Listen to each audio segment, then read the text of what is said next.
Just a moment with you, it's all I really need.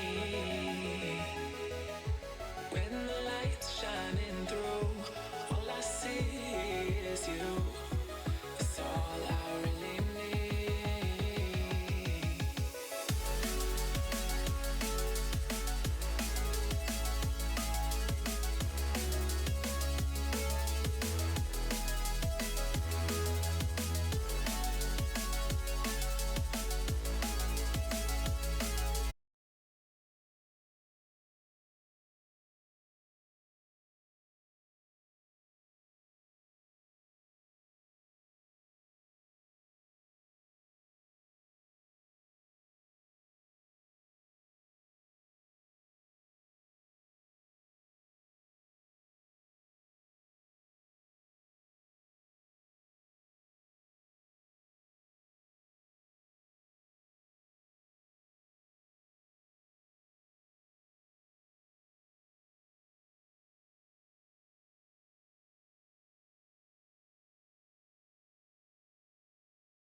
Hello, everybody. How are we doing this afternoon?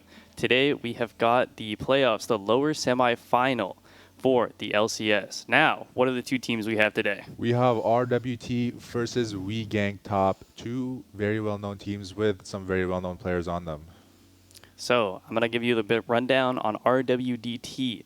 Now, I believe they've got a substitute today. They've got Pongu in top lane. Now, Pongu has been the AD carry for #GOATS. This is his former team. Tell us about him. He is a very good ADC. I don't know why he's playing top.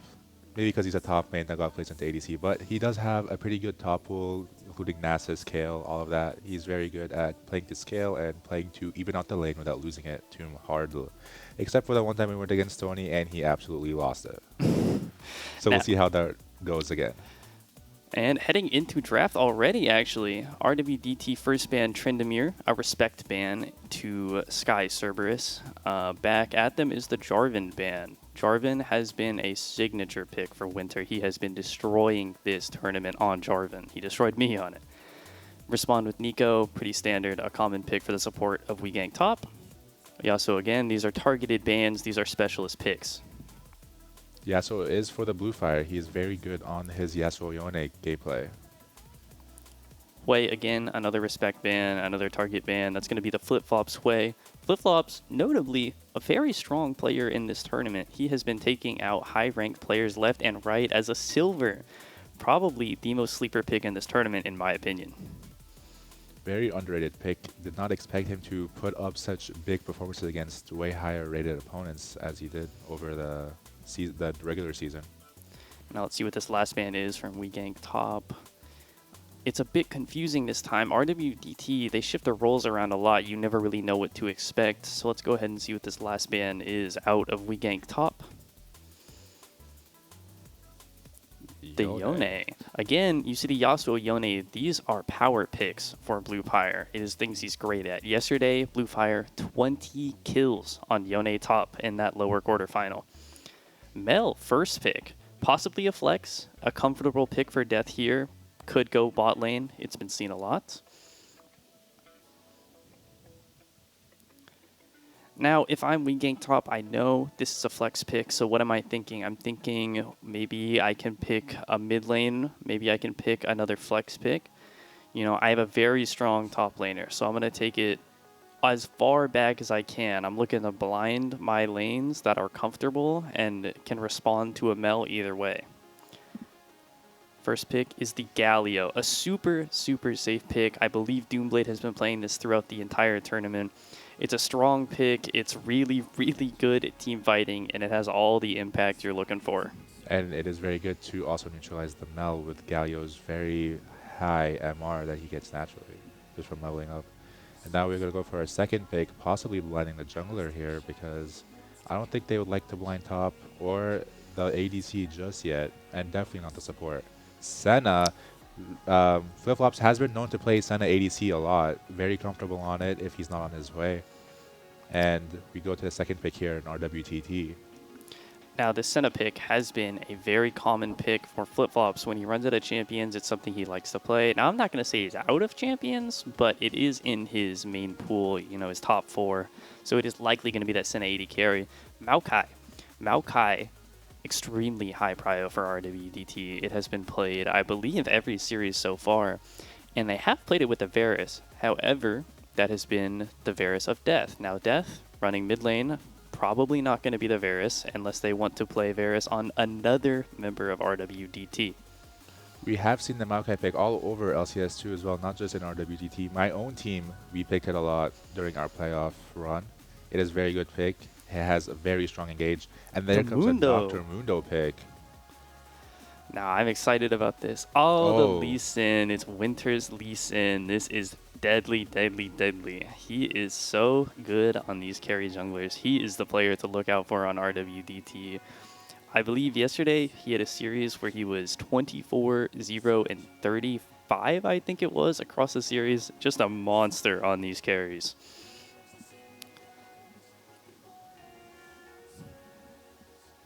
Red pick looking at R3 here. Probably going to be the support. There it is, the Sona. Now, Sona into Maokai, pretty favorable. This Sona pick, it is selfish and it needs time to scale, but give her that time and she will get you there. Maokai, the likely support, gonna have a lot of trouble getting onto that Sona, shutting her out. That range advantage, you're gonna feel it in lane and it is going to hurt. So, what bans do you think we can expect from WeGank top? I think we are going to see more bans towards the top lane, trying to limit out Pongu as much as possible. Yep, there's the KO. He is a very strong KO player, and they did ban the Tryndamere for a KO pick. So this just cancels out their plan entirely. Definitely. It is eyes on Tony on this back half of the draft. Sky Cerberus, that red 5 you're looking at, he has been a juggernaut lover. He has taken over the map. Dare I say the strongest side laner in the tournament so far. I expect both sides to invest their bans into this player because he is who to look out for. But you have to remember that red 4, it is probably going to be Blueberry, another extremely, extremely strong player. It is the power duo. It is the core of this team. RWDT, they need to figure out a response if they're going to be able to play this game.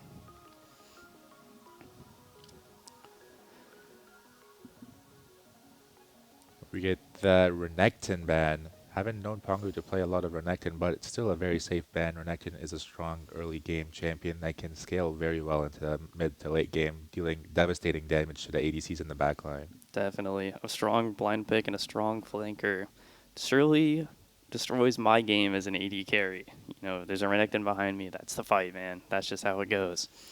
Last ban for RWDT. Clock's ticking down. Probably going to be another Juggernaut from Sky Cerberus. Let's see what it is. Mordekaiser. Mordekaiser. Definitely a signature for him. Now, looking at Blueberry likely on the red 4 here, you're thinking of things like his Viego, a very strong, comfortable pick, Volibear.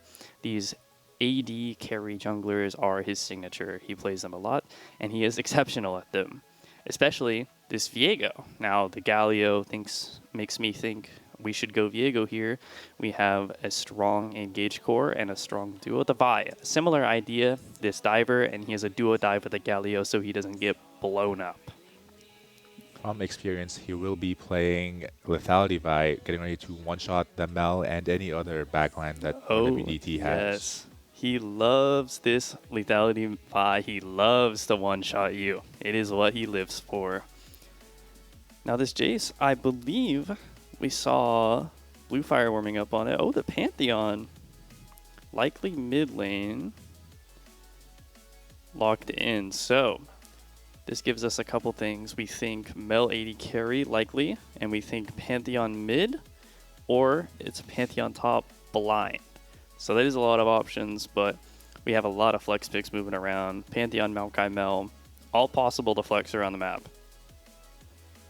Very good pick as well. So, looks like Pantheon top. That Victor pick. Victor, that leaves us with a Pantheon top blind. A bit interesting, not too common, but Pantheon, pretty high prio in the LCK right now. Not a bad champion. So, looking at this, the Victor mid probably locks in the Mel to the bot lane. So Mel, Maokai bot lane. A pushing lane indeed, especially into Senna. But if it goes late game, Senna will take over this map. Let's see what Sky Cerberus has in store on R5 into Pantheon. I think we could see a Volibear out here, except this would be very heavy AP. And Nasus. It is a signature. Now, I do question it slightly. Nasus obviously very good with that attack speed slow, and not one attack speed character on the side of RWDT. Now, the slow is still devastating to mages with no mobility. That Victor, that Mel, Pantheon has trouble getting out, Maokai especially. So, what are we looking at here? Who do we think are the strong points on the map for both teams? I definitely think we will be on the lookout for Vi and the Lee Sin. Very good early game champs, very strong dive, very high damage from both of them. We will want to watch them carefully, see how they play around the map, how they play around each other's jungler, and how they play around their laners. Definitely. This mid 2v2, you have a Vi Galio versus a Lee Sin Victor. Now, Victor, not too early. Lee Sin's all in on that early game. He wants to fight you in those early levels.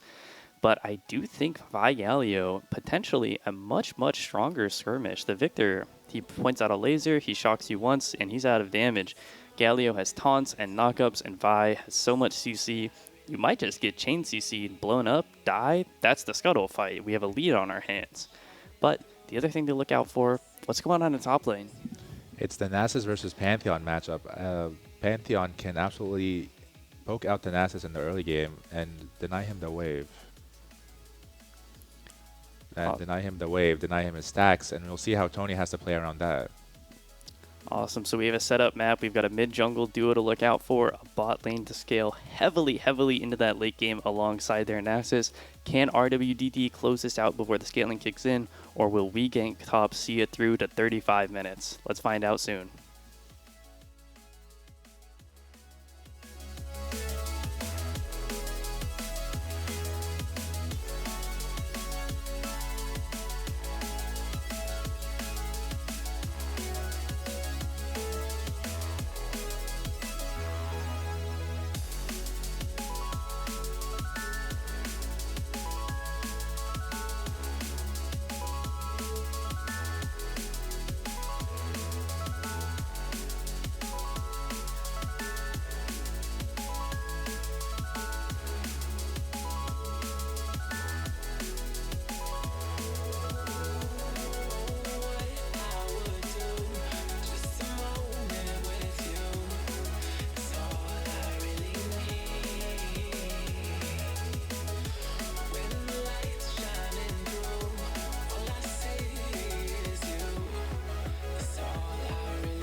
And we are live straight into this laning phase. We see Bluefire and Doomblade trading on that first wave. Now, not a lot going to happen probably until this first scuttle. Just some light trading back. First clear from both junglers. It's looking like a 6 camp. It's looking like a neutral. Both teams believe they might be scaling better. Both teams are playing for the bot side here, hoping to get either the Mel or the Senna ahead and cancel out the, just like skip the scaling part straight into the killing part over here. Heavy trading on the cheesy. And look at mid too. Both sides have HP. Now, you don't expect this out of your early Galio to go down so intensely. You're going to need that HP in the Scuttle 2v2. 1 minute and 50 seconds until that Scuttle Crab spawns. Bot lane pushed in heavily. You're going to be looking at the Mel to take Cryo into bot river. Again, heavy trading in mid. They are aggressive. And looks like Lee Sin will be done with his clear slightly faster than the Vi here, probably giving them that bot river prio here, securing them the scuttle. Now, I am no jungler, but as far as I know, Vi, she should have a faster clear here. Oh, yeah, she should. I think Blueberry might have missed just one E or something, but it looks like he's making up for it here. He's about to start his blue buff. But I still don't think he'll get that much bot prio, considering that his lane is completely pushed in. His lane shoved in, yes indeed. The Mel doing what she does best, these mage bot laners, high prio. Now, when I see a mage bot laner, I think about the first two Drakes. You look at these two lanes and you think, well, I have a Senna Sona. These are not my first two Drakes. And first two has historically this season been a big deal. You can see it on the map now. You can see the Lee Sin taking that Scuttle Crab. Mid gank, maybe? Nope. Just across into top side to secure his own Scuttle Crab. So we saw it there. We're going to see it again over and over and over. It's going to be the Mel with a heavy push and probably a conversion into those first two Drakes. Now, as I mentioned, super important are those first two Drakes. Drakes this season have been everything.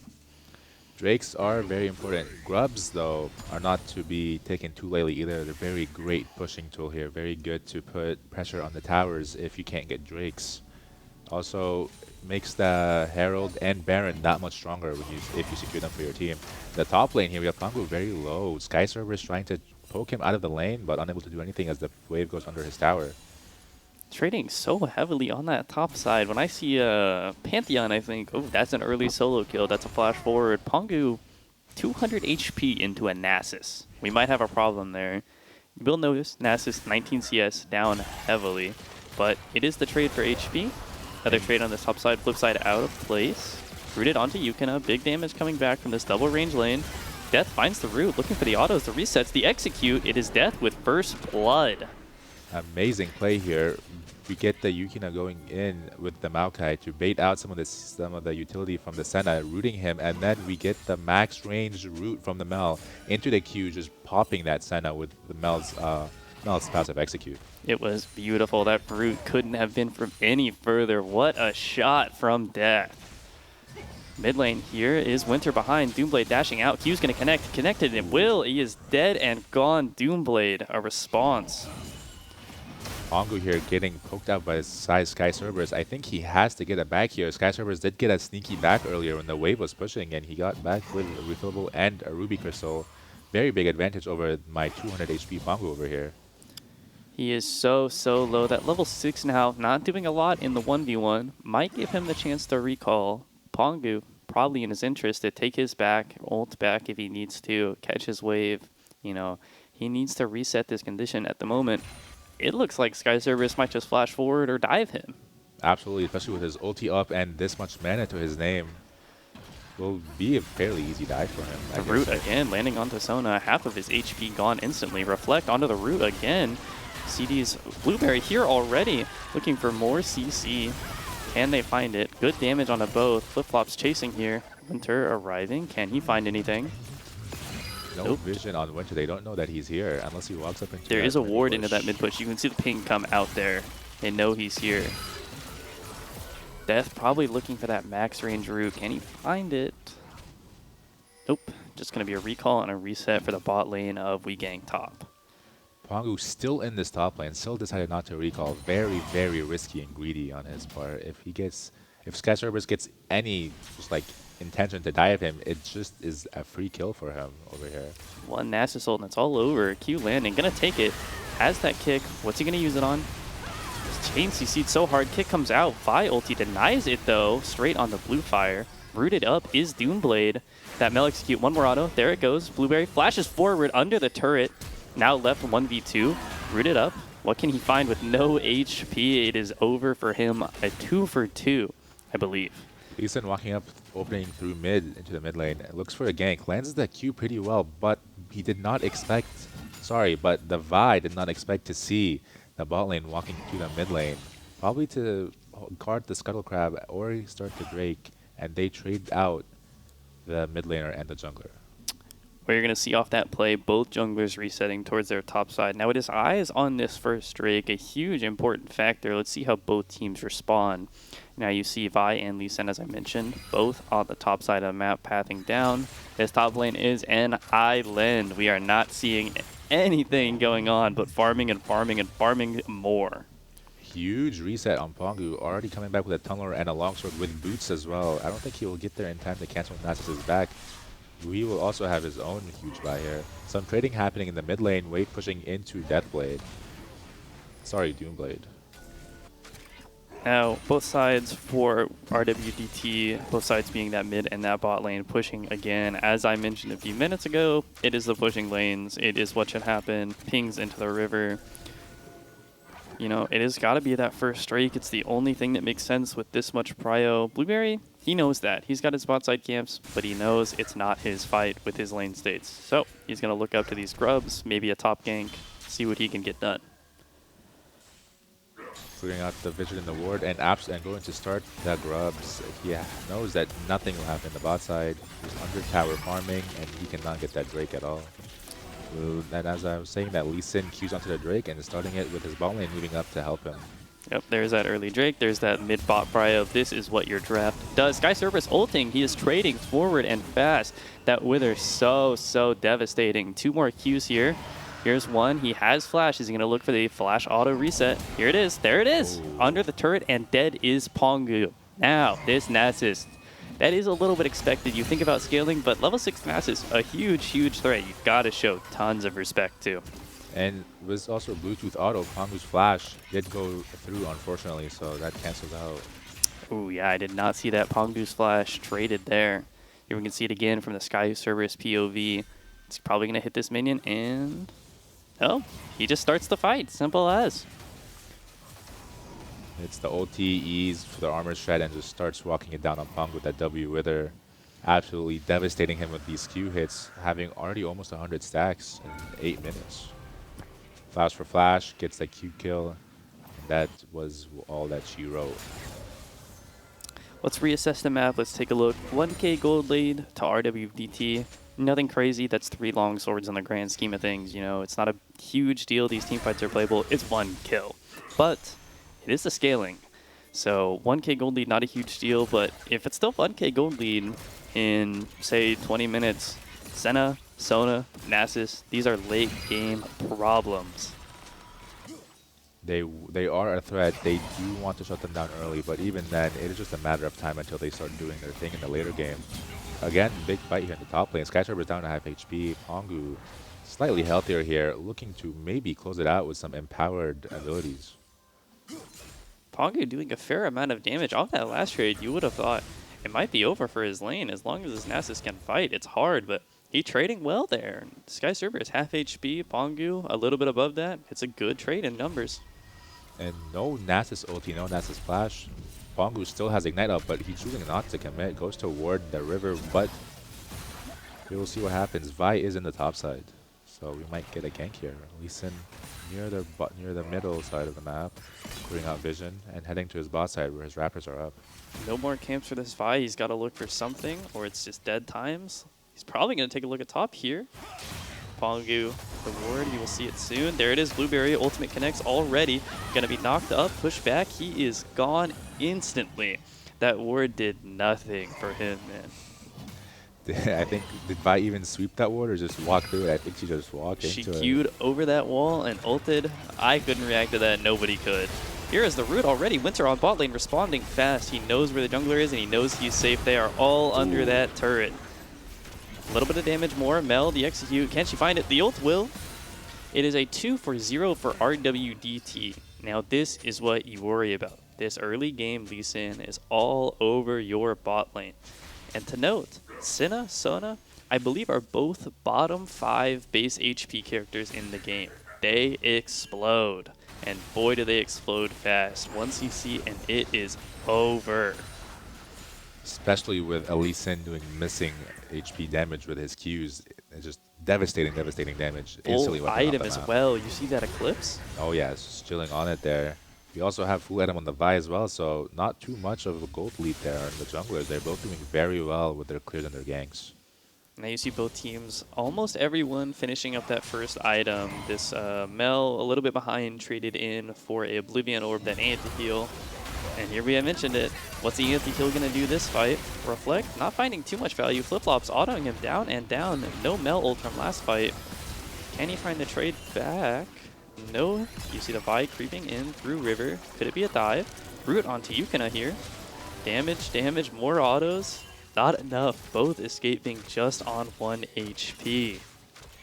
Good engage from the bot lane. Unfortunate they couldn't do anything. If the Vi had been closer, I think it would have been a double kill for her, but they do get away. Slippery team on the Maokai, able to push them back and root them. And it looks like we are getting an invade here onto Vi's red side. Lee Sin blitzing those camps, trying to do them as fast as he can. Vi is walking up into it, going to Q over the wall, see what he can find. Lee Sin lets the Q, but he's going to walk away. No, he doesn't. He engages with the Galio ulti onto the Vi.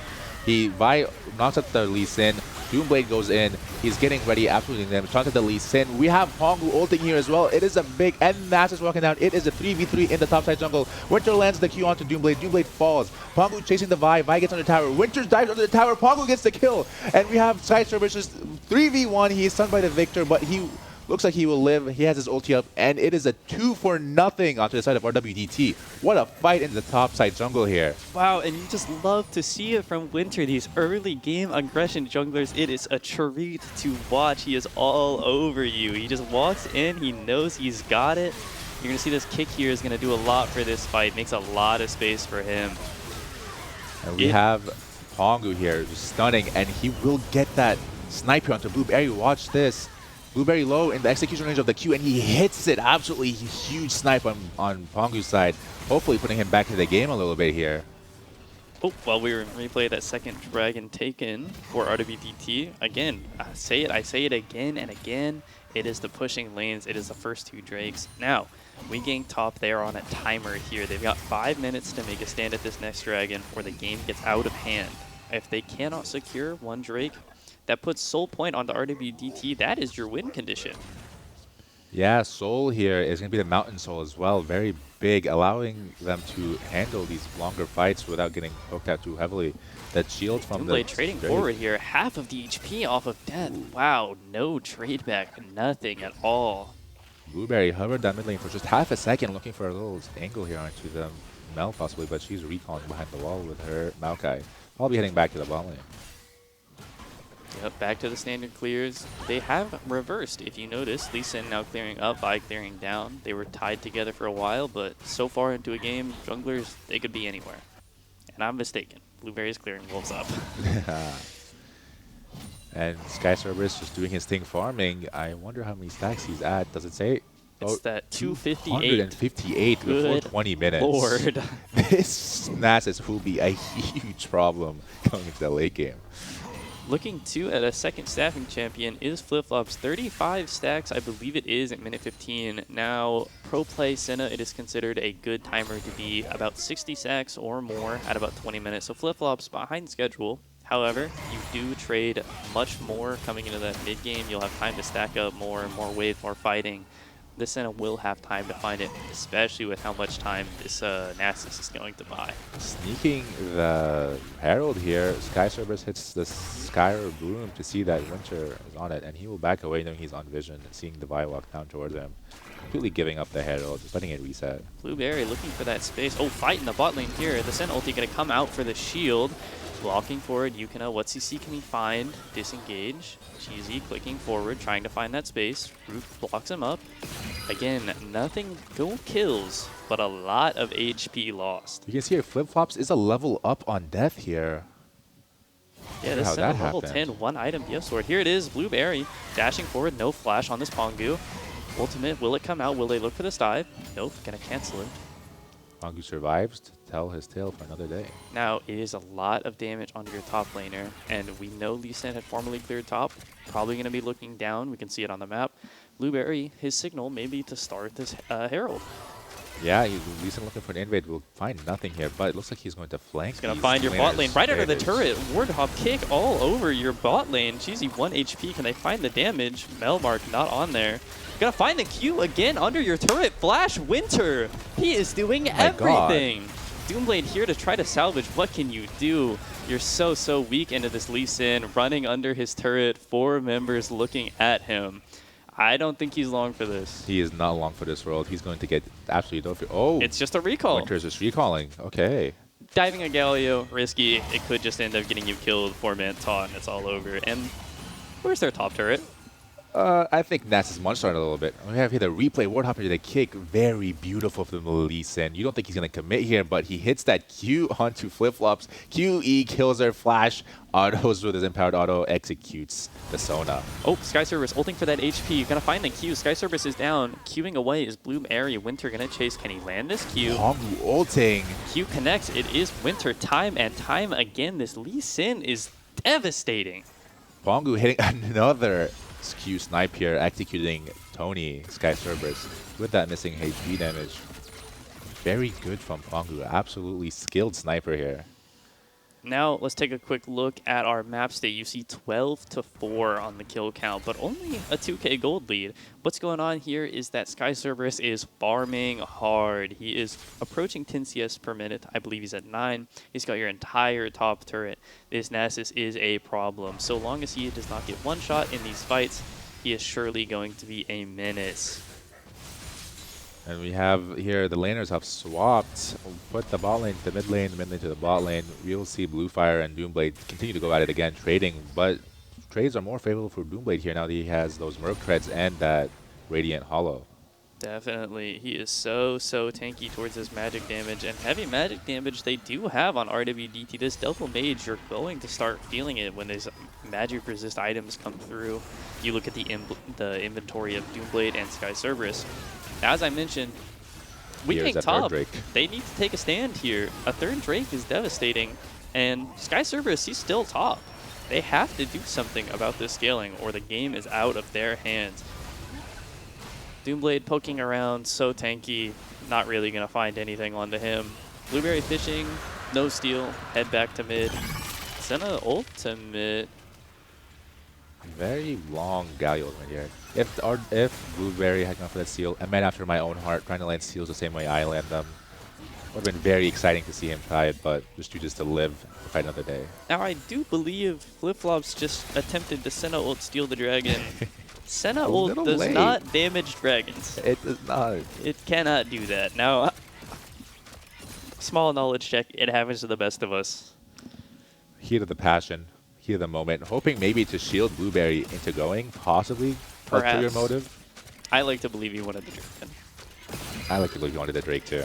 Just, you know. Back to this mid lane, Death. You can coming back out on the map. Mid push for weakening top. Dare I say, looking at this, they should not have mid push, but they do anyway. So there's something to be said about that. You can see it's converted into red side. They're trapping it. Winter walking in blind. So much damage. Kick away. Can he find any damage? No, he is dead instantaneously. Shut down to the Nasus. 2.6k gold lead. Huge problem. Slowing Pongu. I don't think Pongu's going to make it out alive. He's not scared here. of anything. He's fighting under your turret. He knows who he is. Cheesy tanking. Gotta get out of there. Pongu dead. Wow, this Nasus. Shut down for the Vi as well. Still a 1.1k gold lead for Winter, though. Don't know how Vi's going to come back from this. Now, this is a huge momentum swing, I have to say. A shutdown onto Nasus, and Winter getting his tempo a little bit messed up. All of his blue side camps, where did they go? Vi slurped them up, all for her. Trying to minimize that gold lead as much as possible. looking on Avaya, actually, you can see pings everywhere. They're trying to find something, maybe. Sky Cerberus can bail him out. Yeah, Nothing much going to happen. They see that Nash is in the top lane. If they do try to walk into him, I just think it will be a triple kill for the Nasses. Definitely. I'm not poking the bear on this one. So, what do we have going on? 3 minutes until the next Drake. Baron spawned. A team fight could mean Baron, but RWDT, they know what their win condition is. It's that dragon. Doomblade called out here. I actually did not see Pongu move in. So low already. So much damage from Winter. Q lands. It's over for him. Doomblade reset. Almost 3 items on Winter here. His Qs will be mini nukes landing on the heads of these characters, even if it is Galio, the tanky Galio. Yeah, definitely. I watched that. I didn't even start shoutcasting. I really did not think Doomblade would die so exceptionally fast, but it is all MR in that inventory. We do have something I just noticed. Vi is going her standard bruiser build. Blueberry decided not to go lethality here. Blue Area, the man known for his one-shots. He's caving into that meta build. Not the man I know and love. Not the man after my heart. Fishing around, probably looking to drop this Herald for a little bit of mid-priority. Winter, Q1, not going to find anything. Herald now placed. Maokai ult, looking to take that space back. They need to do something with this Herald or it was all for naught, but it's 4 members strong of RWDT shutting down this play. 5 members strong now. 5 members, they Pongu want too. this turret. I believe this is a good play. I'm a big fan of slamming numbers on mid and getting those mid turrets, but it gives Tony all that space. Pongu instantly diving in, finding one. So much damage coming out, but no kills just yet. Rooted up is Blue Area, burst coming through, Mel ultimate available, but not quite enough damage. Doomblade knock up on the Winter. Q1 not going to find anything. It is a disengage for both teams. Time and time again, it is damage and so much of it coming out from Regank top, but it's just not a conversion into kills. Sky Cerberus holding to get that tower. He's just melting straight through it. It's gone. Absolutely hilarious. Just auto Q, but he will fall here. 4 onto him. He has no ulti, and he just absolutely is just dead here to Blue Fire. 4 people collapsing onto this poor dog here. Nothing he can do about it, but he did secure his 3rd item here, form of a Sundered Sky. There's a bandwall pipes in that inventory. That is a build I've seen Alois running, the very famous EV streamer. That W slow will keep it progged infinitely, so. I love how itemization in this game, at some point, you just start building a Vandal Pipes. You just want that slow. Heck, I could build it on Kane, make it work possibly with my W slow. We'll see. The better you get, the better the Vandal Pipes is. And man, this Nasus Vandal Pipes is deadly. Now, both teams, they probably think it was a good trade, which is an interesting place. Now, I do prefer the RWDT side of the trade. This mid tower allows you a lot of space, and you also clear that Nasus out of your bot lane. This is how you want to do it. You take space on mid, you do something with it, you clear out Sky Cerberus, and you replay the map. So, mid priority, you can see blue pings trying to take that space. Regank top trying to play through the river. Soul is up here for RWDT. They do want this Drake no matter what. They secure the Soul. Dare say they secure the game with it as well. Gold lead, almost even, practically nothing. Even though there are 2 1K leads on the side of RWDT, this Nasus is just carrying. Blueberry queuing forward. He's going to be rooted up now. The Melburst not landing. Rooted up again by the Maokai stun. So much damage. Senna ulti over the top. Down goes the jungler, and it is blue team strong, pushing. But they're so low. Another kill. Sky Cerberus is down, looking for more damage. Doomblade low HP. Mel ultimate still available. Is he going to cast? No, it is Q2 from Winter, and it's the bot lane scrambling to leave. Can they get away? Another dash. Find the Q. There it is through the flash. He's going to take it. Cheesy BP melting before your eyes. And there he goes. Where's your Senna? Gone. He's dead. It is an ace for RWDT in a trade for nothing. It is 5 for Soul and nothing back. Run us through it. Blueberry missed the Q onto the Mel. It's still, he's deep in the enemy line with Yukina rooting him, throwing the ult. Senna ulti out to try and shield him, but after doing nothing, we have the Blue Fire ulti going crazy here, damaging everyone. Sky Cerberus is trying to find a fight, but he will just get melted down by 5 people on the enemy team. He's the only strong one on Regank top. He can't really 1v5 here. We get that Q landed. The root runs out just before the duration of the Q, and Winter running down the 2 squishies. Absolute masterclass from RWDT side. And that Q, What a it Q. was beautiful. Max range Q onto Cheesy BP. Just absolutely devastating for him. And we have that ace. As we saw here, that 3.2k gold lead means absolutely nothing if you don't have a team to follow up with it. Yep, we're seeing pings from RWDT onto this Baron. They know they are stronger. They've just done a fight. Still, 20-6, and the gold lead remains small. You don't see kills like this with only 3 grand. Sky Server is putting in work on this gold lead. 3.2k lead is absolutely wild. Teleport And from the Victor. Victor toughening up another team fight here. Another team fight happening. Andy kicked out of the line already, flashing over the wall for space. Winter finds these Qs time and time again. It is Winter. Blueberry single out. Q again, gonna just knock him down. Quite a bit of sustain. Can Sona do anything? Nope, it is Blueberry down. It is eyes on the rest of the fight. Winter, oh, so close. I wouldn't be surprised if he found that one. But it is the jungler for Gank top. What does that mean? It means Baron. Baron power play here. Yes, sir. We have RWDT moving on to this Baron in a contest near impossible. You have no smite. You have Galio for your engage. Sky Service walking down. Are they going to fish for it? Nah, absolutely not. Sky Service is going to keep farming those stacks. He is at 552 stacks. Only thing is, he has no one to play with him with those stacks. Ultimate down. They're pinging onto this mid wave. A fight is breaking out. They're cornered all around. Flip-flops, low HP already. Damage not going to quite close out. Doomblade peeling so well. Yukina walking around, fishing for the remaining bot laners. Pongu, the kill to his name. Kiting out well. These two are so fast. You're seeing a TP in, the meld to the bot lane. She wants to catch. She's very bloodthirsty here. From the uses the W for the move speed as well, and she has no flash from the previous fight as well. Connecting with Sky Cerberus. They are at very long range. Maokai ult just so many misses. Resources committed for nothing. I think they can afford to do that, really. I don't even think they need their ultis for most of these fights. Just the absolute sheer amount of damage they do from their abilities is disgusting, dare I say. What you might see off that so many resources committed from RWDT, it might be fightable now for Gank top. You see the primary engage tool of Maokai ult disabled. Beyond that, who is going in first? Lee Sin, maybe he might die. Pantheon might die instantly. Like, these aren't tanks, just bruisers. And we have Sky Cerberus doing his thing, farming in the side lane. He can 1v2, 1v3 maybe, but I don't think he can 1v5. Does he need to? Or does he just need to bring 2 to make a fight for his team? He is definitely get a 2 for the fight. But if they do decide to all collapse on him, kill him, that Gank top, they cannot do anything on the map after that point. Let's take stock of items, who's powerful, who's not, who's got what going on. Let's compare bot lanes first. 606 on this Mel. 3 complete items, 10 stack Stark Seal.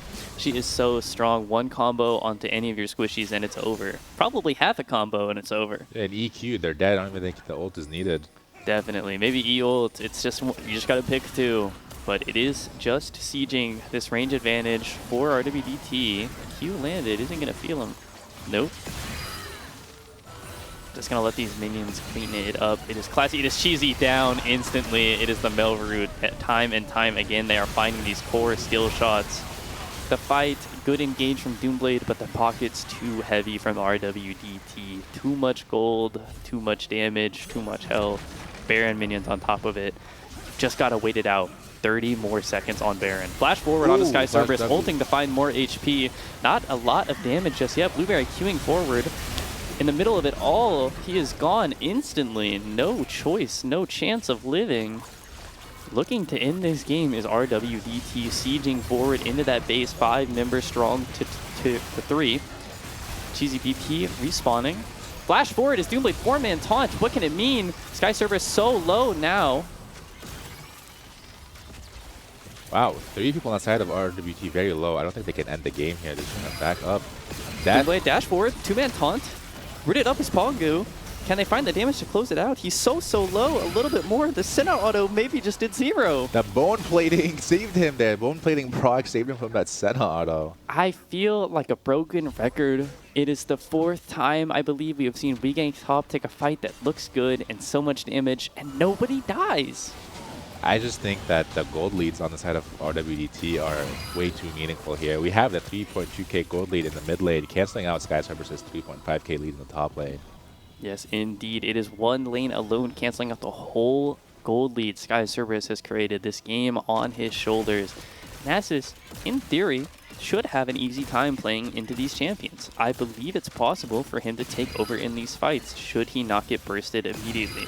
I just think there is a lot of CC on the side of RWDT that makes it really hard for him to come around and use his Qs. We are setting up here for an Elder Drake that has spawned here.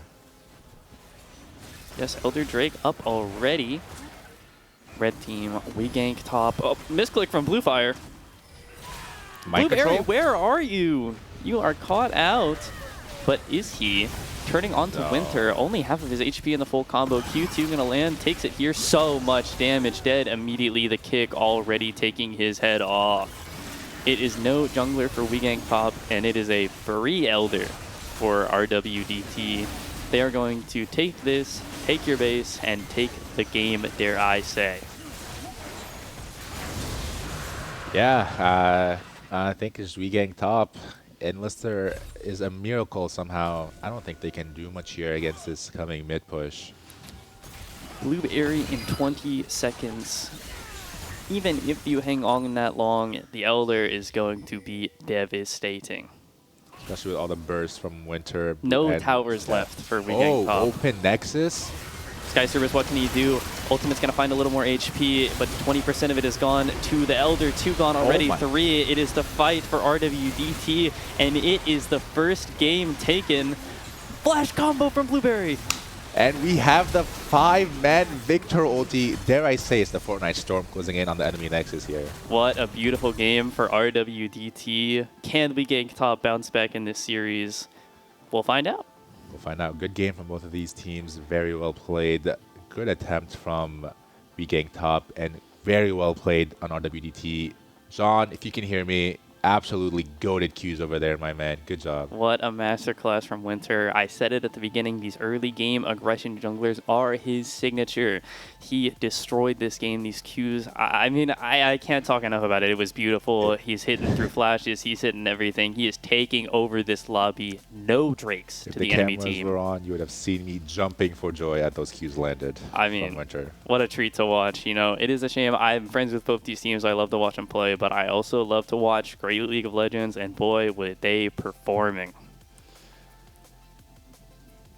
So I think we will... so what happened in that game? How did they get so far behind on WeGank top with Tony so far ahead? I believe the core issue lies in WeGank top's draft. It's that you have a hyperscaling top lane and a hyperscaling bot lane, and that leaves you with no lane to play for. You need one of these lanes to push heavily so you can contest these early drakes, so you can make space on the map. When you have both sides are weak, how can you play? You'll get invaded, you'll lose drakes, you'll lose everything. So what's the adaptation? Maybe a little more pushing power from that bot lane. You see mages as the signature for flip-flops, and definitely a great pushing option. I think they should look at mages, and if they want to keep investing in Tony scalers, that's great, but you need to make space with your bot lane. Right, you can't just rely on scaling to end the game, because we saw here scaling. It didn't kick in time, and especially with how far behind WeGank top got, the scaling was just not going to do anything in the big picture with how far ahead RWT was with their mid laner and their bot laner, absolutely bursting on anybody that they caught out. Definitely. I've definitely tried these scaling comps myself. They have been something I've tried to play, and I find this issue where it's just that space on the map. But still, I want to say both teams did good. Like, even at our last Elder fight or the last Dragon fight, even gold, down 14 kills, even gold. They are finding ways to find gold on the map, and I think it's really impressive that even from behind, they are finding gold, they're finding towers, they're finding picks sometimes, but at some point the kills take over, the space on the map, you're spending too long in your fountain and not enough time on the map. I think here, if they had picked Brand bot, maybe? I was thinking about a Brand maybe heading into game 2, but You know, I just said that into the arena, so maybe we'll Oops. see a ban. Sorry. So that is what I think needs to be changed. You need to see a pushing lane and more of these early Drake contests, or at least a stronger contest coming into that third Drake.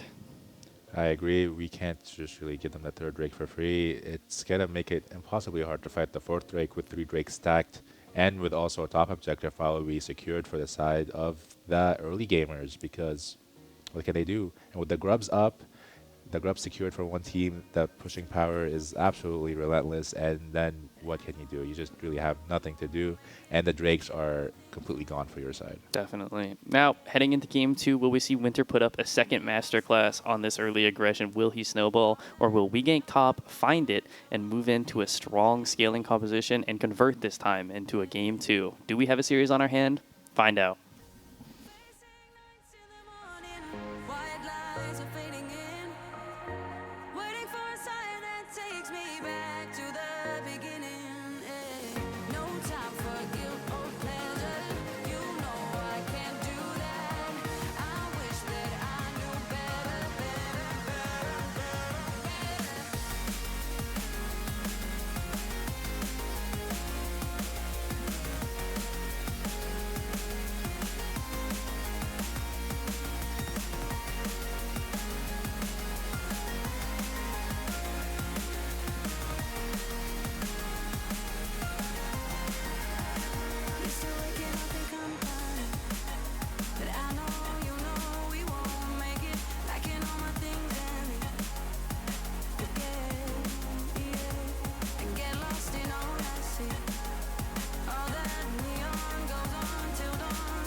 Try to work this out before, but now I'm stronger.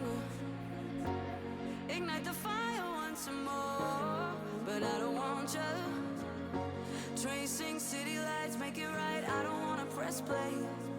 Ooh, days washing away. Facing nights in the morning, white lies are fading in. Waiting for a sign that takes me back to the beginning.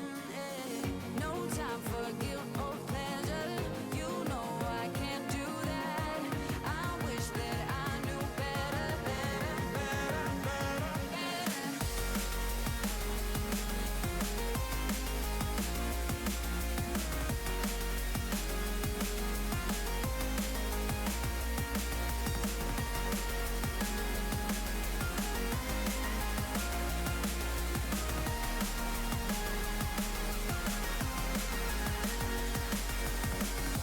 Facing nights in the morning, white lies are fading in. Waiting for a sign that takes me back to the beginning. No time for guilt or pleasure. You know I can't do that. I wish that I knew better, better, better, better, better.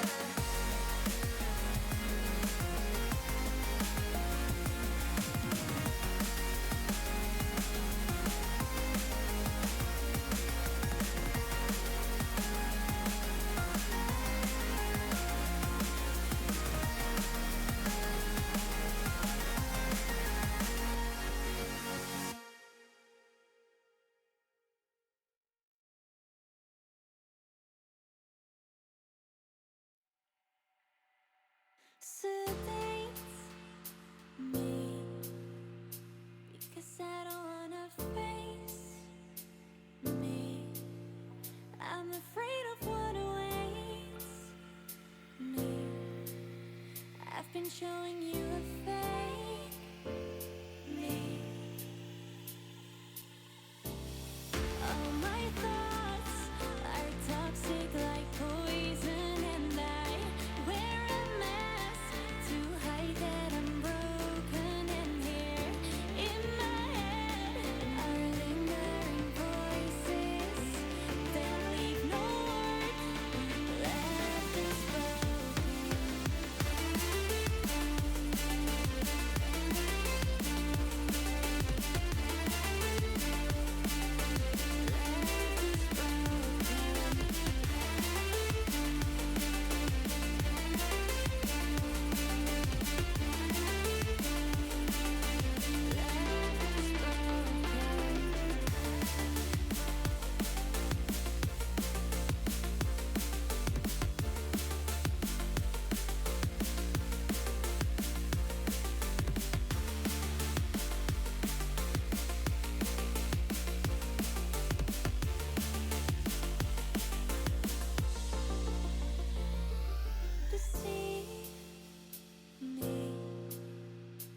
be fine is what you told me. I'm too far gone is what you don't see. I'm afraid that you don't know me. All my thoughts are toxic like poison, and I wear a mask to hide that I'm broken. And here in my head are lingering voices that leave no word left unspoken.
control.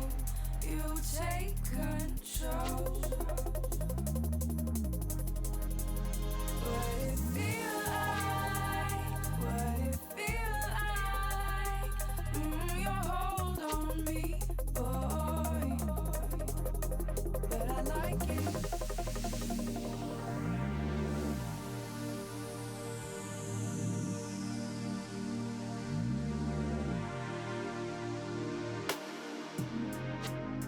But I like it.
Hello and welcome back to RWDT versus We Gank Top. Now, last series we saw RWDT take a convincing game one. Still, gold lead, never shook too hard, but clean ace, clean team fights, you see it time and time again, and they take that Nexus. Now, walk me through the bans. Same 3 bans as the game before. Nico, Tryndamere, Hui, all respect bans on the side of RWT. They don't want Sky Servers to get his iconic Tryndamere. They don't want Flip-Flops to get that Hui that he's been so well known for as Silver, destroying diamonds and emeralds with it. And they don't want Nico to be caught as well. Nico is just a very strong support in general, especially if you know the player.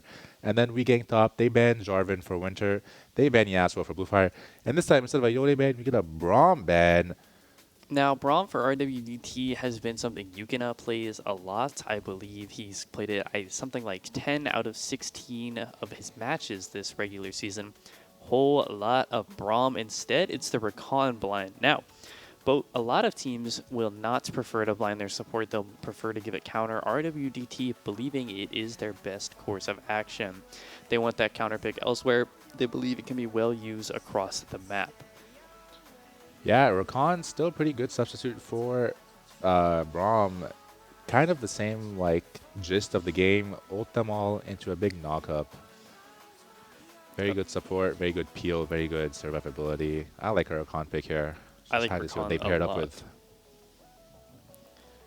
Now, when you see Rakan, you think Xayah. Xayah has been something I believe Death has liked to pick. I believe you played it into me one time. The Yona as the response. Not a bad response, not the best. Rakan exists kind of in the middle of supports. He is a super fast, engaging support. He's hard to catch. When you think melee support, you think, I gotta ban Braum. I'm playing something intense. But Rakan, he can handle that Braum. And he can also handle the Lulu. He's everywhere all the time, doing everything slightly above average. So a great blind. Leona the response. I believe a good response. It's good to that melee pick. And it can lock down pretty hard. The second pick, Mel. So high prio in this tournament. The Mel time and time again. It's a flex. It can go mid. It can go bot. Dare I say it goes top? No. Against Tony, I don't think so. Or as Tony's Mel. The Tony Mel would be something I have never seen nor thought of. But for Weekend Top, probably going into the hands of Flip-Flops. The most notorious mage player in this tournament. Definitely one of the best ones too. So probably the bot lane combination, probably for Flip-Flops. Kate is the response. Caitlyn Rakan. Caitlyn is interesting. Not bad. Caitlyn's not bad. Into a Mel Leona though.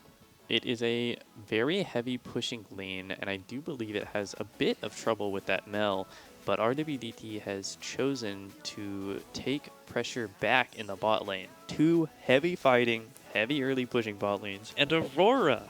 Aurora for the mid for Blue Fire here, not going into a melee, into an AD melee. He's going into the Aurora here. Now, Blue Fire, the top laner for RWDT, initially a mid laner, I believe has tons and tons of experience on this Aurora. Now, Aurora in the LCK is a huge, important pick. It is one of the big 3 mids right now. It is high prio. It is strong and scary. And then Bessa pick for We Gank Top, possibly a flex pick, or possibly just Mbessa Jungle here. Very high chances of Mbessa Jungle since they do like to R5 Sky Cerberus to make sure he gets the best possible match in the top lane. And now we're back into the second ban phase. We're going to see We Gank Top. They're probably going to ban oh, they're banning the Vi. They don't want John to get that Vi. Winter is pretty good on Vi. He had a good game yesterday in the playoffs. They don't want to let the Vi in behind the backline to the Mel, because as Mbessa dives, Vi can just counter dive, and we have 2 fights breaking out into a team fight, and it's going to be just general chaos all over the place. Definitely. And now, as you mentioned, that Mbessa, probably a jungler, a signature for Blueberry, one of his best. Plays it time and time again. Permanently banned in some of his tournaments because he is so dangerous on it. Now that Mordekaiser ban, again, respect ban for Sky Cerberus. He is horrifying on these juggernauts. You saw it last game. That Nasus taking over the map, taking over earlier than you would hope as the enemy team. He is scary on these things. He is a side lane demon. An Aatrox ban, respect for Pongu. Pongu is a very good Aatrox player, very well versed in the ways of Aatrox. He has a lot of mastery to it, played it a ton. Respectful ban, don't want to let it go out. Might be able to very much carry the game on it. Now, banning that Aatrox with red 5 top is a bit interesting to me. I wouldn't think to do that because I have counters in the pocket. That go in, again, you're blind. You see RWDT, they cover ban, they're blind. Well, I believe WeGang Top should probably spec into that same idea. We're looking at mid lane, I believe it is, for WeGang Top. Probably should have banned some, or no, they have Aurora counter. Mm-hmm. It is jungle bans to cover this R3 Ambessa would actually be the idea. But let's go ahead and see the mid lane for WeGang Top. A Lux. The Lux. I believe they talked about this earlier. It is something Doomblade wanted to play, so I'm going to probably bet on that being Lux mid. A pushing lane and definitely going to be good into that Aurora. If you can imagine in your head right now, Aurora trying to land E from a Lux 2,000 units away. It's a pretty hard Not place happening. to get. Diana looking out for Winter, looks like. Winter, this aggression, these picks. He also out, so there's not that pairing. Mundo! Mod push. On Double mage IC, and I think Mundo. I love this pick. This is such a strong champion in this tournament. Mundo has been everywhere all the time. Yeah, they banned the Gwen here just in case they want to counterpick the Gwen to the Mundo. You know how that matchup goes with her dealing percent max HP damage. Gotta slice through that Mundo. And then R5 Garen. Now, if anyone in this tournament could handle the Mundo blind pick, it is Sky Cerberus. Garen, I'm not too sure about this matchup. How do you feel about this Garen into Mundo? I think if that Mundo plays safe and it stays healthy enough, the Garen can't really burst him down too fast under tower unless the Garen somehow roams and gets, 4 kills, gets that first item, maybe then. But I still think if Pongu plays safe enough in the top lane, Garen won't have too much to do with him. Just going to be a very slow, unattractive top lane. Definitely wanting to make as much time for this Mundo. Now looking at this, I'm looking at double mage carry for WeGang Top. A bit scary, I think. Had this Mundo gets the timeout, 2 mages gonna have a hard time taking down this Mundo. A much more well-rounded damage spread on the side of RWDT. So what do we expect? How do the bot lanes look? How does that first dragon look? That first Drake, it's going to be just whoever gets the push off, whoever gets the most poke done. I think Caitlyn, Rakan have a better time hitting that poke, especially with Caitlyn's very high auto attack range, highest in the game. Gonna poke out that Mel possibly. Mel W not going to be able to do much against her early game, maybe reflect a Q or two, but other than that, 30-second cooldown. She's just going to get poked out of the lane. 38-second cooldown. 38 seconds, sorry. Actually, the longest it might be one of the longest basic abilities. It is way, way up there. Yeah, she's going to get poked out. Leona has to fish for those E's onto the Caitlyn, who can probably dodge them with her own E's. I think first Drake will be... It will depend. It will depend on how well the ball lane is played here on the other side. It's very skill dependent, very vision. If they can play well around the vision, not let the Kate get the autos off. Definitely. If I'm RWDT, I'm saying let's wait for a 6 on this first Drake. Yeah. I think if you can get Rakan, Aurora, Diana ultimates online at that first Drake, that's a circle of death. You're all gone. But WeGang Top, it is in their favor probably to force that early skirmish, that level 4-5 dragon fight. No ultimates, I believe, probably looks better for Mel and Bessa Lux. 1 CC from Mel or Lux, that's a fight over. But it's a lot harder to CC when you're having a Diana ult to pull your entire team in and you're freaking out. I think if 1 CC lands on someone, they will have easily 6 seconds of CC stacked onto them. So just got to dodge well and be very careful of the CC chains in that team. Well, we've talked about the first Drake, and beyond that, maybe second or third, you could see that prio continue, but it is going to be a scramble. It is going to be a fight. WeGang Top, the pressure is on them. Match point for RWDT. Can they convert into this game, and do we have a series on our hand? I hope so, because I want to see more games played. To Silver Scrapes we go. I hope so. Best of luck to both teams. We'll see you at the match start. I couldn't phrase what I was saying. Thought you should know that. Oh, we could fix what's got us broken. We can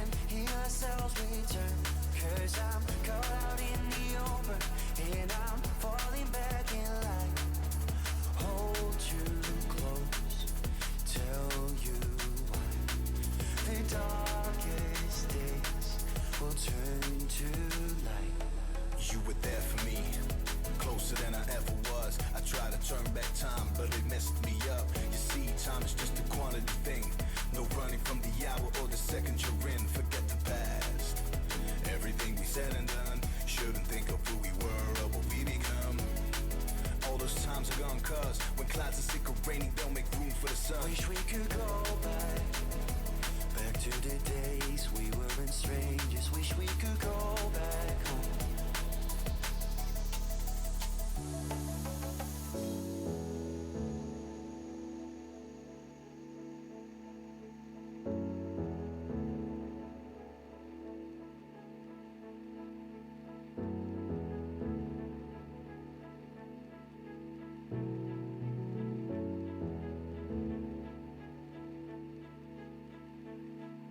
Take me home.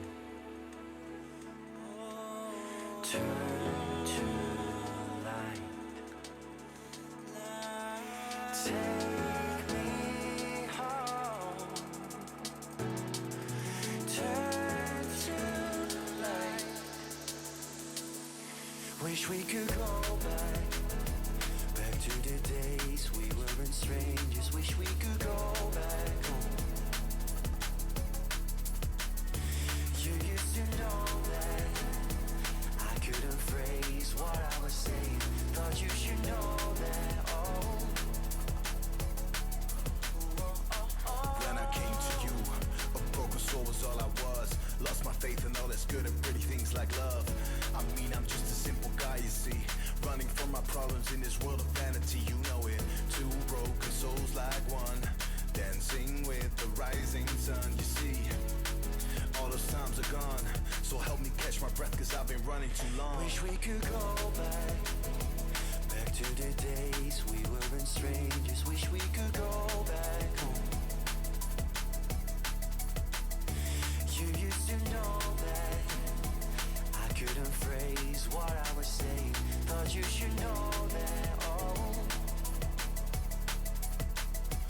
We could fix what's got us broken. We can heal ourselves, return. Cause I'm caught out in the open, and I'm falling back in line. Hold you close, tell you why. The darkest days will turn to light.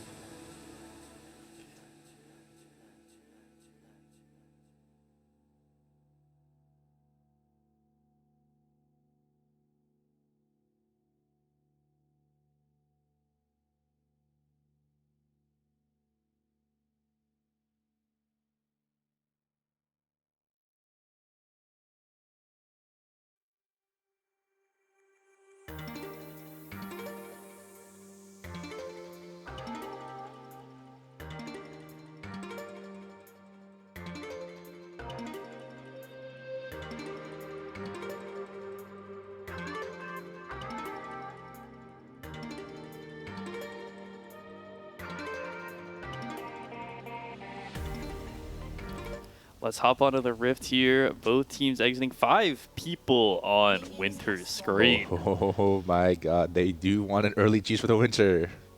If they look for this ward, you are gone. And they don't. Winter does not. It is a split. It is a head back to your own lanes, and nothing happened. I believe they fished for this ward last game. Boy, did I want to see someone face tag 5 people. Very thankful then for the changes in the spawn timers. Ooh, very heavy trading in the mid lane already again. I feel like it's a repeat. I feel like I saw this last game. Both of them are missing the same amount of HP every time. Yep, very even trading too, with Electrocute on Aurora being able to deal that missing damage that Lux does. Blueberry? Pongu, not really allowed to hit a minion here. Did he just miss 2 minions of XP? This is the top lane matchup, but if I have ever seen one zoned off, can't touch minions, my game's unplayable. We're gonna need Winter there to break him out of it. Bot lane. 30 minutes from now, different story on that one though. Oh yeah, no, he goes where he pleases. So if I'm still sitting in this chair casting in 30 minutes, I'm gonna see a Mundo all over your team everywhere. Level 2, pressing forward is the bot lane. Fishing for damage, looking for poke, headshot. They're just Opie. not allowed to touch these minions at all. 2 lanes getting completely zoned off. Ooh, Jeezy walking to that bush, looking for that stun onto Rakan, hits it, but the Q from flip-flops does not land. Level 2 for death. You could have missed a minion of XP, so he will hit that level 2. Ooh, E onto flip-flops. Trading Good back damage. well. Level 2 for Gank top, but RWDT coming out on top of the trades. Doomblade and Bluefire still trading it here. Both are on the same HP. Potion popped from Bluefire. Now we have in 30 seconds the first crab spawn. Now we talked about this. Both bot lanes potentially have the chance to take heavy prio. These are both pushing bot lanes. But we see it from Gank top. It is the push, it is the mel. It's what you expect from your mage, to be honest. So heading into the scuttle, you're probably going to see Gank top move into the river, take space, get that scuttle crab for Blueberry, and a good start onto the map for Gank top. The wave is reset, meeting in the middle again, so if both teams decide to drop the wave here, could be a fight on the Crowny, scuttle. do you have prio? But there it is. Winter's recalling. He's going to go straight to that top scuttle. And Pongu really getting damage here. Half HP with Sky Surfers being full HP. So he's still farming pretty well, though, for someone who's being zoned off this hard. Pongu just fishing for CS with the Q over and over. Not sure what farm he has right now. We'll see soon. But he just has to kind of scrape by what he can. His wave, kind of a nightmare scenario. You're wave pushing into that Garen. You're going to get jumped on, and it's good night. It's going to be over for him. At least he's not, like, losing Bio, though. Bluefire trading heavily. Winter here. Flash forward. No CC on him, though. Just 2 damage characters. Doomblade 1 HP. No flash. Burned down and dead. First blood to Winter. Trading heavily on that bot side, though. Death 300 HP to Mel Execute. Getting close, but no more spells. Both teams disengage. Very good engage from Winter. Where did Doomblade's flash go? Probably earlier in the trading in the lane. Winter hits that QE def and then dashes onto him, autoing him down. He tries to get away, but Winter ease onto him again and then finishes him off with Diana's 3-hit passive. Very good first blood for Winter. Very good gank in the mid lane. Feel like I'm living in last game again. I think I've seen this before. But the difference here, not a scaling bot lane on the side of Gank top. So a little more prio being taken. The difference being that first scuttle. Winter, a nice adaptation into first blood, though. And then, ooh, an invade over Now we on have on the minimap is Blueberry here. Gonna see a fight here in a second.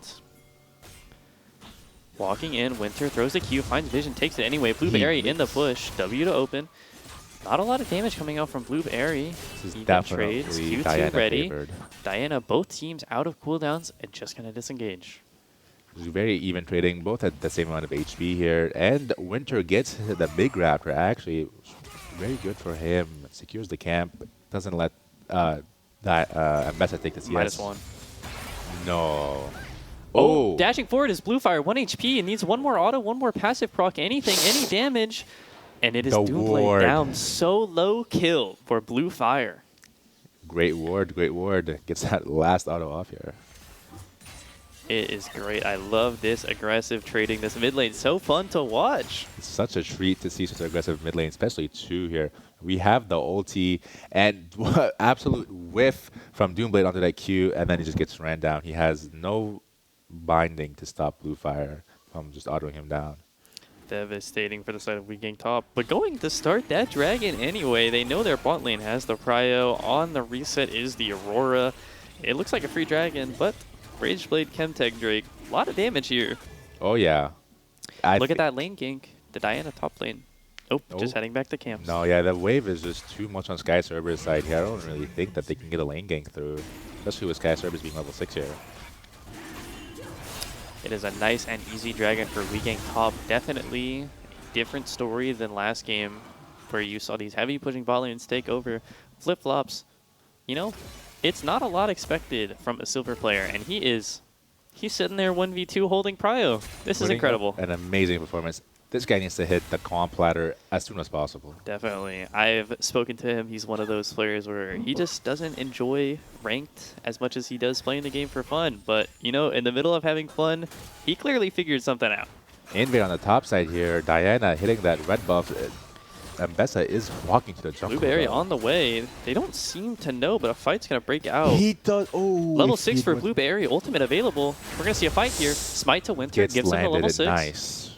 And nothing going And to walks happen. away. Oh, he did not. Damage oh, onto Yukina has. There's the dash. Out to safety. Flip-flops, full HP. Oh, ultimate from Mel! What happened? He ticked down from something. Maybe minions, maybe Scorch Pot, the Ignite from Leona. Oh, and that puts him into the execute range. Oh, And Pongu. what did we just miss? Pongu, what happened? I think it's just level 6 Sky Cerberus or... You see no flash, no Vandals. Ignite from Sky Service, no ultimate as well. He got the resources dumped to him, and it is good night. As we mentioned, this early game matchup, There's not a in his favor. replay. Misses the cleaver. Sky Cerberus pushing the wave. This wave is devastating. Flash Q. Oh, it's Ignite. Oh my god. No time to react. Dare I say, hardest Garen combo. Mechanical Garen. Winter. You expect it when you draft for this. I do think we should see a little more help come to Pongu. His wave state is still frozen. Oh, it is so devastating for Pongu. Down 40 CS, 1.1k gold lead to Sky Service. Gonna go ahead and start up these grubs. No flash, no ignite, no ultimate Garen. It is something to look at with low resources. Blueberry trading heavily on the blue fire. Q2 now. He's in the middle of everyone. Ultimate's gonna pull him to the side. So much damage. Lux ultimate onto 2. It is so good from Doomblade. Blue fire trying to get away. Ultimate to live. And it is the fight for Regank top. They secured 1 grub, but won't let them get the 3 grub buff. Ooh, E onto Pongu, but what's he gonna do? There is no Leona follow-up. does too much damage. Leona will 1v1 them. the The top wound- turn window and win. But flip-flops. Still having problem in a 2v1. Absolute menace. And As we say it, he's getting run at. And Flash he flashed. backwards. Ryukin at a Oh. flash again. Charm gonna come W through. charmed. Is there enough damage? Flash. Q misses. The headshot gonna come through. Rooted again. And flip-flops doing so much Oh my work. god. And he survives that. 2 flashes for him. And he still makes it out. Flip-flops, what a star player. He is up CS. He, I believe, has 1 plating. He has got push. And it's just such a well-played bot lane from him. And he's alone. He's 1v2 doing all this. He's having probably into a COD Caitlyn. It is It's art. amazing. It is art. What a player. Now, I feel like every time we pan top, Pongu's wave is frozen. Can we get Winter there, please? Break that freeze, give my man a chance to breathe. Somebody help him. But let's take a look at our junglers real quick. Now we see both, or not both sides, we have opposite clears where my Diana is looking down and Blueberry looking up. He's going to actually drop his camps. Is he? No. We saw him sense something, watch him walk wanted into that something. try. But he's going to head back up. Now we see a split map. So what does that mean? That means Pongu is in danger. He's got about a minute until Blueberry is on his map. But it's a reset from Diana. We might see a 2v2. We might, yeah. Diana will be clearing Gromp down, though, while MSL will clear Raptors up. So I don't think they'll meet because of how they're clearing. Now, 1 minute until that dragon. Both junglers going to clear their top camps and then reset down. Flip-flops never letting up on this lane pressure. Very, very opposite from the last game where the lane was only pushed in onto flip-flops. Now he's only pushing the lane in on them. I see a very even game, dare I say here. Junglers matched, mid laners matched. Bot lane, I don't think it's too much of a difference here. If Mel recalls, I believe Mel's recalling on full item here, we might see a very, very fast dragon fight. There it is. There's the black fire 3 torch from Mel. complete items on the side of Wegank top to only 1 on the Diana. It's blue fire, I believe, in mid. We're deciding to spec into the early pin boots. Now, an interesting choice, but when his mid lane quest is done, those will hurt. Oh yeah, they will get that percent pen as well, and then it will be as if they have no MR, especially with how squishy 2 of these characters are. And here we see it. Started up the dragon as we gank top. Flip-flop's gonna manage his wave. Nope, just heading up. We're gonna see a 4v4. All ultimates available. Some flash is missing. Let's see what can happen. McConnell to try to find the first engage. Finds 2. It is Aurora ult onto 3. So much damage. Doomblade not going to get the ult off. Cheesy is in no man's land. It is Flip-flops and Blueberry alone. Diana flash ult so much CC, flip-flops in the middle of 4. It is good night for him and a teleport for Pongu. Pongu teleporting just Blueberry to looking be for a in the steal, maybe? Just gonna dash out to safety. great fight from the teams here. Absolutely amazing. They bursted down the Lux. They bursted down the Mel. They didn't let the Lux ulti go off to damage them, and they secured the Drake with that. Here's the replay. Winter cues the Dragon. Leona actually whips her ulti, not even slowing, and then Bluefire going to ult to Doomblade. Doomblade falls to Bluefire, no ulti going off. Cheesy getting poked down by Death, and that is all that was written for that fight. Flash ulti onto the Mel to pull her back, and there's nothing she could do. No mobility, no root, no way to damage them. And Blueberry gets away with his life, and no Drake. One Drake for both sides here. Now this is what we had talked about, is a dragon fight at level 6, far different than that first one. It is the powerhouse ultimates of Diana and Aurora and the Rakan just doing a lot of work. You saw the Rakan ult was actually right on top of his teammate, right where he needed to be on the Leona engage, canceling her combo. Speaking of, not gonna find it. Blueberry here in the bot lane. A little bit of pressure. He's going to walk up. His entire top side here is up. Maybe we see Winter go for these 3 camps, but I don't think he will. Possibly. I think second thing to note from that drag fight is also Pongu used the teleport to try to assist his team. It cost him 2 waves. He already behind. He's really behind, and he needs some help. Someone needs to come up here and help him, or This might the be a CS kill. low No. lead is just going to grow and grow and grow. Like we saw from last game. So much damage on the mid lane. These two just love trading. They trade and it is great to High watch. HP flip-flops here. We do have a Rakan ultimate, and Winter is in the bot side. Ulti onto flip-flops, deflects it back They into death. don't know, but they've Spider sensed that Winter here. No flash on Winter. Root gonna maybe find him some space. Slow into Yukina. Such good peel from Cheesy. Flash out. Is it gonna give him safety? So tanky this Leona. They live. They live to fight another day. The Yukina ulti unfortunately could not hit that Mel with the flash low from her. And If we have if you showed me, oh, there was a kill. oh, It's Garen ult. It's Garen ult. 1,000 true damage. Demacia. This character, boy, do I hate playing against it. Oh my It's god, fun to the watch damage. though. Oh, half HP already off of 1 combo. I'm sorry, Pongu. Hey, but if the game continues to 30 minutes, it'll be a different story. We're halfway there. But what a beautiful escape from the side of Gank top's bot lane. They live. I mean, you show me the picture of Winter behind, no Mel reflect. I'm saying they're dead. But what a beautiful escape they made. The flops sitting in that bush.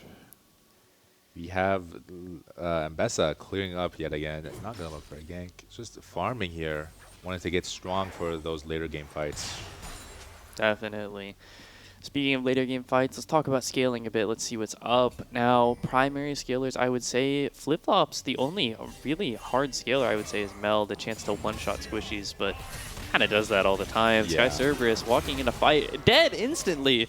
Demacia over the top, 1,000 damage on your head, you are dead. Ouch. 3k gold lead for Sky Cerberus here. And then 2.1k gold lead for the Weekend top. What a strong lead Sky Cerberus has created. It feels like a repeat of last game, except this time we have a dragon and we have more early objectives. It is the adaptation I talked about. I want a pushing lane. I want better fighting. Last game, they were just hoping to see the clock tick further. This game might be flipped with the clock. Wanting the clock to be ticking for RWDT, just for that Mundo time bomb to go off and for him to never die again. But we do have a pretty sizable mid lead here, 1.3k for Bluefire. Definitely. He's been putting solo kill on solo kill, I believe. He's 4-0. He is Aurora is just that champ when it comes to bursting down mages like Lux here. We actually take a look here at the inventory from Death. You see an early Executioner's Calling. Quite an interesting option as he's not really playing against much healing. Oh, Diana coming in from the top, rooted by flip-flops. Ultimate again, it's a repeat, but this time you don't have your flashes. Doomblade, what can he clean up? Ultimate on the one. You can falling low, but not quite. The 5th kill for Bluefire here. This Amazing Aurora performance is from going to Aurora. be a monster. You can see the pin boots, the pin first item, and that alternator, that's another pin item. If And you get near her, good night. How many stacks of Dark Seal am I seeing? That's 10. Love to see it. Pongu ulting really early. Very early is the ulti here. Trying to trade Sky Service out. Aurora No ulti? deaths, but an Aurora ult left on the ground. Definitely trading on the blue area, trying to make space on the map. And space it Yeah. has made as the dragon falls down for RWDT. Blue Fire fishing. Oh Ooh, my what goodness. a There's the snipe. pin items we talked about. So much damage. Bursting that Lux into the afterlife. And Sky Cerberus in the mid got a full wave. I think that is just goodbye to the tower. They We're have gonna two grubs whittling down the tower. Mid tower gone, top tower gone. Oh, there it is. The Storm Surge finishing the job. Now, Aurora gonna recall soon. Will he buy the book? No book, but book. but a large rod. If I'm him, I'm finishing that Shadow Flame, but could be greedy, buy a second large rod, and go straight into that death cap with how fed you are. But the real question is he gonna buy the book? Man, he is 6-0. That book, it's a must buy, honestly. If he can get that book, he can just carry this game 1v9. Now, among my friends, we joke it's the book that makes you lose, because as soon as you buy it, you die. You buy that book, no more 24 seconds, you have 0 sell the book. You chain feed twice, and suddenly you're down 1,000 gold. But he's just going to sit on the Doran's Ring, or the Dark Seal, excuse me. I believe the correct choice, to be honest. He needs that penetration item to come through and just more damage, more damage. That Shadow Flame will be all the damage he needs after that, dealing that crit true damage to the squishies once they're under half HP. Exactly. I mean, eyes on the Aurora. You can look at the Caitlyn 2-2-0-2. Down a small amount of CS, but not enough to freak out. Caitlyn, though, mid-game, definitely her weak point. Strong lane, strong late, but that mid-game. Gotta survive it. Ooh, an amazing cleaver onto Doomblade, poking him down a little bit. Q from death onto him as well. Now, They want that mid tower. Looks like they're gonna do the same thing they did this last game. A 4 for that mid tower. exactly. Some people look at this and think, Pongu, why aren't you top lane? I think this is good. Numbers on mid, you can convert. You can take anything with numbers. Tower's so low. Can they close it out? There it is. Blueberry, maybe? No, they Not didn't gonna catch ult. this low. Not gonna ult it here. Blue Fire poking down Flip-Flops. Flip-Flops half HP. I mean, that's a 3-level gap and also a complete item gap. Pongu TP Right. to top lane, stopping Sky Cerberus from getting that tier 2 tower. Looking Ooh, forward, we watch have out, Blue Fire. Baron soon. Might get ganked here. GDBP holding the way for Flip-Flops. Not doing too great of a job. It's okay. Let's take a look back at this map. Now that we have a neutral map state, we see Blueberry clearing his camps. He has all of his bot camps up. Top camps, not sure how long we've got. Winter going to take a recall with no camps, but his top spawning soon, opting to open bot. Now, Dragon in 2 minutes with a Baron spawning as we speak. Not a lot going on, but a whole heavy map lead towards this bot side. Not sure what both teams think is going to happen. Probably gonna set up with his Drake. They want third Drake to get that soul point on for RWT, and probably, hopefully, the Weekend Top secures second Drake to deny that soul point, because soul point, a lot of pressure. I think one thing to note definitely is the kill difference. We saw this last game, RWDT heavily ahead in kills, but the gold lead still, it's always out of sync. It is for Sky Servers 4.2k gold. Good lord, that Phantom Dancer so cheap as well. An entire item for 2,800 gold, 2,650 I think it is actually. This Garen has so much money and his items are not that expensive. He is a terror. Level 15 at 20 minutes. My goodness, oh my goodness. Sky Cerberus, again, game on his shoulders. What will he do with that lead? Oh, found your Mundo. Slowed down. So much damage from there that. is 3 here waiting for him. They do secure the tower with the Herald. They're going to go for the tier 2 They tower. gotta look for Blue. Ooh, but Blueberry gets out. They kill Oh, the Aurora Herald. over the wall. Gonna No, retreat. Not gonna go for it. We saw her hop over the wall and I almost lost track of her. That would have been absolute cinema, but I think it would have been just a very fast death with this Sky Cerberus there. Already with that Demacian execute. Sky Cerberus eating an entire combo from the most fed member Aurora. Only 40% of his HP. Yeah, What classic kills Garen. him? But 30 seconds into this drag. RWDT need this dragon bad, and Gank top really need to stop that. Yeah, no river control for Weekend Top at all here. RWDT engaged Eyes on onto the Sky Garen. Cerberus. He is slowed and knocked up. No CC. Garen ult Bluetooth. Mel ultimate onto Yukina. It is the Recon already dead, looking to retake this space. Their primary engaged tool, Leona, needs to find some CC here. Maybe a flash forward. Sky Cerberus opting to heal that health bar up with the passive. Blueberry dancing in that banana bush. You walk up, you have a Mbessa ult waiting for you. Not going to hit on the combo, only the E. Blueberry autoing the Drake. Bluefire and Death also autoing it. Both junglers are alive. Both of them have Smite ready for this. Leaking top up numbers. I'm surprised they do not decide to force the fight more.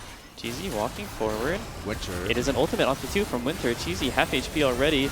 Lux ult over the top, Death 1 HP, flashing into the pit. Down he goes. Blueberry in the pit doing so much work. Flashing over the wall at Winter. Winter back into the pit. Cheesy not alone. He's got his team strong. Sky Cerberus closes it out. We did secure the Drake onto RWDT, but the fight is absolutely lost. This might be even an ace for Weekend Top. Oh no! Aurora made it out and is recalling in on their wolves. I did not actually notice Aurora made it out. I thought it was an ace. No.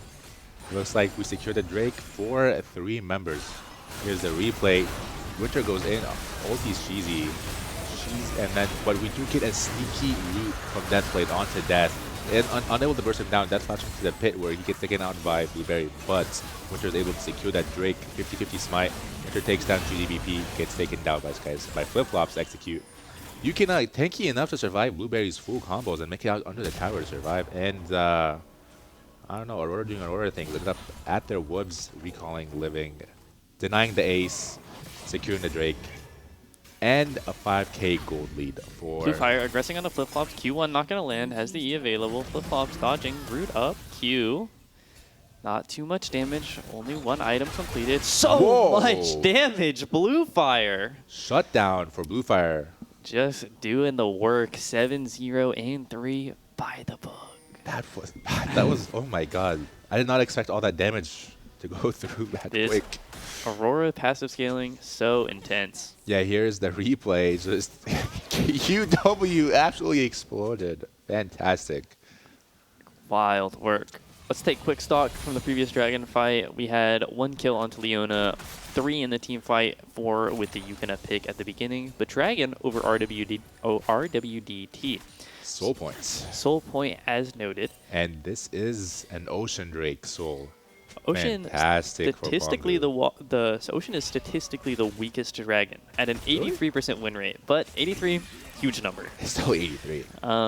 But it's nothing like a 94 Cloud Soul, I believe it is. I think this is still a good Drake for Pongu and Winter. Both pretty tanky, able to survive a little bit, and then that regeneration is going to come from the Drake. Might just make them that much more unkillable and last longer in the team fights. Definitely. Winter and Pongu, you can along them so tanky with that Ocean if they can secure it. Cheesy warding. Not going to walk into the death trap. Spider sense going off. You can try to bait him. He will not fall for it. You feel that itch though. He wants it. Sky Cerberus level 17. As mentioned, side lane monster. He's going to take your jungle camps and take your towers and your waves and then probably you. Yeah. The Mossy and Greatsword falling out of the sky straight into your head. He has at 3 items. 2 crit. 5.4 thousand gold lead, and it is Baron started up for RWDT, gonna force the issue. They know Sky Cerberus has TP from the top lane quest, and it is the collapse from Gank top. Baron so low already, 7,000 ticking down. Blueberry gonna have to find the entry. Sky Cerberus arrives, Leona ult on 2, Blueberry ulting into the pit, but it's 4 enemies in the pit. What can he do? He's gonna find the Baron. Throwing spells, Blueberry and Sky Cerberus on the backline together. Twin fighting so much damage from Gank top. You're seeing the gold lead now. Bluefire alone. What can he do? No damage left onto these tanks. Nothing left but to run. Oh, unfortunate fight here. The Drake secured for Gank top, and then 4 members down. It might even be an ace here. I think the game they're is going over. to force for an end. Death trying his best to poke them out, but I don't think he's going to do anything here. Garen melting into this inhibitor, melting the turrets. They're not gonna go for the ends. Not quite an end. Respawning is Pongu and Winter within 10 seconds, Aurora in 20. Gonna be a difficult fight to find. But let's take a look at this fight. We have Cheesy going over the wall here. Everyone, they engaged on Cheesy, but they let the Ambessa ulti in. When Winter just wailing on Cheesy, they missed the smite onto the Drake to get the Drake. Death kills Cheesy. Enough damage and stacks from flip-flops to execute 2 of them in the pit. Pongu gets ulted by Garen. Bluefire trying his best to run away, but he will just get caught by the Ambessa as well. Very unfortunate fight. Just targeting the wrong people, letting Ambessa get to the backline with her ulti not dodging it. Exactly. Now, for RWDT, their win conditions remain the soul point in 10 seconds, but those luxury items not coming through. No Infinity Edge on Caitlyn, no Death Cap on the Aurora, and it's just 2 items for RWDT. WeGang top sitting on 3 almost across the board. Ooh, do you think Winter will go for the steal here? He does have flash, ult, QE. He has everything to make the steal happen. Looking to find it. Dragon taken so low, 3,000 already. Winter not in range in time, not even going to dash. Yeah. As the Dragon for WeGang top, they know fighting it is hard, especially with that mid wave closing in pretty fast. Yeah, mid wave. 2 super minions, about to be 2 super Baron minions over there if Congo can't clear it out. Yep. Can they just brute into force? the base is WeGang top. Now I believe brute force is possible. It is flashes across the board except for flip-flops, but it is flashes across the board for RWDT except for Pongu, who opted against it. Clearing also the top wave, gonna hopefully try to push that tower, but we have 3 members of RWDT clearing it out. Bluefire and Doomblade in the bot lane, duking it out. I want to see that one-shot combo. Let's see. Sky Cerberus just pushing that wave in. Aurora flashing forward, was it? No, but it's the flash backwards and the ultimate from Doomblade doing so much damage. Can he use the ultimate to escape? No, he is down. And now with the numbers advantage, WeGang top can look to close this out. Yeah, 4 people in the bot lane getting that bot tier 3. Gonna go for the bot inhibitor. Pongu walking down. I don't think he has much survivability to do this. He only has 1.5 items. About to get. Now it is Bluefire taking the fight just a bit too early. You can see him sitting on the double rod. He needs to close out this death cap, and they need this Caitlyn to get items. I'd say a bit of a blunder to take that fight. Yeah, it should not have should have just given the tower gone to clearing. Baron would have been out soon anyways. Sky Cerberus clearing, running. You can try to chase, but just too fast with that Q movement speed. Recall from the Lux, going back to base. The pickaxe purchase for Caitlyn is the luxury. It is so close. Aurora has to be just 1 minion from Death Cap. I've seen this inventory for far too long. Be very close here. If he can get 1 wave, he'll probably secure the death cap and a very huge spike for damage. Lost all his Dark Shield stacks. Good thing he did not opt for the book. Definitely. It is the book that makes you lose. Man, do I love buying it. Makes you feel so powerful until you give that 1,000 gold away. Waiting here for that minion wave to push in, not wanting to step up there in case anyone is waiting for him, ready to burst him down. Exactly. We are at critical mass for RWDT at level 15 on Mundo, just short on the last item, or major item for Aurora, and as well for the Caitlyn. Just a bit more gold and a bit more time, and they can get onto these intense power spikes. How much gold lead is that in the top lane? That's almost that's like a pro team worth of gold lead. That's a gold lead you see all of G2 have, and Sky Cerberus has it. And that's an 11k gold lead for WeGang top. Huge numbers. I don't think I've ever seen this much gold lead, except for in my solo queue games. But that's solo queue. 7.6 thousand gold. Sky Cerberus, the side lane monster. What if we flip that into a 6.7k gold lead? That was awesome. Forcing the issue, though, is WeGang top, looking to find something to end this game. Fish for a pick, maybe. They do. Their composition wants to go forward, though. It is risky for their team to go forward and dive those turrets. Those turrets, they hurt. Triple inhib. The double super minion is what it It is the ultimate onto Bluefire, 1 HP, but not quite. He's going to be allowed to regenerate up. You can looking for the engage. Charm onto 2, now 3. Pongu at level 15 in the middle of it all, but Blueberry diving your backline. He's not taking any damage, and he's doing quite a bit. It's the Leona ult onto 2, you're CC'd, you're locked up, and there is an Abessa slicing and dicing your backline. A clean fight so far, no trade back, and a nice closeout from WeGank top. No soul given, and a Nexus down. Oh, hello. Winter, gonna find one? Not two. Nice try. Wow, 12.5k gold ended out. They did give us a series. We will be moving on to game 3 here. WeGank top versus RWDT. Very different game from what we saw last time. Bot lane, learned from their mistakes last game. I don't think I've seen RWDT pushing the wave once against Flip-Flops here. Definitely. Flip-Flop's such a good player in that early part of the game, doing so much work. I am so excited and delighted to have a series on our hand. It is always better to see a 2-1 over a 2-0. I want more games, I want more competition, and I love to see it. All right, we will see in game 3 here versus RWDT versus WeGank top who comes out the victor, who moves on to the losers finals, and then after that into the championship finals for LOLUTD LCS. Catch you guys on the next game.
Treats himself with what he means in the corner of his eye.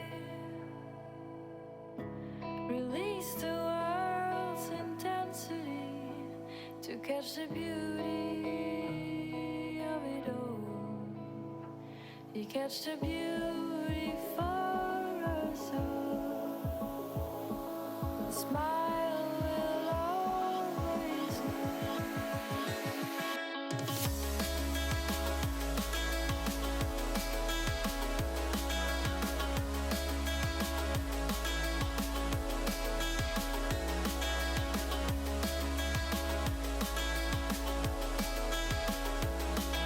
Smile will always know.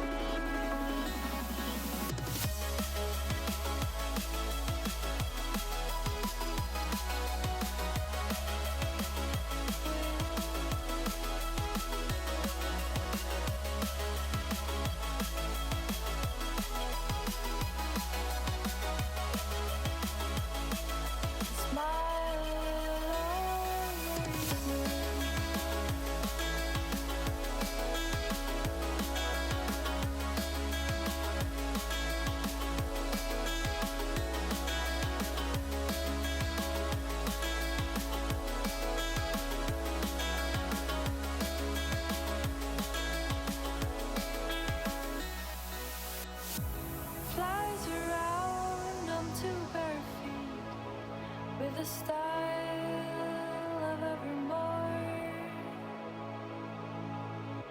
and plays a song we all adore to grow a smile that never goes. A smile we'll always know. A smile we'll always know.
of the horizon. Take me there to the edge that I can fly from. Show me where there's nothing down below, nothing at all. Will you catch me if I fall?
I'm safe. Darkness is surrounding, but it takes me in. Far away. I can feel the air rush up against my skin. I want to run to the end of the horizon. Take me there to the edge that I can fly from. Show me where there's nothing down below, nothing at all. Will you catch me if I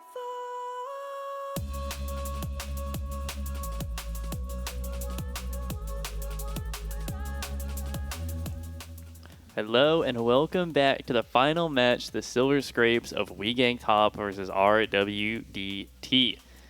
Now we hop into these bands immediately, and it's a repeat, just like it was last game. It's the same two, probably going to be the same three. Are we going to see the Braum? Or are we going to see something else here? The Galio. Galio has been something for, actually Doomblade, I think. Yukina, though, possibly running out of picks. Maybe they're thinking about that. The Hui ban, another respect to flip-flops. Same three on RWDT as always. Even if flip-flops didn't do that well on Hui and got countered, I think Hui is still just a good pick in general. Very good utility, good fears, good CC, good damage, good everything all around. Does not need much gold to do a lot for the team. Definitely. Those burn items are not too expensive and quite strong. We saw it last game. We saw Gank Top play a very heavy HP stacker style composition. The Ambessa, so tanky. No damage taken in those last fights. The B1, though, Nami. What do we think about that? Oh, very, it's pretty good anti-engage, I'd say. Especially if they pick something like an Alistar or a Nautilus. Now, Nami has been a pretty high priority champion and also is known for her extreme power combos. It's the Nami Corki and the Nami Lucian, but it is the Braum from RWDT. And the Yone too onto Blue Fire. This is very dangerous. He dropped 20 kills against me yesterday on that Yone. Yes, indeed. These are the two bans we saw cycled through for Gank Top, and RWDT has decided those were some good ideas before. Let's do that. I think that Yone is very good here into any juggernaut that that Sky Cerberus decides to play because of that Blade of the Ruin King. Brand Nami bot lane. There it is. I mentioned the Corki and the Lucian, but I forgot about the core at the heart. It is Mage's bot lane this tournament is run by The Water and Fire. Water Boy, Fire Girl. Sorry, Fire Boy and Water Girl. I never thought about that duo. I actually never noticed that. But yeah, indeed, it is a strong combo. Brandon being able to proc it twice with the ability and the passive. Then the Pantheon. Now, this Pantheon is a Doomblade special, but Pantheon also an extremely strong jungle pick right now at LCK. For 3 roles here. Exactly. LCK has had really high priority on Pantheon. It's been a super good jungle pick. Blueberry, of course, scrimming it with his club team. So Pantheon, available to go a couple ways, but I'm going to put the likelihood mid. Nocturne for the jungle. Not a bad pick here to the Brand Nami. Very easy to just jump onto them, burst them down, and Brand will not be able to get his fireball of nuclear death onto the enemy team.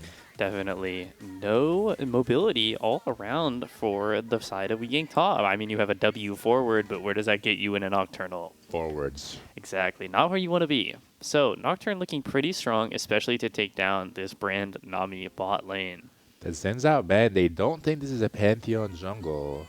So they're banning Andy. Blueberry's very popular Zenzao.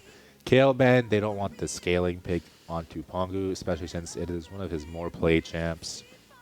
Pretty well versed in the ways of Kale. Definitely. Full screen, hello Yukina. But let's see what the last ban is for RWDT.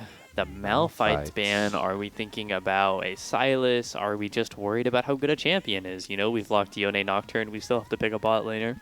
But it is Mage Tournament, and it has been Mage Tournament. And I'm not surprised if I see one more Mage bot laner come out of RWDT this game. Do you sense a Varus? Is there something in the air that's telling you Varus? I would be worried of a Varus, or picking Varus, I mean, because I'm running Yone Nocturne Varus. What happens to, I don't know, like a Randuin's Omen? Oh, but it is Death's Varus. And Death loves his AP Varus. Yes, and they do need AP here with that Yone Nocturne, unless they somehow get Pongu playing AP top. Ash, definitely a risky pick here. One anti-auto item. I mean, it's all over. Definitely that AP Varus. There it is. This I told whole you. tournament, Death has loved his Varus. In my head, I'm a Lethality Varus lover, but he goes that Dusk and Dawn into Shadow Flame, and he kills you in one arrow. Yes, I played against that yesterday too. I can tell you my top laner did not have a fun time trying to get onto that Varus. Or full charge WQ, pop, Storm Surge. It is instant death, you could say. A very good pun there. Let's see the blue side pick, the blind as well. Jax, exactly Darius. It's a million flex picks. Who's where? Is it the famous blue area Darius jungle? Is the Pantheon mid? Is it the Darius top? Where is anyone going? You gotta reveal it now. We're gonna find out with this last pick here. We can probably deduce it off of this last pick, unless they throw a curveball of the ages. Let's see a Yumi here. Wait, please, I would love that. No, where's the Nami go? But yeah, I am a little worried, especially with how auto attack. We're just gonna go back. Who's going where? I think it's Jax jungle, Darius top, Pantheon mid. Right now, RWDT in a pinch. They need an AP champion who can respond to both Darius, Jax, and Pantheon. I think Varus is pretty good AP champ in this terms, but we're gonna get Shen. Shen, definitely gonna struggle into that Jax. Gonna be having trouble getting his autos off. Mordekaiser, a good option here. Way better option than Jax here. Sorry, than Shen here. Let's I see. actually really like this Mordekaiser pick. It's going to allow for a strong 1v1 top, a good pushing lane, but you might be over-investing. Varus, a notorious lane pusher, one of the most high priority picks back at first stand and in the first split of LCK. So you have really heavy pushing lanes on both sides. This can work out, but you might struggle coming into that late game.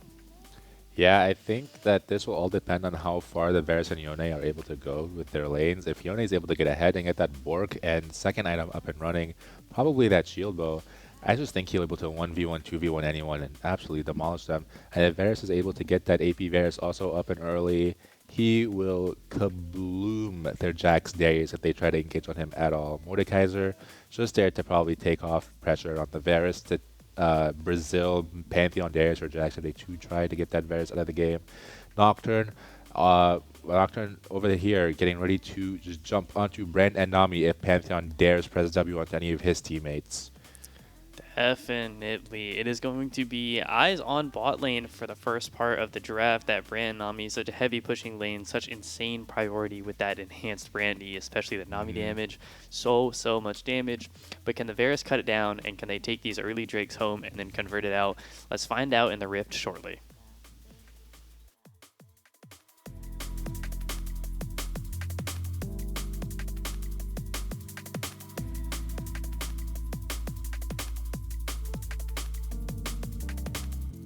There's not a second day. Now is your time, press play. Play. imagined it. Could this be fantasy? Play, play, play, play.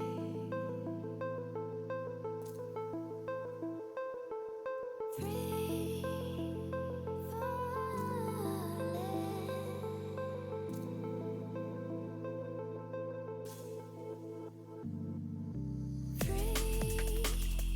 falling. Free falling with you.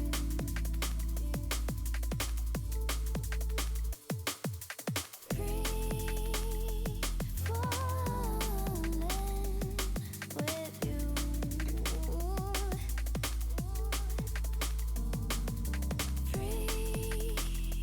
falling with you.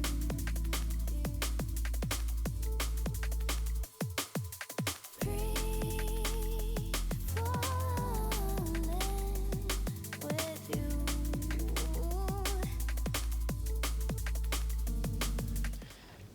And we are in here for game 3, getting ready to see who will bring it home for RWT or we Gank top. We have a ward in that river bush, and we're gonna have both junglers clearing down. It is a Pantheon mid drag jungle Darius top, like I said it would be.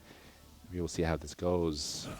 Notably, Sky Server is choosing to run that exhaust. Pongu on the other side, same choice.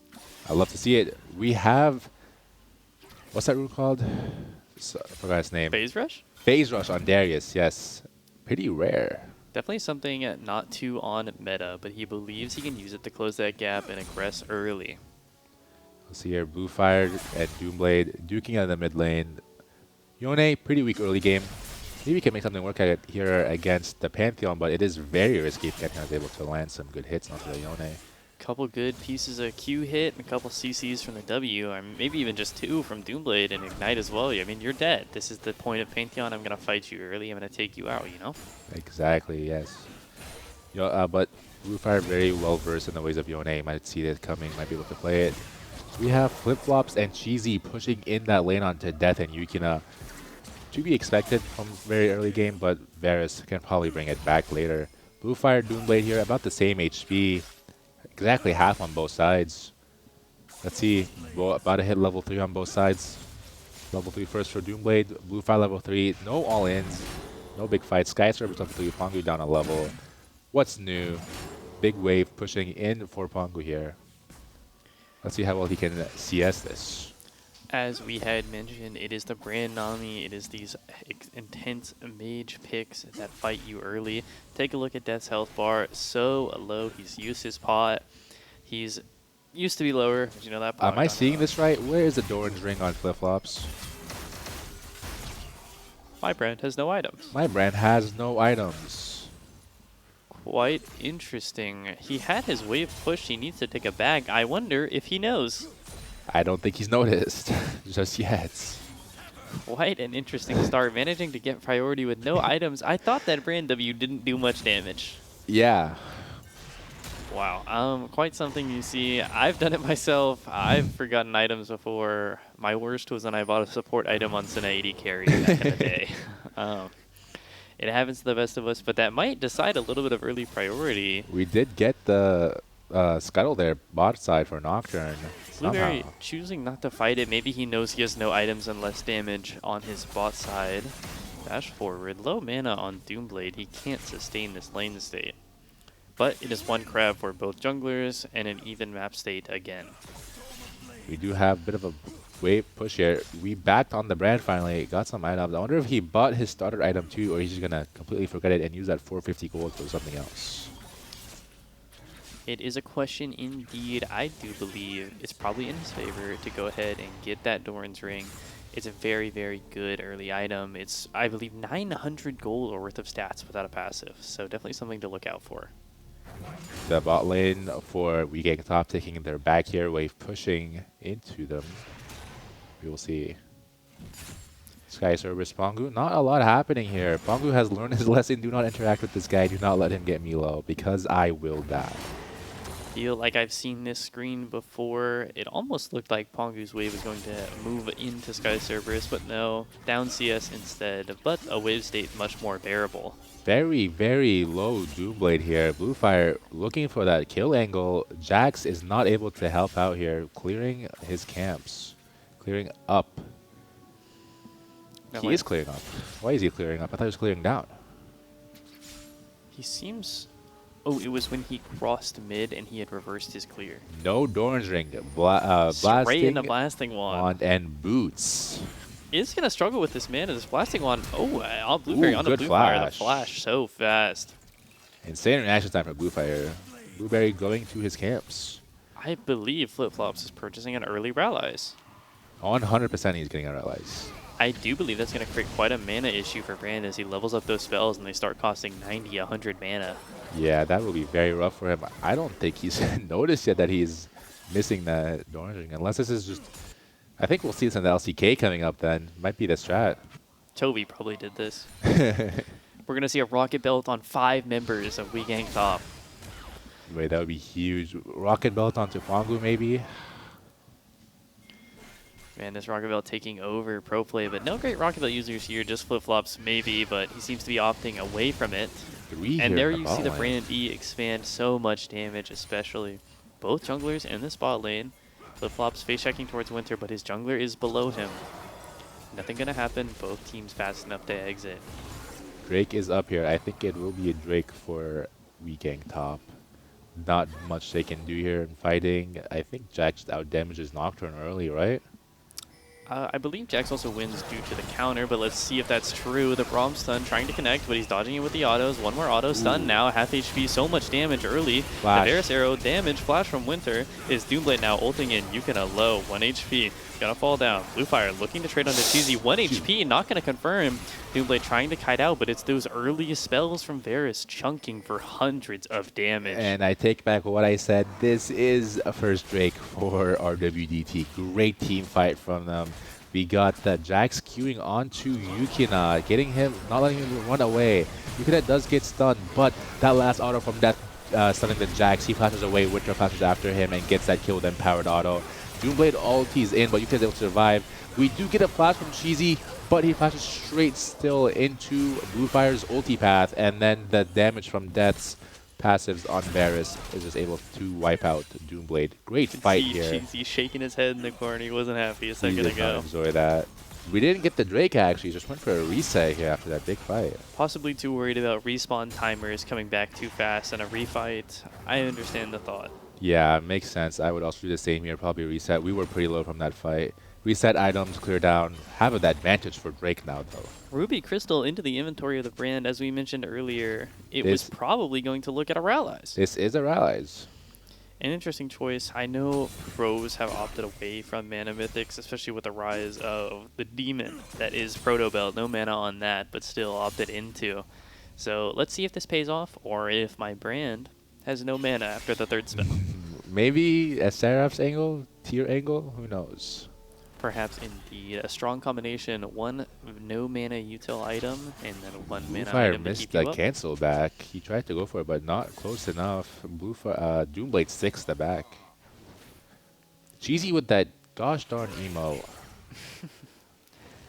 Taking stock of the map, let's take a look at our jungler positions. At the possibility of first strike, you see Winter clearing towards his bot lane, and the Blueberry cleaning up his bot camps. Both junglers here for a while, leaving Pongu on the island with Sky Cerberus. Trading forward, the pullback, the exhaust, 1 HP, Flash. bleeding out, 1 more auto, maybe, no. The slow gonna close it out though. Sky Cerberus And the solo bleed kill the gets Pongu. him.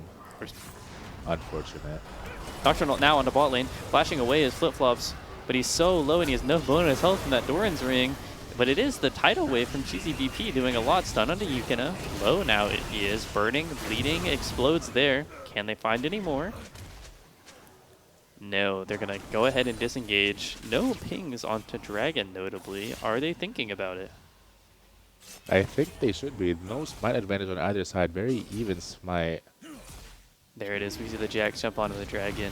4,000 HP and ticking lower. No contest from Winter. He knows his numbers are not to his favor. Again, get the Drake for free. Let the Drake go. Let the Skull Crab go. He's going to cancel the Nami's back. He does not know she's there, no vision. He will take his blue buff back. Possibly look at Grubs.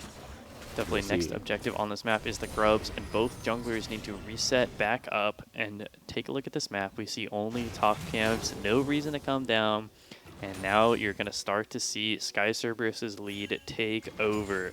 There it is, the blue ping on 1.3K the way already. to those Grubs. Sky Cerberus going to take him by himself, it looks like.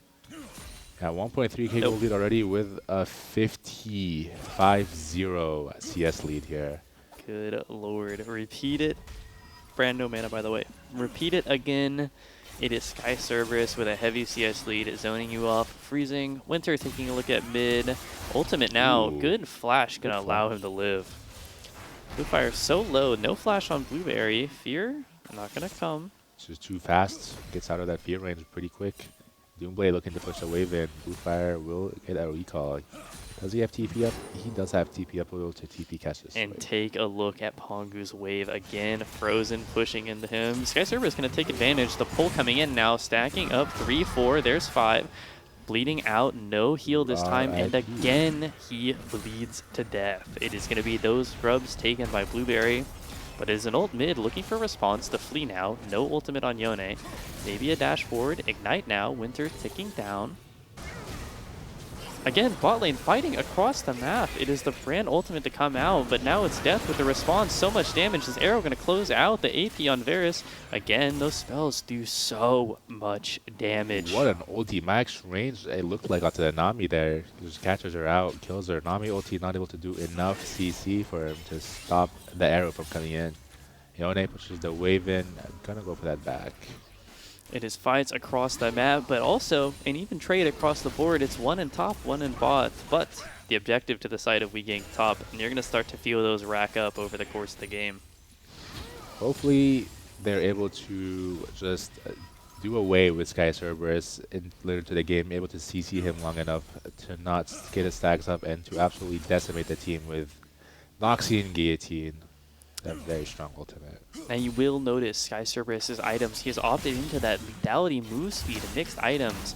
You see the Yomu's Ghostblade as well as the Wing Moonplate, 2 move speed items. This Darius, his only weakness is getting kited, and he doesn't feel like getting kited anymore. Not today. We will be dealing that damage. He will be tanking it because it is probably Wing Moonblades for that man's plates. Definitely, he is going to be all over your team. He is so fast and so strong, and this is only a Darius that is getting stronger.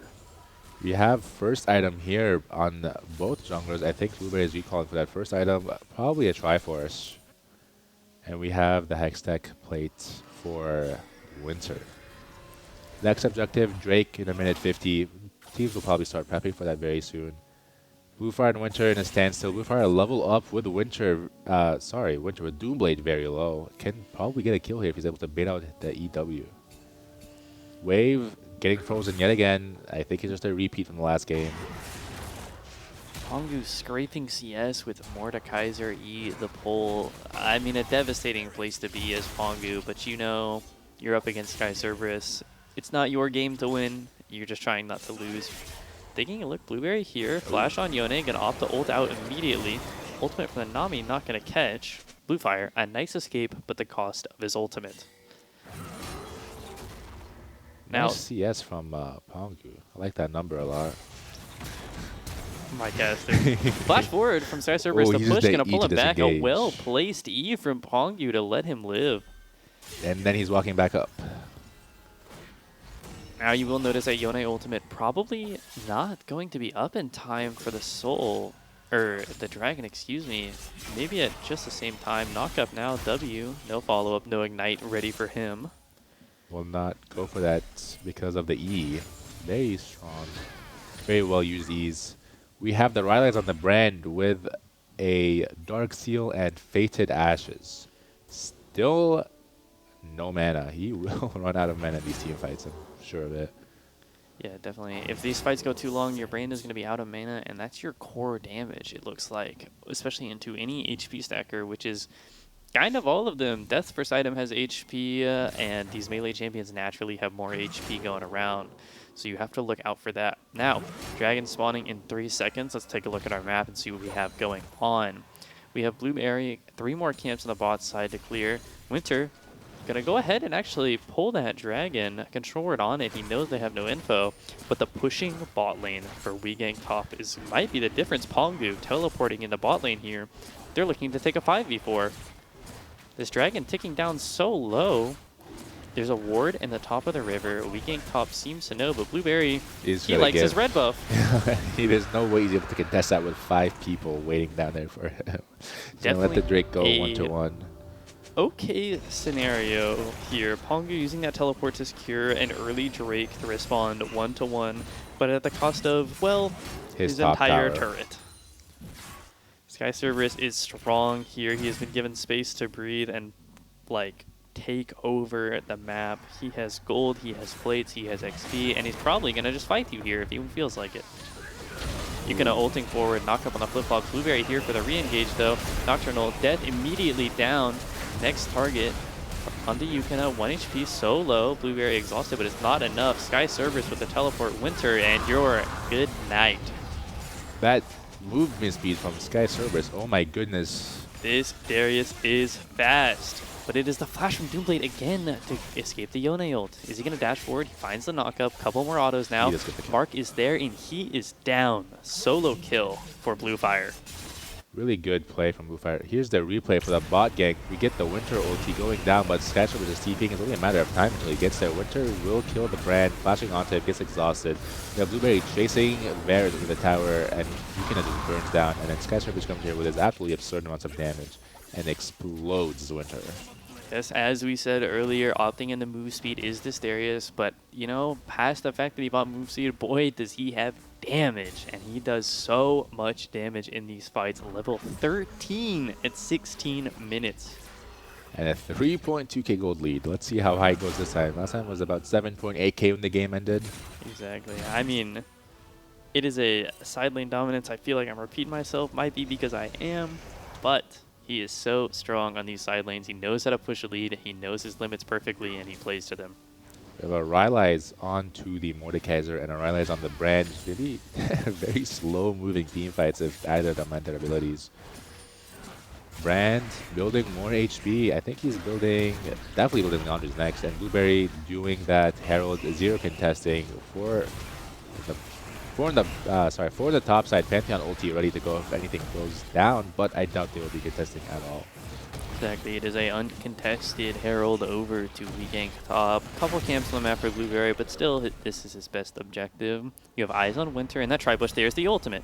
Right onto Doomblade. How much damage can he block? Quite a fair bit, but it's not enough. The Flea's going to turn him the other way as E can't save him. Bluefire, another. No flash was time to get away from that Yone ult. 1.1k gold lead for the Yone. 2-0. Let's see if he can pull out that Yone clutch performance here. This Yone is so deadly, as we mentioned before. 20 kill performance on stage yesterday. One of the most dominant in the tournament so far. I mean, this Yone, it's been banned time and time. It was banned in game 1. My team chose to ban it, but now they've disrespected it and they're feeling it.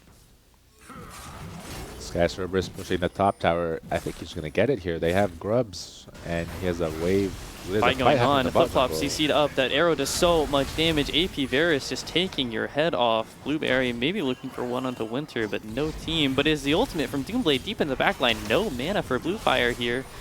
But that's a Yone, actually. Snipe, can he find it? No. The team corralled together, but low HP is Bluefire. Bluefire makes it out alive. Keeps his life here. Good fight. 1-for-0 trade, but Winter does lose his top side to Winter Sky caught, Cerberus. and the fight goes to them anyway. How does this start? Cheesy not able to find the bubble, but the knock up there. Blast Cone straight up, not going to get him out, but it's Flip-Flops who's caught on the side anyway. The Blast Cone puts Blueberry on the other side of the Krug wall.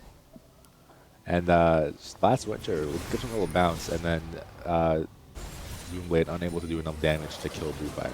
Herald placed mid during the replay, going to take a few plates off that mid turret and hopefully going to open up that map for Gank top. We see a 2.6 thousand gold lead into the favor of Gank top. Nothing insurmountable, but still a little bit to help you in these early fights. And speaking of early fights, we've got 30 seconds until this Chemtech Drake. Now third Drake of the game. Chemtech Soul gonna spawn up. Not the strongest Soul, but still a Soul is better than nothing. Darius sitting in that mid bush. He does not know that he's on vision, however. Death will hopefully be able to just sit back there and not let him catch up to him. They want to get this mid wave pushed in for that Drake, but Sky Service is saying step up and find out what happens. Clears the wave as quick I as feel Darius can. a flash pull coming from Sky Server. I feel like you hit the mid wave, he's just gonna flash at you. Oh, Bluefire walking away knowing what's going to happen if he decides to stay there. Ooh, Sky Service is a plant, gets that move speed. Pulls in Yukina, deals damage, but Yukina is a tank after all and is able to get out of there. Drake has spawned. Looks largely uncontested. Very They want to good make this contest, control. but they don't know much damage is already on it. It's already gone. The fight gonna pull out now. Pongu, he's in the ultimate with, I believe it's flip-flops out of the fight, but it's Sky Service onto the backline. Yukina one-shot already. It's Blueberry trying to find the fight, but Winter has flipped it. He's in the backline, but he's not safe. He's in the middle of 4. He's exploded. And that is a 3 for 0 and a Drake for We Gank top. This Darius is dangerous. 4K gold lead, 2.5 items, and just insurmountable amounts of damage here. And here we see the Nami ult catches Yukina. Pongu pulls flip-flops into the fight into Brazil, but we have Sky Service just dominating the top side. Winter goes down, trying to hopefully finish off flip-flops, but he's not low at all. Pongu comes out of there. Sky Service Sky 1 Service is HP. low. Bluefire Bluefire. looking for the chase, but he will not continue. He has no ulti, no flash to go for it. I thought we were about to see Sky Cerberus topple. 500 gold bounty on his head, but not enough gap close. You'll see Yone actually no flash there. I believe he has used his flash to attempt to contest Sky Cerberus in that fight.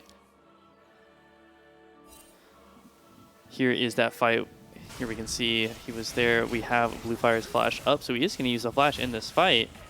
Ultimate going to land, but it's the exhaust that takes him out of it. Flashes forward to try to confirm, but that knockback leaving him CC'd for so long. Yeah, that knockup lasted just a few seconds too long. Unfortunate. Very close to getting it. I think now we know that even with 1.5 items, Bluefire is able to put Sky Cerberus on his back legs. Definitely. This Yone is so strong off so many kills. 2-0 here. Blueberry, he's 2-1. We've got a dragon coming up in 3 minutes. Now, it's going to be quite a stable map state for a fair bit of time. But you take a look at the objectives coming up. Something you're thinking of the Baron, maybe picking a fight if you can do anything. But these certain members of We Gank top just so very strong. Good arrow onto the flip-flops here. Wow. Half HP. Such a strong arrow. There's 2 items on Varus is a very, very strong power spike. That Shadow Flame, it does so much damage. Love to see that AP Varus damage. Absolutely devastating. Now you've got about 2.5, close to 3 minutes on Dragon Spawn, and all the waves pushed in for We Gank top. A very good map state to be in for sure, but stacking members towards that bot turret. They want to open that up and get space for the dragon. Bluefire just trying to deny the wave from coming into the tier 2 tower, not let, and especially since it has full cluster and overgrowth on it. If Sky Cerberus is able to get a hit, he will devastate Ultimate the tower. onto mid lane. His flip-flops alone, flashing away. He has a fair bit of HP from his items, but it might not be enough. Ticking lower and lower, so much damage. Gets Winter's flash in a trade, but not going to get his life. But here is Doomblade, slowed up, flashes forward to secure the kill. Blueberry clicking forward. It's the flash onto death. He's taken so low already. Flashes the wall. No more damage to confirm. Sky Cerberus trying to find something. No pull just yet. Blueberry chasing faster and faster. The Varus ult, not going to fish for the Q, but 2 roots up. Going to allow him to live a great fight for We Gank top. Doomblade walking to the top here. He wants that Varus, but I don't think he'll be able to go for it with the tower there, especially with Yukina there as well. Just Death survives that with this kind of a steed. Pongu, however, But it's flashes Pongu caught away. out. Okay. Flash there for him. Good flash. If that bubble had landed, I just think he would have died. We have Sky Cerberus looking for that tier 2 top tower with Pongu and Bluefire on the recall. Flip-flops back in the mid wave. Resetting the map state here for the entire team. It is flip-flops back on the mid-wave. Doomblade 2 looking to take a little bit of mid-prio. You see the teleport actually for Pongu onto top lane. SkyServer's caught out 1v4, but this is his domain. 1v4. What can he do? Let's see if he makes a miracle. Good Q onto 3. Good Oh my CC. god. The Ghost gonna, or no Ghost, just face rush. Triple pull onto there makes him alive. The fastest Darius you have ever seen. You can't catch him. Flip-flops acknowledging that survival in the chat. Okay, and we have the dragon up in about 30 seconds. Darius recalling, gonna head down there, ready for it. On the way down for that Drake. They're going to be able to secure tier 2 tower in the bot side, possibly? Exactly. 20 seconds on this Drake, but it is RWDT's game to face check. CC onto Yukina, a good champion to get CC'd though. Definitely the one you want to take the first engage. Going to take quite a bit of damage, blocking some. Arrow now onto Blueberry. How much damage? A lot from death, but not enough to kill. It is the pick for Gank top, and it is the dragon now for them. Pongu and Doomblade going at it. Pongu, even though he is down for the top lane, he's not down in terms of fighting Doomblade. Doomblade taking a devastating amount of damage in the death One more realm. Q. Absolutely disgusting damage onto Doomblade there from Pongu. Sent him to Brazil and sent him to the afterlife. It's the dash in, and it's straight onto Blueberry, but it's not enough. Caught out on the side is Cheesy. Blueberry ticking down to Winter. The stopwatch going to buy him some time. His team coming to save him. Over the wall is Blueberry, and he lives. No flash for Winter. Unfortunate. Very good survivability from Blueberry. I am bloobing it, as they would say these days. It is the dragon over to Gank top, and it is a nice secure at the cost of 2 members, but still puts you on a soul point. A much better place to be than having 1 more kill and no dragon. We have recalls coming from Sky Cerberus, recall coming from the Nocturne. They do want to possibly set up around this Baron. No, they're heading to the bot side. Death wants that bot wave. Scuttle spawning in the bottom river as well. We still have flip-flops on the mid wave doing his fire thing, able to spread his E onto it, push it very fast. 3 in the mid lane for Gank top. Definitely, this whole game centers around your wave control. When your waves are pushed, you are able to take control of the map. A wise coach I saw on YouTube once said, "You win games when minions hit towers," which is genius. Why didn't I think of that? Pongu able to get away. That ward saves his life. If he had not seen that Darius walk up to him, it might have been over. Pongu dead instantly. Definitely. Pongu in a bit of trouble this game. Down a flame horizon. It happens to the best of us. But that is the Sky Cerberus special. 11 CS per minute. That on is Sky Cerberus. Absolute. I've never seen that before. Very good CSing from him. Top wave, bottom wave, all his. But he's unable to get that tower, however, just if the wave gets cleared too fast from the enemy team as well. He's only 2 levels ahead of Pongu, though, not like 3 or 4 as last game. Winter in the top lane here, just waiting for Sky Cerberus to engage onto Pongu. Definitely. Even with Winter, it's still a tough fight. We saw last time 4 members, not enough to take down Sky Cerberus. Only because he had Flash. If I think he did not have that Flash and they did land some CC, he would have gone down like a tree. Blueberry here fishing for Bluefire. Bluefire knows that he is in danger. Winter is very close by. He's spotted by the Scries of Bloom. Blueberry clears vision. Last goes away. Will not go for anything too crazy here. Now Soul up, I believe, close to 3 minutes, but forget that. Winter is fighting the bot lane. Here we go. Bluefire versus Blueberry. It's the mid 2v2. Ultimate now. Teleport coming in for the side of Gank top. It's going to be Sky Cerberus coming in. Blueberry stopwatch to buy him some time. Sky Cerberus is here, and he is here for your head. Down goes the mid-jungle duo of RWDT. Yeah, unfortunate fight there. Just the stasis from Jax and then the shielding Eclipse and the boots, advanced armor boots for Deathblade makes it very hard for them to get Oh, the Mordekaiser killed. pull just a second away from canceling this teleport. So unfortunate. Unfortunate. Good TP there for Sky Cerberus. They will get that tier 2 mid tower, and they will probably get ready for that Baron here, possibly. Baron up, 2 members down for RWDT. Close to respawn though, a risky move to make an approach to this Baron. But T1 loves to do this. Why don't we just hit it? Yeah, I definitely think they can win a team fight here if they play just well enough. We have the recalls coming through though, so it does not look like it will be a fight. Pongu canceling the recalls, gets that EQ off, but they will walk away. Back to the mid wave now. You see Doomblade hitting, not too safe. The possibility of a Nocturne engaged. Look at the numbers here, 3 on mid. Sky Cerberus, he's fishing for this kill. He's thinking about it. He's popped the Youmu's and he's all over you. Pongu, ultimate now, 10% of his stats, exhaust on both sides. No damage here for about 4 seconds. 5 stacks. Sky Cerberus actually falling low. Pongu possible to win, but it's the flash and the ultimate now. Here's the midway play I was speaking about earlier. Numbers here. Nami ult gonna try to disengage. Winter gonna slay Cheesy pretty fast. Doomblade now rooted up. How much damage will this arrow do? Here it is, only about half. Blueberry jumping in, but not where he wants to be. It's the Braum stun, and he has no more counter-strike. He is down, and it is the Yone ult, and it is the fight that RWDT needs to get back into this game. Oh, Ooh, not going to close out on if he had hit that Q3, I think he gets it, but Sky Cerberus is just pushing the top wave. Now in a 3-3, it looks good, but at your inhibitor tower, it's the side lane demon.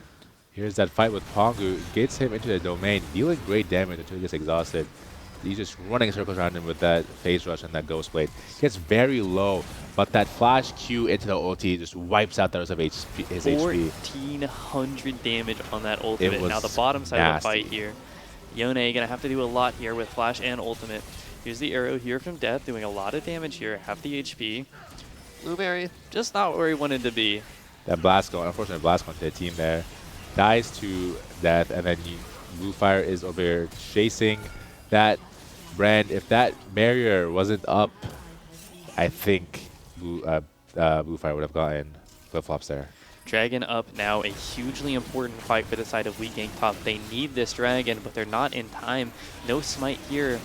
Maybe the possibility of a Mordekaiser ult in the flip, but no, it's flip-flop slain instantly. That Varus arrow we talked about earlier doing so much damage. Blueberry on the wrong side of the wall, not able to get in that pit. Objective bounty secured as well for RWDT. Good gold for the entire team, and they secure that second Jacob. There's no soul for Weak Gank top. They will go to the top of that map, however. Probably Baron is just there, sitting, waiting for someone to come fight it. I don't think either team will want to do that, though. It will be a very hard fight for both teams, especially with how ahead Bluefire is compared to Doomblade. 3 items. Take a look at this Varus 7-1-2. This is an iconic pick for Death. He has not lost at this tournament on Varus, I believe, and he builds these items a little bit off meta. It's that Dusk and Dawn you saw at the start of the season, but he is feeling himself. 7-1-2, as I said. He is a monster. The only difference between him and Sky Cerberus is about 100 CS and 1 death. My God, Sky Cerberus CS 7-0-2, 321 CS, not 11 CS per minute, but still 10. You know, not bad. 10.8, 10.7. Still, he is a terror on this Rift. It is eyes on him. Still has not died. Which carry can bring it home? Is it going to be the Varus? Is it going to be the Darius? Who can find what they need to find? Midwave getting pushed in here. Varus will be there to catch it, probably. They do not want to give up any more towers, or they will have 0 pressure left. And they will not be able to go for any objectives. The tier 2 towers still standing for mid and top, and the tier 1 tower for bot lane is actually still there for Weak Gank top. 3 plates left on it. Yes, when you take a look at the map state, it looks devastating for RWDT. Just no towers left standing on the map except for the inhibitor towers, and that just doesn't give you a lot of space to play. You know, you need to get on the map, you need to push your waves, and you need to get space if you want to take objectives and these fights. And speaking of taking space, Blueberry pushes that mid wave. Don't know how long until Drake. Probably another 2 or so minutes. RWDT cannot walk out onto that map, really. If they do walk anywhere, Sky Cerberus will be there ready for them. Definitely face checking anything. Looks like a nightmare, but a nice ward in the red side jungle down here. Finding them a lot of vision. You can see the intersection point, so you'll see anyone that's coming in. But the red side, not safe. A nightmare to walk into. 4 people waiting in there for you. Oh, Doomblade is spotted. Winter will chase him, please. Oh my god, that would have been Pongu Pongu face walking checking straight 3. into it. CC'd immediately stunned up, not gonna be able to get the ultimate off. It's a nice bubble onto Yukina. Over the top is the Blue Fire's ultimate. He's only gonna find 2 through the stopwatch. Diving in, Winter on the backline. What can he find? Blueberry 1v3, Winter 1v3. Who can do it better? It's looking like Blueberry, who's a monster, but not quite. The Unable to finish arrow from Death off. Varus. Left is 3v3, 2 taken down for both teams, notably both junglers. No possibility at a Baron, because it would be way too flip. Sky Service at full HP though, Flip-Flops and Doomblade at half HP. Not very good for RWDT to be able to fight it. You see the arrow lands, but Jack's able to stasis it. That arrow from Death dealing no damage, riffing, but Jack flashes onto him, but he's able to kite away with his team helping him. And then that final arrow able to wipe out the last bit of Blueberry's HP and leave him with only 100 HP standing. Able to walk back with 1.6 gold, and we have a pause. Not quite sure what's up. Possibly a tech pause, doubtably a bug. Let's see if we can find out. I hear a noise. I do hear the game going on. So, the way to win this game for RWDT would be to somehow catch that Darius out, put him down, and then the rest of the team falls. A 700 gold bounty, 1,000 gold on his kill. Any scaler who picks that up is going to be loving it. The Yone or the Varus, I would say, are the ideals. And play will resume now. The inhibitor will be falling, mid inhibitor down. Top inhibitor is still open, but I don't think they will be going for it at all. They look like they're going to go and get their backs off, regenerate HP, buy those items, and prepare for whatever is coming up next in this fight. We have the supports are back up and on the map. Winter is about to spawn in 5 seconds, Blueberry in 10, both teams 5v5. But we do have Sky Servers farming Winter's topside jungle. Winter already down a pretty hefty 60 CS to Blueberry, and he's not able to catch up because of Sky Cerberus' jungling. Would it be Sky Cerberus if he wasn't on your side lane taking all your camps? No, it would not be him at all. It would be unlike him. He's huge double wave for the Yone here. Level 20 and approaching full build, actually. I wonder if he's backing here on this Mercurial Scimitar. It's going to be his last item, the QSS. An interesting choice, but a choice I quite like. It is a good choice. We'll not be able to take away that Mordecai's ult though. We'll take away the Fear and the Root from Nocturne and Varus respectively. Tech definitely taking away that Varus ult is going to be a huge deal. 3 Varus stacks and a Q, possibly 100% of your max HP is magic damage. It kills so fast. Now, let's take a look at this Dragon soon. 5 here for RWDT, the 5th Darius joining for We Gank top. Quite a 5v5. Vision clearing out for both sides, and the Chemtake heading in. Fishing out for those Braum Qs, hoping to land one, allow them to get a stun. And we have the fight about to play off here. Braum still fishing for Qs, not landing quite yet. They do not have vision in that bush, but they do know that the entire team is there. Blue Fire trying to stack his Qs off the Drake. Drake is falling. RWDT is deciding to start the pull. Pongu flashing to safety here. Drake falling lower and lower. Blue Fire with a knockup. Pongu out of line. Stunned up here. Blue Fire looking to find something. Knockup though going to displace him, but his flip-flops immediately. Onto the backside here is Doomblade. What can he find? Dragon smited by Winter. 3 Jakes to 3, so let's find the fight. Doomblade getting lower and lower, but it's Sky Server's flashing forward. 1,000 true damage on your head. Gonna do it again. You gonna hold this. Absolutely devastating fight. The Drake is to the side of RWDT, but and it is We Gank top with the fight. It is 5 dead, and it is We Gank top series. Winter has left the game, it's over. And the Nexus is all but gone. It is the game for We Gank top. Sky Cerberus will take another head and move to that lower finals. Very good game from both sides here. Very competitive, very well played. Winter with those amazing smites for the Drake, but just unable to do anything against this 0 death Darius. Very strong. Heads rolling all over the place from his ulti. And too much true damage, dare I say, going out. Blueberry also doing very well for himself. As we should say, we are blooping it. And we will see We Gank top in the finals, fighting against... Who? It's a loser final. Loser finals, but who are they going against? I believe it's the result of SCY and Infinity Stones. Ah. We don't have that result just yet, but we are excited to find out who will be playing that match. Very, very well played from Sky Cerberus. I did not expect anything less from him. The side lane demon should be his name. Such a monster in these fights is Sky Cerberus. I feel like I've said his name 1,000 times, but you can't say it enough when he is 10-0 on that Darius. Such a demon. With that Phase Rush Ghost Blade, I don't think he's stoppable at all. Phase Rush, slow resist, and then the extra move speed from the blade. He will be on everyone. Well, that was the end of that series. 2-1 to WeGank top. SCY falling down out of winner's bracket. SCY, or excuse me, proceeding Stones. through the winner's bracket. SCY SCY proceeds won. through the winner's bracket. Infinity Stones taking a 1-2 loss against Psy, and they will play WeGank top in that loser final. The result of that match will play in the grand final. Okay, and we will be back with the losers finals of Infinity Stones versus WeGank Top to see who goes on to the championships to face off against SCY. Dare I say, they might be the favorites to win this tournament. Definitely. They had one of the strongest seasons. We will see you on the other side.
eyes are closed in my mind, I can hear you speaking.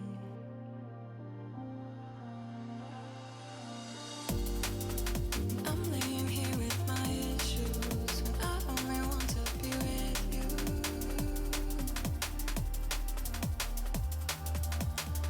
It's funny how I used to feel, now I don't know what I was thinking. Every time you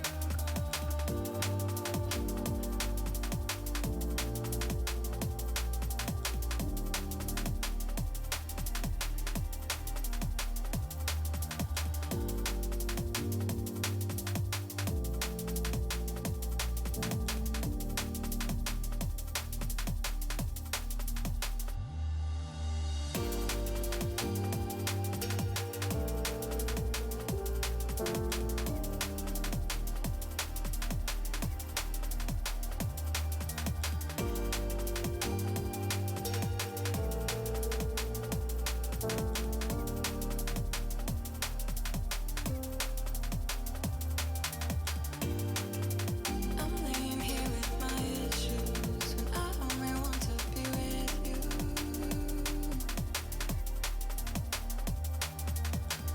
It's funny how I used to feel, now I don't know what I was thinking.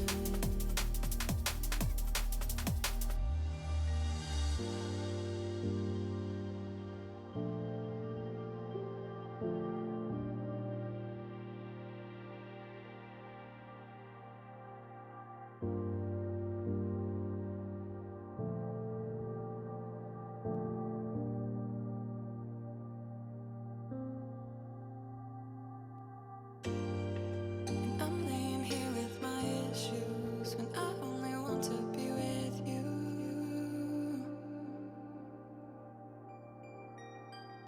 It's funny how I used to feel, now I don't know what I was thinking.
tide of gravity surrounding me.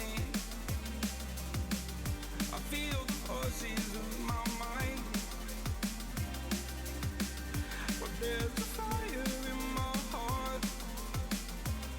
I wanna feel weightless again. My color glows, it echoes through your shadow. My embers glow like a wildfire racing through the night. Bring the dark into the light.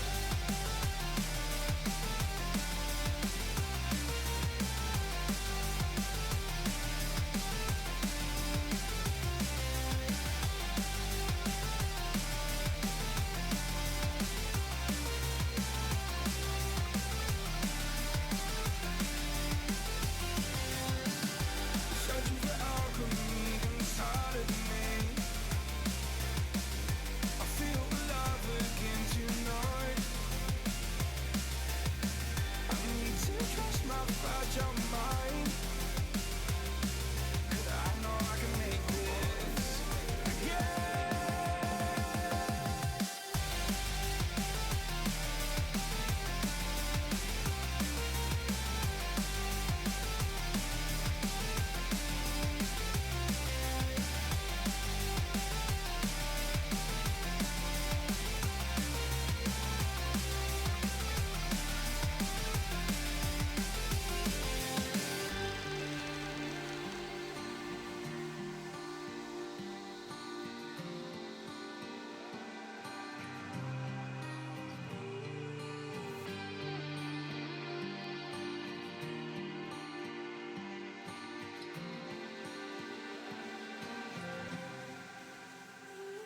My color glows, it echoes through your shadow.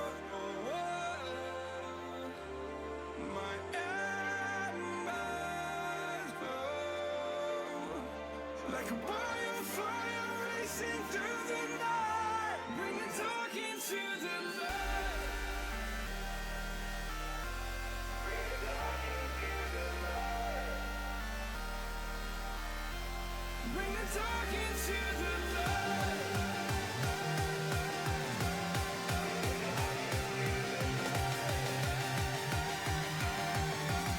Bring the dark into the light.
when I reach out to your love. Can you feel how deep we go? It's not easy, it's not easy, it's not easy. Tell me why we fight, tell me why we try. We're invincible, we're invincible. Tell me why we cry, why we get so high. We're invincible, we're invincible. Tell me why we fight.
Keep calm, what's that supposed to mean?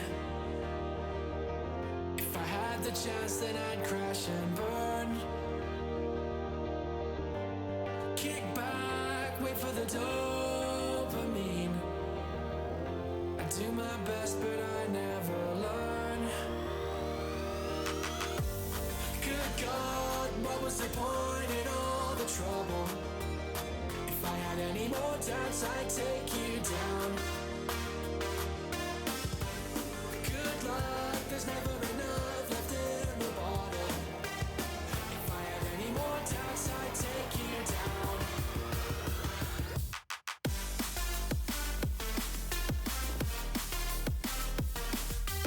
If I had any more doubts, I'd take you down.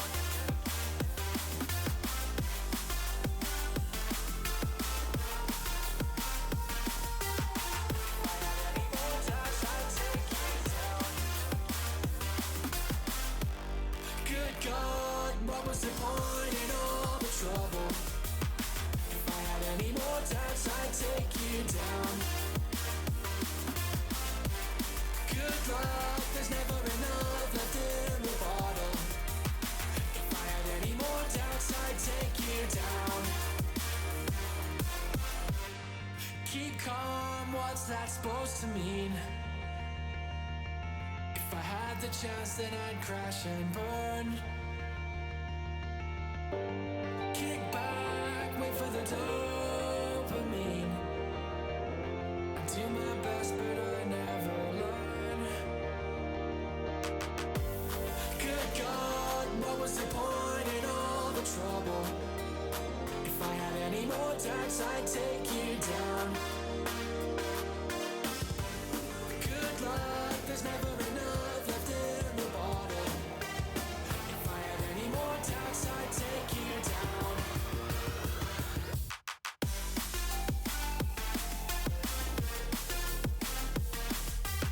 If I had any more doubts, I'd take you down. If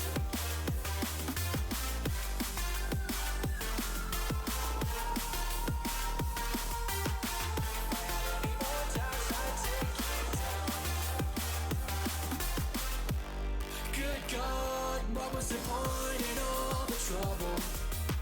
If I had any more doubts, I'd take you down. Good luck, there's never enough left in the bottle. If I had any more doubts, I'd take you down.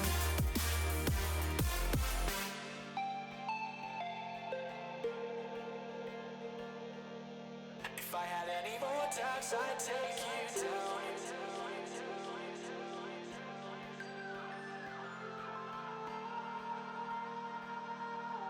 If I had any more doubts, I'd take you down.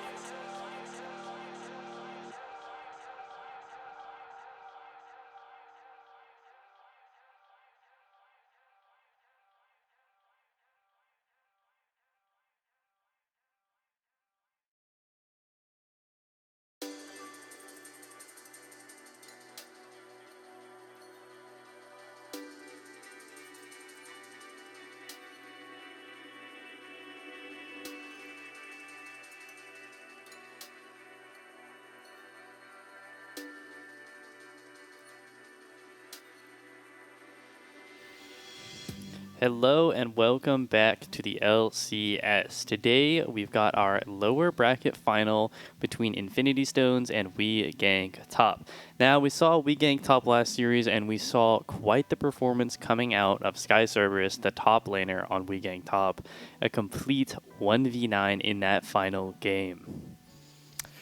Yeah, we're looking at the ban phase here. Looks like Infinity Stones is banning out Sky Cerberus' Darius that we saw an extremely carry-heavy performance from in the last game.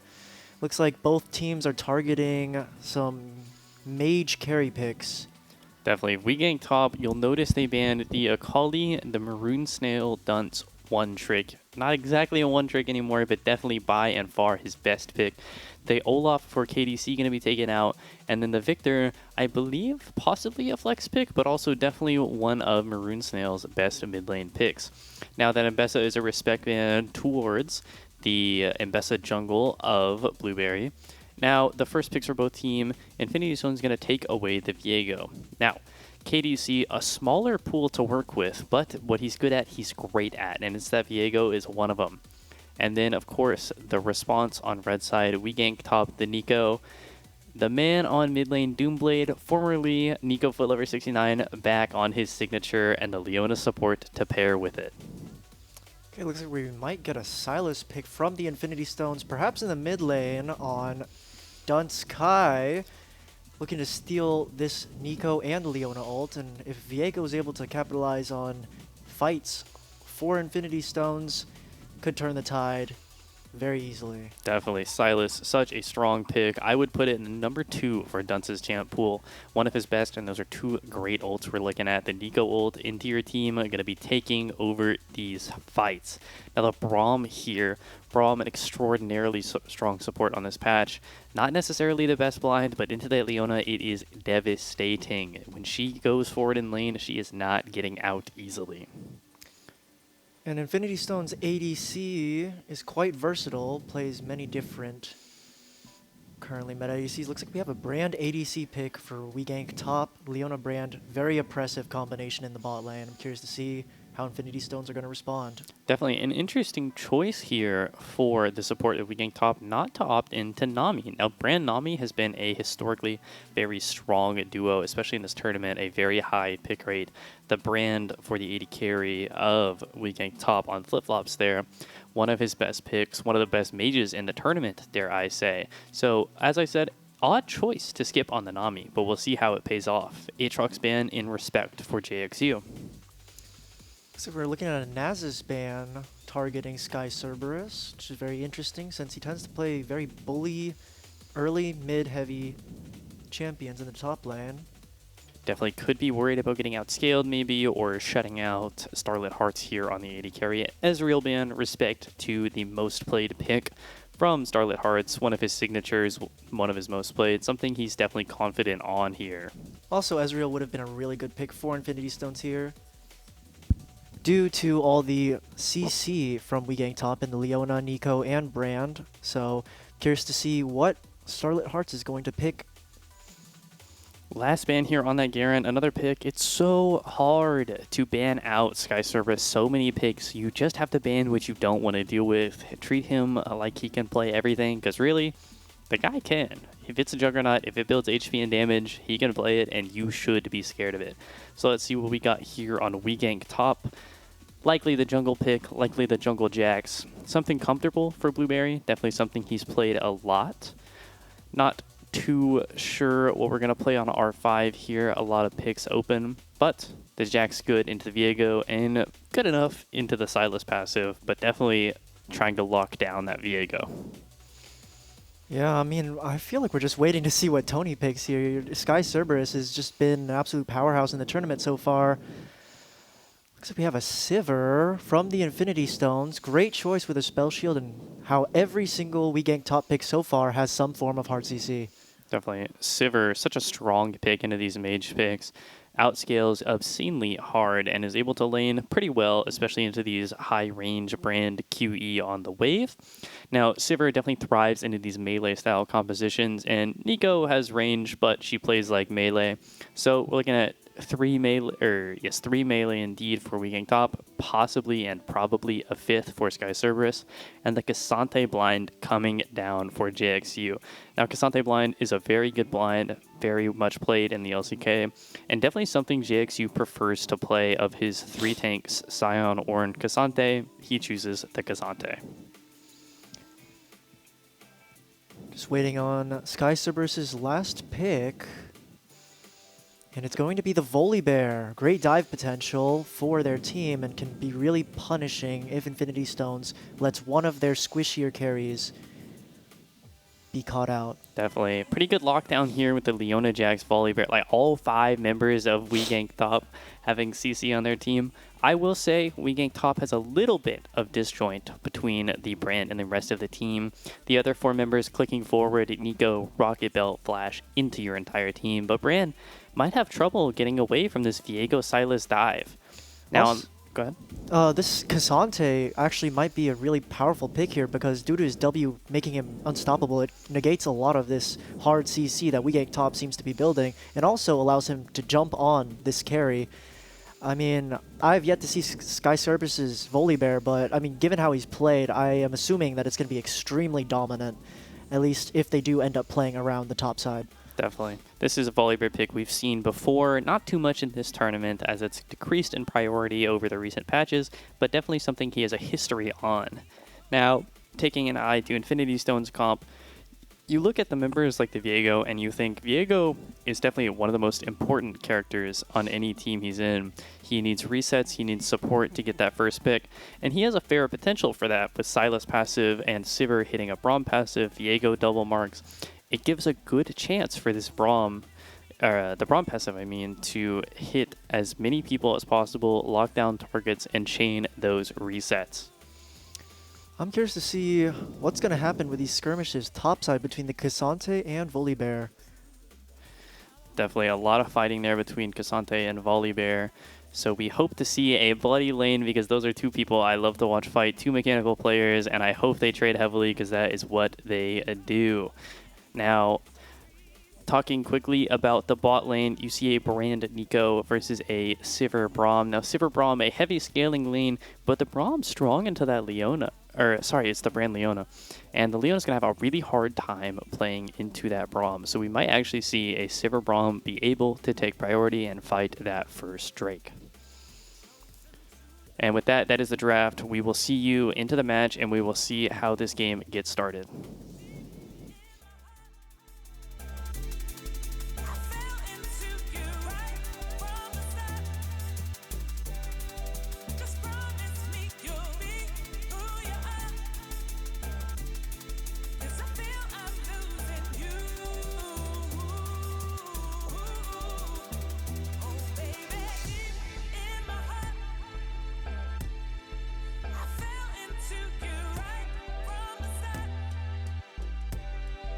Just promise me you'll be who you are. 'Cause I feel I'm losing you.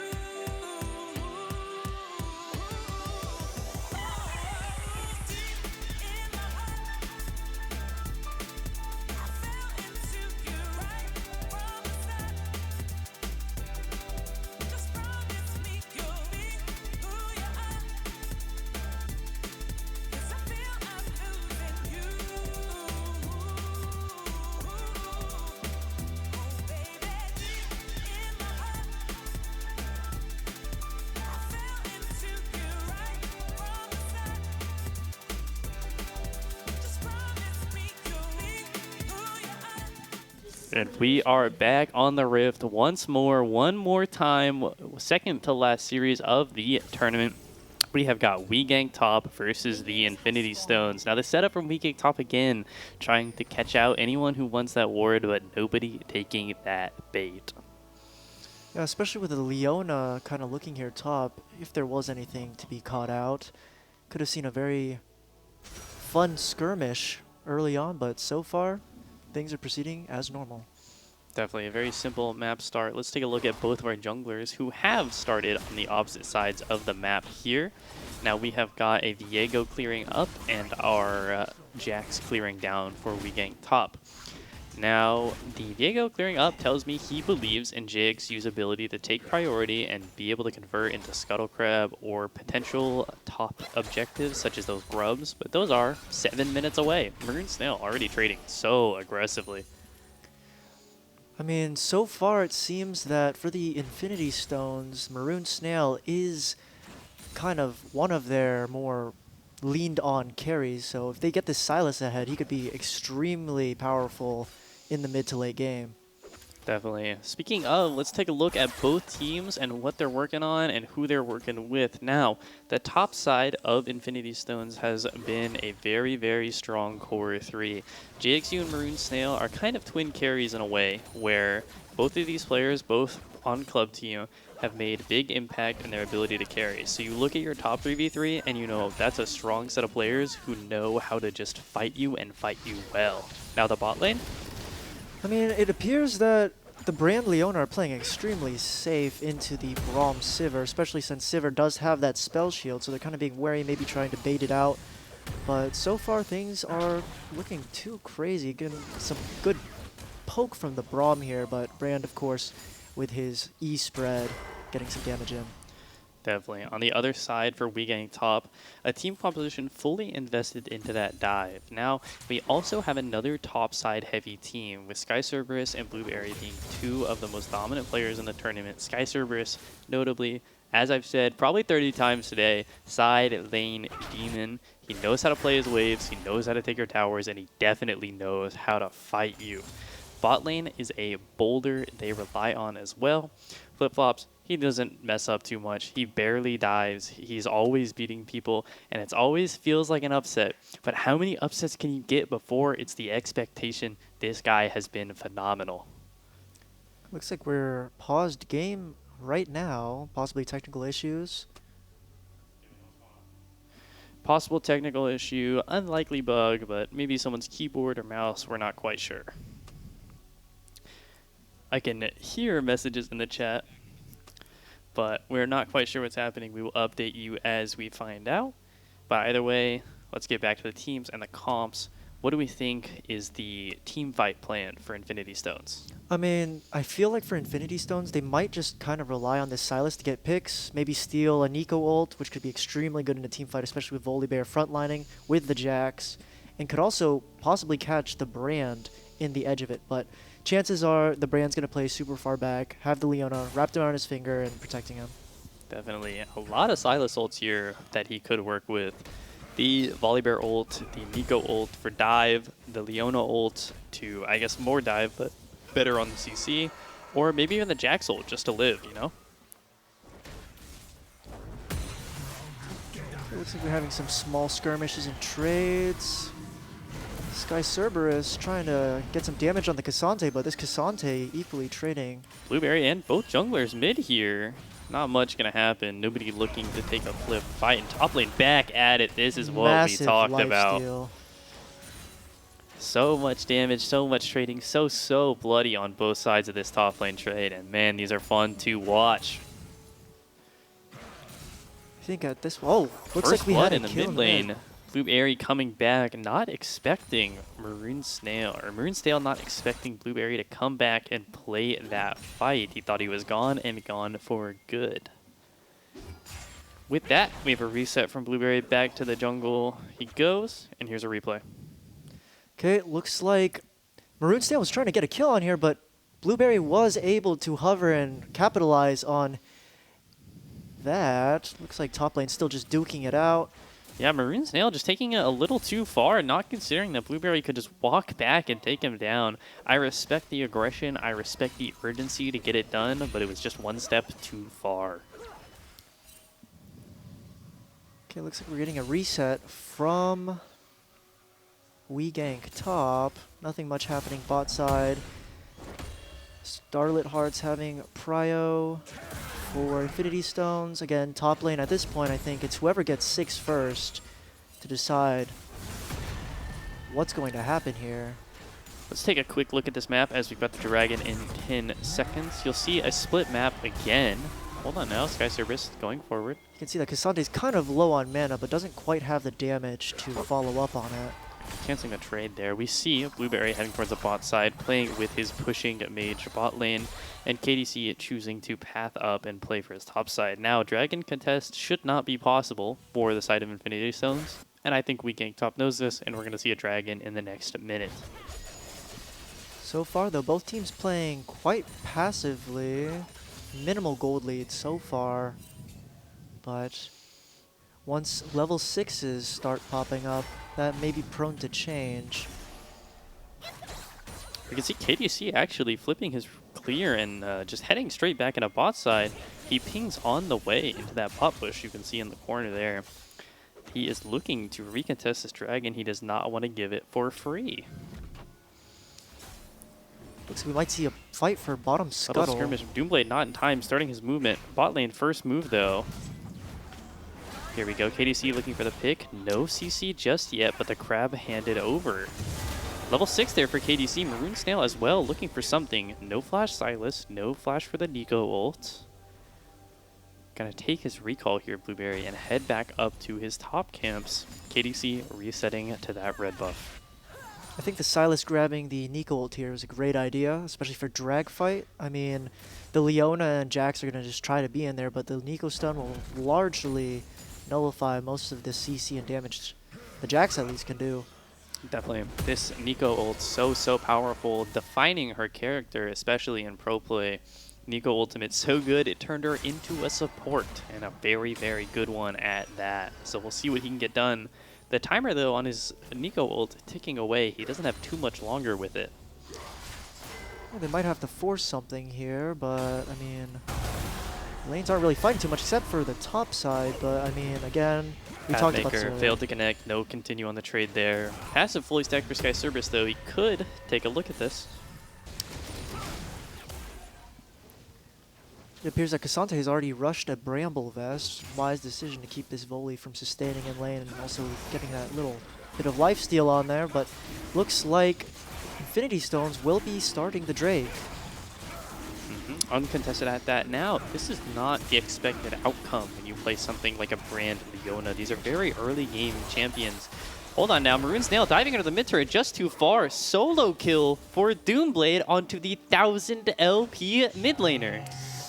Yeah, I mean, maybe he underestimated the hands of this Nico. KDC here back on Doomblade. Doomblade caught out, and it's the Viego ult that shuts him back down. Yeah, looking for a pick here, lands the wrong one. Hooking the wrong Nico clone. Wow. Tricked again by the Nico W. It's not the first time we've seen Maroon Snail, flash under a mid turret and die to a gold player this tournament. In fact, it's the best third. of us. Even GMs can get caught by that pesky little clone, but looking in the bot lane, I mean, just some farming. Blueberry's going to be clearing out the Void Grubs, probably playing around Tony here, but looks like Tony will get a kill unless we're looking at a turn. Cassante continues to live, and he gets one more turret shot! Oh my god, tower range finishes him off. JXU so low HP, manages to hold on just enough HP. Sky Cerberus, he walks back in the tower, he takes one more turret shot. I mean, I can't even tell you how many times this has happened to me before, but how low? 11 HP, and he manages to lifesteal and omnivamp his abilities. oh no. Devastating for Sky Cerberus. Definitely something he really did not want to happen. Yeah, and I mean, I feel like Volibear. Oh, Wow, looks like such Maroon heavy Snail. trading for Maroon Snail.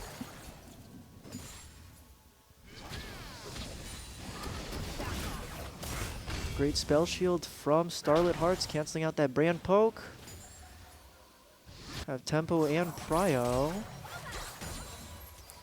Rude not quite gonna hit. Doomblade HP quite low. No flash for the Silas though. JXU is wave in a very compromised state, but the Volibear passive pushing it a little bit. Now JXU does have Sheen here, so any on-hit procs will be devastating for Sky Cerberus, especially now that he can't quite sustain off of him as much as he was with the purchase of Bramble Vest. Definitely, and you can see this passive pushing his lane whether he wants it or not. JXU, really good use of this Pathmaker to deny damage and get himself out to safety. These trades favoring him just because he's not taking damage.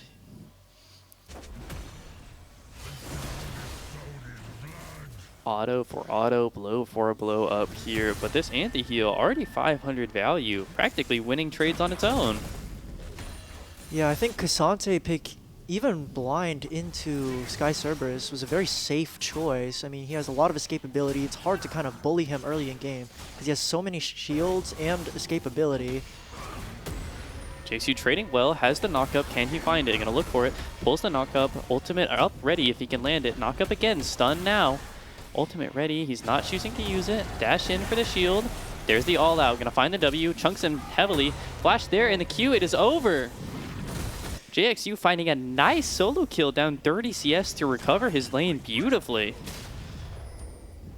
I mean, yeah, not much to really say here. He has that extra damage spike. Looks like Sky Cerberus has 3 HP items instead of any damage. That is strange. He has 3 Kindle gems. I wonder what item he's building.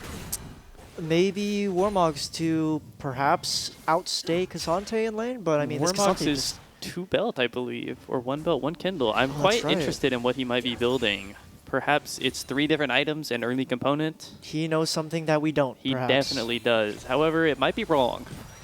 Looks like we might have a Looking fight on the mid, here. Maroon Snail super low, pulling up with the Huge Nico Nico ult. ult. Big stun. KDC, it's going to have to convert on his own. Doomblade down, the reset now. Dumping spells, but they're not going to hit. Blueberry trying to escape, not looking to fight it. KD backing off, knows Leona's on his way. A 1-for-1 in the end. Unless... Blast cone out. Blueberry still stepping forward. JXU on the way, trying to connect now. This fight's still going. First low, not going to hit. And Blueberry is escaped. Yeah, we've been seeing a lot of action in the top lane. I mean, this was to be expected. We got 2 powerhouses in the tournament just duking it out. And I mean, a mage bot, not much to be done there except just poke and scale. Now, I will want to note, in that last fight we saw from JXU and Sky Service, though, about a minute ago, 1.2 thousand healing over here on this Bramble Vest to reduce. That was 700 healing reduced in the previous fight. That practically won it on its own. Yeah, I think so. And I mean, this Cassante pick, just blind, is just into most of Sky Cerberus's picks. Just nullifies a lot of this early game bullying that a lot of his champs kind of relies on. It's like they're kind of gauging the territory here, but not much going to really come from it. Trading again, knockup ready. Gonna find it. Maybe gonna look for a little more. Pathmaker forward for the stun. Dumping those Qs. Again, knockup. Might look for it. Still in the 1v1. The all-out's gonna push him towards the tower. A lot of space made. JXU looking to press forward, but gonna miss the Pathmaker again. Knockup now, not gonna connect, and that's the end of that trade. JXU using the all-out just for the trade, but in the end, still even.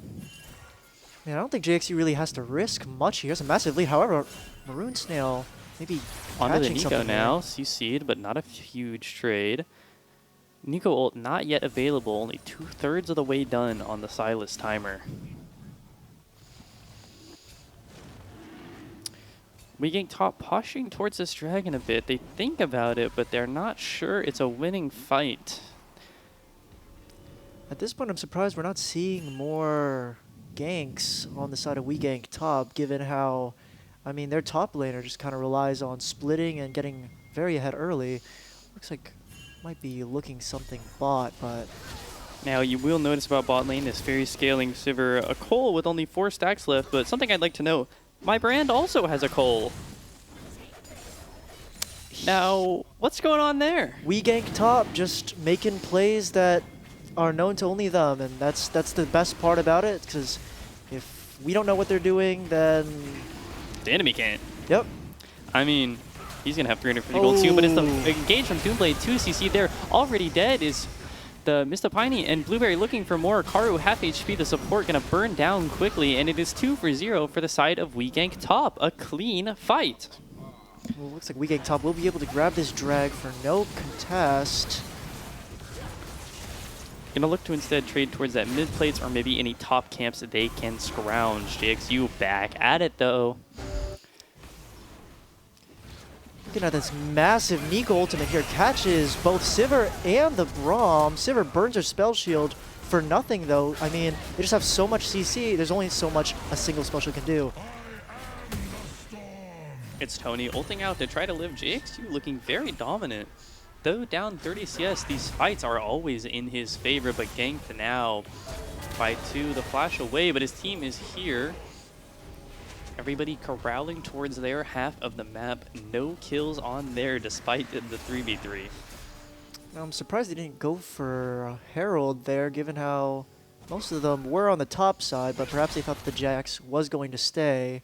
Sivir putting some extreme pressure on the bot lane. I mean, like we said earlier, she just starts to outscale the brand. I mean, there's only so much he can do if he's dead. Sky Cerberus 1 HP. JXU trading forward. W4 gets caught on the wall. Cannot conclude the kill.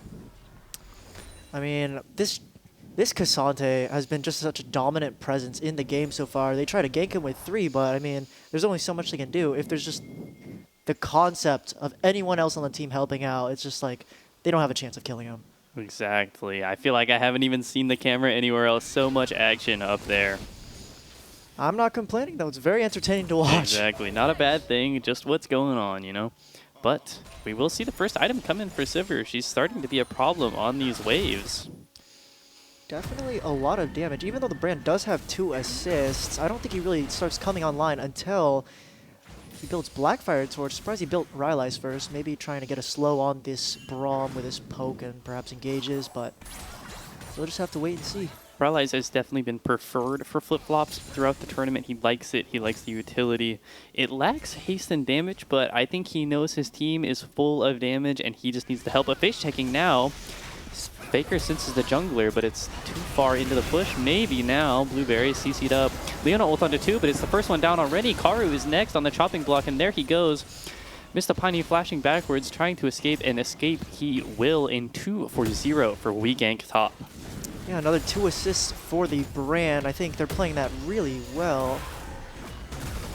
Just trying to get him to The skip all the out game. from JXU. A lot of healing on both sides here. JXU going forward. Sky Cerberus 2. Both think they can win. Knock up now.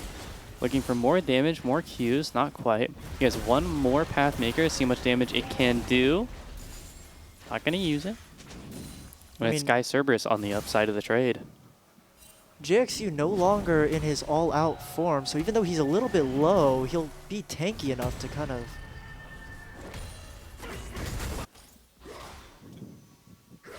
Looks like Maroon Snail has a lot of pressure mid.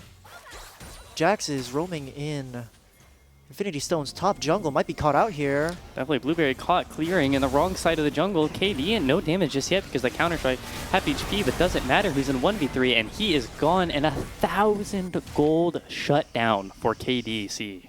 That is disastrous for WeGank top. This Viego pick is going to be so versatile late game. But and a it looks Sky like Cerberus next, no ghost on him and no ult either. He's caught in the middle of 4 and he is just waiting to die. Dodging CC only gets you so far. Traded though on the bot side, flip-flops taking it down, Mr. Piney. That's true, but that's yet another kill on the Viego. Viego's ultimate could be all it takes to knock out this brand, camping on the back line, throwing out spells, but it won't be enough to stop his unstoppable Viego ult and maybe grabbing Brand's abilities for himself, doing massive damage. Definitely, indeed. This brand starting to be a problem, racking up these kills. Only down a very mild amount of CS, but he's up going on 3 plates now. I mean, again, though, this Viego, nearly a 1,000 gold difference on the Jax, and his versatility is just not something to be ignored, especially in combination with how dangerous this Cassante is going to be. I mean, he's so tanky, he does so much damage. I'm curious to see how WeGank top is going to respond. Definitely on that note about the 1,000 gold difference in the jungle, it's not even that KD is strong and Blueberry is weak. They're both strong. It's 5-1 for Blueberry and 4-1 for KD. It's just that the shutdown went to the side of Infinity Stone. So definitely eyes on the junglers here. I will say, though, the gold difference in mid isn't too bad given how the Nico has 2 kills on the Sylas. Man, yet another fight in the top lane. They just keep going at it. I feel like I've seen 12 abilities, but they've both only taken about 500 damage. But JXU creeping towards 1,000. The fight now on the bottom side. Blueberry using Counter-Strike to keep himself healed up. Cheesy PP looking like the sacrifice here. Doomblade flashes forward, but it's 4 there. Blueberry looking for the re-engage. Starlight Hearts goes down immediately, and it's the counter Nico ult from Maroon Snail. It's flip-flops, and it's Blueberry left alone to kill them all. Blueberry 2, 3. There it is. Triple kill for Blueberry. That fight was extremely good for WGT. Now that the Jax has 8 kills, let's get a replay real quick. Sylas trying to engage, Leona ult, trying to get as much value as possible, but this Nico ult is absolutely insane. Gets 4 of them, essentially. Sylas trying to Nico ult in return, but just no one to catch. And then, I mean, this Jax just cleans house. He had full lethal tempo stacks and just ult, Counter-Strike. What can you do? I mean, what a fight from the twin carries of Blueberry and Flip-Flops. I cannot understate, though, the effect of Doomblade's ultimate. This is what we were talking about, and ultimate so good it turned her into a support. She always finds those. And this brand got massive value off that. Now he has a 400 gold bounty and an over 1,000 gold difference on the Sivir. We'll see if WGT tries to end the game before that gap narrows. Again, Sivir will outscale Brand. But in team fights, I feel like it's hard to kind of out-utilize Brand's abilities. Oh, hold on now. CC onto Karu. More than not, stun from the Brand, not going to connect. Karu going to live barely, but he's going to escape and going to get back on the map. Yeah, but on that note about the Brand, 2-0 and 7, 2 completed items halfway towards that third. This Brand playing into 4 Melee champions is loving his life. Yeah, might as well call it the League of Mages at this point with all this AP going on. Yet another fight topside. Let's see.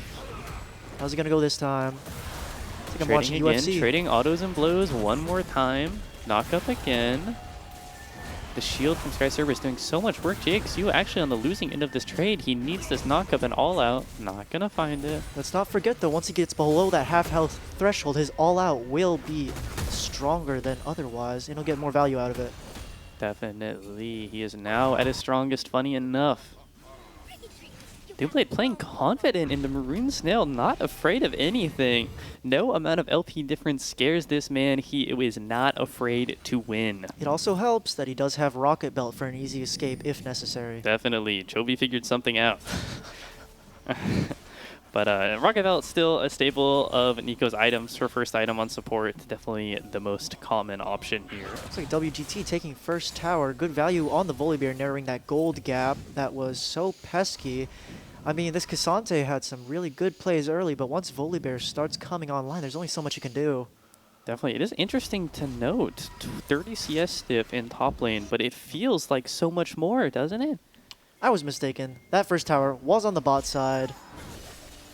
And Brand, again, just getting massive value. Looks like Infinity Stone's looking to take mid, but this Brand should be able to hold with his spreading ultimate.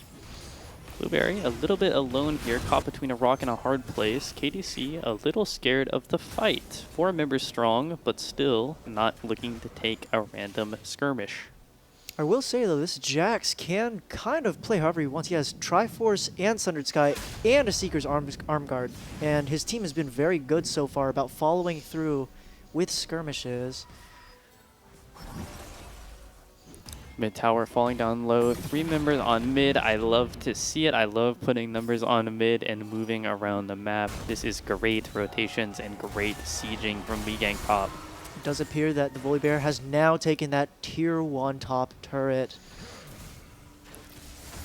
Yeah, it's really interesting how this matchup has changed. I feel like watching it at the beginning, we saw the Cassante being very strong, taking over these fights, and the trades look so one-sided. And now Volibear, he is free to do as he pleases. And the Brand has unlocked Leandries. He just has so much damage now, and that max % health is going to shred this Cassante and Braum. However, looks like we might have a skirmish on the top side here. Sky Cerberus using the Q away, not any CC or speed to catch up.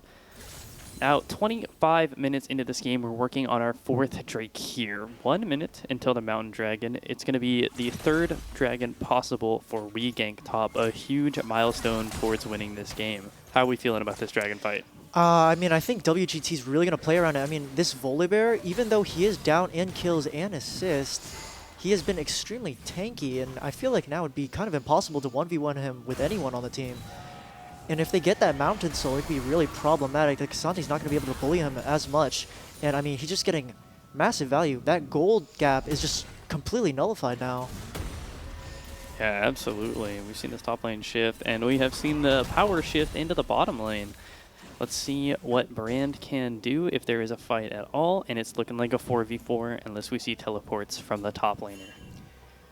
You know, I do have a soft spot for Brand ADC because it's just so fun to play. I realize it's not fun to play against, but in this composition, this Brand ADC is going to get a lot of value given how, I mean, Viego, Cassante, Silas, all kind of just running in there. He can throw his R into any one of them. If they try to escape, he just spreads it to the rest of the team. A lot of damage going off already on this dragon. Half HP at the moment. Huge control from Weaking top. Infinity Stones not feeling confident to walk into this Nico Leona. No contest at all. Can you really blame them? This Jax is just a monster now. Brand, level 15, by the way. Good lord, so much solo XP given to Flip-Flops. His abilities hurt bad. I mean, every single lane right now, some of them smaller than others, of course, but like the gold leads are just showing up, getting wider and wider. Infinity Stone's doing all they can to try to farm up, maybe outscale, but... Green Snail looking forward for a trade. CC missed. He knows he's free to move. He ulted the clone, and it's not given to him. On cooldown, his ult goes. Nothing happening in the top lane. They might be trying to force Baron here, but it's very unlikely. I mean, this Jax just waiting in bush, ready to just decimate anyone who steps too close to land in range of his stun. Jax going forward here onto Viego, not going to quite find the kill, but a good amount of damage. He's not afraid of anything. He knows he's stronger, and he knows he can keep going. Actually bought Zanya's. Exhaust now, Karu, half HP. On the way is the Sivir. Backing up now, CC not going to land, but it's JXU in the middle of 4. However, the all-out's going to find him to safety. Leona ult onto the Cassante. How much can he do? Maroon Snail on the backside of the fight. There's one. Volibear ult into 3. His HP ticking away. JXU flash in. Eyes on this Jax. He's still up, still alive. Ticking lower, but he's going to kill everybody. It's Bloob area, and once again, baby, I'm blooming it. Here he is. I mean, what can I say? This is Jax Gaming. He just can't kill him, kills you. What can you do? I saw that fight. I saw some positioning. I thought Jax surely has to go, but 10-1 with the Hourglass and the Sundered Sky. He will not fall.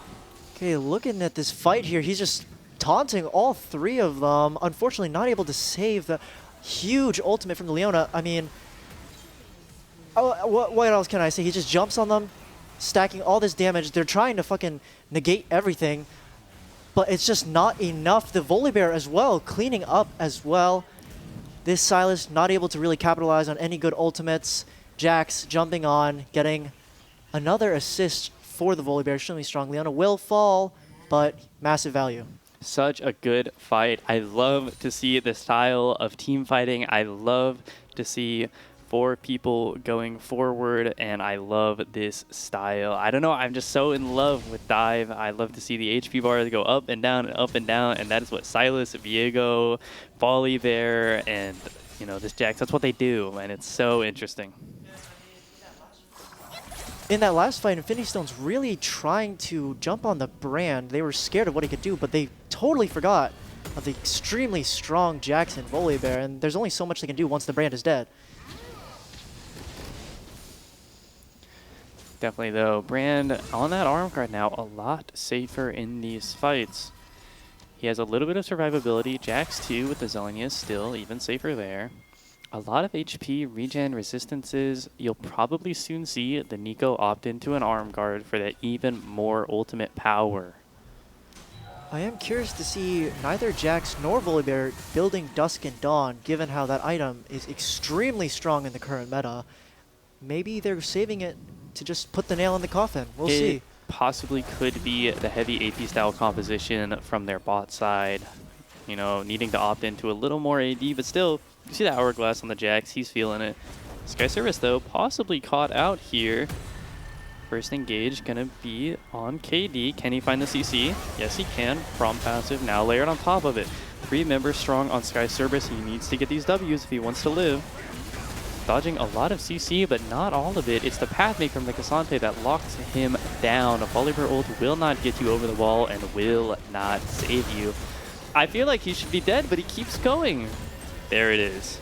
Shut down on to KDC, a much stronger Viego again. I mean, I think this is kind of the part of the game where Tony Sky Cerberus really shines. He's just been farming minions and turrets all game, and he's really coming online. It's like impossible to kill him at this point. That fight alone took... Green Snail caught out in the Hourglass now. CC gonna be layered. Stun anyway through the dash. Locked up is Maroon Snail, and down he goes. Blueberry feeling himself in the base, dashing forward in the middle of 3 members. Counter-Strike doing a lot of work, but instead it's the Leona that pays for his sins. I mean, this Sivir is starting to really come online. Infinity Stone's doing everything they can to kind of keep her alive and maximize the damage. Huge damage from the Cassante, but Just exploded by Blueberry. Absolutely a monster in these games. 12-1 Jax. I mean, there's only so much that Infinity Stones can do here. Let's take a look at the replay. Looks like there's a small skirmish there, but I mean, Backside of the fight, Flip-Flops actually making KDC run away. yeah, the brand. I mean, he's just so tanky. He does so much damage. KDC can't really jump on that. And it looks like WGT will take the Mountain Soul. Not looking too good for Infinity Stones. We're looking at a 6,500 gold difference. Definitely so much gold. The pockets are heavy on Gank top. Trying to kill them through that is tough. And you'll see these anti-heal items, 6,000 here, and I believe 1,500 here. So much healing reduced, but still, it feels like it's not there at all. That's what I'm saying. I think that Grievous Wounds is kind of a red herring. It's just, in this season, it just does nothing. But, you know, it helps. But there's only so much you can do. Definitely. be And the setting up for option to something not here. to buy it might just be worse. That's definitely true. I mean, what can you do against Volibear? He just doesn't die anyways, so might as well make it sting a little bit less. Actually, damage onto this Baron falling lower for Gank top, doing so much.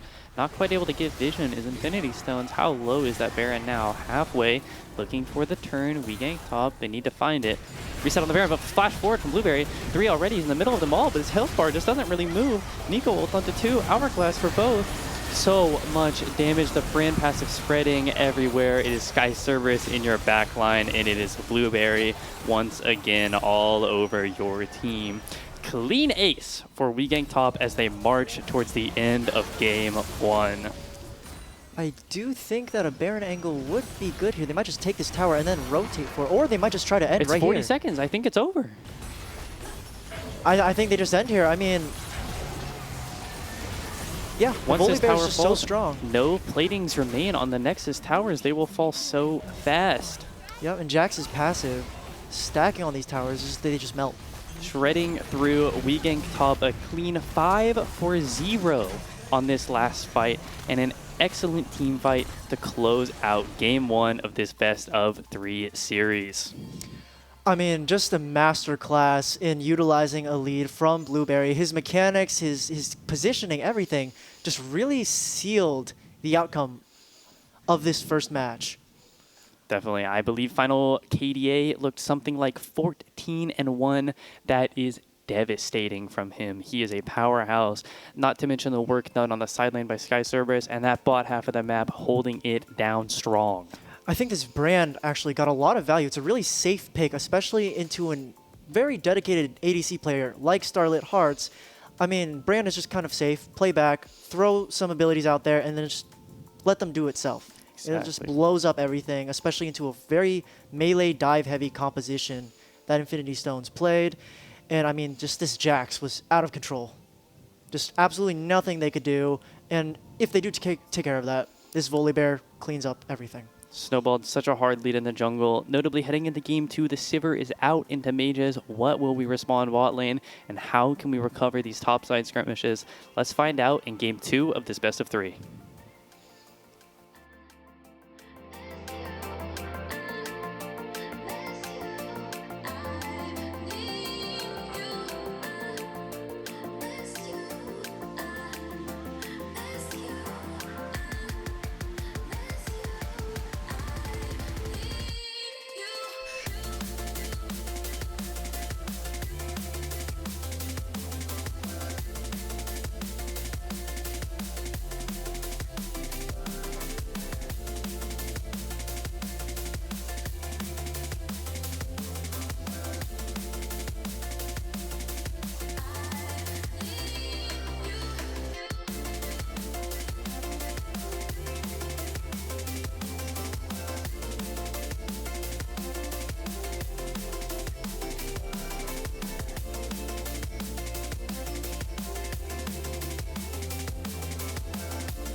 You've been told only the best for me. You're as gold, you've got a hold on me, feeding my revelry, my revelry. I've been running out of time to be wasted now. I'm running out of air. You're running on my mind now. I'm awakened, awakened. I've been looking for the light. I'm holding on. I'm trying to lose the fear. It's running on my mind. It's running on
Take it in, just take it in.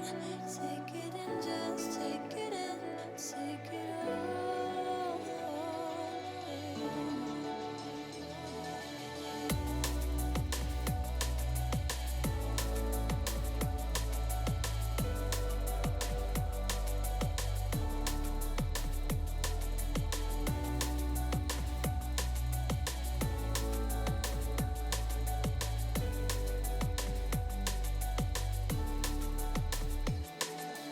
Holding on to memories in my head. Every song and every tear and every breath. 'Cause I'm taking in this life. 'Cause I know that I won't get this moment twice. Take it in, just take it in. Take it in, just take it in. Take it in, just take it in. Take it in, just take it in.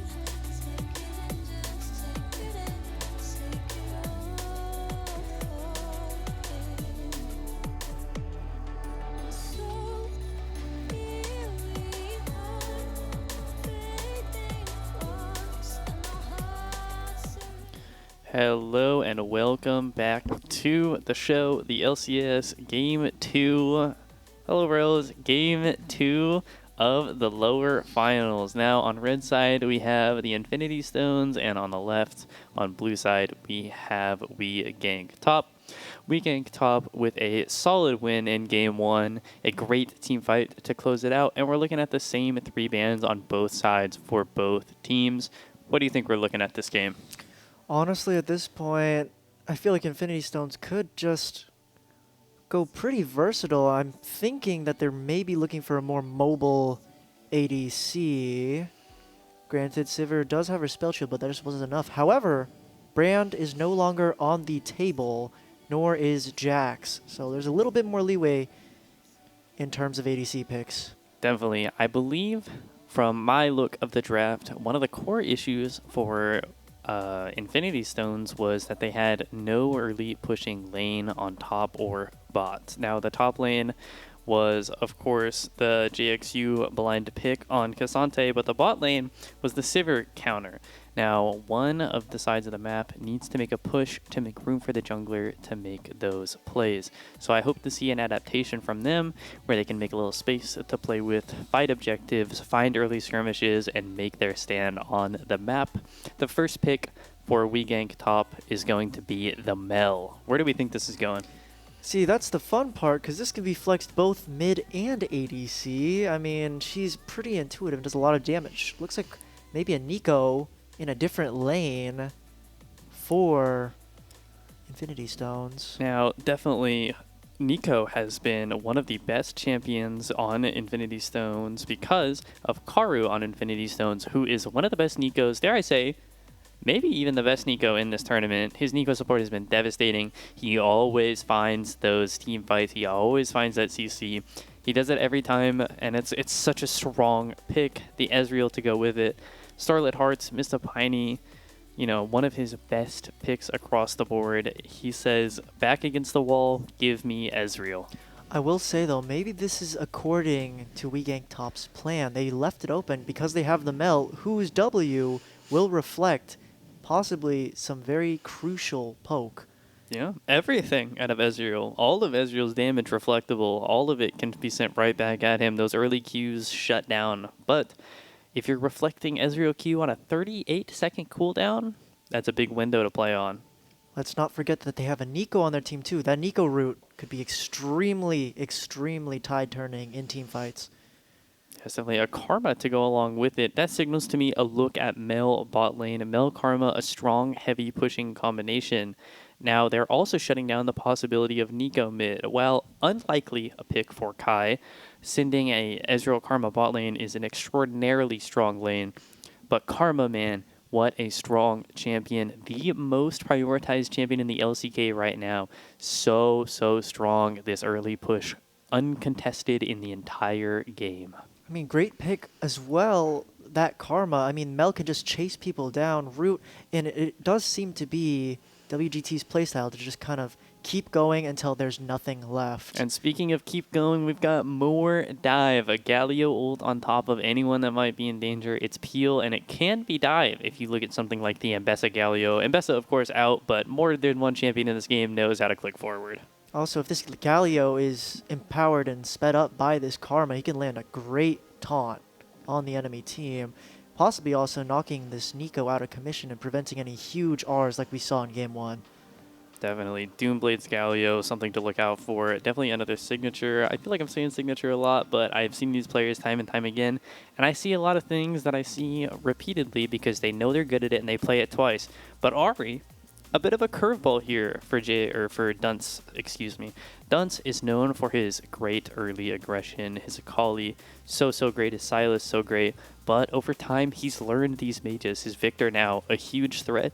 His Ari, too, alongside it, grow a lot in strength. Yeah, this Ari pick might be looking more for mid to late game skirmish picks on this Mel. I mean, once Mel hits late game, you kind of have to just shut her down at all costs. Also seems that WGT so far has been building their composition around protecting her in this mid to late game. Now, the talk for Infinity Stones, what is the pairing for this Ari? The jungler for Infinity Stones, KDCs, notably a very, very good Olaf, but a shallower pool. So you see the Olaf banned, and then you see the Viego also banned. Now, Viego was played game 1, so they banned it out from Blueberry. What junglers are we working with? The Kayn, the third pick for KDC, gonna go ahead and get removed. And now we are working with a smaller pool. With Ari, you think of things like the Vi, maybe the Xin Zhao, the other meta AD junglers. There's the Xin Zhao. A strong pick, an all-arounder, a good team fighter, a good skirmisher. What can't this guy do? Looks like we might be waiting. Maybe they are just hovering Xin for the aura. Who knows what they will actually pick. Chances are, though, they will maybe look for some kind of dive engage on this Mel, kind of maybe separate her from the team with that Xin Zhao R, and they will end up locking it in. No last second swap is made, as said, Xin Zhao gonna lock in. A well-rounded comp on the side of Infinity Stone so far. Good poke, a good all-in, good pick. It kind of do everything, but if you can do everything, you might not be great at everything. Just good enough, and it is the Tryndamere hover. Sky Server is horrifying on this Tryndamere. This is looking like a very interesting comp. I mean, Infinity Stones has to be really careful with their last pick here. They have 4 relatively... Xin is relatively squishy, but I mean, if Sky Cerberus gets ahead on Tryndamere, he just splits all game, or one bad team fight for you, and he gets a pentakill, potentially. And then it's just game over from that point. It's just Tryndamere, so much mobility, so much damage, and that Vi. Vi, definitely seen before from Blueberry. One of his better picks, but I keep saying that. He's got so many better picks. Vi played earlier in the series. Don't believe it went too well, but he is confident in running it back. He, as mentioned before, loves this lethality Vi, but we might see him opt for a standard build. That is the draft complete for We Gank Top. We see a bit of an all-arounder comp, but we have a dive topside with a heavy poke bot side, which is kind of a repeat of last time. I will say this Vi is a very good pick because I'm pretty sure that our ultimate just completely avoids Nico ult, and we have an Aatrox pick. Aatrox for JXU. That is one of his comfort picks. I'm curious to see how Tryndamere will respond, because a lot of Tryndamere's early game is based on kind of just stat checking and relying on luck. He's pretty much gambling with his crits. Now, in this draft, we see that Sky Cerberus said, ban Gragas, give me something I can kill. He knew JXU would pick Aatrox. Now, Aatrox, an incredible pick for JXU. One of his best, dare I say, the best pick for him. But Tryndamere, he hurts. And Aatrox, not a lot of self-peel going around.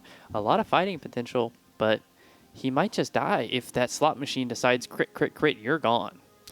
However, if JXU does manage to get a lead, unlike Cassante, Aatrox is able to do some crazy damage in the late game if they even stack Grievous Wounds against him, which, as we saw from last game, didn't really do much of anything. Exactly, that Grievous Wounds. That number was huge. Did it even feel like it was in the inventory? Barely. But yeah, all-around assessment, Infinity Stones, heavy dive style composition, the Ari going forward, Nico going forward, the Xin Zhao mostly going forward, but with some self-build. Aatrox, he wants to get those resets and get in there.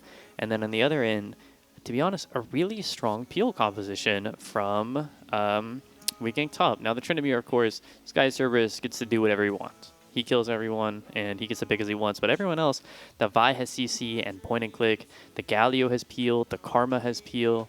The Mel is very self-sufficient. You're going to have a hard time getting onto these champions. So will we see that Infinity Stones is able to find the fight, get on top of them, and shut them down?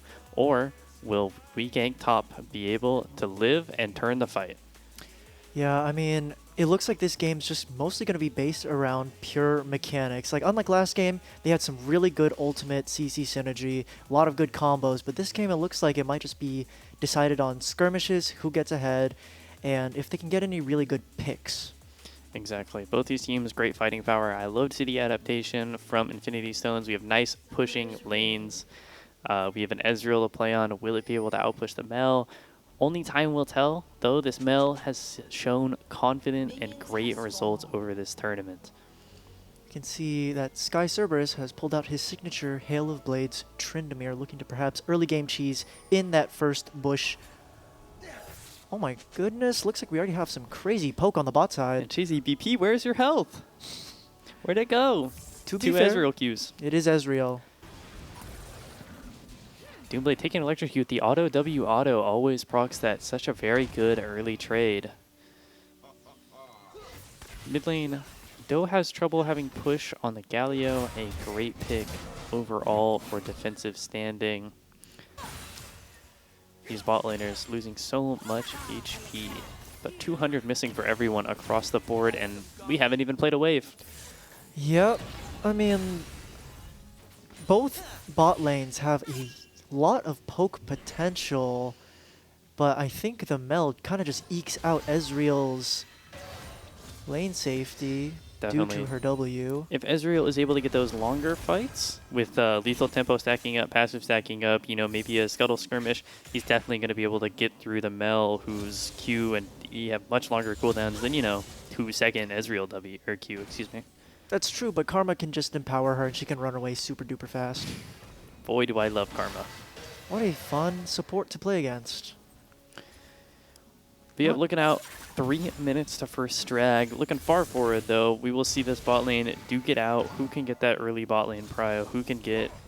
Actually, now, looking at mid is Blueberry. Gonna find the prediction with the ViQ in a nice first blood for Blueberry. He is snowballing his lead, but it's Ezreal ignited now. TZBP clicking forward, flip-flops as well. The Mel execute ticking forward, flash forward from Twinklever. So close as flip-flops from getting this kill. He needs a spell, he needs an auto. The E goes backwards, but he doesn't auto. Twinklever living just barely, but now is Blueberry looking for one more kill. Arcane Shift coming back off cooldown, but it's not quite yet. Blueberry 2-0, and we haven't cleared half of our camps. Unlike last game, looks like we have a fiesta going on before even 5 minutes, and contrary to last game as well, topside looking relatively inactive. Lots of skirmishing happening on the bottom half of the map.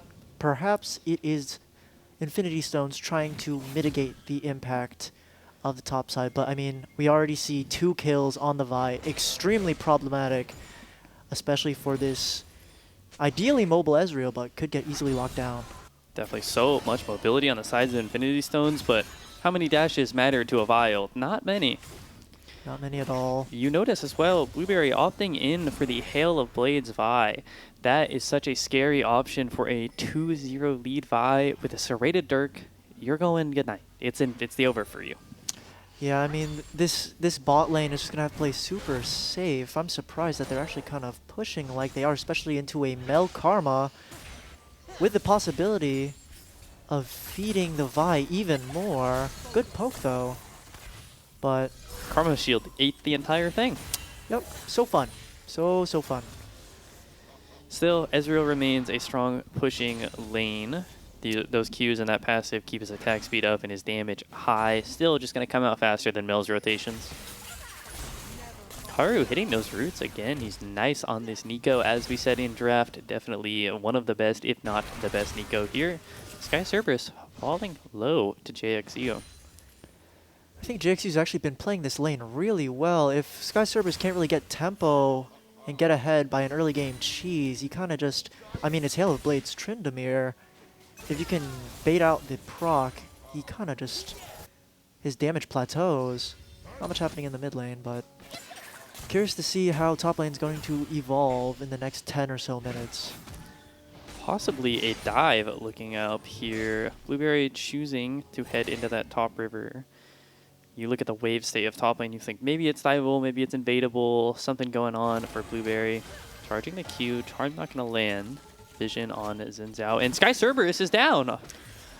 Maybe he tried to limit test a little bit too hard, thought he would have 6, but did not reach it in time. Knock up now, gonna find the taunt. Ultimate ready for Maroon Snail, going to use it, dash out to safety. Looks for a little more damage. Actually fishing for something here. KD, Charm coming off cooldown, 2 seconds now. Dash forward, but it's not going to be enough. Flashes over the Q, but he doesn't live. Reset for Maroon Snail is going to get him to safety. Blueberry's stuck and not where he wants to be. One more rotation, maybe. No, it's a 2v2 for the side of Infinity Stones, and the momentum shifts hard. Now this might be exactly what Infinity Stones is looking for, getting 2 kills on their mid laner. Okay, taking a look at the top side, looks like Tony might have overestimated Tryndamere stat checking. He may have lost the gamble, giving a kill to the Aatrox. It's the flash forward from JXU that secures it. One tower shot was enough to completely flip the lane. CS difference still in the favor of Sky Cerberus, so the gold lead negligible. They both have level 6 now though. And Tony has a fully loaded critical strike bar. This could be, ooh, close one there. Almost got his Hail of Blades proc off, but great spacing by JXU. Noted is the plated steel caps for JXU early, going for the defensive option. Even on 1 and 0, he knows Tryndamere is a gimmick champion, and that slot machine rolls, baby. Speaking of, here's the slot machine. Yeah, I mean, after that initial Hail of Blades proc, that 4th auto just so slow, so clunky, especially against plated steel caps. Damage mostly mitigated. Ahri at level 7 now. The break point for Ahri is level 9 with a Lost Chapter, or level 7 with Chapter Blasting Wand. She can now one-shot all the waves, all the casters with 1 Q. This allows her a lot of movement and a lot of free time. Half HP taken off of the jungler for Gank top. I mean, that's the one thing that Blueberry really has to look out for. He is going lethality, but if they can survive long enough to turn on him, he just does not have the survivability to kind of capitalize on his damage. Let's get in the top lane. Both bruisers playing very, very passively, maybe looking for an opening, but This wave stacked for Sky Cerberus. He can look for a gank. Tries to make a freeze for JXU. Not quite. Possible dive. Just going to take the plating and spin out. Tower shot, though. We've seen this before. JXU, no flash this time. Looking forward, not quite connecting there. surprised he wasn't able to proc it. He had boots over the Tryndamere. Rune Snail emoting a little bit. Wow, so much damage, even through the Galio W. Just hurts so bad, those early items. I think those 2 kills gave him the tempo he needed to really put the pressure on Galio. But then again, Galio does have to just play back. Mostly relying to be utility in the late game. Yeah, definitely. You look at a comp like Vi, Galio, and you think you want those early skirmishes, but it's just not quite there for them. They got that early momentum, but it's just not converting anymore. 3 mid trying to look for the 2-1 Ahri, but he has a 6th sense that told him to bail out. We take a look at these grubs here. Neither top laner with a strong lead. Actually a almost perfectly even gold lead, though JXU, he has not cashed out since he got that first elimination. This grub play is very good for the side of Gank top. I mean, we saw what it did last game. Sky Cerberus absolutely demolishing towers. And on Tryndamere this game, could be even more pressure on Infinity Stones to match. Looks like he will not be doing anything too rash for now. The Ezreal looking forward. No Reflect on Dispel anymore, but the Root's going to keep him locked up. Such an insane trade. That Reflect just saving the HP. And see, the funny thing is, it reflected the W, which did no damage, and yet still, Ezreal down a third of his HP. Oh my goodness. Mel Medarda, ladies and gentlemen. Oh, man. This champion does it every time. There goes the Hail of Blades proc. Luckily for Aatrox, he did take Bone Plating and rushed Steel Caps. Most of the damage was negated immediately. Could be entirely wrong here. Looks like both sides Trading come aggressively. out about the same. JXU now a little AD in his inventory. Definitely feeling a lot better about these trades. And you'll see a big switch up. Infinity Stones with these pushing bot lanes are going to take the first strike. A huge tempo change from the last game. I think they're definitely playing a little more passively this game. I mean, granted, they did give their jungle, who kind of carried the game last game, 2 kills. But this time, the Ahri is actually ahead of the Galio. Not too surprising, though. I mean, we will see how the Galio stacks up late game. Huge poke from the Mel. Root onto the Ezreal is going to pull an early barrier. Dare I say, had he not barriered, he might even die. That's true, actually. I could see that. This Mel does have ultimate up. And, I mean, we just saw right there that the Nico ult, or Nico Q, was able to reflect and root. So we'll have to see. Great poke by Twink Lover. Arcane Shift forward there. He's feeling aggressive. He's feeling confident. But is he even safe? Are you ever safe from Mel Medarda? I would say absolutely not. We're looking at maybe a 2v2 mid. Vi hovering, trying to wrap around, but they don't know that Xin Zhao's here. Xin Zhao perfectly playing the vision and baiting the gank. Blueberry immediately jumped on the hubris, not going to do anything. He is one shot. Doomblade the next target. Charm up in 3 seconds. The flash away for safety. I would like to apologize, Xin Zhao. I was not familiar with your game. All that damage. Full Goodness. item difference on jungle. One shot anyway. Ahri's Malignance doing work. That hubris may have been Blueberry's downfall. He's a genius. Now, we take a look across the board at the early items. We see a first item coming through for the top jungle and AD carry on We Gank Top, and only first item on jungle and mid. Now, this Ezreal sitting on a fair amount of gold, likely. Probably going to recall soon. One item Ezreal, quite a terror. Definitely one of his strongest points in the game. That Infinity or Trinity Force hurts. I will say that it's definitely true, especially on a comfort pick as Ezreal, but Mel does have Ludens. That poke is going to hurt even more. Sky Service, so much damage. Oh, he played a game of chicken where he said, I'm going to Q3, you have to flash, but Sky Service knows he's not going to flash. Yeah, I mean, Sky Server's going all in for damage and maybe sustain with Ravenous, but I mean, still, he just does not really do any damage to the Aatrox. He just out-sustains him, unfortunately, for Tryndamere. Looks like Infinity Stone's trying to starve the Vi of any gold and XP, clearing their camps. Definitely, Sky Cerberus too, eating the short end of the stick there. Has to recall under his tier 2. Not the player we saw last game. Might have a skirmish in the jungle here, but... Scanned out, KDC looking for the Vi Q. He's feeling himself. 1/3 of the HP gone in a trade, but that's the whole combo for the Vi. We'll see if the Vi is... No, looks like there's not going to be any fighting in the top side jungle. Aatrox wrapping down with the Ahri, but nothing coming out of it. Bot side, however, Mel and Karma putting insane pressure on the Ezreal Nico. Just not anything landing. The dashboard, Hail of Blaze proc doesn't feel like it's doing any damage, does it? These played in steel caps. It's JXU going for the Q3, 1 HP as Sky Cerberus flashes on both sides. Keep in mind, Needs to land Aatrox the damage. does have ultimate and flash still. Gets the ultimate from the Vi to knock him up, guaranteed the CC. Sky Cerberus ult running out, but he gets the kill before the Darkened Blade Q3 lands. Very close call, but that might just be what Tryndamere needed to get back in the game. I mean, Aatrox, unless you're super ahead, kind of falls off damage-wise. But it's a rooted up ult from Karu. No targets found.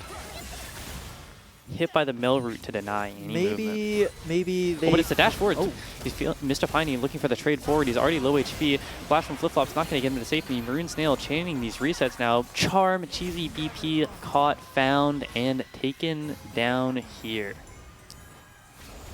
Give it a second. I need to know. Okay, wait, give it a second. I need to know. There we we go. given to the Xin Zhao instead of the Ahri, but they are splitting the gold between two of their carries. We'll just have to see. I mean, this Vi, Serrated Dirk, and Hubris, and even more damage, but this Xin Zhao. Ping's placed down onto Sky Cerberus. Infinity. So Sky Cerberus, you're not dashing where you want to be. The flash burn JXU over the wall. No ultimate available for Sky Cerberus just yet, and he's down. The Galio only ulting himself away from safety. KDC, there's the slow. Knockup coming in soon. They're going to Maroon catch Snail him. moving. He is a goner, question mark? Flash forward from Maroon Snail. Questionable flash, but a kill secured nonetheless. A huge fight to find and a nice pick Infinity Stones really, really are happy with. Definite outlier this match now is the massive gold lead in the mid lane favoring Ahri. Definitely Maroon Snail showing up from last series. Off the Silas, off something he's a little more confident on, but still showing up nonetheless. The LP, the 1000 LP mid laner showing what he's got. And we're just seeing this disgusting poke composition in the bot lane. Mages shall inherit the earth, as Silas said, because what am I looking at right now? These MLQs hurt. From level 9, the maxed out MLQ with Ludens. I mean, here's another one. 420 damage on the Ludens. The And ultimate forward from Karu is not going to find anything. A flash burn. Karu is one shot. Reset now for the Hubris for Vi. A lot of damage, but not enough sustain. Maroon Snail chaining these resets. I feel like I've seen this before. Another dash forward, and you are out. I've played these Triple games kill to Maroon before. Snail. And while that fiesta was happening on the bot side, Tony was able to... Huge fight here. Nico trying to land the ult, but missed. Unfortunately, the Vi was able to get not much value out of the ultimate. Give the shutdown to Ahri. Ahri getting another kill on the Mel and just furthering her massive lead already. A triple kill for the GM carry for Infinity Stones. What a player. Dunce coming to life, switching up the story from the last series. He is here to dance. He wants a third game, and he wants his final.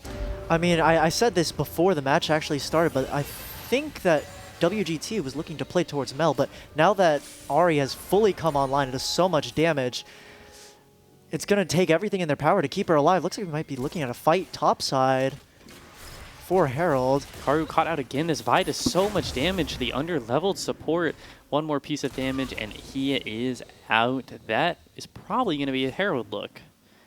Instead, chooses for the camps. I mean, I feel like Blueberry's been playing really well, but as we saw in that last fight, he just does not live long enough. Looks like a fight in the bot side. Xin Zhao absolutely demolishing the Mel and gives Ezreal the kill. I mean, you can't really reflect a dash on you, so there's only so much Mel can do there, especially with a mobile dive jungle as Xin Zhao. Looks like maybe Infinity Stone's looking at a Herald angle here. Definitely, it looked like this Herald was supposed to go to Wegang top from that early kill, but the Vi choosing to clear down. Guess both teams not playing for that objective prio, instead focusing on just farming in lane and getting some kills off skirmishes. Mr. Piney fighting forward. Blueberry here doing so much damage with this lethality items. The knock to the side. Ouch. 500 gold to the Vi. Snowballing, but the only one with any gold. Yeah, I mean, this Vi seems to be WGT's lifeline this game, and as strong as she is, she just melts away so quickly, which is especially dangerous for her when playing against this Dive Ahri who's extremely fed, this Aatrox who's 3-1 and built for drawn-out fights. He's built to survive these, so we'll see if they're able to really capitalize on this. Tony maintaining a slight goal lead over the Aatrox, but I mean, in team fights, Aatrox Dash forward, Maroon Snail fighting it so easily, so effortless. He's chaining these, and he is on fire. I mean, this Ahri pick is just out of control. He is just free roaming the map, farming all the squishies like their minions. I'm worried to see what late game is going to look like, because even if they do a Vialt on the Ahri, she'll just die instantly anyway, and just dash away and reset and get more dashes, because Ahri gaming. One thing to definitely note here, you see the Rocket Belt on Galio, super standard, but man, do I love Chovy. Let's just build it on Ahri. Let's build it on everything. I love Rocket Belt. Oh, now she has even more dashes. Actually, you know what? Oh, huge reflect from the Mel. Did a huge amount of damage. I think one poke from a Q, And Ezreal dies here from Mel ult. It's in Piney's blood to E forward there. He was definitely... Ooh, huge taunt from the Galio, but nothing to really come out of that. No charm available. Not going to look for an extended fight. Definitely not first target on the Galio is not the idea. I mean, just look at this Tryndamere Aatrox matchup. He landed a full combo. All the hits tickled him. One single empowered Aatrox auto, and it's just fully healed. No anti-heal, by the way, on anyone of WDT, which could be extremely dangerous. Ahri has sustain and heal. Xin Zhao probably soon. He has Sundered Sky. 2 Sundered Skies. And a passive. And a passive. So perhaps they're waiting for Mel to come online and root everyone, perhaps? Maybe build Grievous, perhaps? No great Grievous builders on the side of We Gang Top. Nobody really wanted perhaps the Executioner's Calling on the Tryndamere, but an early penetration item doesn't feel too good to build. Also, I mean, Tryndamere can get zoned and CC'd pretty hard. He doesn't have any AoE like Aatrox. Ezreal rooted up, looking for more damage, not going to dash forward, Blueberry. Playing safe. He knows that Dragon's in a minute, and if he dies now, the tempo is ugly. Yeah, it looks like the gold disparity is actually on the side of WGT for the top and junglers, but I guess where it matters right now so far is the mid lane, where Ahri has a 2.5k gold lead, has been maintained pretty consistently, and makes up a good portion of Infinity Stone's overall gold lead. Definitely so dominant. 7, 1, and 3 so far. Also approaching 10 CS per minute. Opting into an early Hourglass, actually. I'd like to see a little more damage, a little more ego in the build, but no, he's playing safe, playing scared. To be fair, I think we see a lot of the ego and damage in the Vi. I mean, Collector, Hubris, and then 2 short swords. What more can we ask from him? Definitely. Such a fun player to watch, for sure. Rune Snell, get in there. Oh. Crash into the Herald, looking to make an approach at the Dragon, make space. Had they driven the Herald, I believe it would do more damage, possibly even eliminate the whole turret. But enough space made there, damage going onto the Dragon, and no contest looking to be made here. Look at this damage from the Aatrox. He's just eating these Tryndamere empowered Qs, and he's just out-trading him. Make it make sense. He's rolling the dice, and he just can't seem to get a break. 1 plated steel caps is all it takes to shut down an auto attack based champion, and boy do I know it, I love AD carry. What a fun roll, you know, it's just...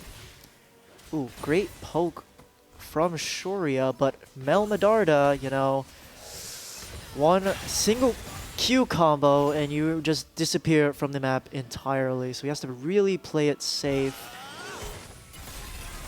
The reflect there to shut down the ult, walking into it on purpose. You know what, that's a great trade though. Ult cooldown, much longer than the W. Also gets free trade there. We'll just have to see if there's anything happening here. Karma walking up. Taunted now is the Ahri. Not going to matter too much because he's out of cooldowns. Holds onto his ultimate as well. Very useful, but no objectives up for the near future. Except for Baron, but I don't think either side's crazy enough to do that. I would love to be proven wrong, but... No attack speed crit 80 carries for either team. A harder Baron to take. Sky Cerberus, though, building a bit of crit, could melt it, but still, you don't have a Kaisa, you don't have a Flickerblade Xayah, nothing shredding that Baron. Yeah. I think definitely both teams playing for picks. I mean, it's 6-14, but WGT definitely hanging on. Barely 1,000 gold difference between the teams, which is extremely surprising. Definitely, that's that Sky Cerberus effect. The gold lead never looks safe. He's always got your towers and waves. He's always up 60 CS in this top matchup, and he's taken the entire tower. And actually, Infinity Stones has to be really careful. Maybe that's why they've been playing so far back. They have huge bounties on their jungle and mid laner, and even their Aatrox. A single bad fight could really turn the tide, but we'll just have to see how careful these teams are going to play. Definitely the gold difference almost entirely made up in just the bounties on Infinity Stones. You didn't even need to kill them, just the bounty alone. Not much happening here. Drag will be up in a little under 3 minutes. This will be Soul. Oh, Ahri finding the charm, not going to choose to dash over the wall. 4 Infinity Stones, which could be disgusting on the Aatrox, who is already 3-1. then, I mean, they could build Grievous Wounds, but at that point, you know, it won't really matter. We all know the truth. He wants that tower so bad, but it might cost him his life. The ultimate's going to put her behind, and the knockback again from the Q. One shot, the Ezreal. I mean, not much to be said there. Mel Medarda, lots of damage. Dark Seal, actually. So we're looking for a late game angle, perhaps. They're hoping to scale. They are 7 and 14, but the gold gap has all but disappeared. Almost dead even, 300 gold. It's like a wave. The whole gold lead encompassed in a wave and a half. This game is back to even despite the kills. I mean, I think this is WGT's playstyle. I mean, they just have Sky Cerberus farm be a constant threat. At some point, this Tryndamere will out-damage the Aatrox and could win in a 1v1, and there's absolutely clear a tower. But until that time comes, WGT's going to have to play really safe. Definitely. You see that BF sword coming through for Sky Cerberus, and you see 2 large rods in the inventory for flip-flops. They are looking to close out on those luxury items. A LDR coming in for Blueberry, Infinity Edge soon. Once these items come online, it's going to be a different game, but you don't get those items before the soul fight, so you've got to take a fight down your items. Yep, I mean, this Mel's Horizon Focus getting huge value from all this long-distance poke could be extremely dangerous for the Ezreal and the rest of the team. Honestly, this Mel does so much damage, even though slightly behind in kills, but way ahead in CS. Actually, oh my goodness, nearly a 60 CS gap. But again, both teams kind of testing the waters here. Drag will be up in about 45 seconds. The entire gold lead, the only lane with a lead here. Maroon Snail, eyes on him, 7-1 and 3. His bounty has entirely disappeared, and he has not died. I mean, WGT playing for scaling late Blueberry game. looking at mid, chooses not to ult, but does get the arcane shift out of Ezreal. We'll see if Sky Cerberus prioritizes clearing up top lane or TPing to prevent Infinity Stones from getting the Clouds or the Ocean Soul. Charm here onto Galio. He shrugs it off. It's a Galio. It's his purpose. But we look at this team fight, 5 seconds until the Dragon spawns. Charm now on the Blueberry. One shot immediately. Not going to find any damage. Flashes away, but it's not enough. 2 more dashes. Maroon Snail. Is he going to dash forward? Hovering near that wall. He wants to. Still looking for the fight. There's the dash forward. Charm goes out. It's going to connect on the Karma. Goodness. So much damage, but not quite, as it's only about doing 40%. No more Ahri ultimate. Flash forward, Karu, not going to find any, but does get flashes out. Ezreal ult reflected back in. Oof, that could have been extremely... Dragon taken low and taken out. Maroon Snail going forward, but he gets hit by the root. The Hourglass going to take him from the ultimate from flip-flops. Charm now. Karu, one shot so low. It's JXU in the backline and KDC running through. Who is going to find it? 4 members on Infinity Stones. 3 left on WeGang top as Doomblade falls down. Infinity Stones come out on top of the fight and on top of the Dragon. Yeah, now with that Ocean Soul in the hands of the Aatrox, I mean, huge fight here. This Ahri getting caught hourglassing just in time to avoid that monstrous melt damage. Flash in from the Galio, huge taunt. Tryndamere trying to clean up the back line, absolutely destroys Ezreal before the Galio can save him. Aatrox trying to land something, but I mean, Melroot. Oh my goodness, okay. I was about to witness something disgusting there. Back onto the map we go. It seems to be map in the favor of WeGang top. Gold lead, only 1.5 thousand across the board. Nothing absurd, the fight, giving it a bit of an edge, but nothing crazy as said. I mean, it appears that they're just trying to drag this game out as long as possible. Mel doing huge damage. Ahri maintaining a huge bounty along with the Xin. They have to do everything they can to stay alive. Maroon Snail, not going to get hit by too much damage. As noted, those bounties are ginormous. 700 for the jungle and mid, and you will note, Ahri got 0 kills that fight. You know, that's better than handing over the bounty. I will say, he did not ego into all of them. And, I mean, Andy, Blueberry on the Vi, trying to get as much value as he can out of his... Play seems to be onto Doomblade. Blueberry dashing out to try to live. Teleport coming in now from Maroon Snail. Ultimate is available, but no flash on Maroon Snail. Not going to ult forward. JXU ulting, but not feeling like it. Aura. That's just Aura. He has his big unfurled wings. Super cool. He said, check this out. He's just spreading it. Yep. Now we see Tony farming in the top lane. Okay, a little bit of an aura off here. Galio gets caught out. Big TP in from Ari, trying to get even more kills and damage. Oh, Galio's dead. I was mistaken. Looks like they were able to get him after all. And, I mean, Sky Server, they're just tickling him. He has fully loaded crit. This Nico knows if he felt like it, she would just be demolished. So, not doing anything too crazy. Mel might be getting caught here.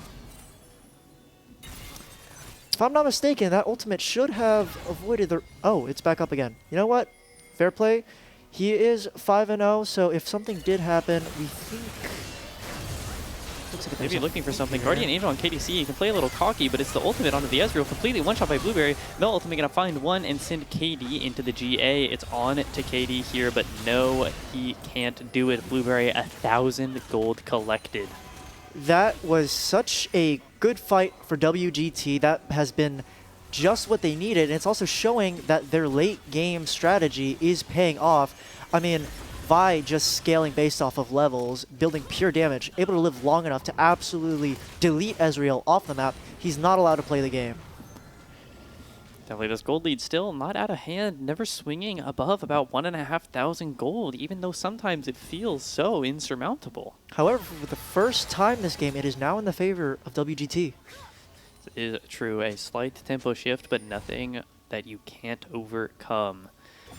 Now, looking earlier as we spoke about those luxury items coming through, we're working onto a second set of them. Sky Cerberus completing the Infinity Edge, and it's the Death Cap and the LDR for Flip-Flops and Blueberry respectively.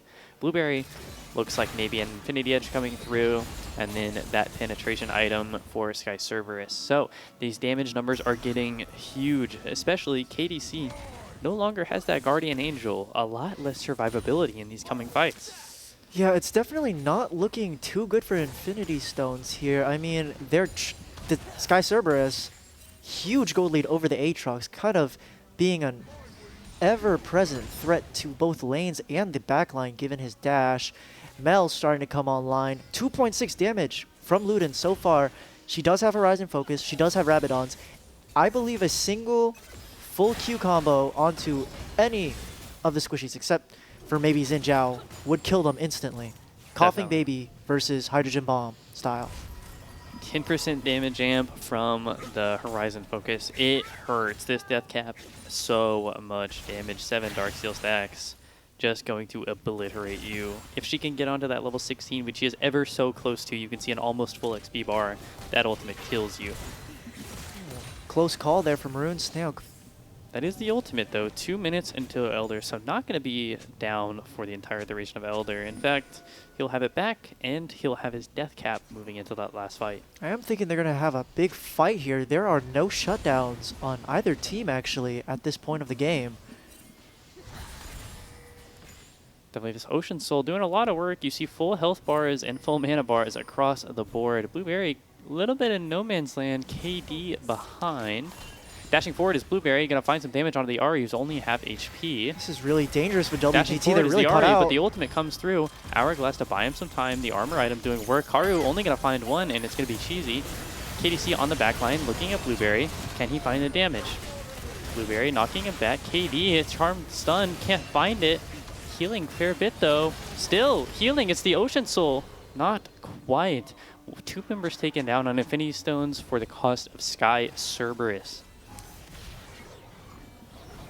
I mean, that fight was just extremely drawn out, and they were extremely disjointed. Sky Server is doing the best he can to keep them off the rest of them. Elder Dragon available now. Timer in the top right says 40 seconds, but the dragon is up. Don't be mistaken.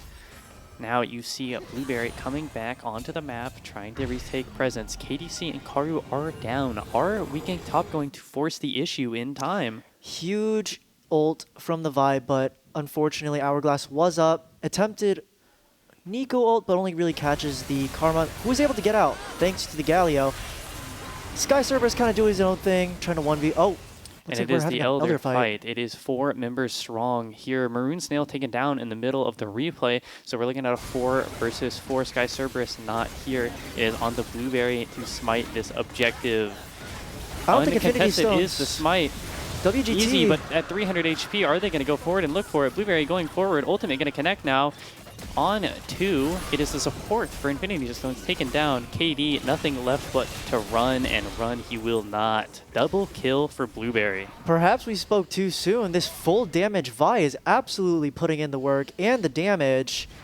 I apologize, Blueberry. I was not familiar with your game. Looks An like it might be an incredible barren fight. trade here for WGT to further extend their already massive gold lead.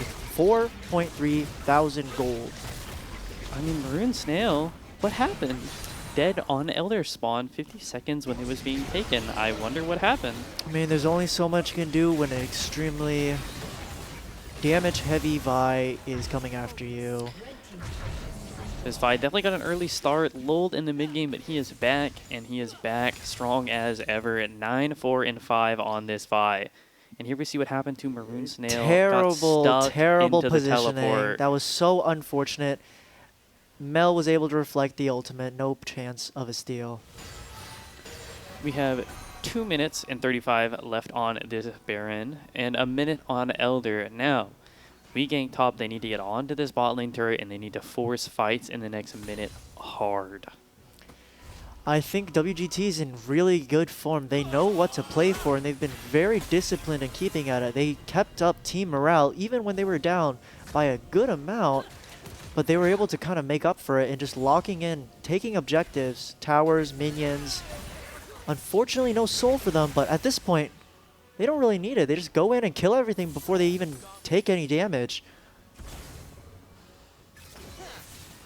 We gank top, looking to siege through these turrets now. Top lane, or mid lane turret, excuse me, going to be the first to go down. Bot lane turret under siege. Doomblade, not alone with Blueberry, both hitting that turret. 3 mid, 2 bot. Might be the last chance for Infinity Stones to look at something. Perhaps numbers on mid. Or numbers on bot, is it? Dash forward, not going to find a charm. Here we see this late game Aatrox just isn't doing the damage that he was earlier game, despite having a very good lead in the beginning. Ultimately just outscaled by WGT's almost entire roster. Into the base we go. Baron up, second inhibitor going to fall. It is eyes on that top turret, or they might just look to try to close this out with a Vi ultimate. Maroon Snail standing off to the side, not super safe, but a lot of damage on a Blueberry is not going to be enough though. Dashing out is the Ahri. Doomblade looking for a taunt, and he finds it. This is a great situation for WGT. This Mel can just bombard them. They can barely see anything with all this visual chaos going on. Snail under pressure, ultimate running out, looking for dashes, but it's not going to find anything. Guardian Angel back online for KDC. Baron buff, only 40 seconds left, but it's that top turret and triple inhibitor gonna come out. And Infinity Stone really grasping for anything they can here. Nezreal might just cost him. The mark refresh, so he's all in the clear, and Wait, dashes never forward mind. and he's exploded. He just explodes in true Mel Medarden fashion. Without their poke ADC, I don't think there's anything else Infinity Stones can do His here. eyes on Karu. Can he find a good ultimate? Ultimate on 3. The Nexus is open. Is it Blueberry gonna be dashing on the back lane, enough? but it's just the Nexus is being There's hit. not enough It is damage. the fight for We Gank Top, and the series closed out. I mean, what can I really say? These past 2 games, We Gank Top has just been in amazing form. They know what they want, and they will do whatever is necessary to get it. Whether it be absolutely feeding Blueberry, actually, both games, or just letting Tony do his own thing, absolutely running down anyone who tries to get between him and his towers. The amount of gold generated by Sky Cerberus cannot be understated, and Blueberry finding one shot on one shot. This lethality Fi, so deadly. That early 2 kills really snowballing through. That is the complete series at 2-0. Closing out We Gank Top, and they will look towards that final against SCY, the #1 seed coming into this tournament, who has yet to drop a series. Tell us about him. I mean, that game was just... They definitely drafted for the late game, and they played for the late game. They gave up all souls, but that didn't really matter at all, did it? I mean, Sky Cerberus clearing the top side. Mel just doing Mel things. Huge damage. Not even super ahead in kills, but that poke on the Ezreal. he's just not allowed to play the game. Even if he plays from so far back, as like one of the longest range ADCs, what can you do? Flip-flops time after time has found a stable lane. Sky Cerberus, a story we've heard before, generating gold on your towers and your side. And Blueberry, one more time, he finds the clip farm of a series that we love to see. Moving on to finals, as I said, we have got We Gank Top moving into the finals versus the first seed SEY, a huge powerhouse team. I cannot wait to see these two play. We will see you in the finals.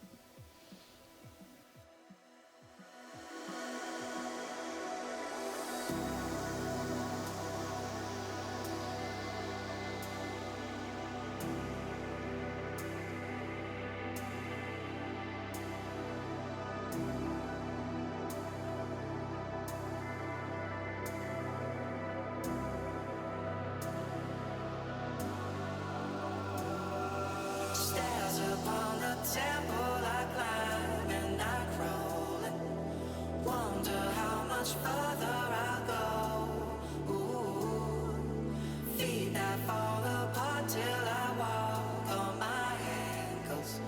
Can I finish? I just don't know. Don't know. Don't know. Don't know.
Stairs upon the temple I climb and I crawl.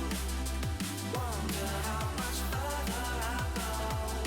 Ooh, feet that fall apart till I walk on my ankles. Can I finish? I just don't know. Don't know. Don't know.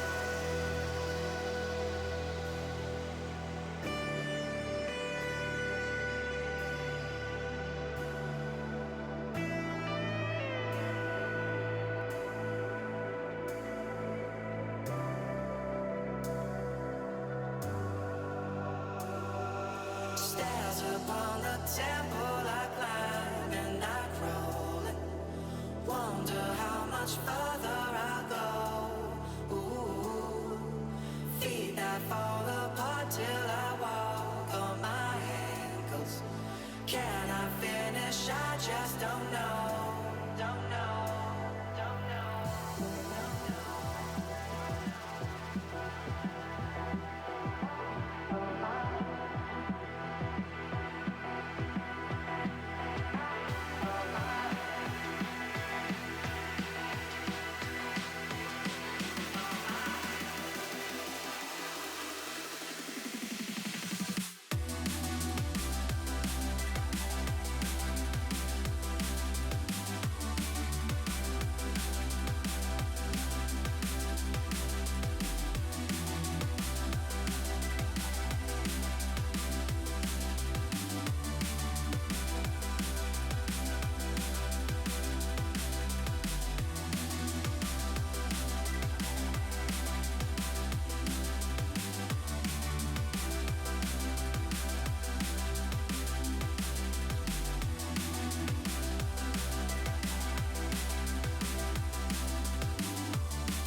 Just breathe, breathe with me.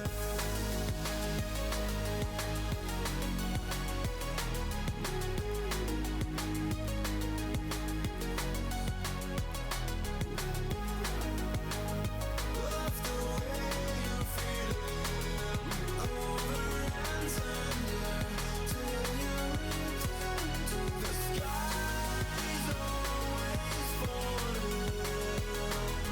Wait underneath, and when you close your eyes, just breathe, breathe with me.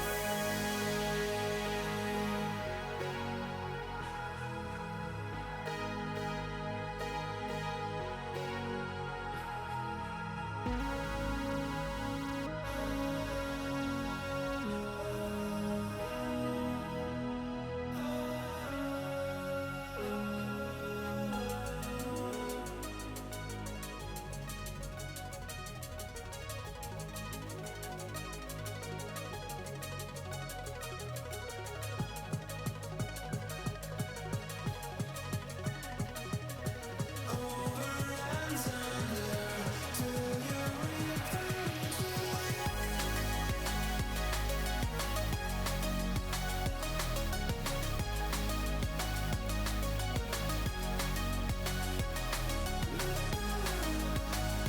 love the way you feel it, over and under, till you return to me.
I keep drifting through another day. Nothing's changing, still the simple way. Yes, I've been walking in circles. I'm standing still as the light turns green. I fall asleep with eyes open. Give me that rush. I turn my head in slow motion. Need to wake up 'cause I'm in between. Oh, I just wanna start going. Give me that rush.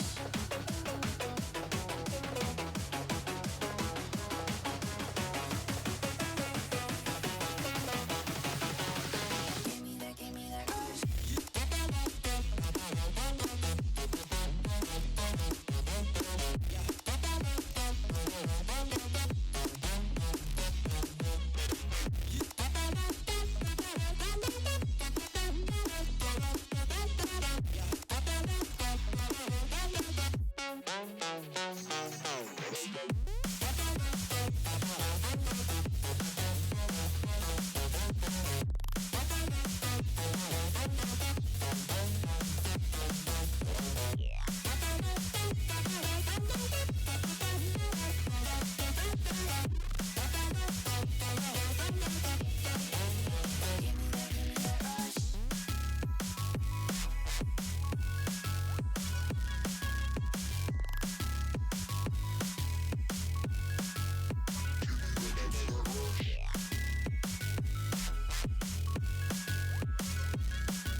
keeps spinning round and round each day. I'm sleepwalking in a mellow haze.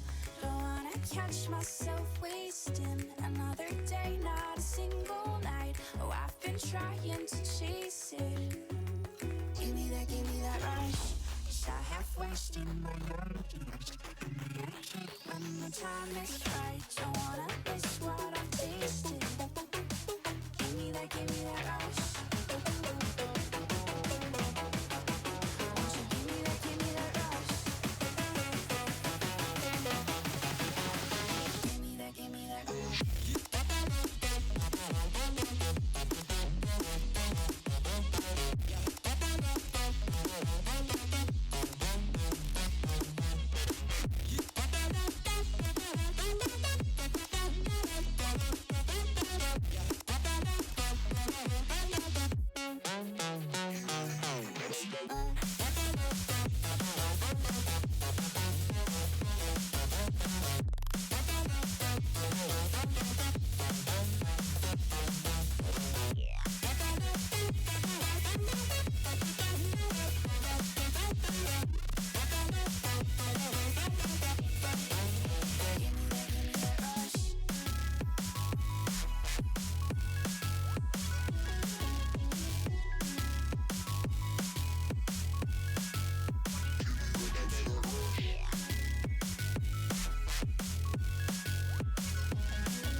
Give me that rush.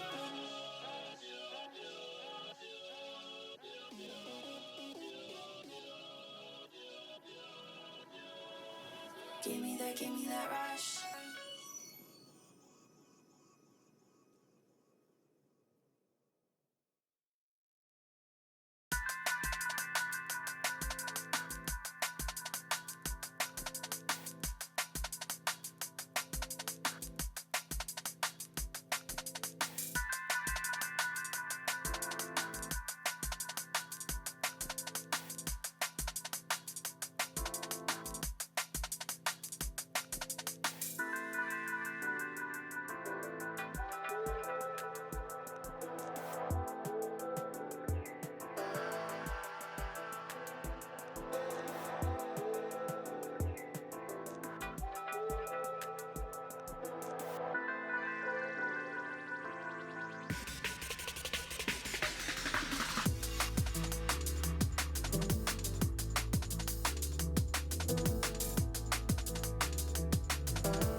Good morning, everybody, and welcome back to the LOLUTD LCS. My name is Bones. I'm joined here by Limitless, and today is a wonderful day because we're here for a best of 5 grand finals personal fearless here at Comet LANding.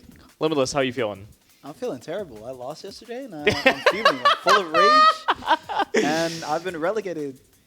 Relegating to casting. Yeah. Which I also hate doing, especially with him. So. Yeah, that's Feeling why pretty terrible he was today. so happy this morning. I texted him, Matt, we're gonna go casting. He said, yippee, yippee, and then we got coffee, and then all the light drained from his eyes. But that is what it is. I'll give everybody a quick introduction. If you can hear me on stage, start this draft now. I want to get out of here before 12 p.m. But with that being said, welcome back, everybody. The draft has started. We're in the best of 5 SCY versus We Gank Top. We Gank Top with a wonderful run through the lower bracket, and SCY dominating, I think, most of their games here at Comet LANding over the course of the weekend. So let's talk about bans. Nico answered by Zyra targeting Jun. Yeah, so targeting Jun. Jun has an insanely large champion pool, but it looks like We Gank Top is going to take a crack at taking away some of his champions. Infamous Mage Bot banned out by Psy.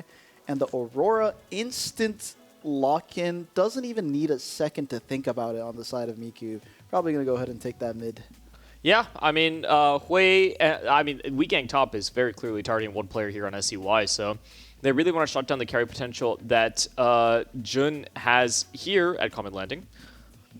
I think this on We Gank Top side, Malik should answer with, he's got a Pantheon, he's got a Nico, I think. But I think Katarina, wow, that's an interesting pickup here. Katarina to answer the Aurora in game 1. Quite interesting. Remember, this game matters some, but not a lot. Again, we have 5 games, so first 3. What's the next pick you expect here? From We Gank Top, I think it's going to be a jungle blind. I mean, could be Xin Zhao, could be Gwen if Andy's feeling like it, could be a Fizz jungle. You never know, but definitely interesting Katarina mid here on 1. I personally wouldn't do that. A lot of Katarina counters open, and it's going to be the Senna for either one of the bot laners, honestly. Could go AD, could go support. We'll see. We saw a Senna-Sona game from We Gank Top where Flip-Flops played Senna. But I think SCY now looking for Ashe Seraphine, which is something that they put out before, and yep, they're just going to go ahead and lock that in. Very strong CC champions, and I think against a lane like Senna, they can really bully the Senna out. So quite interested to see what they got to offer here. Yeah, I mean, Ashe, great matchup into the Senna, can catch her out with the ult Senna with no mobility. Can't really dodge the Ashe ultimate very well. And there comes the Mel, actually. Probably Mel ADC there. A good counter to the Seraphine. And actually a decent-ish answer into the Ashe. Obviously can't block both ultimates, but can at least block the Seraphine ult, which can win fights by itself. So good pickup for We Gank Top here as they go into the ban phase. Yeah, I think Mel Senna, very strong balling here for WGT, and I think they anticipated the Ashe Seraphine quite well. Here, if I'm We Gank Top, I would go ahead and put further bans down Alan's throat here. Because quite frankly, if he is unlocked, Maokai banned away from Binky. So choosing to take away the lesser of the evils here, but definitely an evil nonetheless. I think the last ban will go towards Jun's Champo as well. SCY, I'm expecting some top lane bans, maybe a Darius, maybe a Nasus. Honestly, with Ashe Seraphine, I'm a little bit less scared of the top pool that Sky Cerberus has, especially in these extended team fights. I would go ahead and ban the Darius just in case. But I think Nasus is totally fine. Garen is okay. Kind of whatever. Yeah, that's the Ornn ban coming out from We Gank Top, electing not to go after Alan Sheppool at all. Just saying, fuck Binky, no more tanks for you. Hey man, this strategy. is a professional broadcast. Can we please not curse? Fuck you. Anyways, banning out the top laner, knowing that as long as Sky Cerberus can just get a lead into whatever carry top Binky has, the game should be looking good for We Gank Top. So Fiora might be coming out on the side of Psy, as they do ban the Nasus. Do not want them to free scale. Or an also good ban because it works quite well with the Ashe Seraphine. So it's going to be We Gank Top blind here. Probably going to save the counter pick for Tony in the top lane. We're going to see the jungler come out for Andy here. Still a few options. Gwen not looking the best this game, but is viable. Fizz actually looks not the worst this game. Honestly, I would pick Fizz here. I think it's great into Ashe Seraphine. I think it's great into Aurora. No, just going to go ahead and go for Vi. I think this is going to be one of those crit buys with Hail Blades that Blueberry is so famous for. Yep. could definitely be it. I mean, not a lot of tankiness on the side of Psy to deal with. The Hail of Blades Vi will be able to easily one-shot the Ashe or the Aurora, but looks like Cho'Gath. Binky has prepared a Cho'Gath here for us, which I think is just a fine blind top. I think Cho'Gath has a few bad matchups, but definitely one of those champions that can just thug it out and tank out the lane. So I think totally fine here. Just pick up the Cho'Gath. I think it's good against the Mel, good against the Senna, and good against the assassins that are Katarina and Vi. And then let's take a look at what SCY wants to pick here in the jungle. I mean, here, I would just pick Yone. Yone jungle. I think it looks great. Yeah, Ezreal jungle also looks good. Just make sure you don't get banned for playing it. Is it Cho'Gath jungle? Renekton coming out I think it's... for the top laner. And there's Binky's Fiora. There's Fiora. Okay. I knew it. So, yeah, Tony going to be playing a nice carry v carry game here, just the way that he would like to play the game as the Cho'Gath goes jungle. Never really seen Alan on this pick, but I have seen Joey play it. So maybe Alan has confused his identity with Joey's here, but we'll see exactly how he makes this Cho'Gath jungle work as we see Tony locking in the deadly, uncatchable, speedy Gonzalez Darius over there on the side of red. Yeah, I think Fiora into Darius, ordinarily the matchup is quite Fiora favored early on if you're a very good Fiora, because Fiora's level 1, 2 is one of the strongest in all of top lane. However, what I kind of imagine is I'm expecting Binky to tank a few deaths and then just start proxying with Ravenous Hydra, just kind of push on the side, be a nuisance, and I think the Darius, as far as he can get ahead with this Aurora, Ashe, Seraphine, Cho'Gath core, really is quite hard for him to get his job done. So we gank top, the burden is on them to get the good engage, to get the coordinated engage off. Meanwhile, SCY kind of have to sit there and then kind of hang out. I mean, just don't launch your ultis at Seraphine, or at Mel, sorry. Yeah, pretty much just hold your entire kits on all 5 champs until Mel picks or uses her W ability. It's pretty much all you can do into that champion. But yeah, I mean, it looks... I think I favor size comp a little bit more in this game just because, you know, they have the Ashe Seraphine combo with the tank. They have a split push threat that is actually pretty decent into Darius. Like you said, the Fiora matchup is actually Fiora favored, at least for the earlier part of the game. So there is a lot of, I guess, onus on WeGang top to try and snowball, primarily through mid lane is what I'd imagine. The Katarina and Vi are going to be vital. Yeah, that was a good one, man. Because Fiora and Vi. Yeah. Oh, hey, That's that was a triple entendre. Y'all ain't never seen that before. But yeah. I think they've seen that before. Nah. What do you mean no? I mean, no. You mean no? You can't see an entendre. It's part of language. You can't see But what language. if you see the word and then the entendre just comes to you in your head? The word is just the social construct. Oh, so let's talk about social constructs then. Yeah. Which one? I don't know. We can talk about any construct, really. I'll talk about my Yasuo. The Yasuo is definitely a social construct. If we can put up, I don't know if broadcast has it on the screen, but 3 and 15 on the Yasuo, quite deadly to his own team. I had more than 3 kills. Sorry, 4. I had more than 4 kills. How many kills did he have?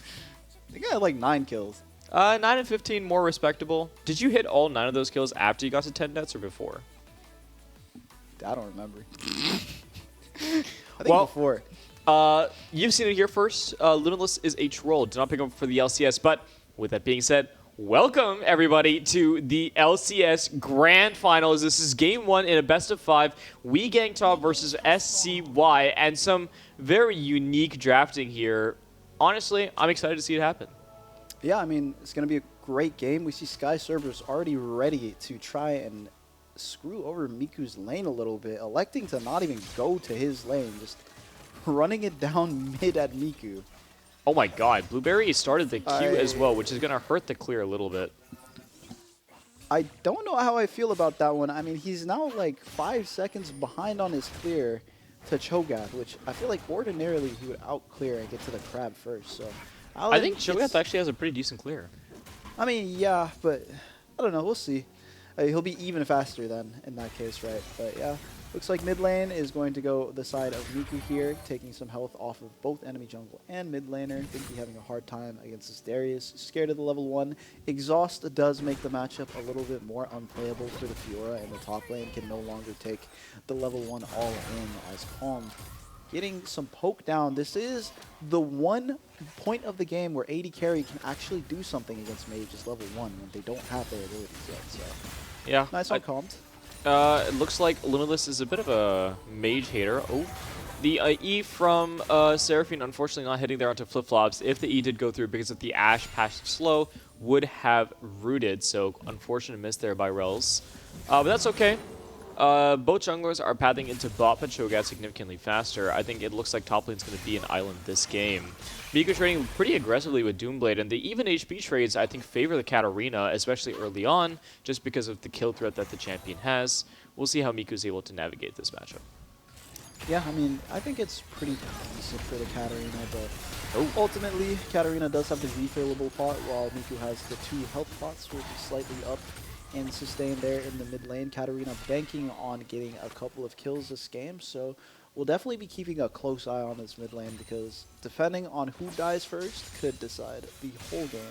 Doomblade going for the dagger. Doomblade looking to go for the solo kill here, but it's going to go over to the side of Miku. I mean, yeah, that's just Miku, I believe, being a level up, and Cat doesn't really have that much kill threat on Aurora early, I think. Aurora just wins because it's a melee matchup. Yeah, and I mean, really nice. It's both champions laid down the Ignite, and Doomblade had to flash out on the Katarina early on in the trade, which meant that the Q2 execute damage from the Aurora allowed that kill to be wrapped up. So, nice first blood here from the side of SCY. Miku showing us his class here against Doomblade. And now that the Katarina is a little bit behind, the game will be a little bit harder for him to play out.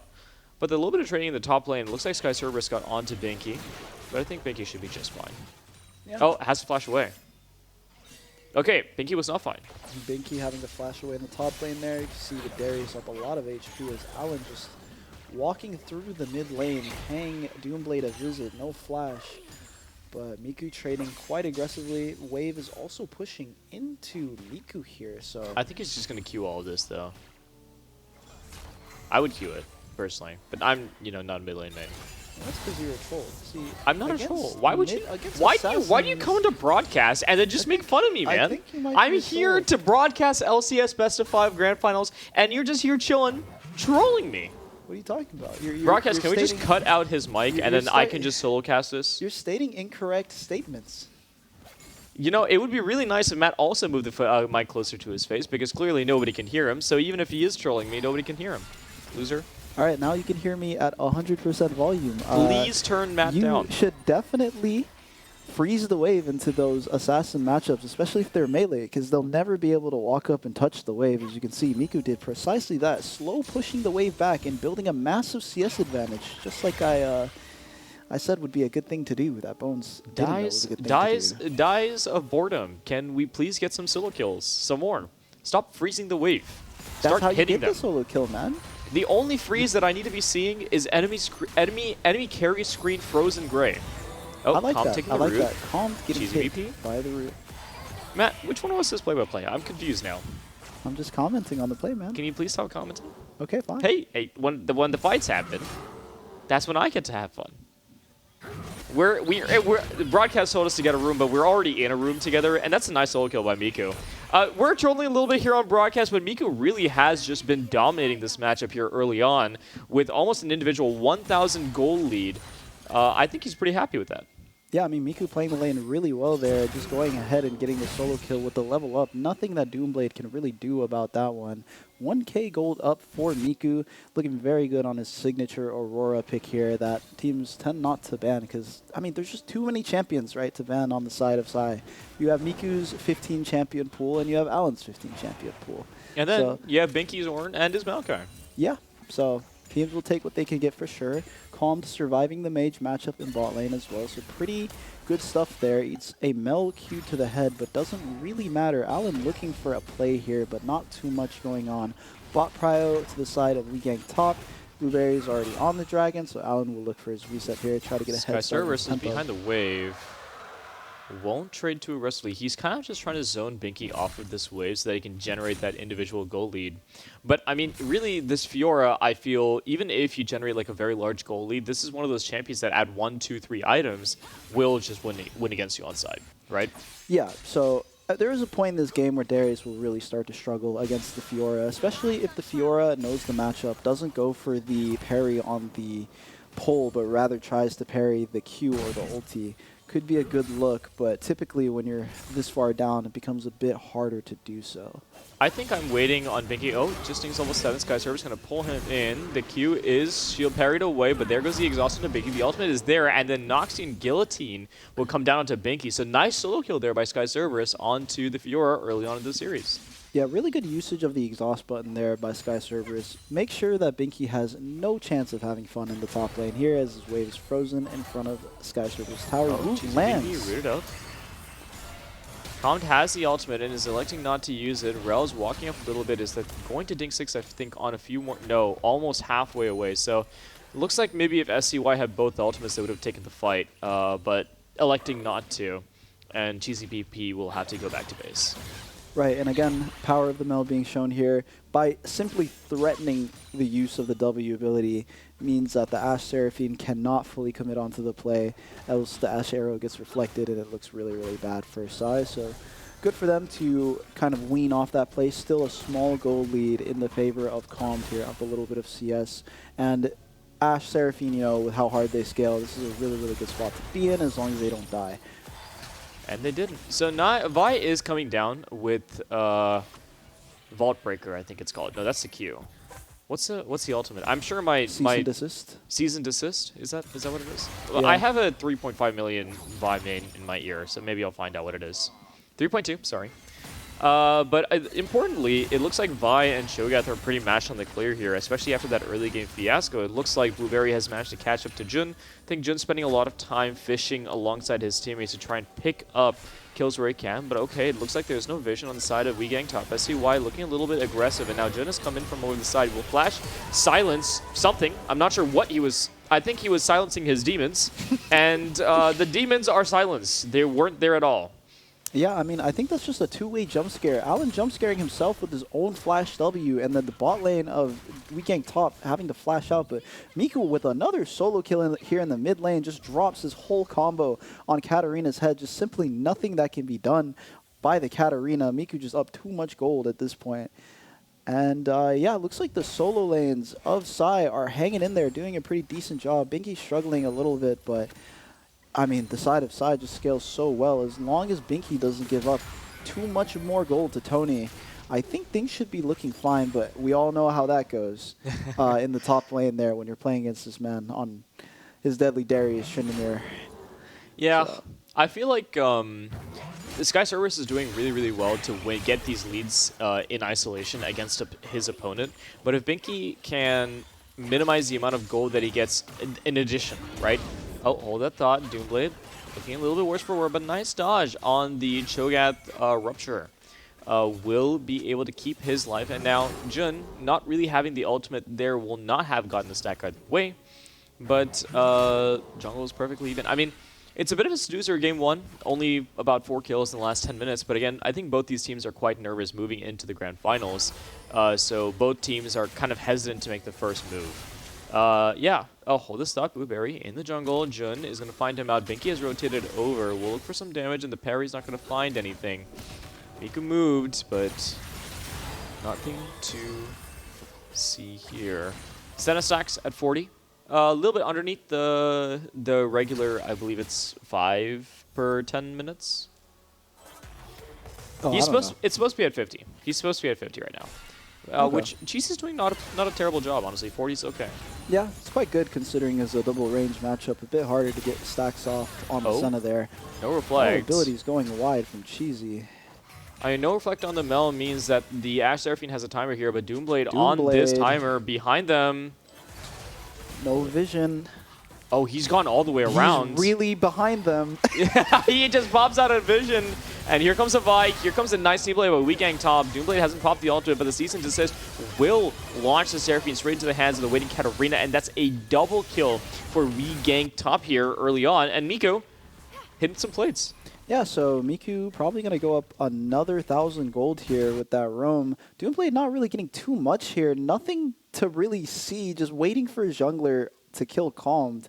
And then dumps all of his damage here on the Seraphine as well with the cease and desist coming out. So good kill from them.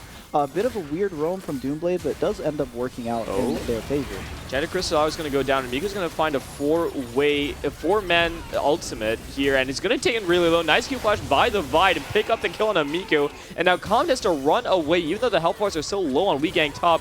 Now with the Seraphine LT, the Encore is not going to find anybody. Weegang top looking to finish up the Drake, and now Calm and the Seraphine are chasing slowly. There are low HP bars, and if this is me and Limitless, we're walking into enemy jungle, and if we die, we're blaming mid-jungle. But I think with that, Weegang top has secured themselves quite a nice lead here in this game. Yeah, I mean, Weegang top actually up almost everywhere now, except for the mid lane. But, I mean, it was just a really weird fight there. Overcommitment by the side of Psy a little bit too early. Miku actually getting caught by the center route as well leads to his death. Vi having to commit the flash for that, but overall really good for the side of Weegang top. Tony looking for yet another solo kill. Good parry, nice by the Fiora. Saves her life.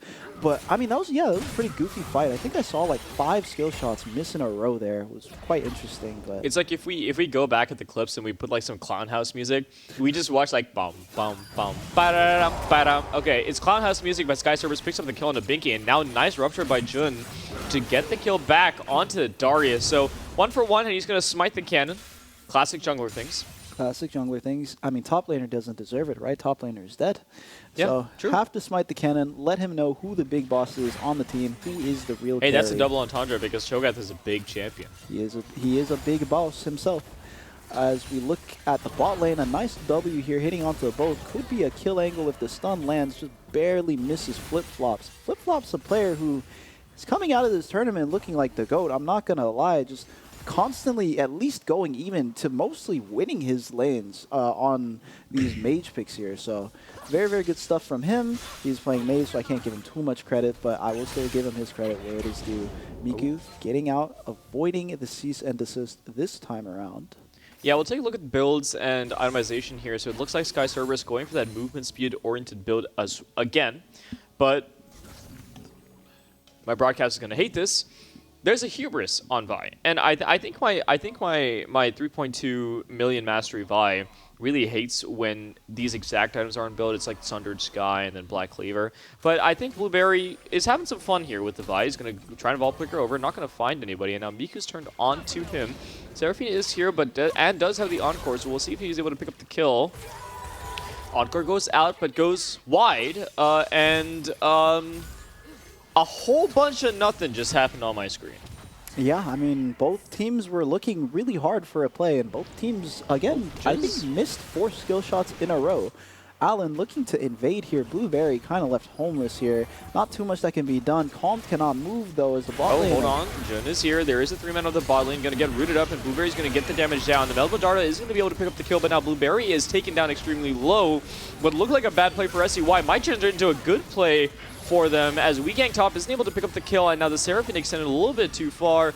The kill will go down. We'll see if they're able to chase down Calm, but I don't think they have the movement speed to chase down the AD carry as well. It's a 1 for 1, and now here comes a flash by Doomblade. Calm is going to have to flash out as well, so flash traded from the mid and the AD carry. Cheesy VP looking very aggressively onto the center. Does have the damage with the Black Cleaver build. Okay, 1 for 1 off of that invade, and I think that probably favors Weegang top. Yeah, I mean, getting any sort of gold on this Katarina is quite good for them. So we'll watch the replay here. Sky Cerberus runs it down mid at 100,000 miles per hour, drops the ulti on Miku's head. Nothing can really be done there by Miku. Good replay there, high quality gameplay. As we see Cheesy BP, I'm so sorry. What did you just say? What did you just say? Tower. What are we saying? English is not my first language for context. It 100% is your first language now, man. Don't worry about it. Anyways, you know, good play again from Tony there, realizing that he has a timer with his wave pushed out to run it down mid and pick up a free kill, stopping the Miku snowball. And now, I mean, Katarina's doing the Katarina thing where she is an assassin. She's picked up that first item, and so even though Miku is individually up a lot of gold on the Katarina, she still does have the threat as the assassin in this matchup. And as the Katarina takes level 11, it'll get even better. And now, so here comes the Protobelt onto the Vi. Nice silence to block out the Q. The Ash ulti is going to keep Blueberry very low, and the Rupture will catch him out. No feast on Cho'Gath just to pick up the kill, but now Flip-Flop's looking to trade back onto Calm. Jun will knock up the Senna. Senna has flash, and both these bot laners do, but nice flash by Rels will bait out the W from Mel and then pick up. That guy is better at Seraphine than I am. I'm not gonna lie. I have to agree with you there. That was a really, really good play. Just everything lining up for the side of Psy. The Ash arrow coming down on the Vi. The Vi's aggro being juggled just over and over by the Cho'Gath and the Ash as he gets stunned to the face. Ash ulti. The knockup interrupts the Vi dash as well. Vi living a little bit with the help of Senna, but just the stun from Rels coming out onto the Senna, setting up the knockup for Cho'Gath and then the flash bait. Okay, the Doomblade, I think, just murdered SCY's bot lane. And Binky's here now, going on to Cheesy. He sees blood, going in. We'll flash the Senna W, nice. We'll pick up the kill onto the Senna, and then we'll just walk away. A whole lot. Okay, so when we were talking about a whole lot of nothing, this is a whole lot of something. So we had that initial play which went SCY's favor, and then WeGang top responded, Doomblade picking up a double kill on the bot lane for the side of SCY, falling himself, and then Binky rocks up and says, Senna, I hate you. So watch this replay. Yeah, I mean, Doomblade just having a feast here with a bunch of low HP squishy characters, but unfortunately we see the value of the Cho'Gath coming out, stopping Doomblade for getting his maximum value output there, killing both carries. But yeah, good TP from Binky to get some gold back, but that means that this Darius is going to get even more top lane, gets the tower as well, now almost up 80 CS on the Fiora here, so that side lane menace Fiora might struggle if the Darius is there permanently matching.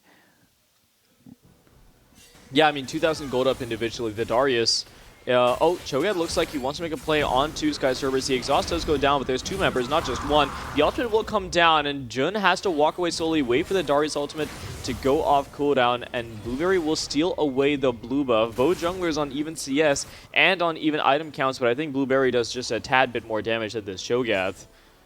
And now Calm does rocked up to the mid lane, and Miku is going to bot lane. And we're going to wait until the next dragon. No, we're not. We're going for Rift Herald. Yeah, so WeGang top starting the Rift Herald. They do have top prio a la Darius, so pretty good play for them. That's like French for Darius, you know? Yeah, I think that's the language I learned first. Or something. It was French? Yeah, my mom knows French, so, you know, it passes down to me by default, right? Ah, okay.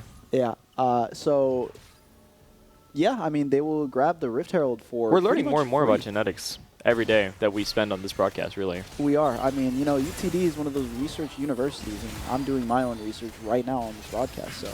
Yo, low-key, we need to take this guy's degree away from him, I think. No, I think I deserve the degree. I mean... Look, it's got me such great things as Grandmaster in League of Legends, so I can't say degree never did nothing for nobody. Hey, you know what actually got you to Grandmaster? Sona. And That's Nami. not true. That is true. That's not Yeah, true. for context, on the last day of the season, last season, Matt was in my DMs like, I'm going to hit GM. And then I'm like, go get it, buddy. And then he was like, I'm going to do it on Corki. And I'm like, yeah, go get it, buddy. And then I look at his match history later, and he's decided that he wants to play Nami. You know, sometimes you get auto-filled 5 games in a row. It is what it is. You take what you can in those games and try your best to win, even though you're auto-filled. As we see Doomblade getting one-shot by Miku and Jun, but just Blueberry on the return kill with that collector hubris absolutely wiping Miku off the face of the Just doing map. huge amounts of damage. The silence hits me here on broadcast, and Jun will just feast anyway. The ward does go down to keep him alive, and now Doomblade will look for the damage. Nice Rupture predict, and off-screen, Mel decides to kill Seraphine. You know, this is the state of music in America, that artists are being silenced every single day. Yeah, I mean, definitely... and now Kond is on the wrong side of the silence. rift. Kond finding himself in Tony's playhouse, not something that he wants to do or somewhere he wants to be. Quite unlucky for him, but Binky finally getting a few dollars in the top lane since Sky Cerberus is not there to defend his humble abode. But Doomblade running straight to top. A lot of pressure coming out from both bot and top on the side of WeGang top here. just complete massive gold lead in the top lane, and Miku not really using his gold lead all that effectively into the enemy team. I mean, it's kind of hard for him to play. Point-click stun from Vi coming out. Doomblade has a very easy time killing Miku as well now that he has his hands on almost 2 items. Sky Cerber is flanking Binky here. I mean, this is just top lane on top lane action, and really the play is quite simple. We'll pick up the kill here is Sky Cerberus, and now Jun has to walk away. You know, I would say tail between his legs, but I think the tail is always between his legs. I don't know if it moves. But he is behind the Darius. They are both sweepering each other. There is no ultimate on Darius, I believe. I think it should have gone on cooldown, but here comes a Proto Belt onto the Darius to try and keep the chase alive. Here comes a bot lane. Encore will go down to keep the Chatterina charmed up, and now Sky Cerberus goes unstoppable. It's a 1-for-1 so far, but the nice silence by Jun onto the Katarina will keep his Seraphine alive. Blueberry goes in and gets instantly one-shot. Jun flashes back a little bit overzealous, and Flipflops will call down the stars onto SCY. An incredible double kill by this mage. And this game looks like wraps. Yeah, I mean, at this point in the game, we're committing everything to try and just kill Sky Cerberus. And that's how you know it's kind of cooked, right? I mean, the Seraphine ulti coming out onto the Katarina here, but Sky Cerberus managing to land the ult before Comms gets it flashed out. Flip-flops coming in, doesn't hit the initial root, but it doesn't matter. Has just enough juice on both the jungle and the mid laner from the side of side. The ulti just comes down and nukes both of them. I mean, Miku and Alan, 2 legends of LOLUTD, just taken down at the snap of a finger by Flip-flops. Yeah, he literally snapped, and they were gone. And I snapped on broadcast, and Matt somehow isn't gone, so I don't think I have Melbidauer's powers, but that's okay. Guys, I think he's gone. Well, now that I snap my fingers and Matt is gone, it's a solo broadcast, so welcome everybody. We'll be talking about how much, you know, we think that AD carries and mages are really, mages really do belong in the AD carry role. As Flip-flops is, you know, having an incredible performance here in game 1 with 3 dragons going over to WGT. It's clear that mages dominate the bot lane, and that's exactly where they should be. Sky Cerberus getting chased down. Oh, I'm going to snap really quickly. Oh, there comes the Vi, and now Comms is going to take a lot of damage, but will keep himself alive for now. Center Root's going to go down. I think Flip-flops is looking to finish it off, but Doomblade will come in from the back and pick up the Ashe kill. It gets knocked out, but Sky Cerberus is on the back line here, looking at the Aurora and the Seraphine. And Miku dip-dap dashes away, and Seraphine doesn't have enough peel for Miku under this tower. He'll pick up one, but Sky Cerberus will pick up both. I think that's going to be a double kill for the side of We Gank Top. I think we know why they ganked top. Yeah, I mean, welcome back. I'm back from the dead thanks to a Moog snap before that team fight. I came back to talk about the mage thing real quickly. After this replay, you see the Vi, Volt Breaker, and Cease and Desist coming out to Calm, but Calm being kept alive by the Seraphine. Doomblade getting a nice angle onto Calm here. Silenced, permanently stunned, but Alan is permanently dead. Miku drops the ulti, tries to get away, but just the Vi Volt Breaker coming in, forcing the Zanyas. If you get hit by that, you are dying because he has collective hubris. And Tony coming in off the back, just dunking on the entirety of Psy. Again, like you said, telling us why his team is called We Gank Top. But on the earlier notion about mages, yeah, I'd definitely be All right, I'm going to snap really quickly. All right, thanks, Matt. Appreciate your participation here on the broadcast. Yo, I'm like Silas in real life. Like, fuck these mages, bro. Hey, if you have any ideas on how to keep these mages out of the bot lane, please hit my not politically sponsored hotline.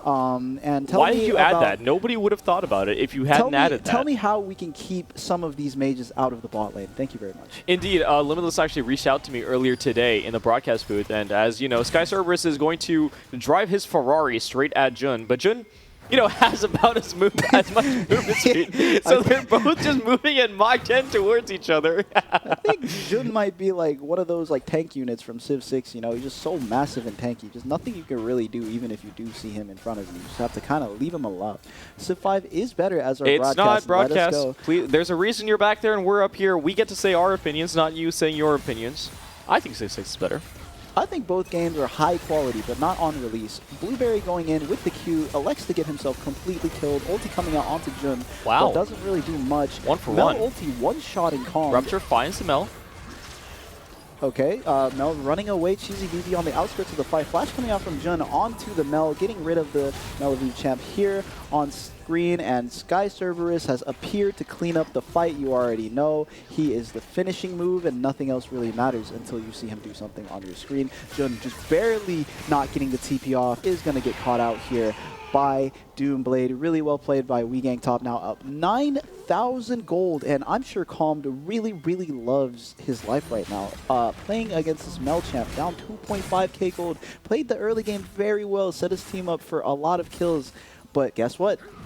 He can't do 1,000 damage with one ability from 10 screens away, so unfortunate for him. But yeah, we'll that's see. why mages are the superior carries in the bot lane. Yeah, I and think- deserve to be there, and are the best way to play the game. Yeah, for sure. I 100% agree. Yeah. I love mages, and I will be swapping over to mages after this season ends. So This is true. Look out Matt for and I that. are role swapping. He's going to play Xerath support. I will actually be playing Xerath support. As Oh. we see Doomblade looking onto Calmed, 480 carry here, doing a little bit of damage here. The ulti lands, but just trying to get him off his back. Miku walking around trying to see if he can find anything, but not too much here as Wegang Top looking to punish Allen for existing. Unfortunate for him, thought he could walk into his jungle, but the whole enemy team is there, just Avengers ready to kill him. Baron could be looked at here. I mean, Allen is dead, right? And like, you could just see any of these characters, if they go here, it looks pretty good. 4v5? Vision setup Can we could look happen. over here? Like, there's a big other thing, like in the top. Like, you point the arrow, but then there's like a really big thing happening right here, and that's the important one. I mean, that is also quite important, but with how far ahead they are, I'm pretty sure they could just try and find both objectives, but they will go for the dragon first, a bit more of a guaranteed objective, faster to take. This is why. Tony will This is catch why the my mid macro wave. is better than yours. You just wouldn't get it. You know, we're just going to Thanos snap this guy out of the broadcast because all he does is flame me See in ya. and outside of broadcast. So I will be taking over for now as the main caster, as we can see Miku catching a top wave. Okay, I missed Bones. Bring him back. Let's just All right, welcome back. Matt had enough of talking. His social battery yeah. drained as soon as the mic went out. I've had it, y'all. He's had it. He had like 3 seconds of fame, and then, you know, he had it. So, with that being said, it's 15 to 30 in kills, 9,000 goal lead going over to WGT. Really, they have everything. They have the Soul, they have the Baron, the keys to the apartment of SCY, and they raided their fridge and just made a PB&J in their kitchen. Really, much. we're just waiting for them to eat it. Exactly. I mean, look at the Senna's items, like Black Cleaver Hex Optics and the Shield Reaver item.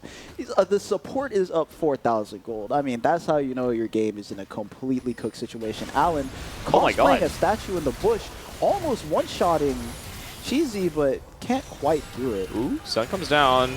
Between Worlds is going to pick up the damage onto flip-flops, and then there is the backline. Katarina is going to look for the damage down, and now the divers on the side of WGT are going to get taken out. The Seraphine CC is a little bit too much, but very, the lethality build, very nice, and the shutdown for Binky onto Senna is very good. It's a 3v2, but what I think Sky Service is worth a little bit more than 2. Will look for the damage onto Binky, and I think a 3-4-3 is the best you could hope for as SCY here in this game, as maybe we can look at a replay of that. Yeah, I mean, actually really, really good catch from SCY, picking up quite a few members of the other team here. Doomblade and Blueberry just getting caught up by the Seraphine ult. Doomblade going down immediately, but Blueberry just does so much damage. One shot Seraphine on the back, and Senna a little bit out of position here for Wegang Top. But again, Sky Server shows up and the fight is over. Everyone just starts running away because they know there's no point in trying to contest this guy. He's just everywhere all at once doing 1,000 damage to your whole team. So pretty good from Allen to get out there. As You ever read that Calmed. book, Everything Everywhere All at Once? I've seen the movie poster, but I never watched it because movies are too boring for people with Yeah, ADHD Sky like Service me. is like rewriting Everything Everywhere All at Once, and it's just, instead of like a beautiful story about a mother and daughter growing up like in like a laundry service, it's actually just Tony writing his name 100 times on each page. Yeah, pretty much. I mean, this guy, every single tournament, just coming in and showing why this top lane role can be one of the most dangerous raid boss demon roles of all time. Just really, really hard for Psy to do anything. I mean, the lead is on their burst mage in Miku mid, but there is no bursting Darius, right? You will do 1/3 of his health, and then he will just one-shot you in return. So looks like they might have to play through these side lanes. Like, Binky might just have to find a timer where Darius is in a fight where he can try and get a lot on the opposite side of the map and apply some pressure by taking down some of these turrets. But it's really, really hard to create that situation because every time Binky goes to a lane, I mean, if the Darius is there, he can never push the lane out, right? And I don't think Tony's going to miss a beat on any of these waves either. So just not really giving Sai any room to breathe. Alan struggling to even walk into his jungle and take camps here. Has to go topside. Yeah, I think really the best thing that SCY can do at this point in the game is to scale for a bit, because it's a little bit hard to siege considering the number of melee characters that Wegang Top has. So scale a little bit, try and flip the Elder, and if you flip the Elder and it comes up good, W Allen. If you flip the game and it comes up bad, belt Allen. Belt Allen. I mean, Allen has like a, what, 2.5k at least smite, so should be a good look for them if they can make it. Blueberry just almost dying in one hit there off to the side. Probably wouldn't have happened on Bruiservi. But anyways, yeah. But Bruiservi just doesn't hit the same, you know what I mean? Yeah, Like literally, that was a double on top. Hey, I'm gonna pat myself on the shoulder for that one. Can you pat my shoulder? Okay, he just slapped me. I hope you guys could hear that. That was a really, He really just slapped solid me. pat. That's Yeah. what we call the Turkish pat. That they do that in Turkey? Yeah. Have you ever had a Turkish massage, bro? They like play WWE with your back. Yo, I want to play WWE with your back. Yeah, take this freak off the broadcast. Thank you. I don't consent to that. Comments give consent. Just saying. Anyways, we're looking we're looking at the setup here for the approaching Drake. 2 minutes out. It looks like we're at the point in the game where everyone is spam clearing waves and people are bored, so they're just setting up in bushes here. No waves. I guess top wave is pushed out on the side of Wegang Top, so they do have a timer. This to push overload is here. really deadly. Like, you know, like Faker's ID, hide on bush. This is what he does all day. Yeah, I mean, it works, as you can see. Like, they're setting up. They killed Alan last time by doing that, setting up in his jungle, making sure that he cannot touch his chickens at all as we catch yet another wave. Gonna be waiting for that dragon coming up in 1 minute and 30 seconds here. 4 wards on the side of Cheesy BP. Arrow catches Doomblade. Nothing happened. Jun looking for the damage onto Blueberry. Killing the jungler now would be quite nice for them, but I think the damage will not just go down. Binky dashes in, Really but bad the choke. oh, Wegang Top. oh, Sky Service is TPing in. Watch that flight. I mean, Blueberry just one-shots a Fiora, and Katarina picks up the Aurora, and Sky Cerberus here on the back line will help his team close it out. Really well played there by the side of WGT, and on the spawn of the Elder Dragon, WGT will elect that they don't need it, and they'll take game 1 against SEY. Yeah, I mean, Elder Dragon, I believe, is like a 95% win rate objective, but the Nexus is a 100% win rate objective, so electing to go for that instead. Pretty well played by them there. Again, you can't even, I mean, on the side of Sai, it's really difficult. They can't even win the fight before Sky Cerberus gets there, so the moment he shows up, the game ends. Very well played by Wegang Top. Good effort from Sai as well, especially getting a lot done through mid lane, but just no way to transition that lead out to the rest of the game. Yeah, I mean, 8k gold difference in the bot lane. I think the 4,000 gold difference in the top lane. Both the sides of Wegang Top really smashed their way through that game. An incredible performance by them. But now we're going to go into game 2, and it's personal fearless. Cheesy BP loses Senna. Flip-Flops loses Mel. And I think we'll get to see a new roster for the side of Wegang Top, and Sky Cerberus loses Dars. I mean, everybody loses the champ that they played, but I think it's still game 1. It's still fearless, and we're excited to see. Oh, we got sit up. Can you look presentable, please? Sorry, I didn't wear my suit today. But anyways, yeah, I mean, great game from them. A lot of power picks out here. Aurora out for Miku. Darius out for Sky Cerberus. So we'll see what they can cook up for the next few games. I will point out something on the side of Wegang Top that is pretty great. Cheesy BP and Flip Flop might just be the best bot lane in the tournament, like unironically. I don't think I've seen these guys lose a single lane even against me, and like I'm pretty halfway decent at the game. I wouldn't say so. I'm like decent at the game ish. Debatable. Anyways, they've won like every single lane. One, What does that even say? It says bad. Bad? Bad? Bad. Okay, man. You're worse than... no one is as good as me. You're Okay. even worse. Don't even worry about it. With that being Don't care about said, your oh, opinion. hold on, I'm trying to do the outro. With that being said, that's game one going over to the side of WeGang top here against SCY. It's going to be a very commanding victory, especially by the bot lane in the top. Keep that finger up. Put it up there. And it's going to be a commanding victory, and you know I can't wait to bring you the rest of the series. So for the time being, my name is Bones. This is Limitless. We'll kick it to a quick break. We'll be back with game two.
Well, I know you'd like to think that I've got your back, but there ain't no way I could tell you how to act.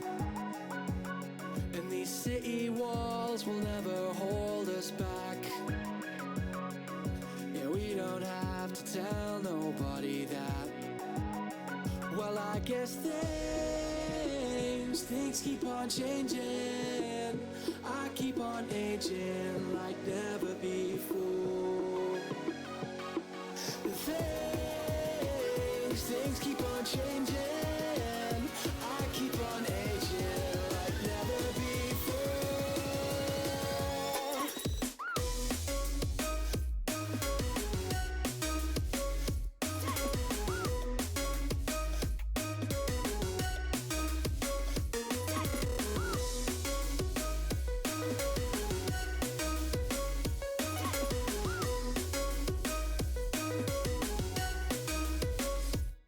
Well, I know you'd like to think that I've got your back, but there ain't no way I could tell you how to act.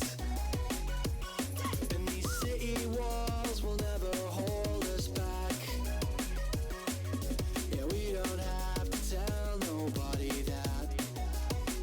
Well, I guess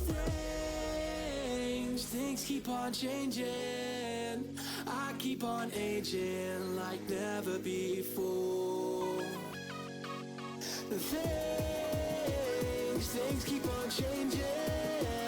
I keep on aging like never before.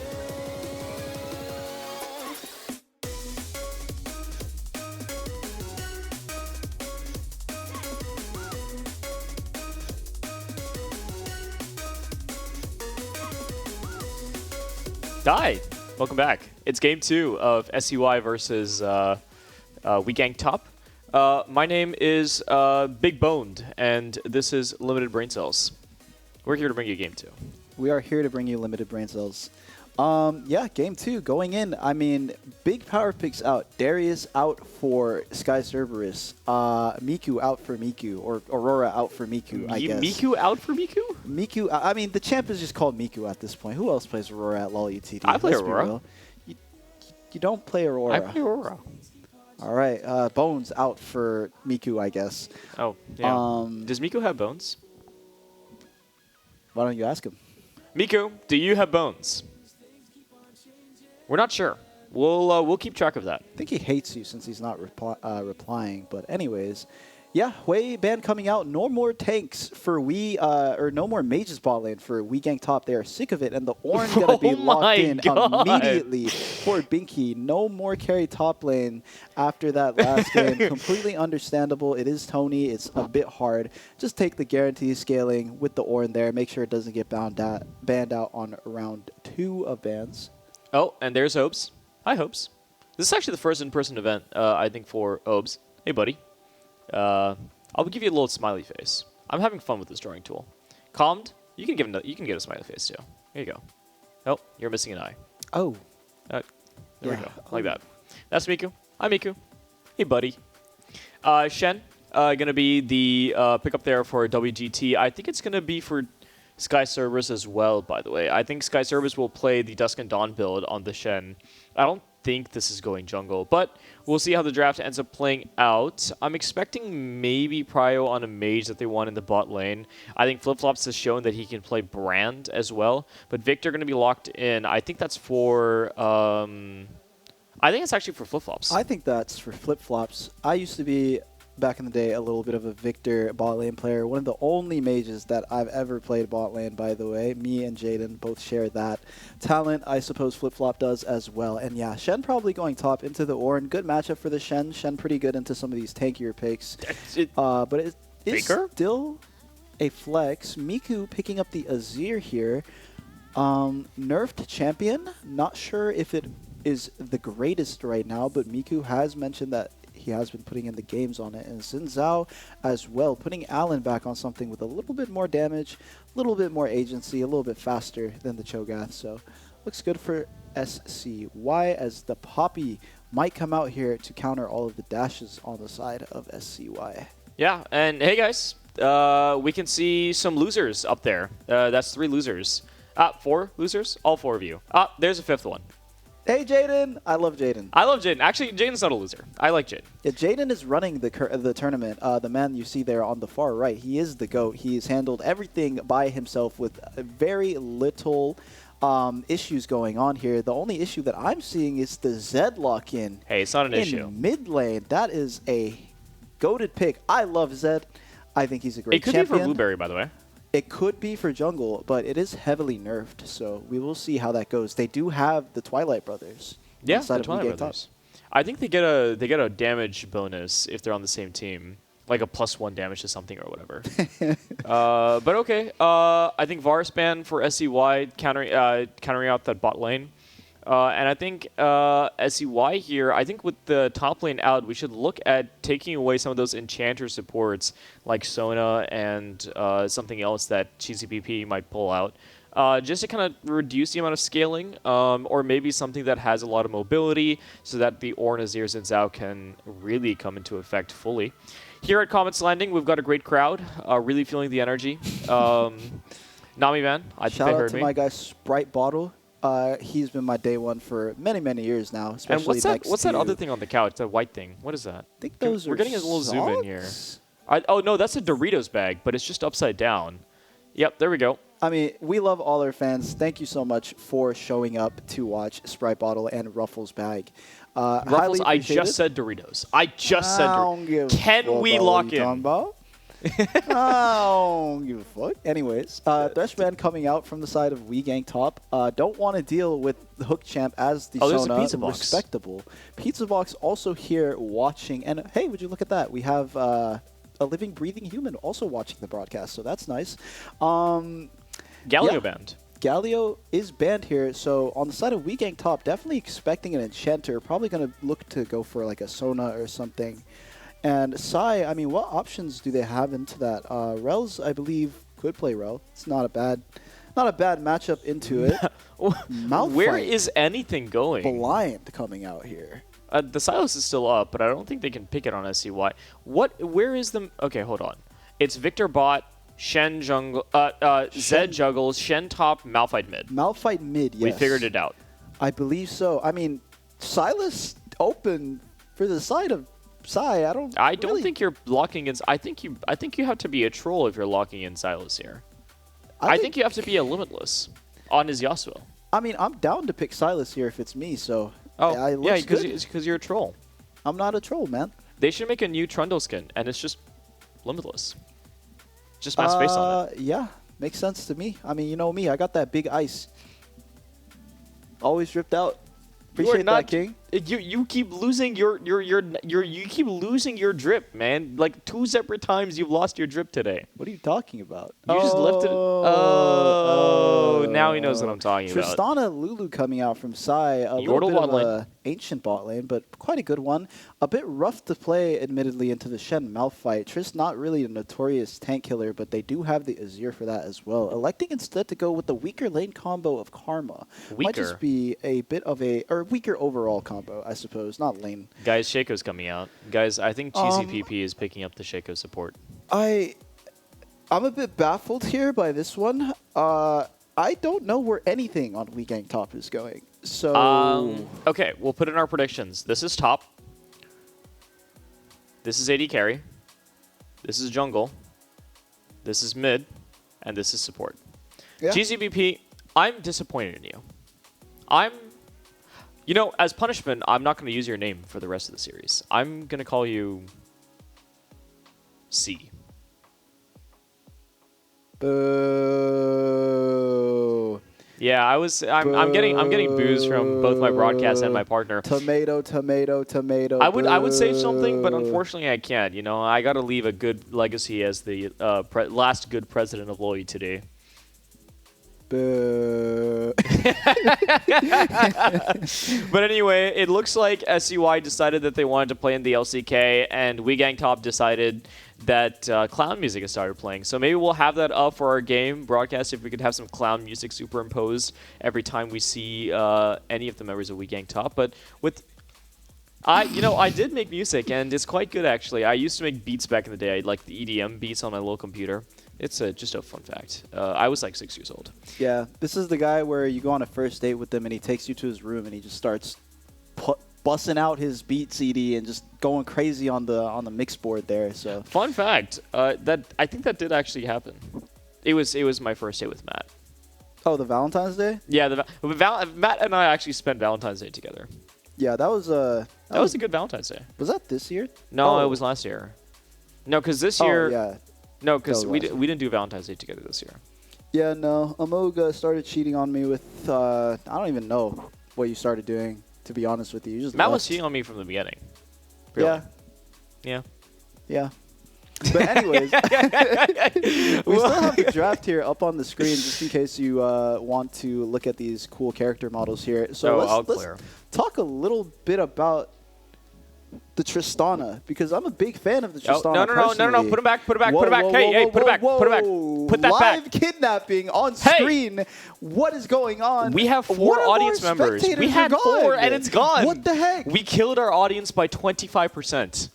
That's not very encouraging for folks who want to watch the broadcast live. I mean, you might just be taken And away by our Aaron. draft is gone. We're just getting robbed. We're losing. Left and We're right, losing but things it's day by day. Okay. Let's see if SCY can rob a win from WeGank Top this time Rob? around. I think it can be done. I mean, I think looking at the comp, WeGank Top should win. I think if they lose, they're going to get robbed. Because, I mean, hey, Zed, Victor, Shen. Only they can do it. Who else can do it? Faker, Carrier can't do that. Owner can't do that. Fake Carrier played. Did you guys see the Carrier Pike performance? That was sad to watch. I saw a couple of amazing plays, and then, unfortunately he's playing Pike, so you just end up losing the whole game. It is what it is. Pick a better champ. The best part about playing Pike is when at 15 minutes you're playing Pike. And the worst part about playing Pike is after 15 minutes you're playing Pike. Yep. So next time Pike in your ranked games picks Pike, you can just go ahead and report them, because even Carrier couldn't make it work. And if Carrier can't make a support work, then your support in solo queue should most definitely not be playing it, as we're in. I think we were... Oh, it's a Malphite jungle. We were wrong here on Broadcast Desk. We tend to be Wow. pretty wrong because Limitless says a lot of things. Who was the guy who was drawing which lane where each character was going? Who is the guy who didn't offer an opinion? You miss 100% of the shots you don't take, buddy. Huh? My opinion is Malphite is going jungle. You never shared that opinion with the class. Yeah. I could say right now that I always thought Malphite was going to do it, and you'd have no proof. Yeah, I have proof. You wrote the opposite on the No, screen, that was buddy. actually you writing. That was not me, right? It was I don't you. even have hands. You don't have hands. Broadcast, can we zoom in on Matt's hands here? All right, we can. So welcome back to Game 2 of SEY versus WeGank Top. An interesting draft here. I think the Zed is a good pick into the Azir because it gives him a lot of kill threat in lane with the Electrocute as well. And GCBP this time electing not to go potions because he decided that potions are worthless. Instead, I think taking Second Wind. Binky on Ornn versus Sky Cerberus, and Jun on Zunzao. Sky Cerberus looking for it. That was disgusting. That is insane. That by was the way. disgusting. That is so What? much damage, and all Hello? he did was auto attack 3 times. I feel like Sky Cerberus just finds things that are wrong in the game and says, I'm going to play them. Yeah, I mean, looks good.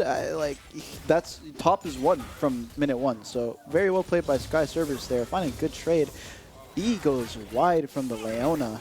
Oh, it looks like a little bit of trade. Maybe Calm W. I don't think Calm would have jumped in.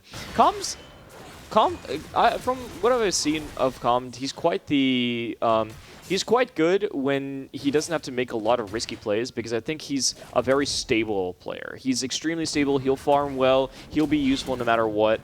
But I think the games that I did see him having to just on a W jump in just were a little bit unfortunate. Maybe that's a limitation of the champion or a limitation of the player. I couldn't tell you either way. But now Miku has lethal tempo stacked here. Doesn't have the ignite. Will get the damage down. Doomblade's going to have to flash away. Miku very furiously pinging that. And, you know, a whole lot of nothing happening. Yeah, I mean, this is typically a Zed favorite matchup, but it's a bit harder pre-6. At level 6, Zed definitely has a lot of options to outplay the Azir, but it looks like Miku just really forcing him out here with the ranged advantage. Not too much coming out from Doomblade, especially no Doran Shield. Can't really sustain the poke very well. But yeah, looks like Binky does have a little bit of a level lead here and a prio lead. Not really going to matter too much as That both orange skin junglers is lit. pathing bot lane. Looks like there's going to be a fight on the bot crab. Leona moving over, but so is Karma. It's going to be a 2v2 as Kong just jumps in for the 1v1 using Tristana's strengths to the best of her ability, beating that mage out. Zinzata flash away. First And blood going there's over a to the Zed first blood somehow. for Zed. It's production. As much as I love tank versus tank matchups and who farms grass, I just need to see what happened there. So we'll go into replay. Somehow Doomblade is the one who picked up the double buffs, and now if I'm Miku here, I'm like, why did my jungler just give my laner double buffs? Yeah, I mean, looks like the crab was also taken by the side of Gang top. Allen just caught with his pants down, not able to really do too much there. I believe the Leona is just stronger in the 3v3 and also had the first move, so well played by Cheesy BP there, having a pretty great performance on support. I mean, good ward timers, good roam timers. Plays lane decently well as well. Scales He might be the into GOAT. game. He might be the support GOAT. You might have to give up your role just because he exists, by the way. That is crazy to me. But- just saying things. Your team went 8th. You're the second highest ranked player in the tournament. What do you have to say for yourself? 8. Flag. Hashtag goats beat you, and I love hashtag goats. Pongu, shout out Pongu. I know you're out there, but they won a singular game in the regular season against Jace AD carry and Lulu mid, and that's the team that you got 2-1 by. I was What do you have to say for yourself? Esports Center PCs, man, they're too different from my home setup. Oh, these words on our PCs. They're too high quality for someone like me who's used to low quality gameplay. What do you, I have seen your setup. That is not a low quality setup. I was in your apartment. Yeah. I was in your bedroom. Yeah. Just a capper, man. I don't know what this guy is on about. I have never seen him a day in my life other than Oh these casts. my god, what a trade by Doomblade. Yeah, Miku forced to flash out there. Looks like the matchup will swing in Zed's favor when he does have a kill. Miku going to have to play on the back foot for a little while here as Sky Cerberus up 16 CS already in the top lane with the wave frozen on his side of the map, eating quite good. Also has the level 6 just in case his bot lane needs it, as an interesting summoner spell choice for flip-flops, going for the barrier on the Victor bot lane, which, I mean, oh, Hold on, I thought Mickey doing a little bit of trading here. Sky Service has a flash. I think on the Ornhorn timer, he can look for the kill, but now Jun is walking down into the bot lane. They're going to go on to the Victor, who's going to flash away. Calm is going to flash to follow, and here is Jun with the follow-up. There's no flash on the Leona or the Victor, so Jun's going to pick up that kill, and now we're looking to see if we can extend onto the Leona, but Cheesy PP going to scoot his way out of that one. And we'll go back for the ward. Just incredible. Just incredible. Oh my god, the amount of aura that I just felt. I got chills here in the broadcast room. If he gets out, generational. Can we put the camera on Cheesy BP? Like just call it quits. Miku gonna shuffle the might be Zed in, cooked gonna get the here. ultimate. Death mark. Cheesy BP. The GOAT, by the way. that might be... That's can we get it back to do we have to wait? I mean, Sky Service is a GOAT, sure. Oh, Well, we lack the they're technology, both the GOAT. apparently. It's okay. I mean, Cheesy BP with the big PP play, just walking into the bush, says, I don't care that you're here. I'm going to go ahead and clear the ward anyways. That would be a dragon over to Gank top. Nice start for them in this game. I mean, Doomblade with a lead and the Shen flash top lane, it's going to be yet another kill. Flash up, but just can't flash away from the point-click Malphite ulti. Malphite actually queuing a minion there for style points, I believe. Good job by Andy on that one. Very nicely done from the side of Gang top. Yeah, rock solid there. Really nicely done by the Malphite. Nice flash by Sky Cerberus, and really overall just very nice play there. Yeah, I don't really have much to say about that, because Doomblade was able to get himself out. Jun's gank went nowhere, and then Blueberry waddled his way to the top lane, and Sky Cerberus was there to help him pick up a kill. So now with the Stand United, I think he can even look bot lane if you'd like to. Yeah, I mean, at this point in the game, it's going to be quite hard for Psy to really force on the bot lane. With the Shen ultimate on top of the barrier, on top of the Victor Q for the shield. We'll have shields on shields on shields. Will be quite hard for Psy to pick up a kill there, especially with Calm going for the forbidden item, in my opinion, against Shen Malphite. The serrated Dirk coming out for the Tristana into Leona, Malphite, and Chen. Hey, all I'm saying is the more resistances you have, the more flat cuts it down. Think about it. Okay, Cheesy BP going in. The Victor Storm is going to keep Rose at half. And I mean, the bot lane for WeGang top is completely dominating in this early stages of the game. 1,000 gold up the side of WeGang top, mostly on the top side. And really, you know, if you just like did a little bit of that and then a little bit of that, the game is even. But unfortunately, the game is just not even at the moment. The top lane is gapping slightly. And so with that being said, Doomblade is half, does have all summoners, so Miku could die here with no flash. Leona is hiding in the bushes. We'll start channeling the recall, see if he cancels it. Miku walking up a bit far, did use the Q. Okay, I'm just watching this Leona recall in the bush. Very sneaky BP in the bush, but most likely just going to get out. Yep, and Matt, for the 16th time today, is going to get a reminder to get the mic closer to his face. Like, really, you'd think he'd listen if you said it once, but he just doesn't listen. This is a problem with him. This is why I started cheating on him. Hold that thought. I think Blueberry is cheating because he ultimate slammed Binky over the wall. And I mean, Blueberry doing the thing where he just ganks top. It's in the team name, really. Oh, Cheesy BP, how did we miss that? Getting completely canceled on the jump, but gonna get away with the massive Karma Shield. Barely lives. Very unfortunate there for the side of Flip-Flops. I mean, but canceling the Tristana jump should be a free kill, but Cheesy BP griefing Flip-Flops a little bit, missing the E on the stun target. Happens. I mean, it's all okay. Blueberry running top and picking up yet another kill for Sky Cerberus. Oh, Miku's here, gonna flash a Zir Shuffle. Oh, but here comes the Send United to keep Flip-Flops alive. Comd is looking to get the damage down, and Sky Cerberus has arrived. Doomblade with a Death Bark will pick up the kill back onto Miku, but Comd does lethal tempo stabs. Might look onto the Leona, has no flash, but will have the ultimate. I mean, honestly, Cheesy BP, you can look for a solo kill here, bro. I wouldn't even blame you. Just send it under tower. Yeah, Doomblade's following up. Cheesy BP's calling him. Just send it. All right, Doomblade, you were not supposed to tank that. Now Cheesy looks like a griefer. All right, Malik.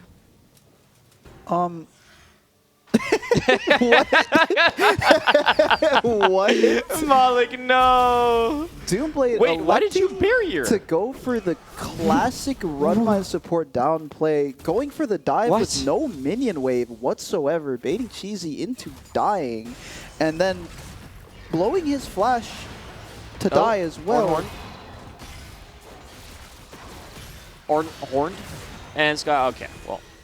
I don't know why I was expecting a different outcome. Oh my god, it's just so disgusting. It's minions so disgusting. Might be the only thing strong enough to even have a chance at killing Tony, I guess. But yeah, we see the Shen ulti coming on the Flip-Flops with his one-shot as the Zed ulti comes down onto Miku and the taunt as well. As I believe Cheesy was trying to call for a dive here, but Malik, the timing was just really off. The ulti doesn't land, and Doomblade is actually the one who ends up tanking first. So overall, it doesn't go the best for them, giving Psy a little bit of a chance to catch up in this game. As for the first time in a long time, we see a mage bot lane player who is behind. Flash coming out from Flip-Flops to dodge the CC. Bomb reset, should be able to get another jump off, but actually he's just getting one shot by the Victor. Xin Zhao comes in as the Malphite comes in. Xin Zhao gets the ulti to get them off, but there's just so much damage coming out from the side of WeGang top. Alan just barely living,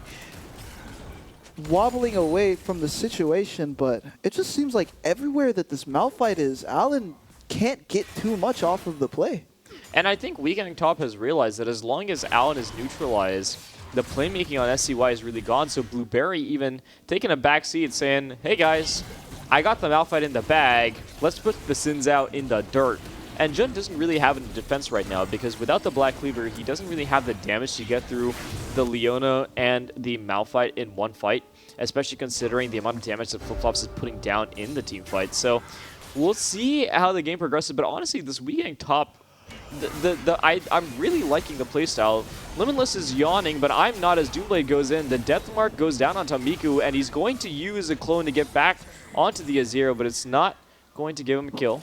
And Miku's just gonna get aura farmed by Blueberry. Blueberry maybe aura farmed a bit too far. Karma W does come out to root him up. Does not have the flash or the ultimate, so Jun looking for the damage. Conquer fully stacked, but we're hitting the Malphite and he's not going down. The Standing Knight is gonna keep him alive, and now here comes Sky Cerberus. Nice Eton onto the Karma, and he's gonna pick up the kill. Exhaust won't keep him alive, and now Jun has to do his absolute best to try and return the kill.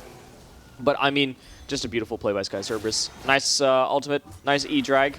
Blueberry tanking it up the whole time, and Malik, you helped with getting the Azir down. So really, WeGang top, everybody contributing very, very beautifully to that play.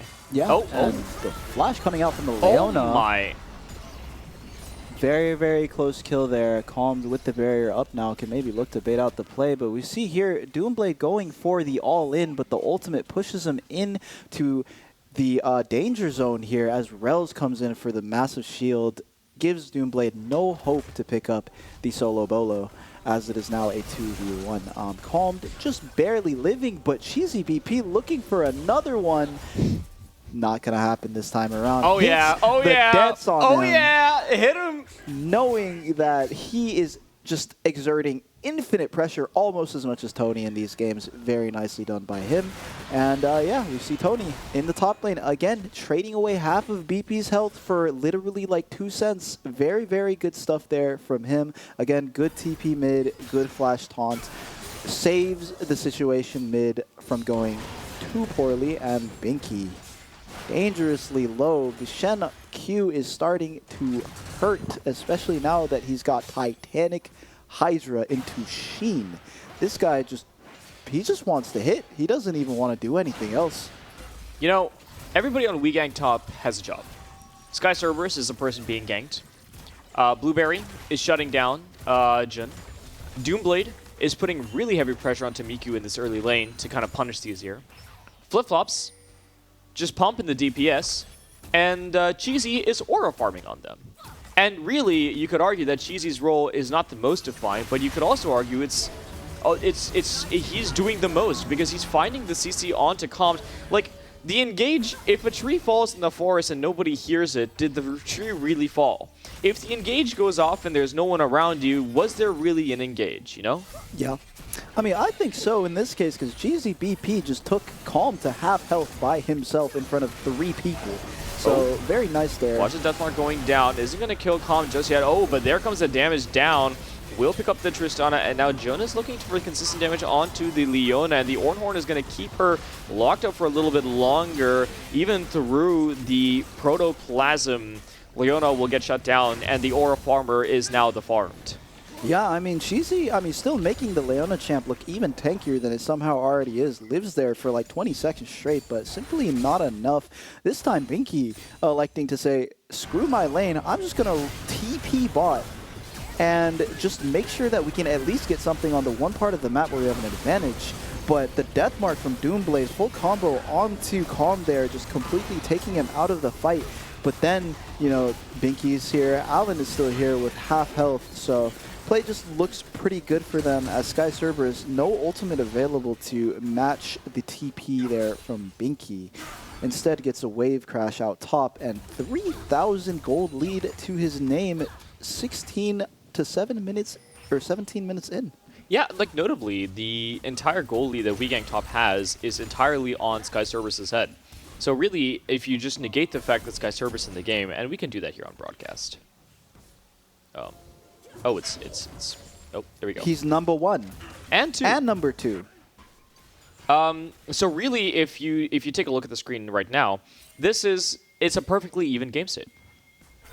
Yeah, I mean, looks good to me. Let's just pretend the Shen does not exist. I guess he doesn't. Man, until it's he just like clicks really his bothering ultimate. me that they go up and down so much. Binky flashing away, Jun looking for the damage onto Sky Cerberus. I don't know if he has Shen W, so he does have it. Miku will not commit the Sand Soldiers, but doesn't have to. Shutdown goes over to the side of Jun, and looks good. Yeah, I mean, that's really, really huge for them. Big shutdown going on to Jun. the member that they need to have the kills on, but the Nice flash. laser coming out from Victor from Arcane, picking up Calm there. Doomblade being forced to flash as Jun finds a good engage onto him. Ulti will not save him. Dodges the shuffle from Azir, but simply cannot get him out of the situation. Andy taking the walk of shame back down to the Dragon, knowing there's nothing to be cleaned up mid. Cheesy BP helping him, and Calm going for the 1v1, but must have forgot that he's playing against a mage and not an AD carry, electing to just die because that's just what you do in these kind of matchups, right? I think even the Ruler would have a hard time killing the Victor there, so a bit odd to go for the play, but what can you do? Trying to make something come back from this almost 40 CS deficit in the bot lane. Sorry, I'm doing something right now. Yeah, I mean, the game looks really, really winnable for SCY at this point. Miku and Allen both up. Calmed up as well. And yeah, I mean, pretty decently scaling support in the Karma. Can't make as many plays as the Leona, but still should be able to keep Sai alive, especially because we gang top is a lot of tanks. Not too much consistent damage outside of the Victor. So we'll see how these late game fights go, especially with the Ornn scaling. Sai definitely has a really, really good chance to take their LCK team comp and run away with it. Yeah, what I'll say is Sai actually did something really funny there. Jun and Miku ganked a Sky Cerberus on the side, committed some resources to killing him, and then decided they were going to walk mid and do it all over again, picking up Malik in the process. So the mid-jungle of Sai communicating really well and moving around the map to pick up the kills, and now Doomblade is looking a little worse for where Miku now completely unlocked, has the Nashor's Tooth, has the components for the Liandry's Torment, and I think Miku is in a fine spot to carry this game.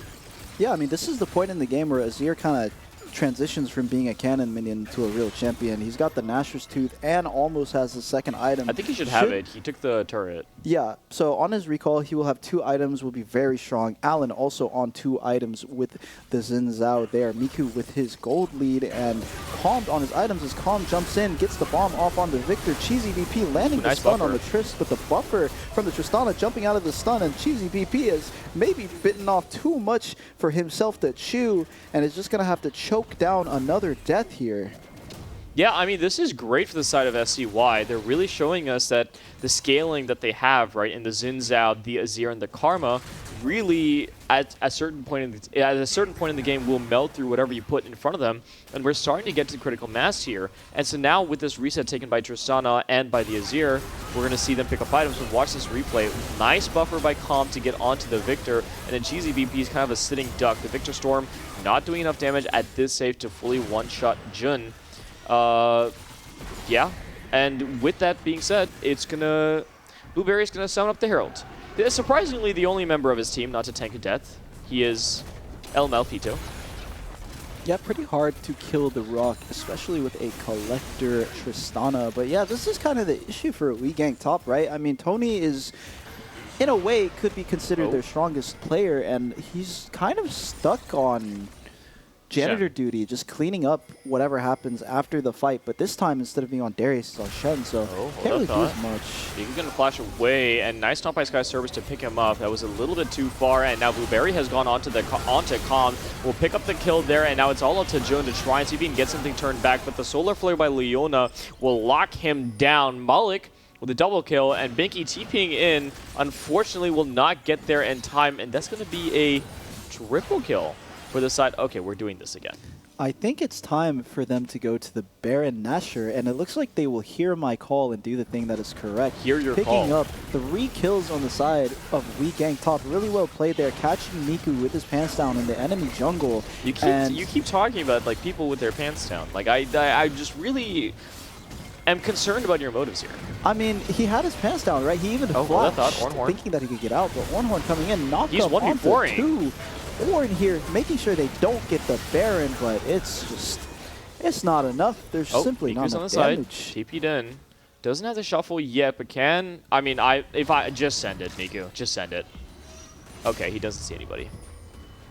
Yeah, I mean, decent play from Binky and Miku there, getting the stop on the Baron. Could have been a really, and Rels as well. Could have been a really, really bad situation for the side of We Gang Top. They'd have to give up the Baron and then likely the Dragon afterwards. And We Gang Top really just looking to neutralize the scaling on Sai by stacking these Wraiths. It's kind of their only way out of the situation. But, I mean, just takes so long for them to kill Binky. It just means that Miku can channel his TP and get here in time, so they can't finish the Baron. I mean, they kill 2, but they do end up dropping the Baron. Still, overall good for WeGang top, getting an even more of a gold lead, and now, importantly, both TPs from both solo laners Comd is are dead. gone.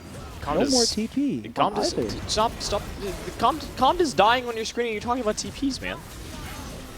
Stop talking. Okay, he cleared it up.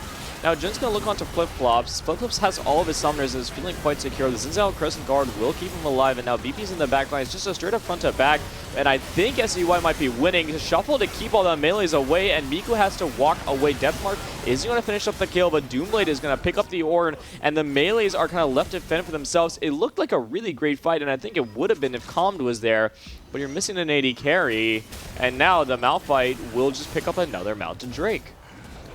Yeah, I mean, I was too busy drawing on the screen, so I didn't really see what led up to that fight, but it looks like it was a pretty good angle for WeGang top. I mean, most of the members of Sire are here trying to kill Cheesy BP. They are tired of his aura just completely cooking their team, but it's just, I mean, there's nothing that can really be done. All of the resources going to kill the tanks means Flip-Flops and Doomblade can live on 1 HP and pump out the maximum amount of damage there. So well played by WeGang top. Good I fight mean, for them. Malik is showing really, really good form here. I think he's been, he's one of the lower ranked players in the tournament. I believe he's either a gold or a platinum peak player. But I mean, he's competing against Miku, who I think played on Club Team 2, peaked high diamond. So, and he's putting up a performance, quite frankly. He is doing really, really well to neutralize the Azir.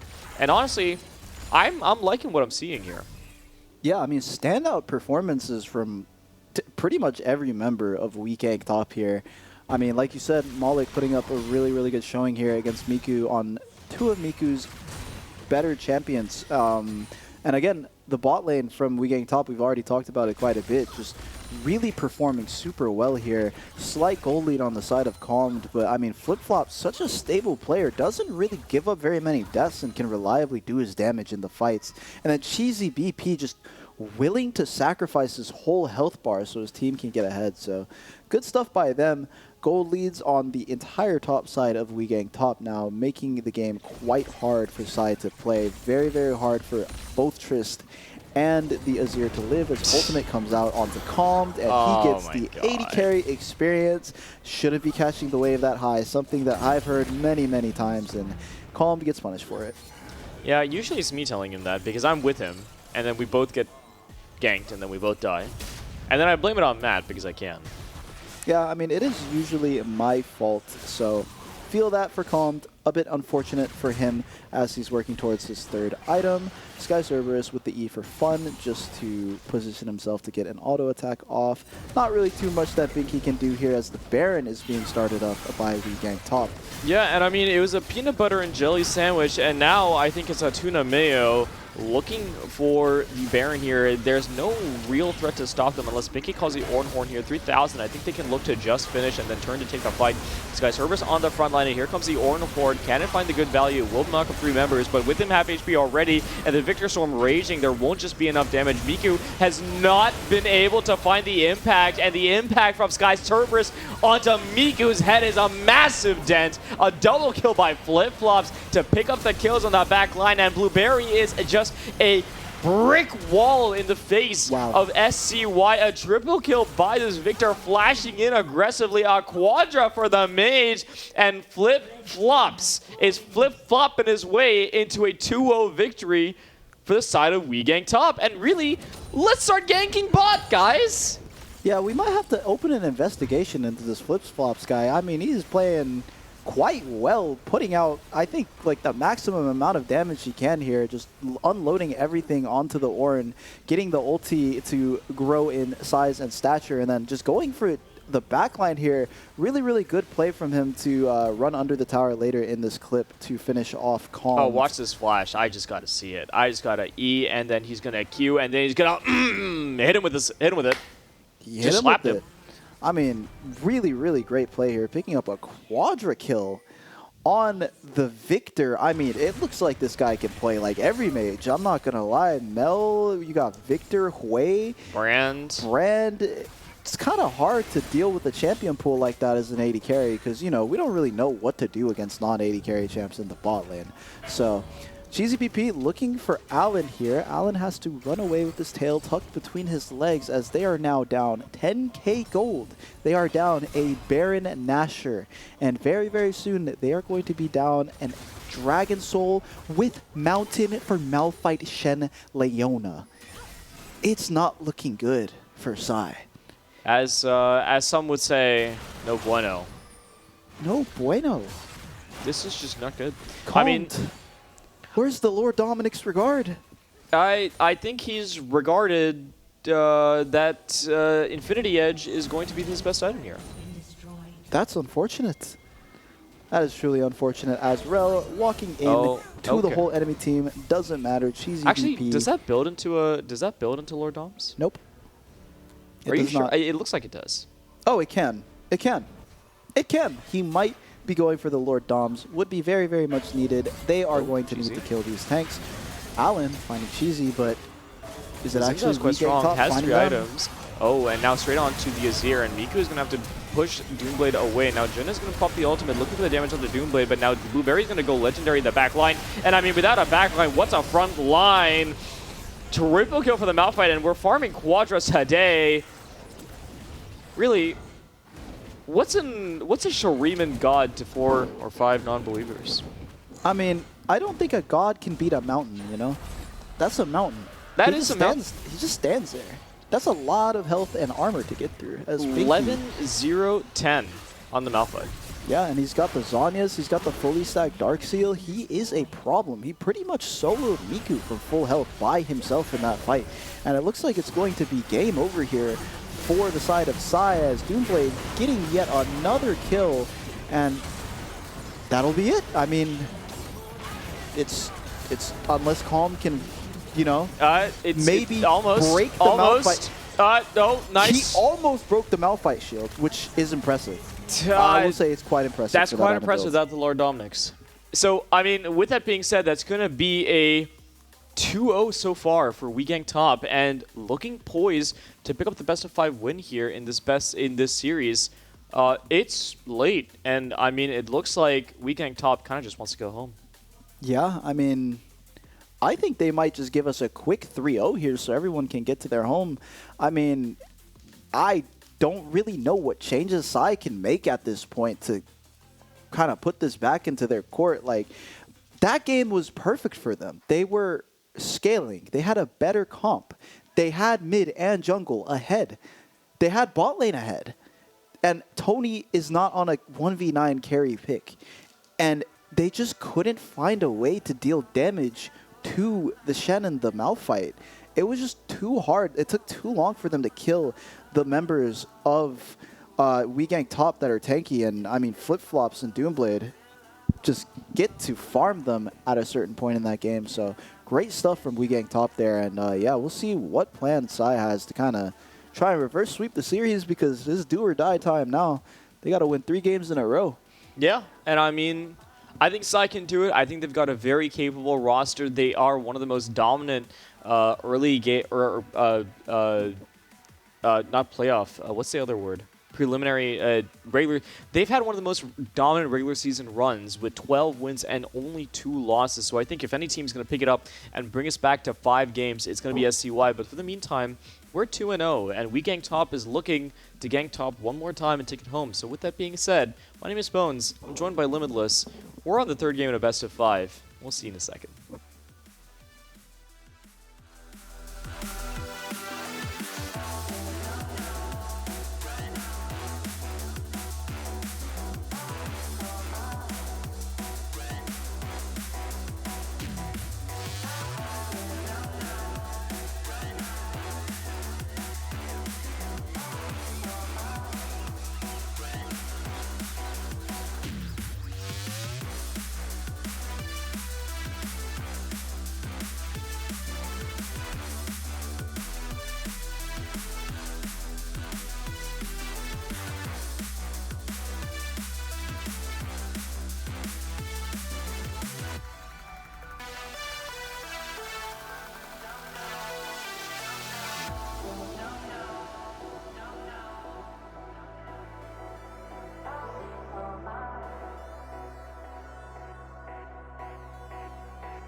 Good morning, everybody. Welcome back. We're in draft, and oh, you can see us. So, Matt, you can go ahead and get started. Okay. I'm sick of you, Alex. Alex, I am sick of you. Oh, that was Gio. Gio, I'm even sicker of you. All right. So Matt's a little hungry, so he's gonna do some. We'll keep it on. We've got one of our audience members. If you're not gonna eat it, I will. All right. Oh, yeah, he hasn't unmuted his microphone this whole time. It's because he was munching. Yeah, I was also being held hostage along with the pizza, so a bit unfortunate for me. But yeah, we're going to go ahead. Oh, my God. Lock It's time. in yet another mage, just in case you guys were tired of watching mage bot laners. Sucks to be you, because you will see it for this series and every single series in the future, or every game in the future for the series. And we've got some new audience members. And we have maybe some protesters here in the lobby. Unfortunate for us that we've taken one of their kind, but you will not be getting them back. We're holding it hostage. We are holding it hostage. Don't you dare mess with us. WeGang Top is holding Psy hostage with these mages. I was going to use a word. These mages in the bot lane. Brand Nami coming out. Very, very strong pairing as Psy looking to pick up maybe an MF here. I think this is just a rel of misfortune. Put it in the bag. Yeah, Realm Misfortune could look quite good here. The Maokai also most likely looking to go top lane to try and minimize Tony. Tony has quite a few tank killers in his pool, so we will see what he pulls out for that. As Thresh being locked in for Psy, I believe it is a comfort pick for Rels, so they will get their hands on that. Yeah, and I think, I mean, this is a perfectly fine Nasus game if he wants it as well. But we'll see what he decides to chop up the tree with. Fireboy and Water Girl in the bot lane will be locked in for weak gank top. I think they should have a dominant performance. I'm expecting one out of them. Again, I mean, Flip-Flops and TCVP has just been the bot lane of the tournament. Dr. Mundo, oh my god, that's a flex, everybody. Blueberry and I believe it's Sky Cerberus play it. So I'm expecting an AD mid here on 4 for weak gank top, and then having the Mundo flexed around all the way down to 5. If I'm SCY here, I don't even know what I would target, quite frankly. Yeah, I mean, if I'm SCY here, I'd be more scared of a Mundo top than jungle. Mundo jungle did get nerfed quite a bit in the most recent patch, so probably going to be targeting the jungle and the mid lane of weak gank top here. Doomblade looking to pick an AD mid, so like you said, could be a ban on the Yone, could be a ban on the Pantheon. There's still quite a few AD champs that Doomblade does have in his pool. And for the side of weak gank top, it's going to look like mid and jungle bans. Zyra already banned out from Allen, so is the Viego and Abessa. Miku has a few champions left that are quite scary. The Akali could be a ban idea. The Rise is also still open, so we will see what they elect to go for there. Galio ban from Psy, meaning it's probably going to be one of those APs in the mid lane for Miku. Yep, and with that said, Vi is going to be banned. Oh, SEY, it's banned against Vi, so I guess it's banned against Allen. So they just didn't want the Vi in. Maybe I don't know, it just got a lot of percentage HP damage, so maybe it's just taking it out for the Mundo. SEY here lacking a lot of damage at the moment. Misfortune Thresh really good against squishy targets, but again, that's a Mundo. So we'll see what they're able to pull out. The Jarvan ban against the Misfortune, little bit less valuable because you have the Thresh to get you out of the Cataclysm, but that's okay. Jarvan ban for the jungler, and I think you should pick your mid laner here. Yeah, I mean, definitely leave the Mundo flex open and see if you can get the top counter pick for Mr. Tony. And I think it's going to be a Pantheon or a Yone. Hi, Pongu. As Hi, buddy. Xin Zhao. Yeah, that's going to be Xin locked Zhao. in for Andy, actually. So we're leaving mid counter pick here. Mundo going to be going top lane, I believe, unless they do some funky Wait, could stuff. the brand be going mid? Oh, yeah, we're zooming in. Oh, I know what we're zooming in on. It's my man. It's my man. Run and run! I'm coming for you. My God, how did he disappear from vision like that? I don't know That where guy's he crazy. went. That's I can see him. Oh, he's peeking out. Oh, yeah, there we go. He's like using a real life bush strat. That's pretty crazy. Yeah, oh, okay. Great tech from Pongu there. He's like playing Teemo right now. Oh, there he is. As Ari comes out. Pongu, give for us a sign. Miku. Give us something. What you got? Can we take the camera away from him? Can we just take that? Yeah, that's yeah. Can we just, I like the NPC wave. It's a good one. I think we can just go look at those pizza boxes. Quite frankly. Maybe. All right, see you, buddy. He did not like that. All right, he's out. See you, Pongu, and hello, SCY. Neferi locked in for Jun. I think this is one of those junglers that are very strong on the pad, so I think it's quite nice here to pick it up for him. And then there's the Ari in the mid lane for the side of Miku. Jaden, hey, buddy. Yeah, I mean, very interesting stuff from side. Not too many tank killers here for the Mundo. Electing instead to go with we're going to one-shot their cringe mage bot laners. So, Akali locked in for weak gank top. Hey, Jaden. Full magic damage mode on the side of weak gank top, and some of our protesters have been moved to the side. Oh, I don't want to heart that. Wait. Okay, so, hold on. Aw, hey! yeah, hold on. I'm working on it. Oh, yep. No. There we go. Yep. There we go. Yeah. No. Anyway, I love both of those guys. They're both awesome. Big shout out. But looking at the draft, Akali, decent answer into the Ari, I think, as you move later on into the draft. I think Neferi is one of those champions that can really take over a game, so I'm glad that Jun is taking something with proactivity. But the issue is going to be this Mundo, because really Ari, Misfortune, Nefiri, Thresh, these are all champions that if they're not ahead will struggle quite heavily against the Mundo, much like how the bottom boxes over here are struggling to hold up the top boxes. Yeah, I mean, I personally am not seeing a way for this Mundo to die, because not only is it Mundo, but you gotta remember it's Tony's Mundo, so he will come out of lane with a 3,000 gold lead, and he will be a problem. He knows how to click on you. He will punish you. So we'll see if Alan can kill the rest of the team along with Miku. They're definitely going to have to be playing together and looking for a lot of plays onto the bot lane of WeGank top, but we already know how that goes. Looking onto the play on mage lane, kind of, yeah. nothing really happens or you die, so I we think will see. Alan's going to have to play Feast or Famine this game. I think just clearing standardly won't get you anywhere. You're going to have to look for kills. You're going to have to look alongside your Thresh. You're going to have to look alongside your bot lane to at least get some early kills, and then look to snowball the game from there, so much so that the Mundo in the top lane can't play. So we'll keep an eye out for that. I don't know if we need to kick it off to a quick break. We can just take a quick break here ourselves. 1 second, guys. I'm going to take a quick break. I'll be right back. So my co-caster has decided that they want to eat pizza instead of casting, so I will be our solo caster until he snaps back to reality here. Oh, I'm back. There he goes. He ate the whole pizza already. Sorry to those in the crowd. But yeah, we will have a standard Binky open to check the enemy Raptors, electing to use... Did he use his ward there? No, it looks he like the did not. mid-jungle and the AD carry all used their wards already. So, Binky just walked in, I think, with the Ari. Yeah.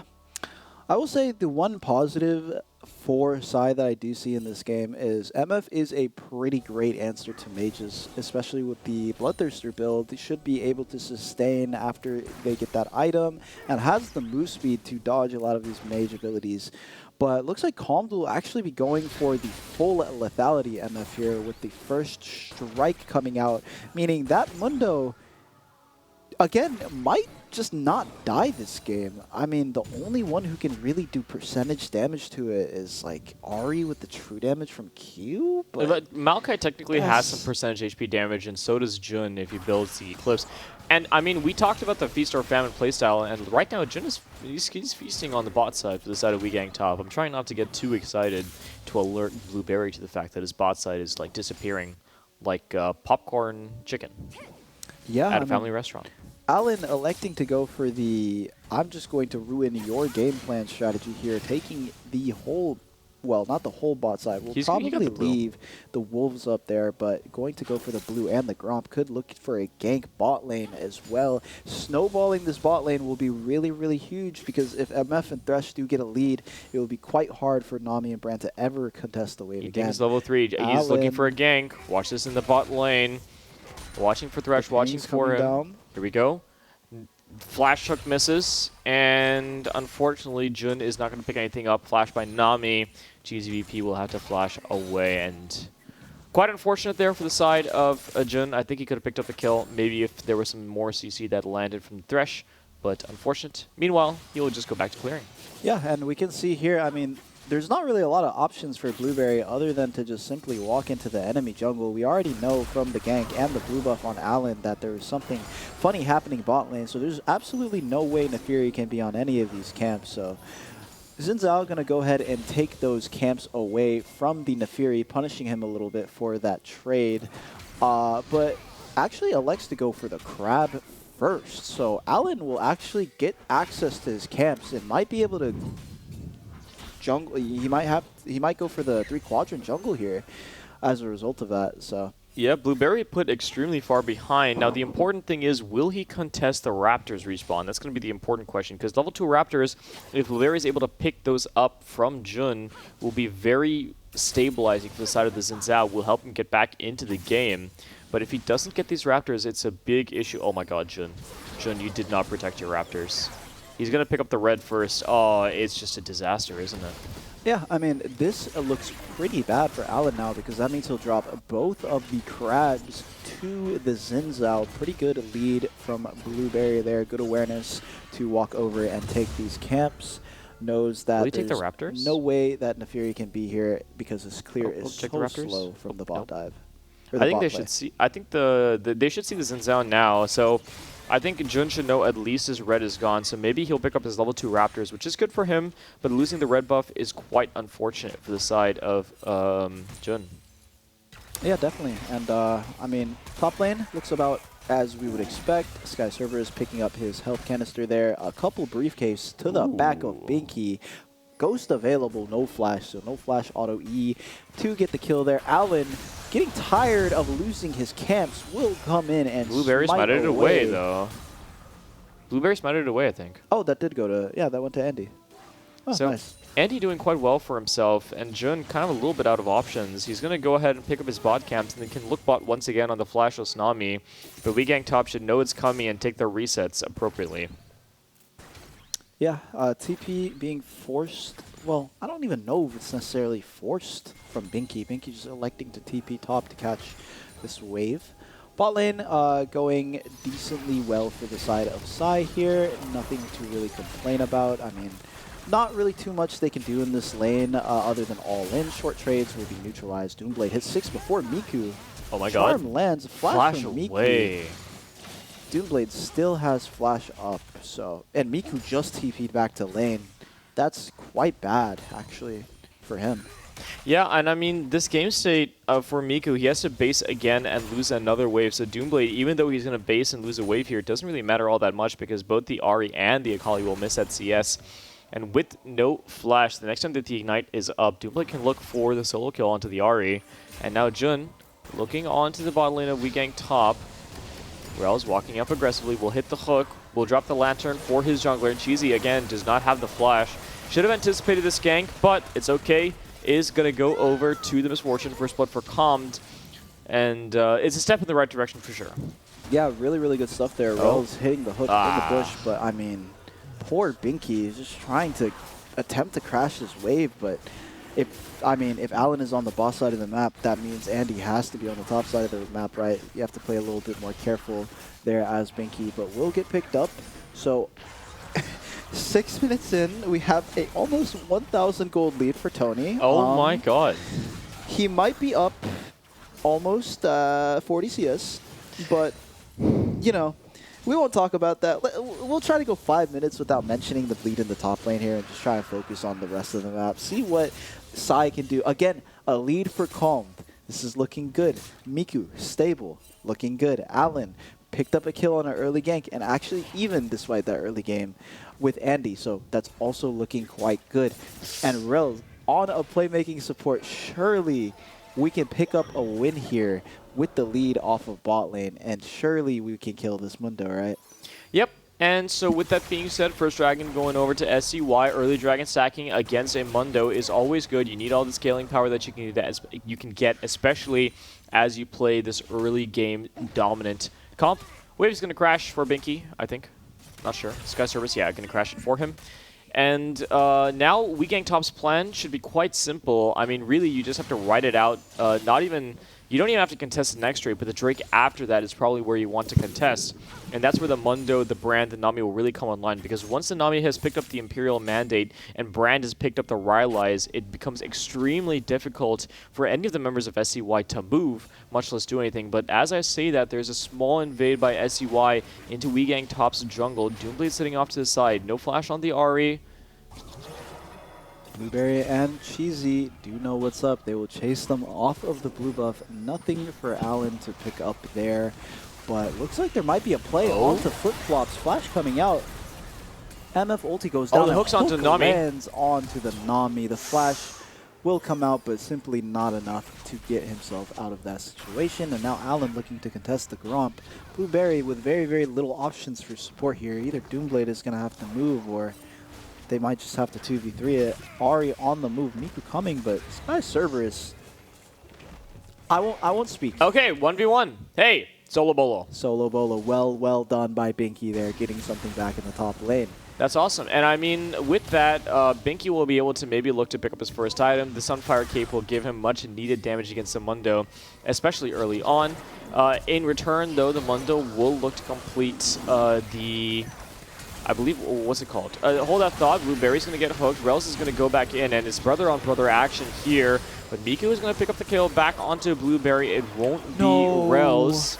The Lantern's going to come back. Doomblade looking for the damage down onto Calm. Will use a bear to keep himself alive. And the charm by Miku almost keeps his AD carry alive, but the Thresh will return back onto Doomblade, and the Nami bounce will pick up the kill onto the Thresh. And what looked pretty decent for the side of SUY ended up a little worse for wear. Yeah, I mean, good trade back from WeGang top. Really, really nice play by Doomblade there. Just barely killing, I believe, Calm there on the backside. A bit unfortunate play. It could have gone slightly better. I believe there was a bubble that was missed on a stun target in that fight. So a little bit unfortunate for Cheesy BP. But overall, goes well for WeGang top. I believe Brand preserves his game tempo, so not too bad for the side of WeGang top, but Sky Cerberus looking for yet another solo kill. Will not get it this time around. 3 belts on from 3 different designer brands for him in the top lane with how much money he is up Versace, on. Gucci, Louis Vuitton. He just has all of them on his belt. Very nice for Tony. 1.1k up right now. Not too bad. You know, the lead hasn't extended too much from 6 minutes in, so that's pretty good with the return solo kill from Binky. But Andy looking for maybe a dive on top lane. Binky is taking quite low here, but will elect to do this. Oh, that's thought. Rel's going to go in. Flip-Flop's taking exceedingly low, and Calm maybe looking for the auto Q. The double tap will pick up the kill onto Flip-Flops, and now Cheesy's looking to try and return some damage, but nothing will go down, and Doomblade's move into bot lane will not find anything as everybody continues clearing. Oh, it looks like a... Oh, sorry. Sorry, guys. 1 second. There we go. Oh, yeah. We got to get that in.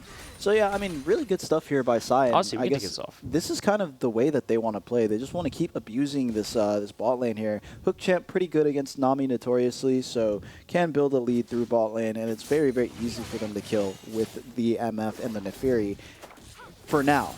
When we start getting to the fights later in the game, it might be harder, but if they keep this lead, you know, MF could get to a point where she has enough items to actually do some reasonable damage to the Mundo. So we'll see how that goes. Calm going for the Bloodthirster with First Strike, which is something that I have never seen before. I think he MF, probably recognized that he needed the Bloodthirster early on to the lane and decided to pivot the build slightly.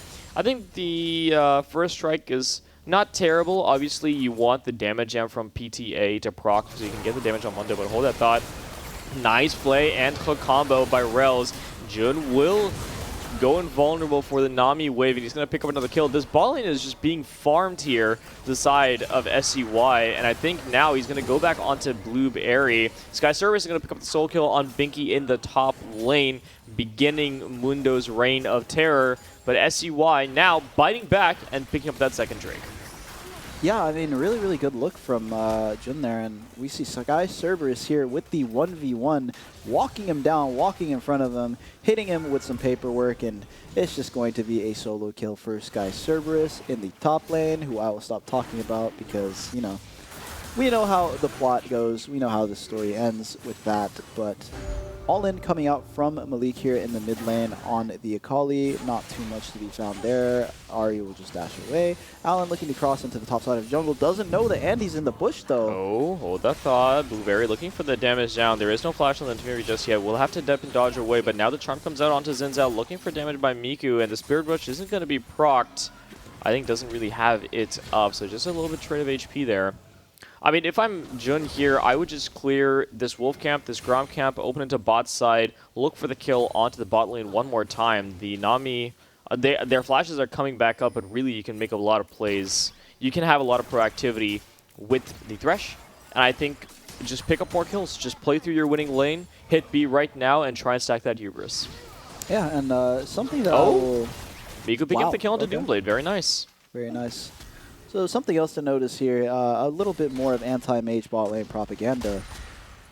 This brand, despite being down 1,500 gold, is one item with boots, just like the Misfortune. So, yeah, think about this next time you continue to put mages in the bot lane, Riot Games, as we see a engage coming out. Miku with the flash charm, just barely missing onto Andy there. Andy with the ulti, try to live it, but simply cannot live it. The Alan, the dog himself, has the hubris. too much damage. Oh he my is the god. big dog in this game. But No, it's Sky Cerberus. Sky Cerberus is actually just walking at 3 members of SCY and says, "Fight me, I dare you." Take a look at that replay. yeah, so Miku full health and Malik on 1/3 health. He gets hit by the charm. So yeah, it looks pretty unfortunate for the Akali there. Just barely gets the tip of the charm and ends up dying on that play. 1.3k gold up for Miku. 1.6k gold up for Calmed. Let's see if this will be yet another Sky Cerberus game to offset those leads. I think the tower won't be tapped here from the side of Calm, which is unfortunate, trying to get that gold. But I think this mid tier 2 is being worked. The, what's that item called that's in Mundo's inventory? I forget what it's called these days. Warmogs? Warmog's armor is keeping him alive. This is one of the things that's really annoying about Mundo is really he has one resource bar, which is his HP. The lower it gets, the less he can do, but if he takes half his HP to chunk a plate off your tower, walks away and comes back with HP, it's a little unfortunate. Doomblade looking onto the bot lane, nice play to cancel out the R1. Hook goes wide, but I think Doomblade's going to have to elect to get himself out with the Xin Zhao here on the bot side, I think that is. Yeah. The 3-man core is going to R2 back in. Calm's going to take some damage, and now Doomblade is going to projection. He's going to Proto Belt out. The Nami Bowl will keep the Neferi stunned up for a little bit, and Calm is exceedingly low. Doomblade looking to try and get the return kill, and now the Hound is attacking. Nice Thresh hook to pick up the kill onto the Akali, and now here comes a chain onto the Nami from Jun. Meanwhile, Blueberry in the backline is jungler versus it's both junglers versus the enemy team, and now Jun comes back to eat up what remains of the bot side of WGT, and Wegang top's bot side looking a little bit worse for wear as Jun is farming them for kills. Yeah, I mean, at this point, Allen is just really, really far ahead. Very, very easy for him to just one-shot the squishy members of Wegang top. I mean, if he gets the ultimate down onto the Nami, that Nami is guaranteed to die. So we look for the play here. Doomblade going in before his team is really in range to help him. Kind of baits flip-flop in here to blow his flash. No mana on the brand. Can't really get too much damage off.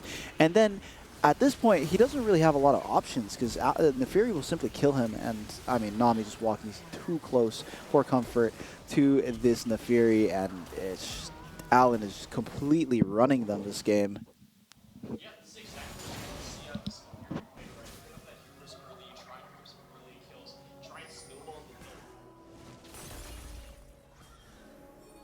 This is one of those champions, Neferi, as my mic was muted and my producer was singing in my ear. Really, I mean, acapella is your forte, Alex. But hold that thought, Doomblade, look at that. Just solo kills Miku. Incredible. I mean, Doomblade has had an incredible performance today against Miku. Jun is going to find the return kill, but that's gotta hurt if you're the Ahri in this matchup, because this matchup doesn't really get any better for you. Coming back to what I was saying, I mean, we'll watch the replay on this. Yeah, I mean, Doomblade just is doing Akali things. He hits the E. That pretty much means you're just dead. Very, very nice there. And the Proto Belt to finish off the kill. Unfortunately, gets point clicked by Mr. Jun. Can't get out, but very solid solo kill, especially with the entirety of Sai behind Miku ready to help him. So, well played by Doomblade. Playing exceptionally well today, as you mentioned. And Andy is going to look to start the Dragon here. A bit tough. I think they shouldn't really play on the bot side of the map, but Sky Cerberus looks like he wants to help them on this streak. Moving over to the fight. Blueberry taking a lot of damage, might have to burn the Xin Zhao ulti to get himself out, but now the Spirit Rush only has one charm left. Sky Cerberus is on the side, but the Maokai ulti will keep the bot side members of WGT locked up, and now Doomblade comes in to find the AoE damage onto all of them. The R2 is going to execute at least 2 people here. Will pick up the kill onto the Misfortune, onto the Neferi, and Sky Cerberus will check our briefcase into the hearts of SCY, and he will slowly walk down the Thresh. This all the CC in the world is only delaying the inevitable, as I think it's called Paranoia. The push song will start playing, and Sky Cerberus starts to look to knock down your towers. I mean, it looked really good for SCY at the start, but then Doomblade came in like a wrecking ball. Yeah, I mean, really, really good look onto Andy here. Want to kill the jungle so they can go ahead and pick up the Dragon afterwards, and they do a good job. All 5 members hitting Andy, but Andy just lives for so long. Doomblade finds a lot of damage on the ultimate, and Miku and I believe Rel's going for the Nami there, just giving complete space for flip-flops, Doomblade and Sky Cerberus to do some damage to this side of SCY. So, yeah, I mean, again, 3.6k lead from top lane. The moment that it hits the map, it hits side like a nuclear bomb. It's just hard for them to play the game when this guy is in their face, just showing them how much a 3,500 gold lead can matter. Just, I don't know, man. Like, we might need to put some restrictions on this guy, like some heavenly restrictions on Sky servers. It's just too hard to play the game when he's on the enemy team. Yeah, I mean, that Sky Cerberus having a great performance, Malik having a great performance.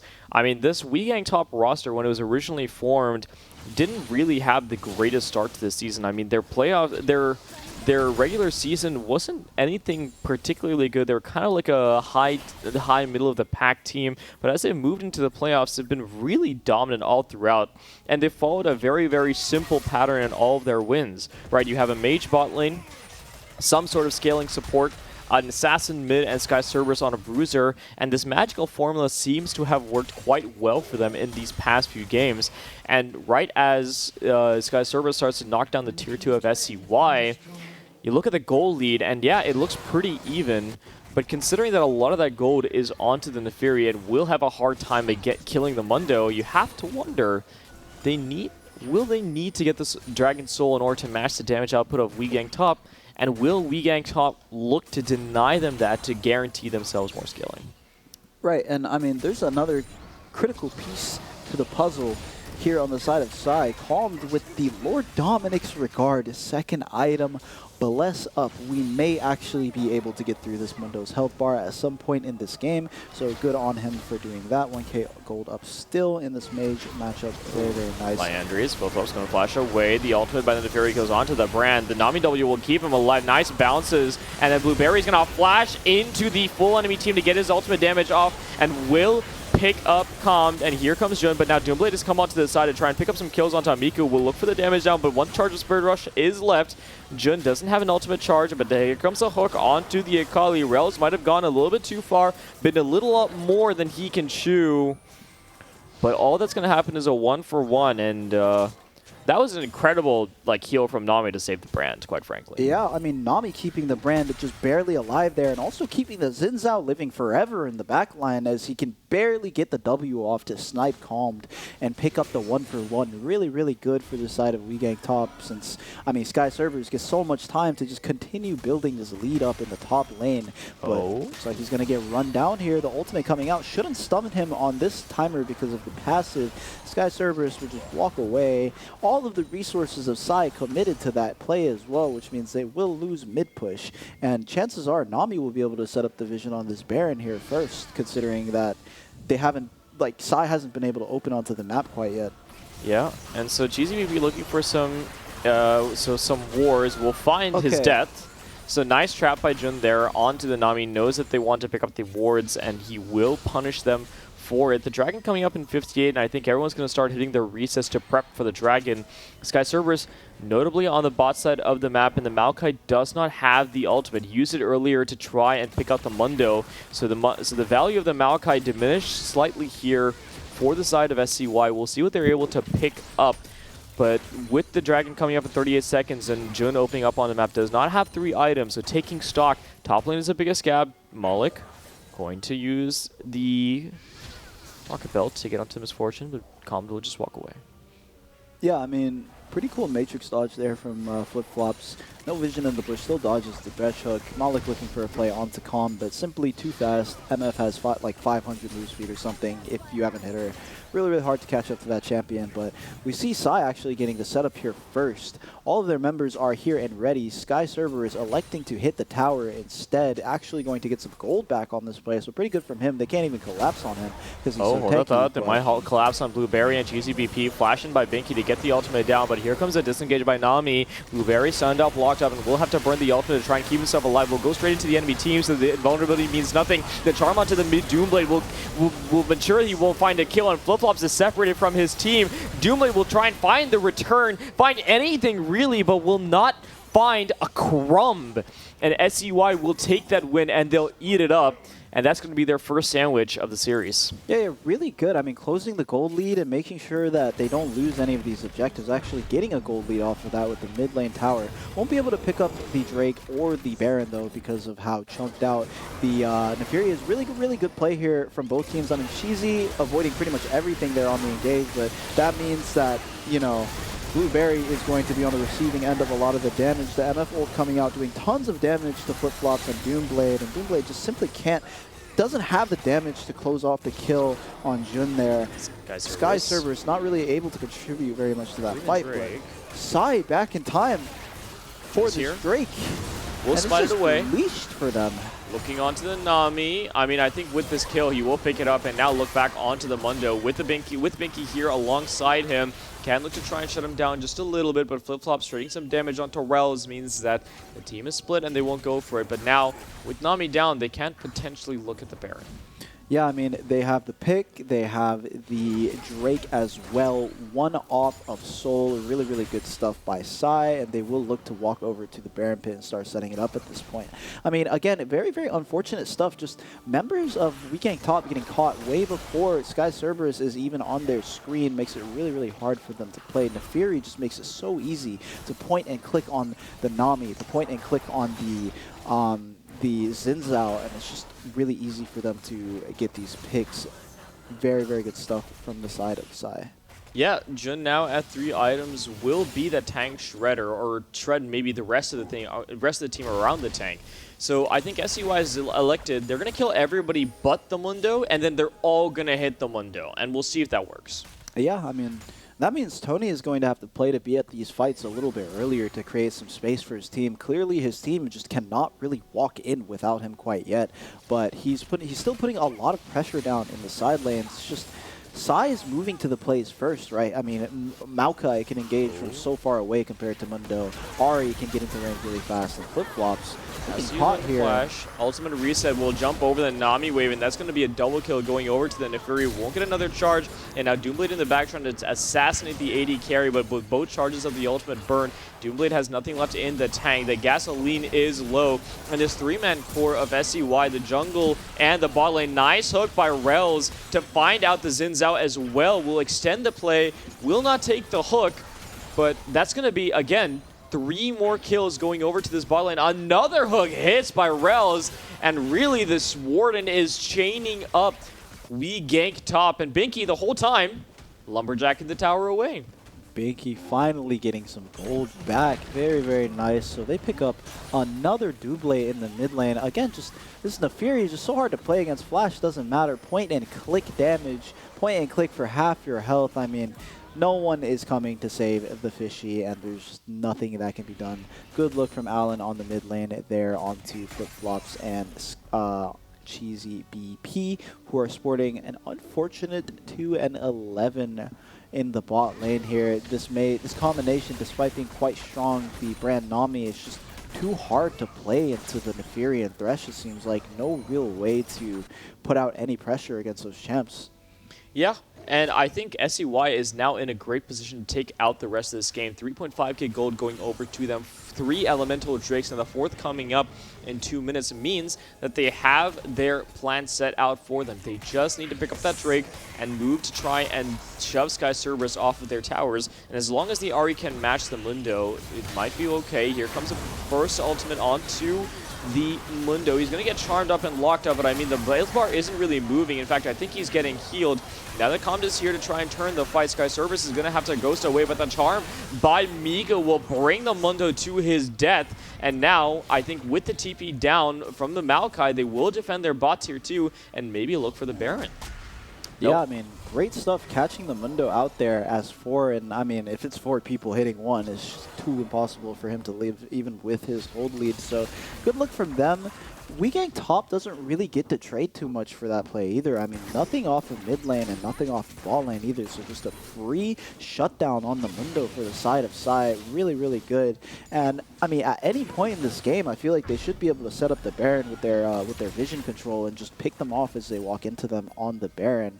So we'll see if there's anything that Weekend Top can really do to break open the game from this point. In my opinion, I think they just need to make a play on like the side where the Neferi is not. Maybe you have to just look to give some of these objectives and just go for Oh, the look up. 5v5. Binky's going to flash engage onto Blueberry. Will burn the Xin Zhao ultimate early, but now here comes Jun onto the backline. Will go onto Doomblade, but that's not the target you want. This guy Scarvis is going to TP in, and the Misfortune Bullet Hell will go down. But I think Doomblade's on the backline. Nice charm by Miku to keep the Akali locked up, and Sky Service without his ultimate is just a walking hell tag. The Spirit Rush will rush into their backline, and it's a quadra for the Ahri as they look to turn on to the Baron.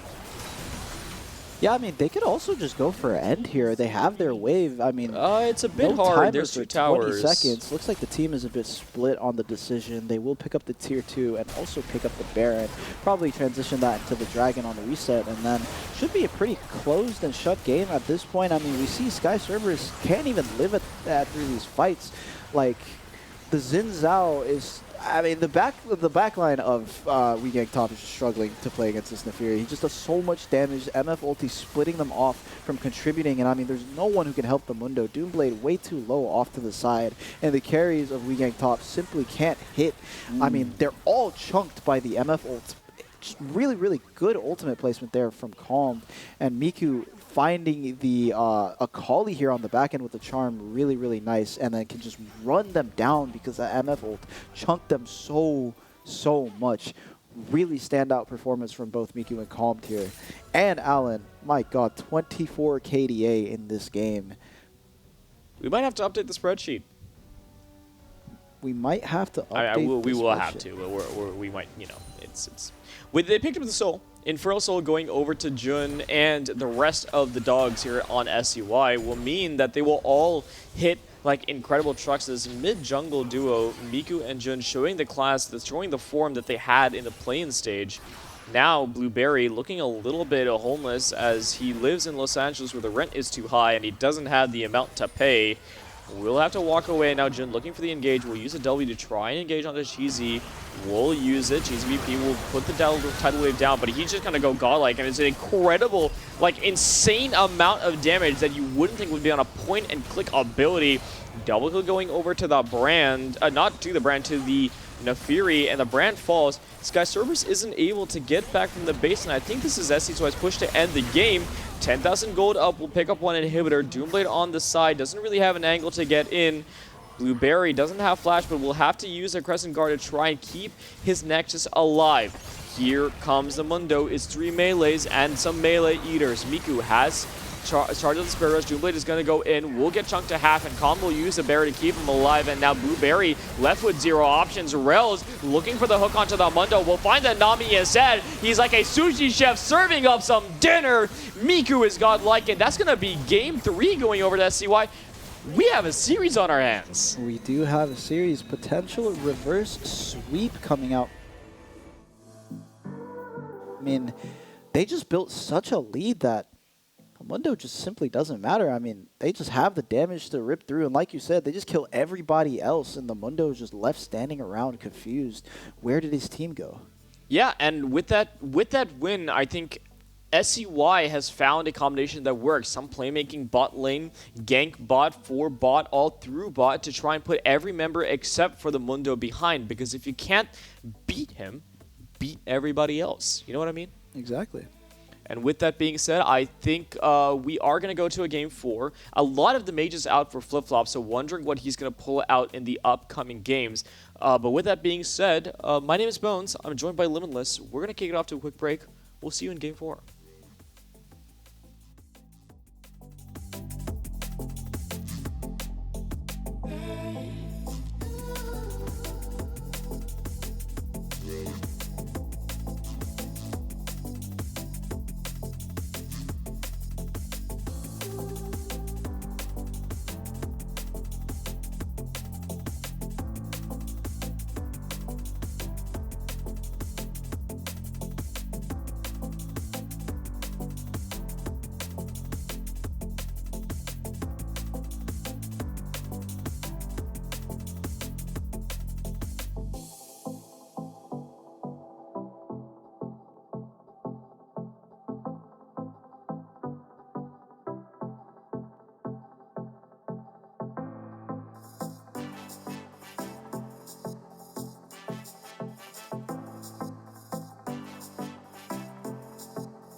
Hola amigos, yo soy Bones, este es Limitless, and ahora nosotros estoy en las Comet LANding y jugamos League of Legends.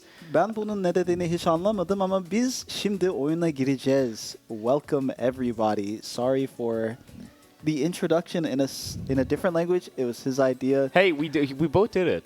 We both did do it, but we're going to get into draft right now. The subtitles have been turned off and we're back to the English dub. Oh my god, we got a real life person in the camera. Hi, Dunce. Oh my god, more Hey, buddy. real people in the Oh yeah, Okay. hit it. Oh, hit it. Who's that on the right? No. Oh, it's you.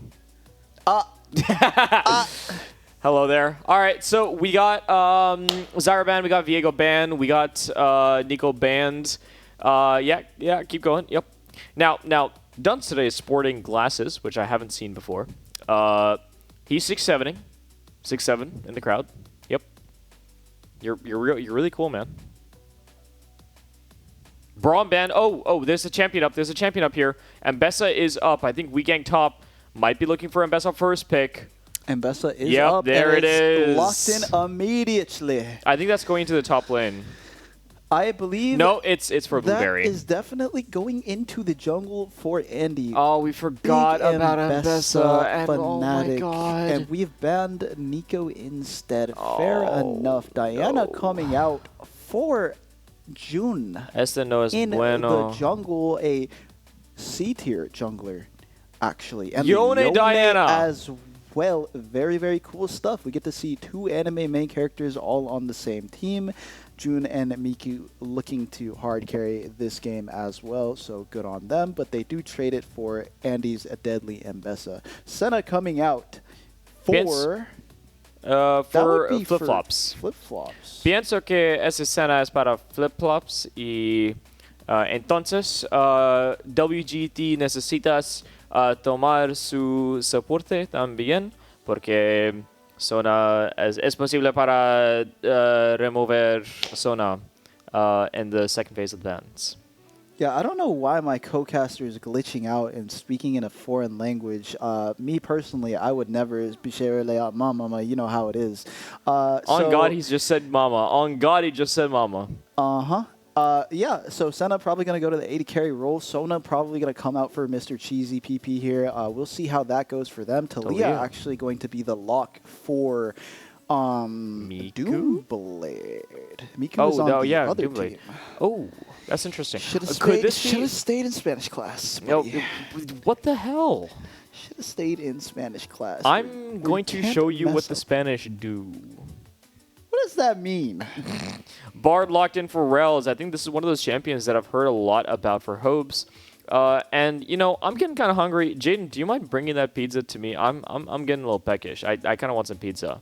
We have a pizza in the room. Tryndamere banned out from I'm side. gonna eat some pizza. Alex, you cannot stop me. You can't. Yeah, just eat it on the floor, not on the table, buddy.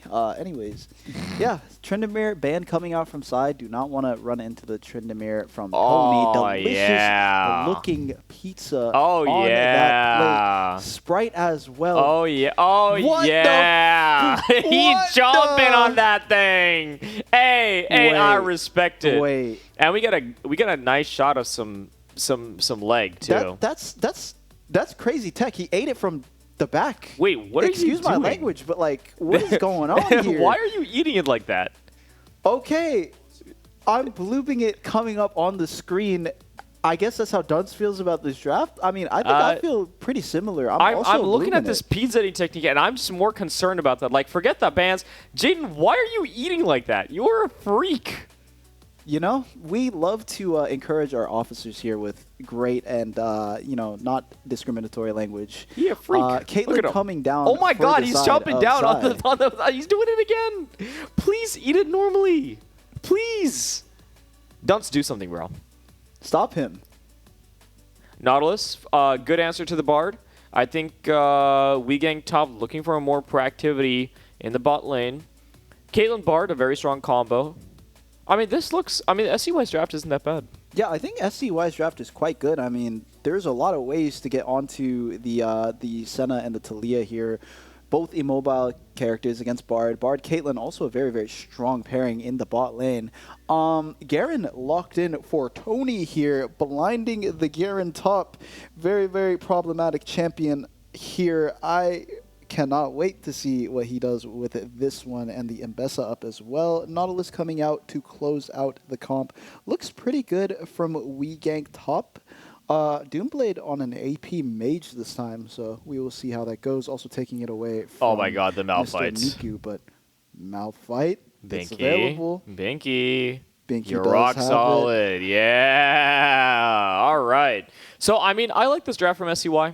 I think it gives a lot of options in the draft, and I think Caitlyn Bard is one of those things that will always just have value. So I'm looking at the Yone, I'm looking at the Diana, and I really want them to do something in the game. I want this Yone to get ahead. I want this Yone to dominate side, because Mbessa is going to be fed, and Mbessa is going to be a problem. So you got to create another problem. So the way I see it is the Nautilus in this game should look to, oh, I'm looking at you, Gio. Yeah, I'm watching you. Yeah, you better take that hat off, bud. We know that hairline's receding. Anyway, enough about receding hairlines. I don't want to accidentally splash my co-caster. With that being said, I think there is a solid plan from both Gank top and SCY, and I think Gio has to make a plan to combat that hair loss. Maybe go to Turkey. Matt, you know Turkish. Oh yeah, I mean, I am always down to grow the tourism industry in Turkey, but yeah, it is what it is. Maybe you can go there and offer up some of your hair for the fake hair that they'll need for the transplants, but I don't know. Maybe if you grow out the mustache all the way again, you can give some extra to the fine I'll give him folks some mustache in hair. the motherland. Yeah, they need that. Gio, do you want some mustache hair? They're not on the broadcast, so. I mean, Gio can tell me, and I can tell you guys. Oh, he said yes. Okay. Okay, fair enough. Yep. Well, yeah, I mean, again, both drafts, I like Psy's draft a bit more, a little bit easier to play. Just all click your buttons onto the enemy team, and all of them are AoE, so you'll probably just Except kill for them. Bard. Do not chuck Bard Singh in there with everybody else. Do not chuck Bard Singh in there with everybody else. Bard thing should go before the Malphite and the Diana and the Yone are layered on top of it, but if they play it correctly, it should be really, really good team fighting for them. Senna will not live that. Talia will not live that. Oh. And these trophies are looking very, very shiny. Gank top looking to get their hands on one of these, hopefully. And, you know, I got some comms from production that flip-flops. You're in the bathroom. Yeah, so Flip-Flop's probably going in the bathroom to change his identity, getting another player to come in here and play an 80 carry. Since Yo, he's Loki, out of get me on there. mages. Yo, Loki, get me on there. It'll actually be Get me on there. so I'll be casting and I'll be playing my Senna on stage, so just watch out for that. I mean, you are the worst AD carry in the tournament because you belong to the worst team in the tournament, so I actually would prefer that, you know, the GOAT Flip-Flops takes the position over you. Well, that's a shame because no more mages left. It's going to have to be me, buddy. So I will get in there on my deadly Senna, and I will gank Senna. top, as the name Flip-flop. suggests. No. I think the Senna can be played AP too, you know, honestly. I think you think wrong. I think. And I think right. I think right. you should go back to speaking Spanish because you're not making no sense. Es posible para hablar español. Yeah. I took 6 years of Spanish, guys. I gotta use it somewhere. Can someone confirm if this guy is saying like malarkey or like I'm real not shit? saying malarkey, man. My grammar sucks, but what I'm saying is correct. Fair enough. Anyways, let us know if you would like us to continue casting in English or if you'd like us to switch over into a different language. I can do that. At I have this another point- language. You know, I could speak that one. Oh, okay. I see. Bro, why do you sound so depressed? I see. That's cheating. Yeah, I'm going to poll the crowd. Yeah. So I'm actually interested because really it's all about the viewer's experience. So we'll take a look at what everybody has to say here. Crowd, if you want me to speak in a different language, go, woo! Thanks, Jaden. Okay, 1 out of 2. Okay, and then what about the rest? And if you don't want me to go, go, eh. Okay, we're 6-7ing. I don't know. Okay, Jaden's popping off. Jaden, I'm not going to count your vote because the way that you're eating that pizza is it's just so incredible. I've never seen anyone do it like he does. It's okay, Jaden. I'll curse him out in a different language for you. All right, go ahead. Yeah, He just asked me to have a nice day and asked me what I was eating for lunch. please do not go and put that in a Google Translate. Bro, we did not hear what you were saying. I heard it. I heard it. Yeah, you probably said it too. Nah. Must have been you. Must have been me. Must have been you. You know, I can speak a little Japanese. No, you can't. I can. Konnichiwa. Me in Japan with a Moog pulling out Translate every 5 minutes. Well, you know, I went to Waseda University. It's one of the oldest universities in Japan. It's in Tokyo. You know, I'm trying to speak Spanish, and then all that's coming out is mi nombre es Amog. Yeah, that's I like it. not Spanish. Oh, no, that is Spanish. It's not Japanese. How do you say this in Japanese? Watashi wa Amog. Daigakusei desu. That means I'm a college student. What else do I got? Bento wa suki. I like bentos. Matthew wa kirei. Dai kirei. You can figure out what that one means. Matthew die is what he said? Question mark? Matthew wo dai Death kirei. threats on stream is crazy. It's not a death threat. I Mr. just Mr. Bones, but If Whoa. it was a death threat, it would be shine or something similar. wait, let me hit you with some of my Japanese. What was the phrase that I always used when I was there? It was There like, was a phrase. Hold on. it was I forget. I don't know. It's been Yeah, so he doesn't. long. It's been so long. It's long. been 3 months. It's been 3 Crazy. months, bro. I forgot the whole language. We I can went- say gomen no sai, and that's it. So Yeah, he said that one a lot actually. that one, yeah. I was messing up a lot in Japan. You know how it is. You know, we went to the we were supposed to go to Hot Springs together, and we just never did. Yeah. It was quite unfortunate. Quite unfortunate that I can't stay in Japan for 15 weeks. I have to go work. I wasn't there for 15 weeks. How long was I there, Matthew? 15 weeks. All right. Speaking of being in Japan, Flight H, we are flying onto the Rift. Welcome back, everybody. It's Game 4 of the Best of 5 series. We'll stop talking about random vacations that we've taken, and we'll get right into the game. Miku rocking up to the mid lane. We'll just see everybody. Cheesy, flash, I don't think he saw them. flash, Okay, well, flash, Cheesy, flash. I don't know how Sai predicted that their whole team would be there, but it looks like they knew, so that's quite unfortunate for Sai. They will still get their ward out onto the Raptors to see where Mr. Jun is going to start. Caitlyn set up in the bot bush alone, just chilling Jun. down there. Maybe looking to invade some camps. Oh, he's going to spot it out with 6th Sense, so he knows that there's a ward there. Will go ahead and invade anyway. Pick up those Raptors. He's running, it looks like, the red tree secondary. And now Calmed is going to try and zone flip-flops off of this wave. And Cheesy. Okay. Cheesy sacking his lane to come and punish Jun. Jun actually just going to take the fight, has the prio Is from level Miku. 2. Nothing that can really be done on the side of... And Bessa's here. Wait. Flash in. Jun will have to flash away. Miku has to flash away. And Cheesy, show me the hook. Nice hook. No flash on the Miku. Bessa not known for her damage early, so we'll just back it up. And we're gonna trade Raptors, I guess.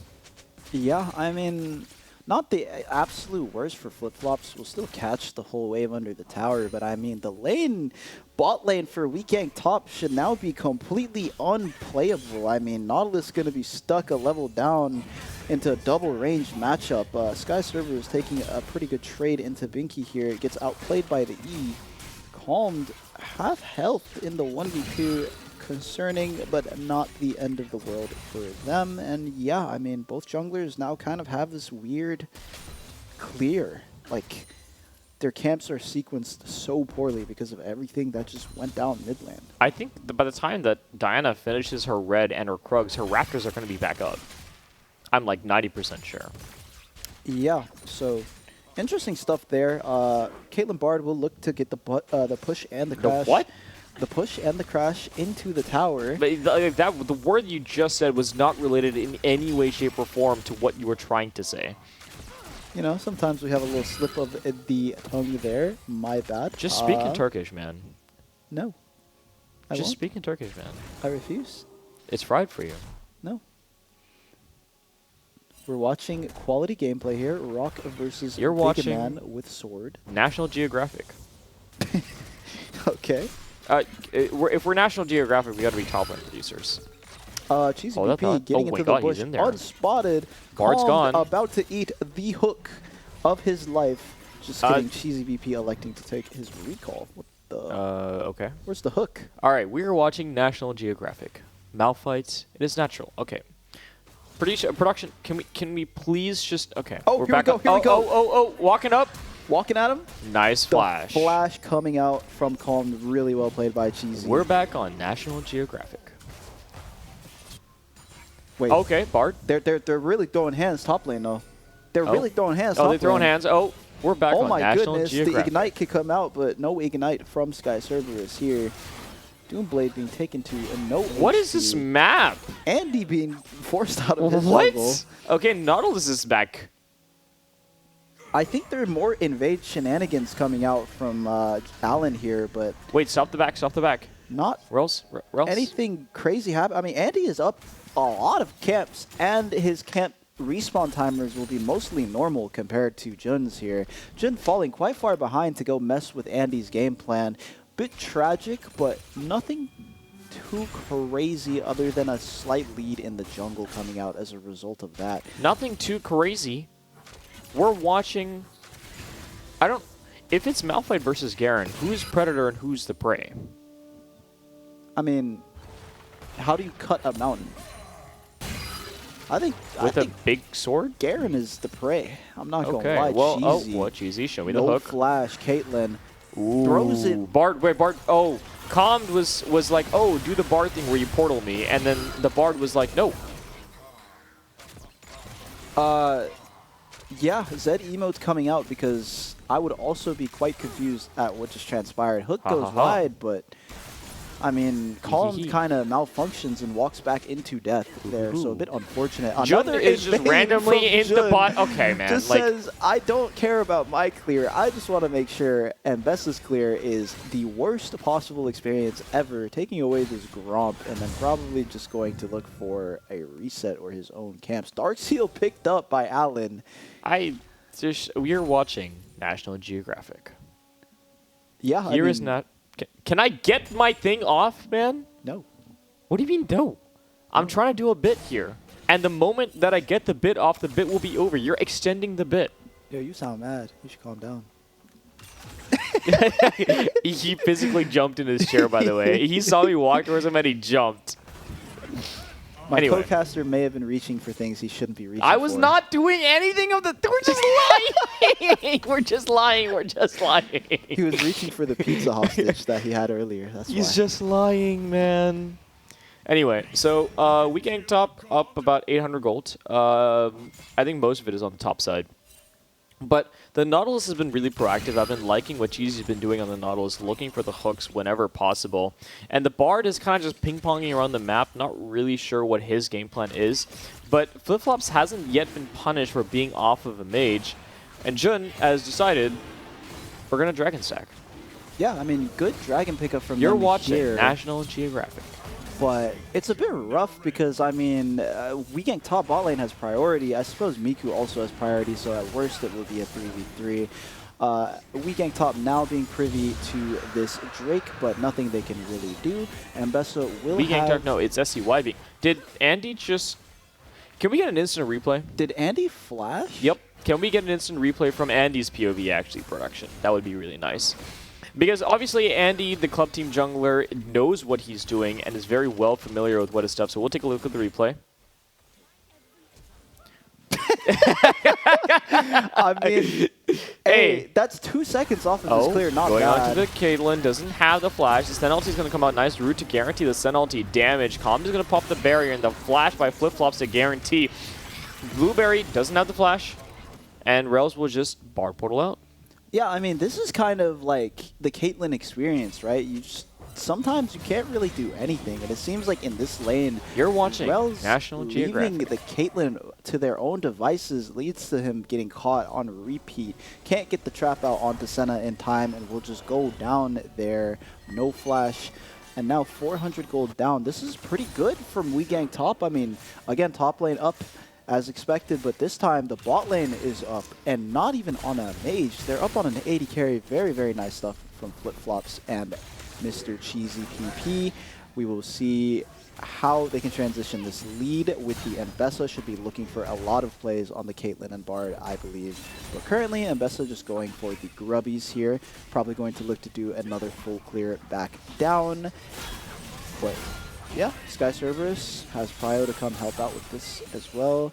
Alan Sorry. just trying to get caught up on his clear. Oh.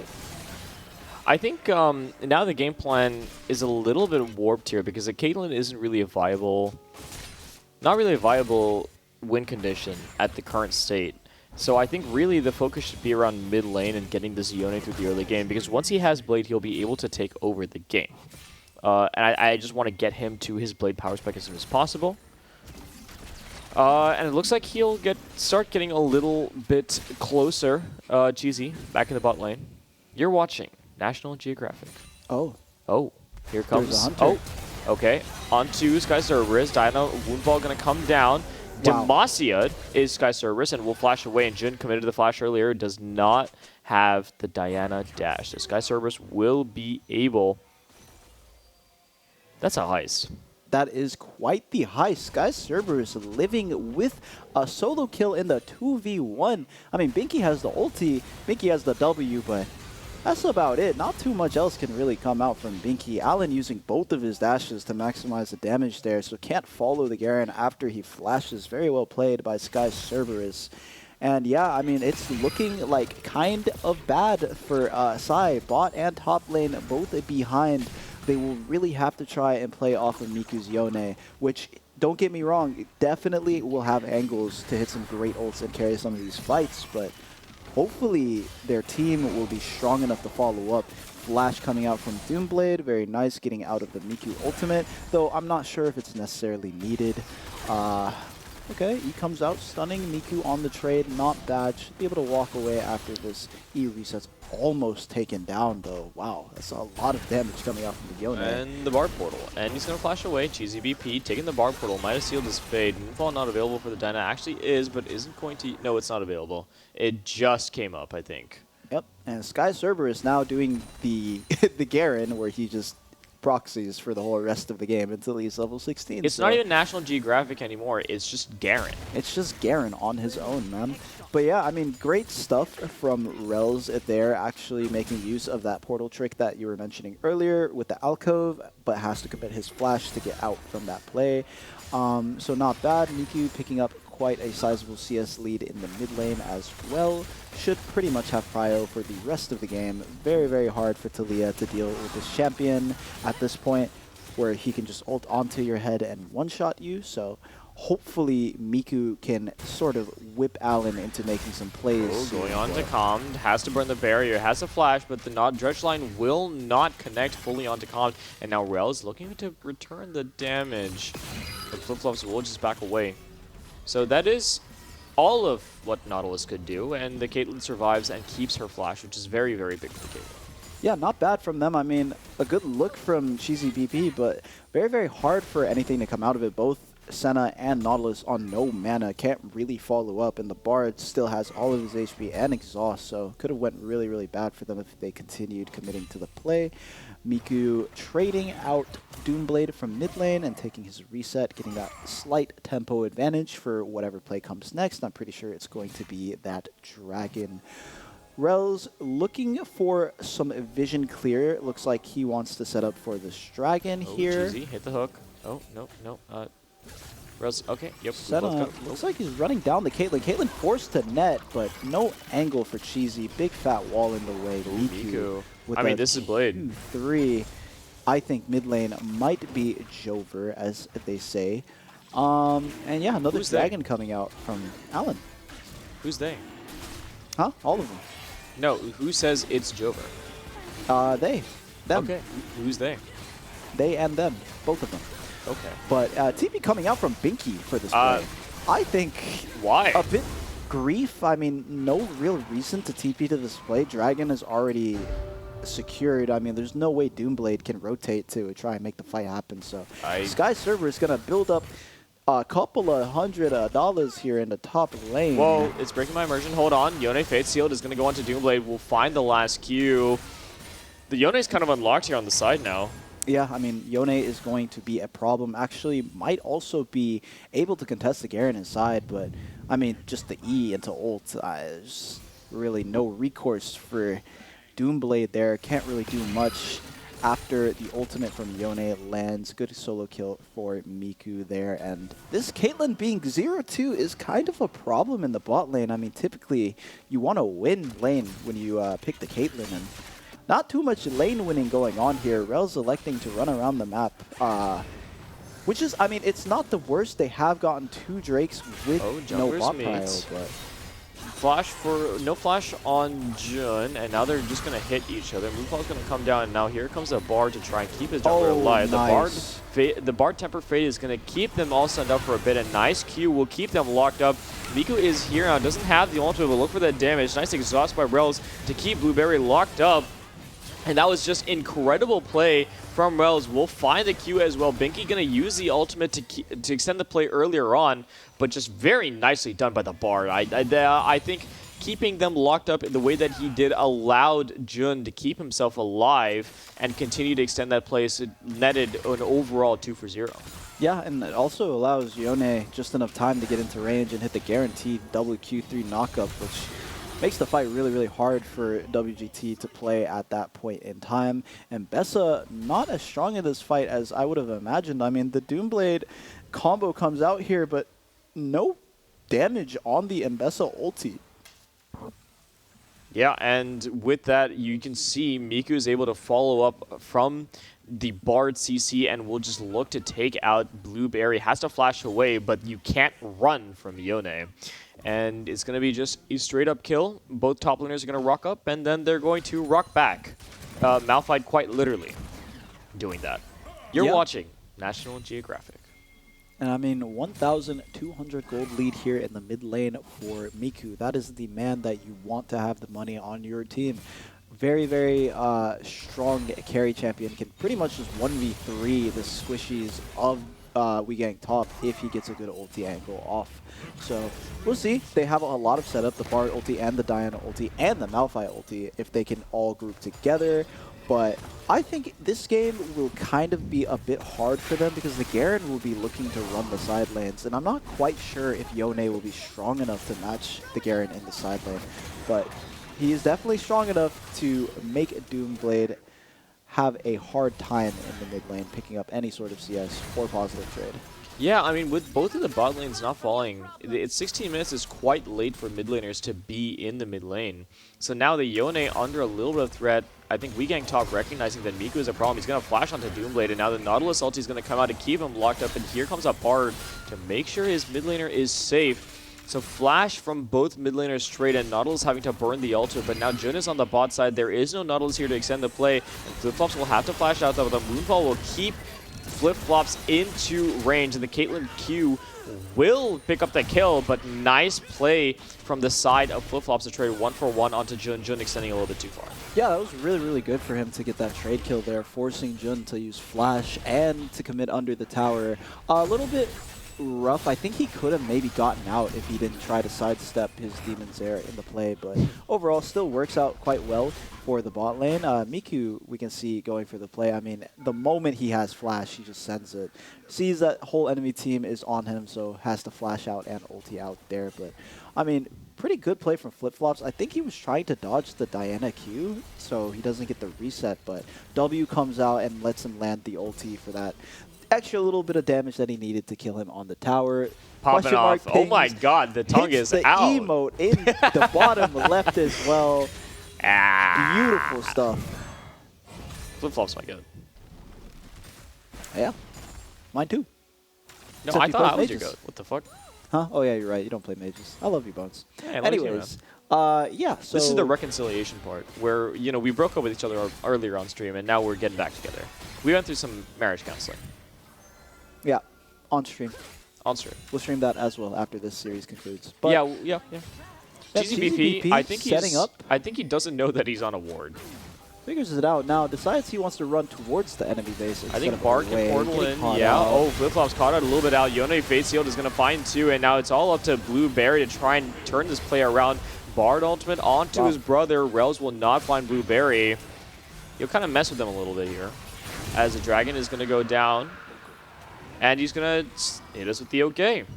Yeah, I mean, 3 Drakes to the side of Sai is not looking too good for the side of WeGank top. I mean, Garen hasn't really been able to contribute, and I mean, Miku just completely destroys Doomblade under the tower there, and I mean, really good play. Diana ult hits 2, Yone ult hits 2 because of the Diana ult setup, and the Bard is just making sure that the Ambessa can't play the game. Really nice dodge on the Bard ult there from Andy, but like, there's just nothing that can be done. All of his carries are dead, and he just has to walk away and give the Drake. I will shout out Rels here. Rels has been performing really nicely on the Bard. I as a Bard enjoyer, I do think he's been having quite a decent performance here. Very happy to see him perform as well. Yeah, I mean, great stuff. Has had some really high quality ultimates this game. Oh, cheesy. Oh, walking into... We might have cast a Curse the Bard. We'll flash and Portal, and then the ultimate will come down. It's brother on brother, and I think Blueberry might win this one. Bard is going to get shut down. Nautilus takes a kill, which isn't the worst outcome, but we may just have cast a Cursed. Yeah, a bit unfortunate for Nautilus to get that kill there. I mean, Ambessa ulti committed. It gives them the opening to get this Rift Herald summoned in mid lane and get some tower gold at the very least. Calm shouldn't really be able to stop this. Is he going to land on the trap? Land on one of the traps on his way out. Oh, he does, yep. Stunned, can't get the movement out from the passive because of it. No tower take for the side of WeGank top. Oh. Yeah, and this whole time... well, there's one bot lane, actually. Yeah, Sky Cerberus is taking all the towers. You know, quietly he's built up like a 4,000 goal lead on the Malphite. Sky Jesus. Cerberus might have Flame Horizon's Binky here before 20 minutes, which is really impressive. For those of you who don't know the historical context of Flame Horizon, there's a Chinese top lane player. I believe his name was Flame, actually, and he was just notorious for completely stomping all the top laners that he would play against. So bad that they named the 100 CS gap in top lane the Flame Horizon. So, Binky on the receiving end of that, unfortunately, as Garen picks up 3 towers by himself this game. Once again, all of the gold lead on Sky Cerberus. Yeah, it's his game to carry, quite frankly. I think he has Garen, and Garen isn't one of those champions that can really Thanos 1v9 a fight, but Garen is one of those champions that can 1v9 a map. And I think it's important that we watch how Sky Cerberus plays the map to see if he can have the impact that he needs to. And, you know, Andy's going to do a little bit of trading, but now Miku is here to put the hurt back onto Blueberry, protecting his support as it be, and the Bard ultimate going to go a little bit wide, but now the turn onto the Nautilus, and the Malphite is going to hit his demons, and Doomblade is going to get blocked from flip-flops. He's going to pick up the kill. Now here comes a Fate Sealed. Oh, nice Yone ultimate into the backline. We'll trade his life for it by the Garen, but, I mean, that was just beautiful from everybody except for Binky. A bit unfortunate on the Malphite ulti there, but I mean, ultimately it does work out. Blueberry being bullied off of his red buff might be bullied to the graveyard here. I just want to see Binky's POV of that fight, honestly. Oh no, Alan just holding his hand with all of these blast cones saying, I am not letting you go alone. I am here to hold on to you. Sky Cerberus has found Calm, but I mean, there's nothing to really do. Calm just nets over the wall, and yeah, it's okay, he's out. 7-11. 7-11? 7-11. I mean, we're gonna watch that replay. Bard ulti comes down, doesn't really hit the Ambessa, but it's all good. Malphite ulti comes down, doesn't really hit the Talia there, but the block coming out from Cheesy doesn't really matter. He still dies to something on the back end, and the Yone ult just hitting everybody, killing the Nautilus, getting the Senegon as well. Sky Cerberus picks up the return kill, but I mean, it's, I believe, a 1 for 3. Not really too much going to the side of WeGank top there. That's too positive for them. Garen opening mid now, saying, okay, my team needs me to fight. I guess I'll go mid lane and take this wave for my AD carry. She's playing Senna anyways. Who cares? Goes back to top lane, I guess. I think he's just hanging around mid lane. You know, notably, Binky misses ultimate, but so does Jun. And, you know, it's... Oh, hold that thought. Public execution onto Khan. We'll have to flash away. Blueberry cut into a hard place, and now looking for Rels to find the ultimate. Will put the Tempered Fate down. The Garen won't get the trap down, but he will just walk away. Nautilus Treasure Line going on to the Bard. Means that the play will end. And now here is Binky with the Unstoppable Force. Note there's no flash onto Mbessa or the Talia, but they're extending onto Flip-Flop. Senna has flash, so Miku won't be able to pick up the skill very easily. Playing onto Blueberry, he has no flash. Nice kill by Sky Cerberus. Will put the AD carry in the grave, but they'll trade for the jungler. And now Jun is in the backline. Face Shield is going to go onto the Talia and send him 0-5. Rails is looking for the damage onto Sky Cerberus, but the Demacia will take Jun out of the fight. Now, it's Miku and TCBP. It locked in a 1v1, but then there's a supportable combat as Rels will look to try and take down that Nautilus. Will not find it, but here comes Miku extending with the Soul Unbound. We'll just snap back and go back to reality. Reality being Infernal Soul. Yeah, I mean, really, really unfortunate for WeGang top. That means the Dragon is going to go the way of SCY. That means Dragon Soul, Infernal Dragon Soul on Yone, Diana, Malphite going to SCY. Miku just running these fights, doing so much work by himself. And I mean, I don't know what Andy's really doing in this game. He's looking for these plays, but with the build that he's going, he just doesn't have the damage to really threaten an ult into kill onto Calm. Too much peel coming out from the side of Sai, and I mean, it's looking hard. I mean, it might have to just be a Elder Dragon flip for WeGang top, or a Baron look while SCY isn't on that side of the map. Maybe some sort of tempo trap, but it's a bit rough here. I'm going. This is Matt. Okay, well, it looks like my drawing tool isn't working, unfortunately.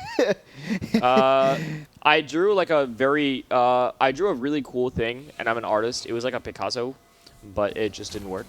So quite unfortunate there, but that's okay. Alex, hi, buddy. Hey. Hey. Hi. Our drawing tools have been taken away, so we will have to unfortunately use our voices to draw the picture for you in your minds. You're watching Sky National Geographic. Cerberus running down the rock, saying, I hate you as an actor, and you should go to the bad place. But and Miku is on a killing spree. Thanks. Miku has soloed. Alex, can you stop messing around with iPads and go look at that production? We just missed a kill. Anyway, that's my fun. Can we get back to drawing funny stuff? Yes. Oh, thank you. Yep. What's this? Oh, is that a Gengar? Oh, it's a Garfield. Hey. Hey, that's not bad at all, actually. Thanks. Anyways, very, very important stuff coming out. Now that our drawing tool is fixed, we're using it for the correct purposes. Of Miku course. using his ultimate for the correct purpose, which is running down Doomblade in the side lane here and picking up yet another solo kill. I mean, I could break down. Oh, hold that thought. The Temper Phase is going to come down. It's going to be the jungler gone, and now it's a 4v5 in favor of WeGang top. Miku taking down low. Sky Cerberus doesn't have the Demacia, so can't finish off that kill, but Calm is stacking the lethal tempo. If the play gets extended, any bar portal, any engage will spell doom for WeGang top. They'll back up Doomblade. You're not playing a Kali. Oh, Wait. the Nautilus Flash will seal his own fate. And now Miku will be able to trade back more damage onto Andy. Binky will flash onto him to try to get the damage out, but the Bard will fall on the top side. Supports just griefing back into one another. And, you know, really, it's about the love of the game. I mean, I don't think I've ever seen a banana combo on Nautilus, but that was a banana combo and a half. I mean, Alan just chose to, I guess, die immediately here. Pretty unfortunate. The spin on the Garrett going off in the Tempered Fate, killing Alan, unfortunately. But yeah, I mean, Calm gets the free hit for so long here, so they don't actually end up winning the extended fight. The ulti comes out onto Flip-Flops, and Flip-Flops gets the CC down, but I mean, in the back here, Miku finds Doomblade, who is approaching this fight from the wrong angle. Ooh. The flash from GCBP into the Yone ultimate, into the hook to like reposition himself was completely crazy there. I think that is challenger tier level play, and he should be respected for that one. But yeah, I mean, overall, the fight not really that good for SCY. I mean, they have the Infernal Soul, and they just traded 2 for 2, which is not really a positive outcome for them. Yeah, I mean, Blueberry is kind of sweating in his pants. He really needs to close this game out because he's got a project due at 12, and I think it's like 10 o'clock. So he really needs to get this done, but I don't think his brother is going to make it any easier for him. Already graduated, doesn't have to worry about assignments as Rel's OXO, and he's decided that his brother isn't graduating. So, you know, there's that.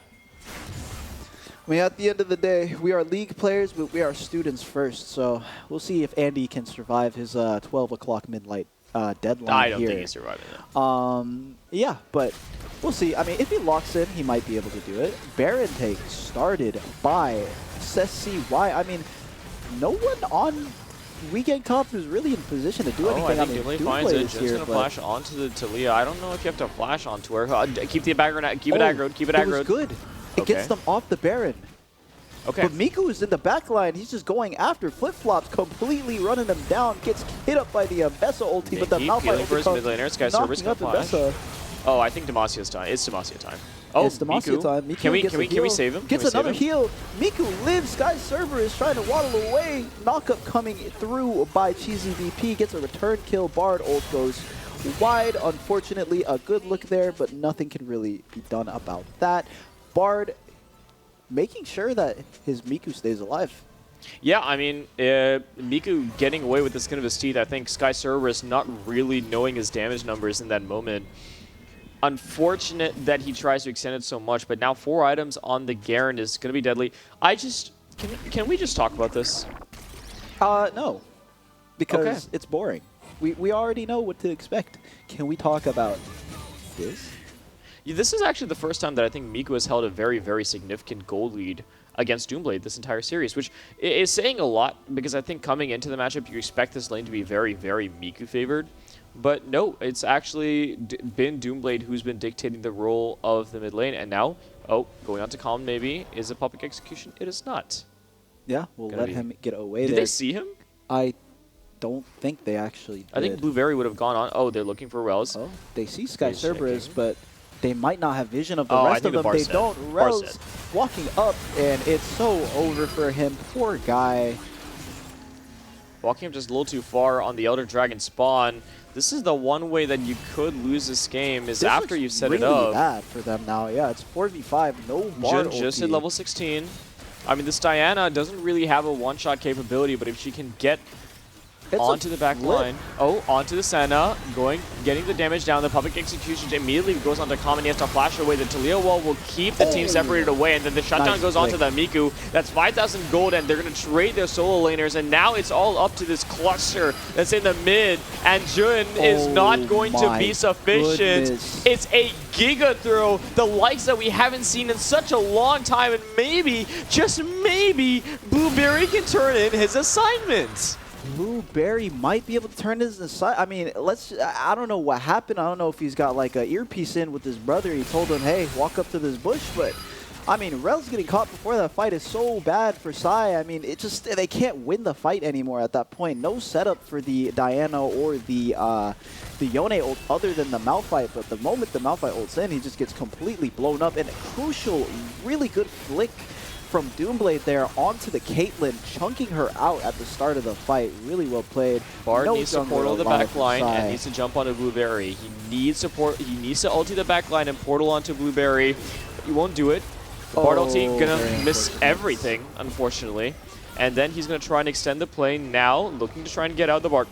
Portal to cut them off, and here comes the Elder buff going down. my Nice fate seal by the Yone to goodness. take away 2 of the buffs. Nautilus has to flash away, but there comes Binky, and the Q from Bard will secure the deal. Sky Cerberus onto the Bard, does not have the Elder buff, but does have that Baron, needs to keep him alive.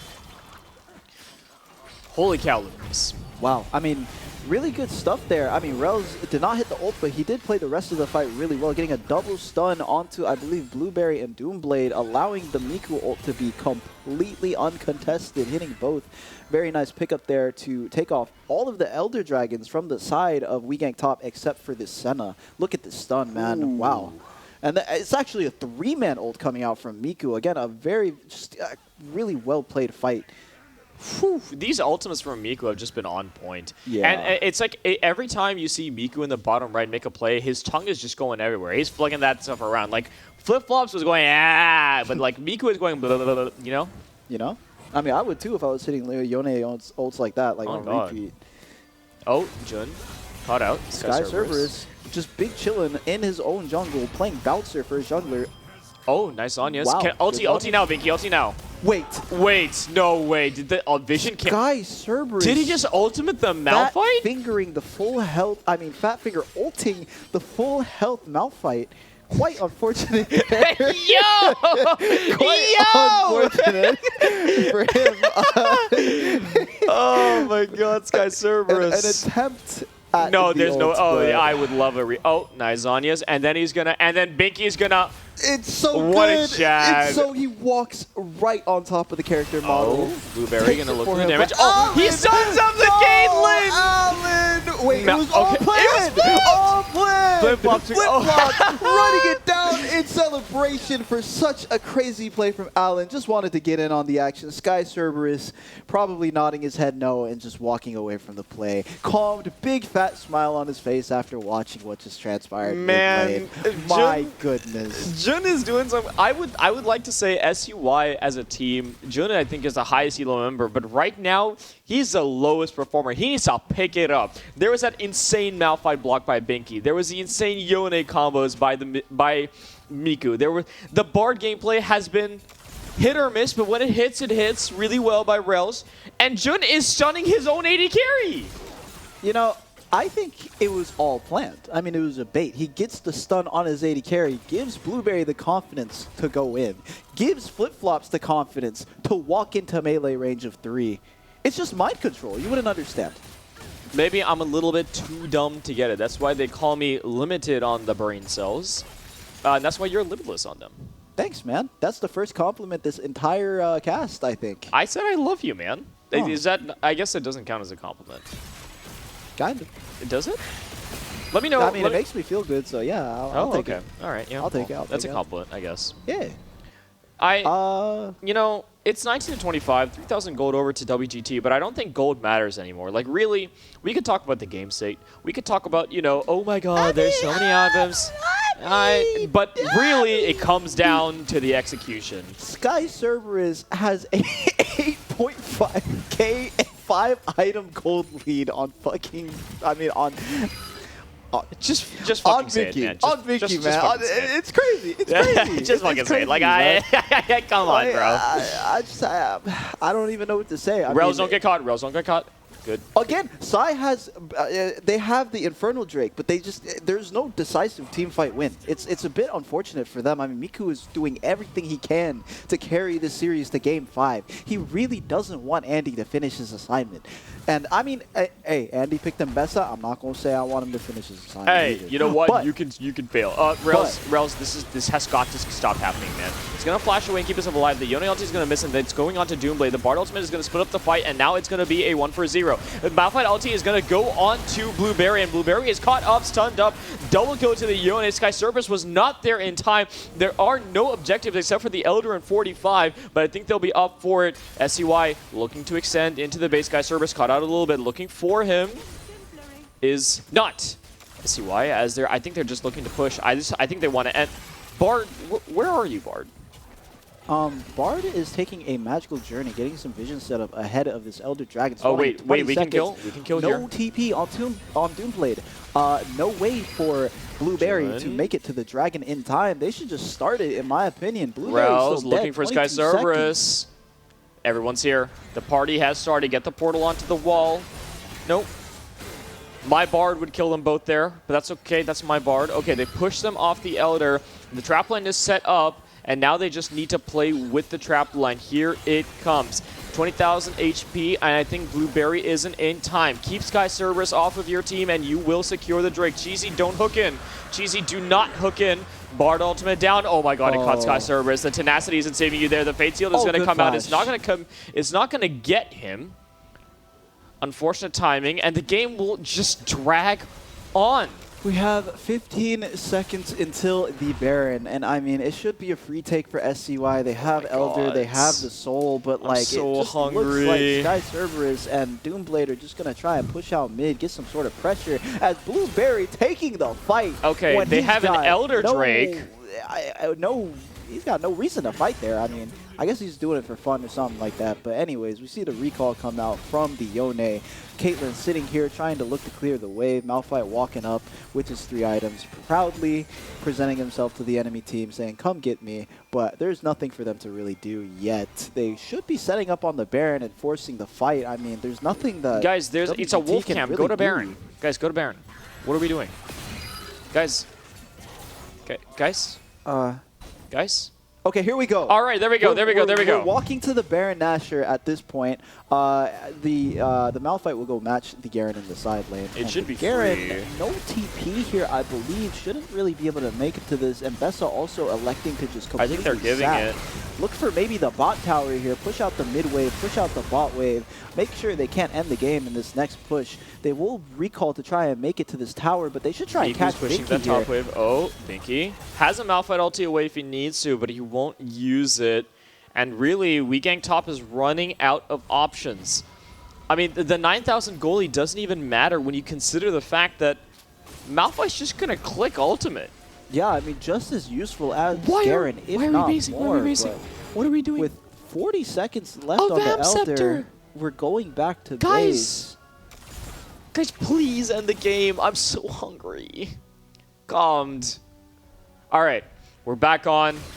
Alan's in the mid lane, so is the Bard. We're pushing all 3 lanes. Never mind, Binky decided the bot lane doesn't need to be pushed. We're all rocking up to mid lane. Okay, Elder's off in 15. We need to force a fight now. Bard ultimate needs to come down onto flip-flops. He has no flash. Trigger is not pulled. But with the Baron, they maybe look for something. Miku trying to extend to Talia, but the Weaver's Wall is going to keep the Talia safe for now. Here comes a play onto the mid lane. The Elder is going to pop off, and now WeGang top can look for the fight. If this play does not end, then we are stuck here for another 5 minutes in this game 4. You can say that this has taken too long. You can say that there have been missed ultimates, but you cannot say this hasn't been entertaining. And SCY wants to bring us to 5. Sky Cerberus looking to try and clear out the wave alongside his mid laner, but leaving the mid lane undefended. Flip-Flops doing his best to try and clear out what remains of the wave, but 3 super minions will bang their way into the base. Sky Cerberus sort of flanking, sort of not, will clear out the wave. And now it looks like SCY is moving into the top side, cut out a little bit by the rocks from Talia. And no, the engage hasn't gone out. Looking onto Sky Cerberus, Calm is the damage. There comes the ultimate onto the Garen, and there it is. It looks like the public execution onto Calm, but he's going to flash it away. Bard ultimate will get the tower, and it's all on this Blueberry. He's going to have to flash away. It's going to be a kill for him. Cheesy is going to fall. Doomblade is going to fall, and Flip-Flops is the last man standing. But what can Ascena do in the face of a mountain? And SCY going 4 for 0. Scratch that, going 4 for 1. Scratch that, going 5 for 1 in WGT's Nexus. And SCY will bring us to Game 5. Guys. Great game by SCY, but also... I'm trying to go home. I'm trying to go home too. Trying to go home. I mean, great play from them. A Game 5 banger coming out. So excited to cast the 5th game here. And yeah, I mean, again, they played through Miku. They played through Alan. They made it work. They made it shake. I mean, there's absolutely nothing that Doomblade could have done that game. It feels really, really bad. Guys, can we give me some warning? Yeah. My co-caster's standing up. Fire him. Anyways, yeah. I mean, high-quality game from SCY. Miku putting the whole team on his back and just going absolutely crazy. Anyway, so with that being said, thank you very much for joining us. We all hate Alex here. And we'll be right back bringing you Game 5 of SCY versus WeGang Top. Don't go anywhere. Stay tuned.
Welcome back. It is 10:30 p.m. My co-caster is asleep, but I am here for you guys. Welcome back, everybody. It's Game 5 SCY versus Gank top.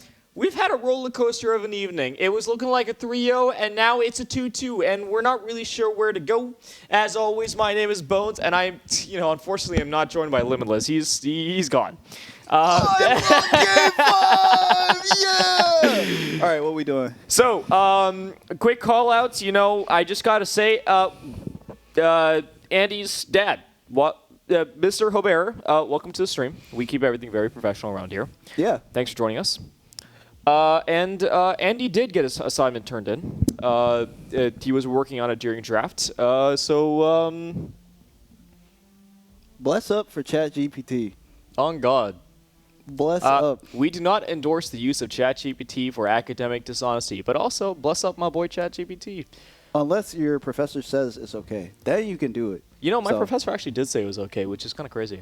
Yeah. So I low-key just said source ChatGPT. Yeah. We're into draft. Welcome back. I think there was an assignment I did last year where in our syllabus it literally said your assignment, the first page should just be the ChatGPT answer, and then you have to build like off of it. Crazy stuff that we're getting into here in the future, the 2026. But yeah, back into draft.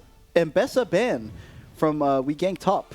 So no Mbessa this time around. No Zyra either. Mages ban from Psy. Rise.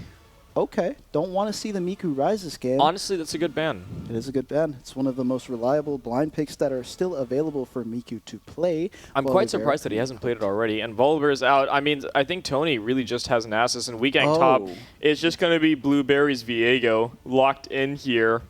The Viego left open, but I mean, there are still quite a few things left in Allen's pool that could potentially be a problem for the Viego. I mean, the Wukong is still there as the Varus might be coming out for Calmed here. I'm very curious to see what We Gang Top is going to pick in the bot lane. There are still a couple of mages left. There is the Lux, there is the Syndra.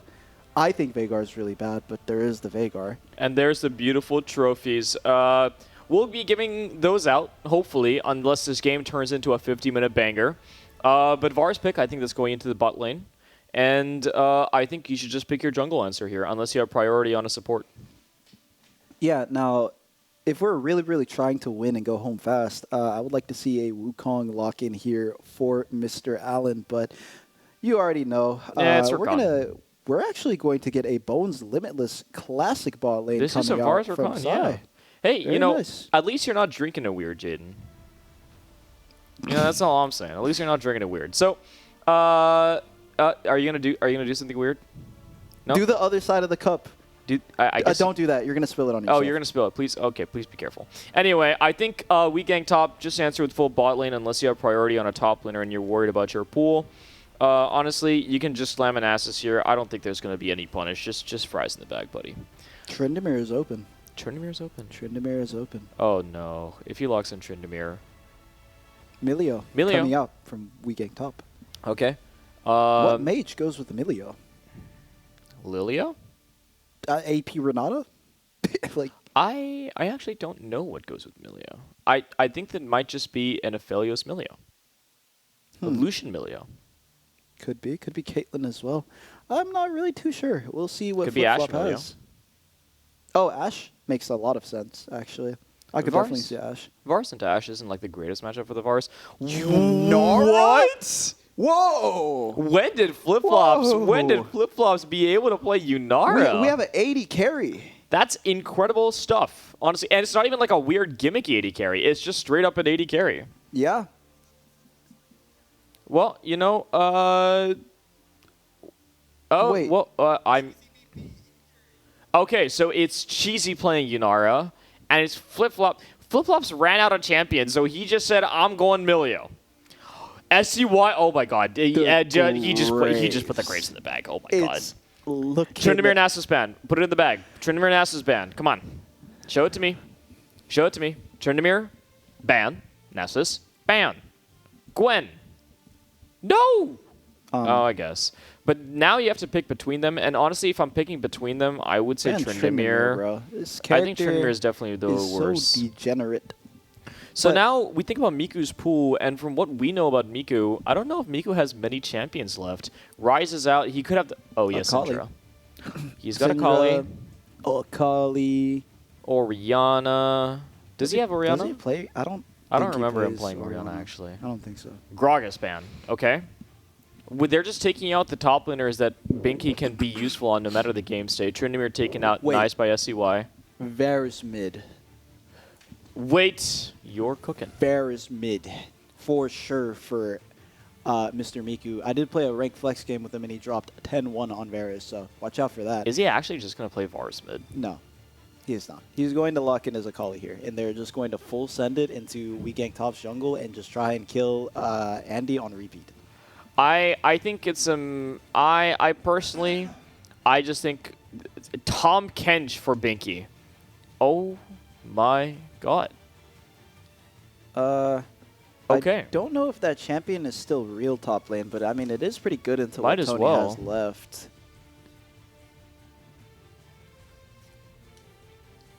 I just told my co-caster to cover for me, and he just like sat there and did nothing. I don't know, man. He I might thought- be I thought completely you were, I thought useless. you were throwing up like Naruto hand seals. You're trying to cast some water jutsu on me or something. I don't know what's Kagebunjin no going on. jutsu. You know? Yeah, I know. You know. I do. We Well- Gank Top, looking to pick. I don't know, man. I Just don't know what he probably has. though. Nasus then. I don't. It seems okay-ish. Nasus, is there like a top lane bruiser? Garen's out. Mordekaiser. Ah, we forgot. We forgot. What Lux. the heck? Ha! Oh, it's Malik. Okay.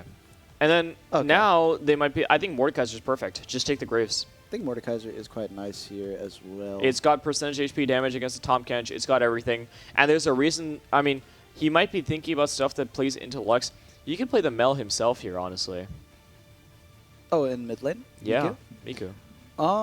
He could. I mean, He's I don't- asking for Varus. He's asking for I don't Varus. I can think see it. Mel is in his pool, but I mean, Mel is kind of in everyone's pool. Champ's not that hard to play. So we'll see what Miku can come up with here. And I knew it. It's got to be the Akali. I mean, not too many champions really left for him other than this and, like, Rise's band, right? So, yeah, it just makes sense. It's gonna be the Nice Akali. scouting by We Gank Top, honestly. Yeah. So now it's cheesy on AD carry. It's flip-flops on support. This is something that we're quite new to.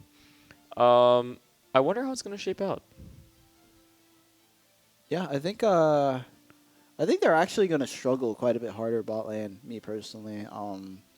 Yeah. Flip-flops on mages is a really, really strong force to be reckoned with, and Cheesy's pretty good at his support champions as well, but now that we have it flipped around, I mean, Flip-flop won't really be able to use his pressure as much as he has in these past few games, and I mean, I think Cheesy will do, like, he'll do his job, but I think Calmed and Hobes is just such a strong bot lane now that the roles have been swapped around here, but I mean, one thing that we always know is a consistency in these games is Tony will go up 4,000 gold. So we'll see if that will be able to offset the Graves Akali this game. He can only ult one of them, so Yeah, I guess the real question is how many people can Akali kill before the Mordekaiser comes out of the death realm with Graves' body, right? yeah. And if he takes the Akali, then Akali has Shroud and is perfectly fine. So I really just think if ideally you want to be taking the Graves in these fights, just get rid of it and try and see if you can make life hard. But I mean, even the Graves is still extremely tanky against the rest of his team comp. I just don't think they have many tools to deal with him other than playing at range. And you know, I'm gonna check out the wall behind me. Actually, it's nice. It's a nice wall. So Why is anyway, he green? no, it's black with sparkles. He tripping. That- That's green. That's black with sparkles. Anyway, That's we're gonna cut to a quick break. We'll be right back with Game 5. SCY, We Gank Top. It's late. We're all tired. Okay, we're not cutting to break. I'm just not getting a break. I want to go to bed. We're here in Game 5 and a best of 5 for the LCS title. 2 teams have fought. No, 9 teams have fought throughout the last 8 to 9 weeks, all for this culmination in this Game 5. It's all on the line here. Just leave it all out on the stage and be proud of how far you've come, because if you've been here all this time, then you deserve to be here. So, welcome everybody. Let's see what we got going. Yeah, We Gank Top with a crazy run here in the playoffs, actually. Making it this far is incredible. They were almost 3-0ing the rank 1 seeded team in the tournament here. So this will be for all of the marbles. And interesting Mordekaiser skin. I don't know if I've ever seen. That's the Money That's- Miser Mordekaiser skin. That's a pretty Oh my good skin. god, I think he escaped the vision.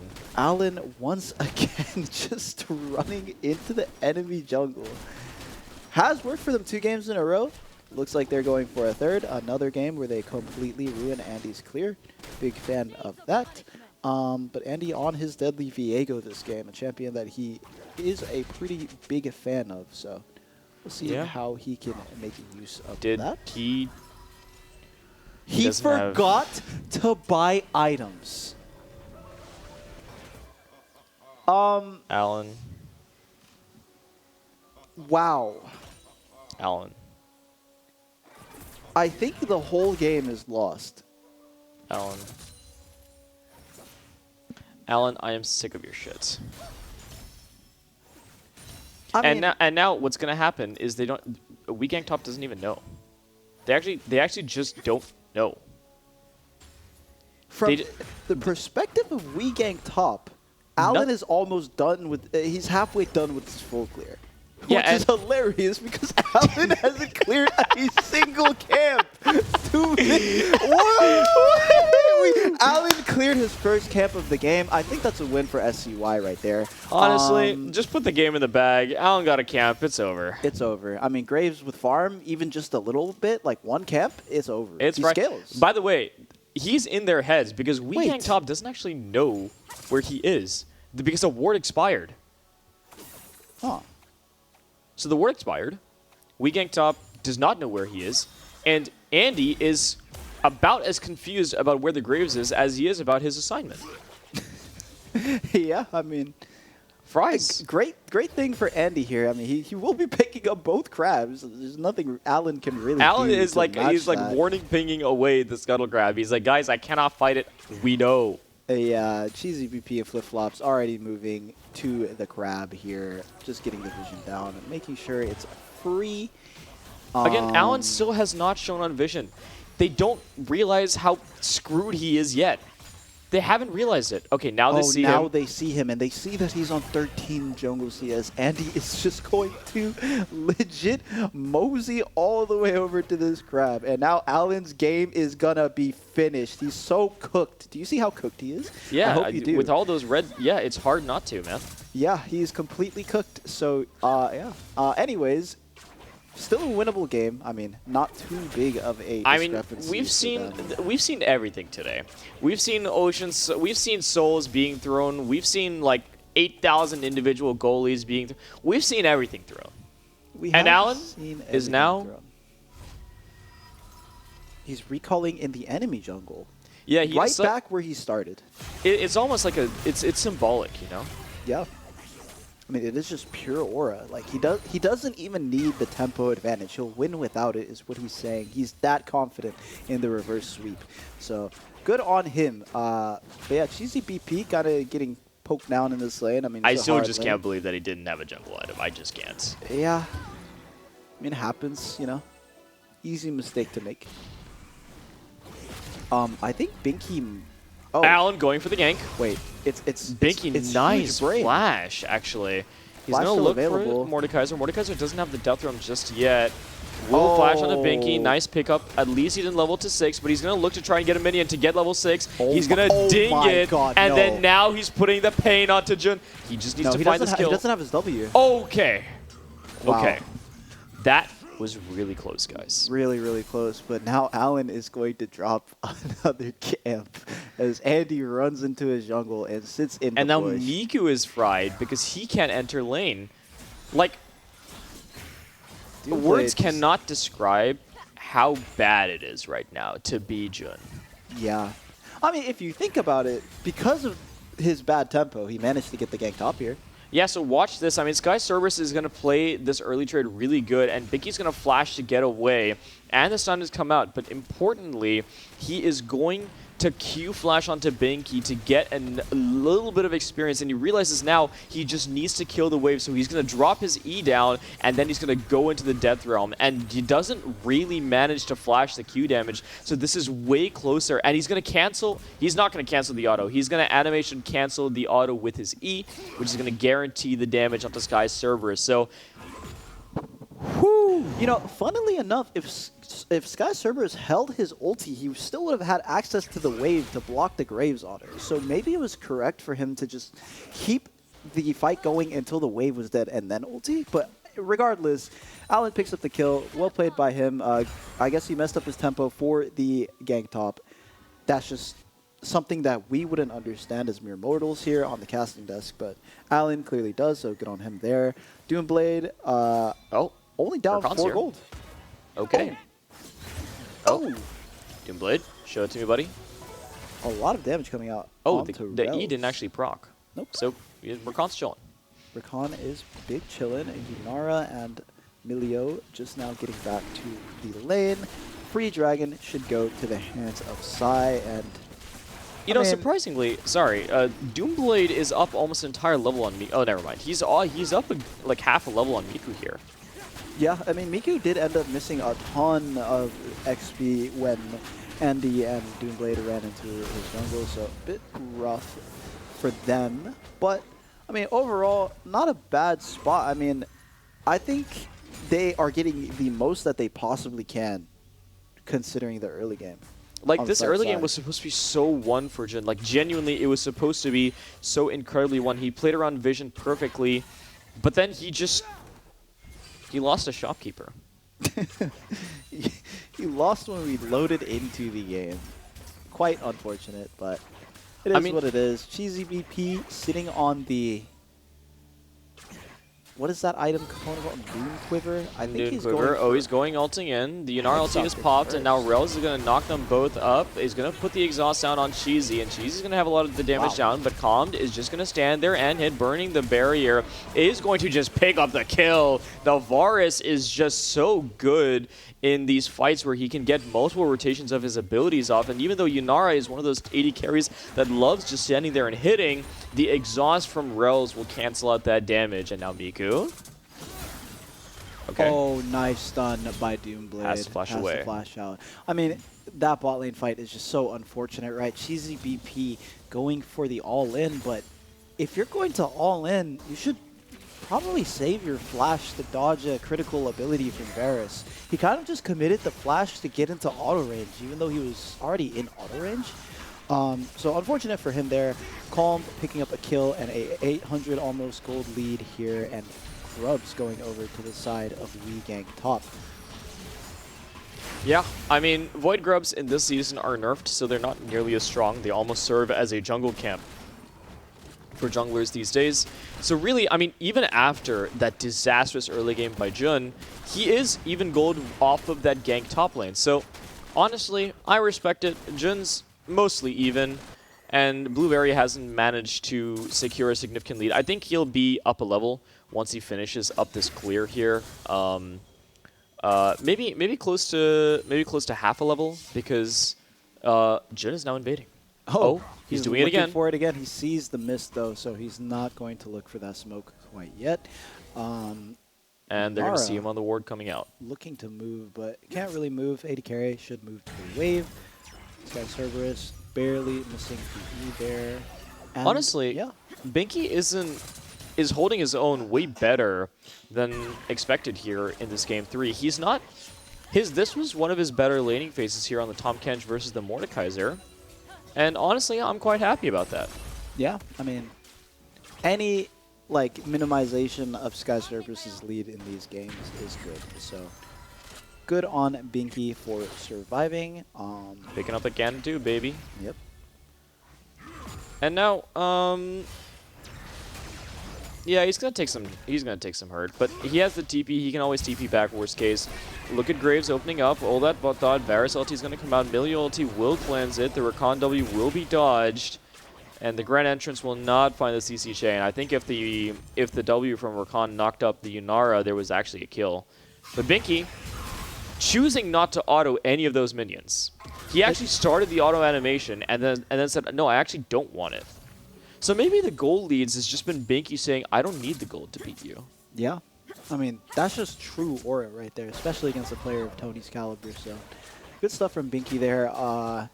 GCPP struggling a little bit in this bot lane. Quite a sizable advantage for Psy bot lane this time around, which, I mean, this only happened in the MF game previously, so... They see Miku, and Blueberry is looking to respond. Andy will come down here. Miku doesn't know he's spotted. I think maybe should realize now. Is going to realize going to go into the Shroud. Yanara's going to pop the ultimate, and now Miku trading some damage down onto the Viego.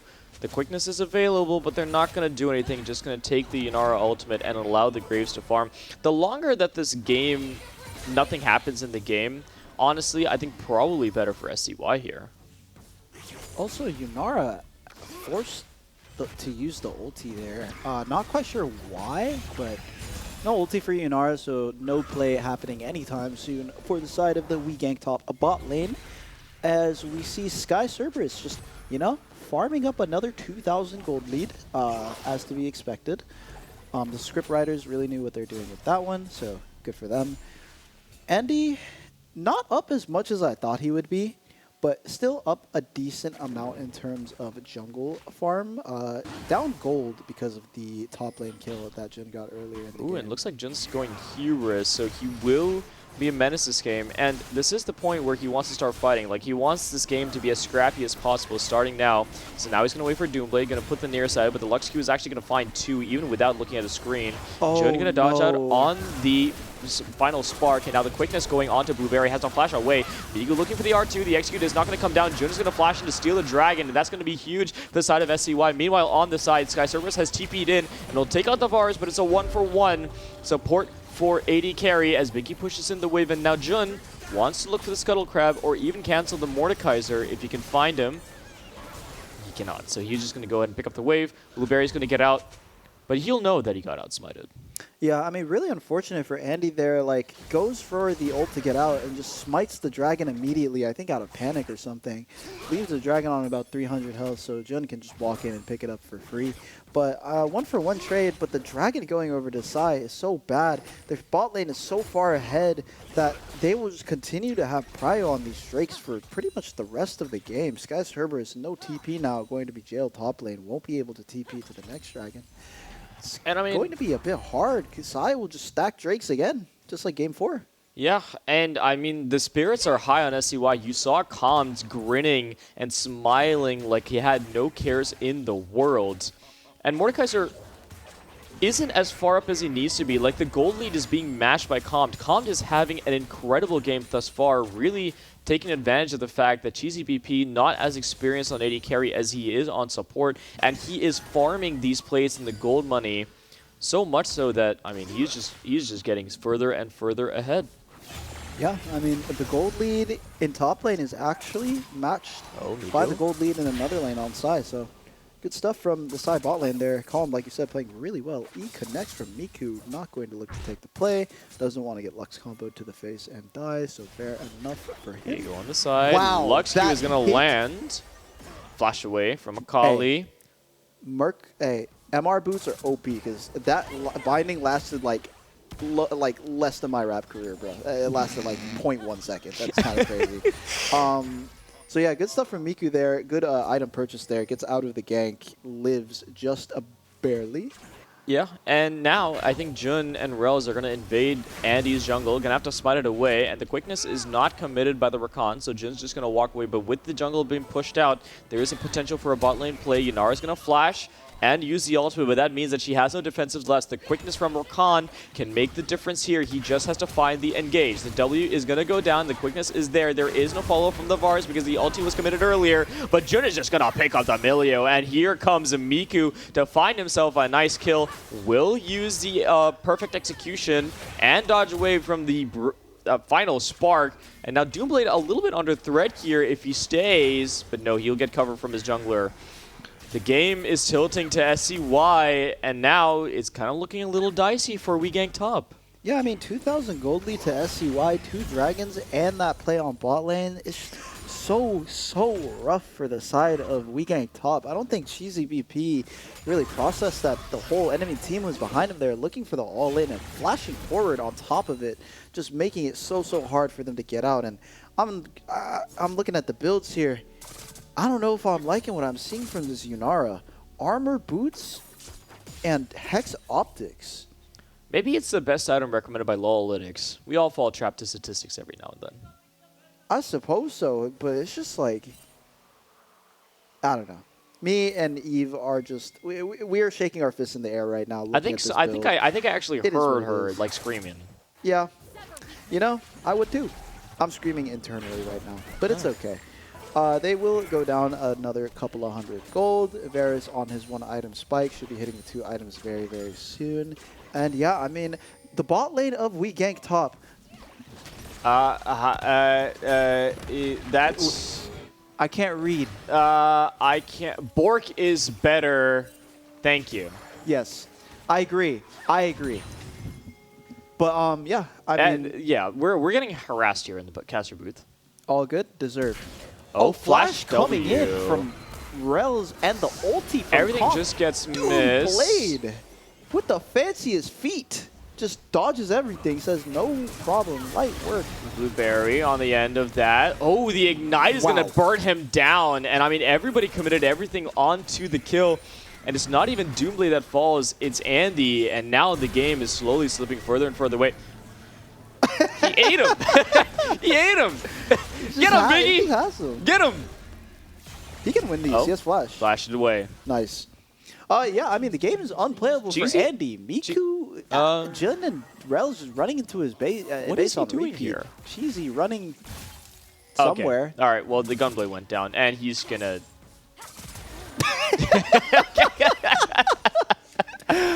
Okay, Cheesy trying to get out of the sticky situation. Can't really find a way to leave. And Alan, who was like down 1 million, is now 3-0 and up 1.5k gold on Andy. So, very unfortunate game state here for LegacyCoolBro top. I mean, again, Tony has a lead, but like at this point, like I think Miku and Alan just kill everybody on LegacyCoolBro top before Tony can do anything. So, Yeah, I mean, the Mordecai is just good for one in these fights because, again, it's the easiest targets for him to hit are the Tom Kench and the Graves, and the other two are kind of long range. So once he kills somebody, comes out of the death chamber, or the whatever it's called, whenever he comes out of it, it's harder for him to turn a fight on its head. So the lead that he's managed to accrue here against Binky, really not meaning too much here. And with that being said, that's going to be 3 Drakes going over to SCY. Yeah, We Gank top mean, in a very, very difficult situation. it's looking like do or die time here for LegacyCoolBro top. They're going to need to be in a decent position to fight this next dragon, but I don't know if it's possible. I mean, they're just going to get flip dove under their flops. tower. Nothing can really be done. It's looking really rough. I mean, Andy can't really respond to any of these plays in any sort of way. There's no setup for him on the support And- role other than, I mean, the mid laner of his team has setup and he can look for kills with Did you Lust, just ultimate? Who? The Yunara. Yes. Jeezy, What of it? What of it, man? Jeezy, we need to... You're not playing Karma, man. Okay, Binky. Oh, here we Looking go. for the play Binky onto the caught out top of position laner. for The Flash. root will come out. Nice response by WGT. They realize that the 4-man core of SCY has been moving around together so very much, and the way to punish is through the top lane. Wow. Nice steal by Andy. Will get the Eye of the Herald, but will trade his life for it. Honestly, worth. Yeah, not a bad play from Andy, stealing away the Eye of the Herald, restricting some of that gold-making potential from the side of Sai. But I mean, Alan is 4-0-3. Alan is gonna be up CS now after that play, and it's not looking too good for the boys ganking top lane. Going on to unless- Jun, take him into the Death Realm, and now he's nearsighted. Jun will dodge away from the Q from Sky Cerberus, but I think this 1v1 is lost. It's about what happens when he comes back out. Will Flash to secure the kill. Miku does have the perfect execution. Will proc R1, and now will probably execute with R2 here. We'll use the E first, and we'll use R2 to get out. Very cleanly done by Miku. And that's what we were talking about, right? Mordekaiser are good for one. Hard for him to carry a full team fight, and Flip-Flop's going to dodge into the Rakan W. Quickness going to be popped here. Doesn't get the range just yet, but Jeezy going to flash. Just feeling the aura from the Hobes here. I'm going to take a picture of my AD carry, and we're going to look at it after the game. Calm, gonna get taken down. Gonna be looked at by Blueberry after picking up the kill from Akali, and now Blueberry gonna be taken low. Nice exhaust from the Rakan. The brother making sure that he can't let Andy win. Hobbs has decided it's his time to shine, and shine away, my twinkle, twinkle star. Calm still had barrier after that play. But yeah, good flash from Sky Service here to pick up Jun on the back end, but Miku just absolutely playing it so well, hitting every single Q, hitting the E as well, ulti to get out, very cleanly played. And then there's the fight after where they look for, wait, oh, I didn't even see this. Yeah, because you were doing like the little face thing with your hand. Oh, okay. Well, yeah, good pickup by Andy there on the back end. Oh my Wait. god, okay. Okay. Okay, but Very, now very close. we need to start with the Rakan ultimate, always. Oh, it got... Binky! My goats! What happened? He canceled the TP. Oh, nice. Good stuff. Binky, I'm honestly surprised by the mental resilience that Binky has shown this series, because going into Tony 5 lanes in a row, going down 4,000 gold in a row, and still he is here. He W's in. Oh my god, I'm feeling the aura right now. I'm feeling less aura. Oh my god, I'm feeling even more aura. Wait. Oh my god, wait, he's and out? Then? No. Okay. Dang. Yeah. So close, man. Honestly, if he got out, it was honestly criminal if he did, quite frankly. Yeah, it would have been quite criminal. I mean, nice try from Binky there, but unfortunately, Mordekaiser OP.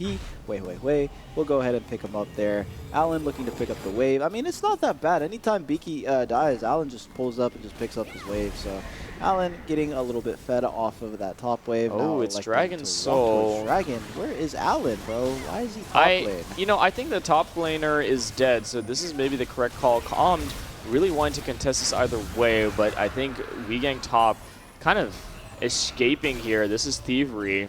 And now Blueberry looking to turn onto the Varus. He is completely alone. The camera isn't on him. He's going to walk away. The barrier isn't procced yet. He's going to use it now. The near side from the Graves will make sure he can't take the soul. And now Miku looking onto flip-flops. TZVP dashing in to try and trade, but I think that auto healed him. Binky is here. Alan is here. Okay. Nothing happening. We TP'd, we TP'd in for fun, but it's okay because Miku completely railed the support and the jungler of WGT, completely one-shotting both of them. Pretty good play from Blueberry, cashing out the Calmed, who overstepped quite far without his team. But, I mean, again, it's just kind of Sky Cerberus walking around trying to minimize the damage that his teammates are causing around him. A bit unfortunate for that man who has been playing like a complete beast this series.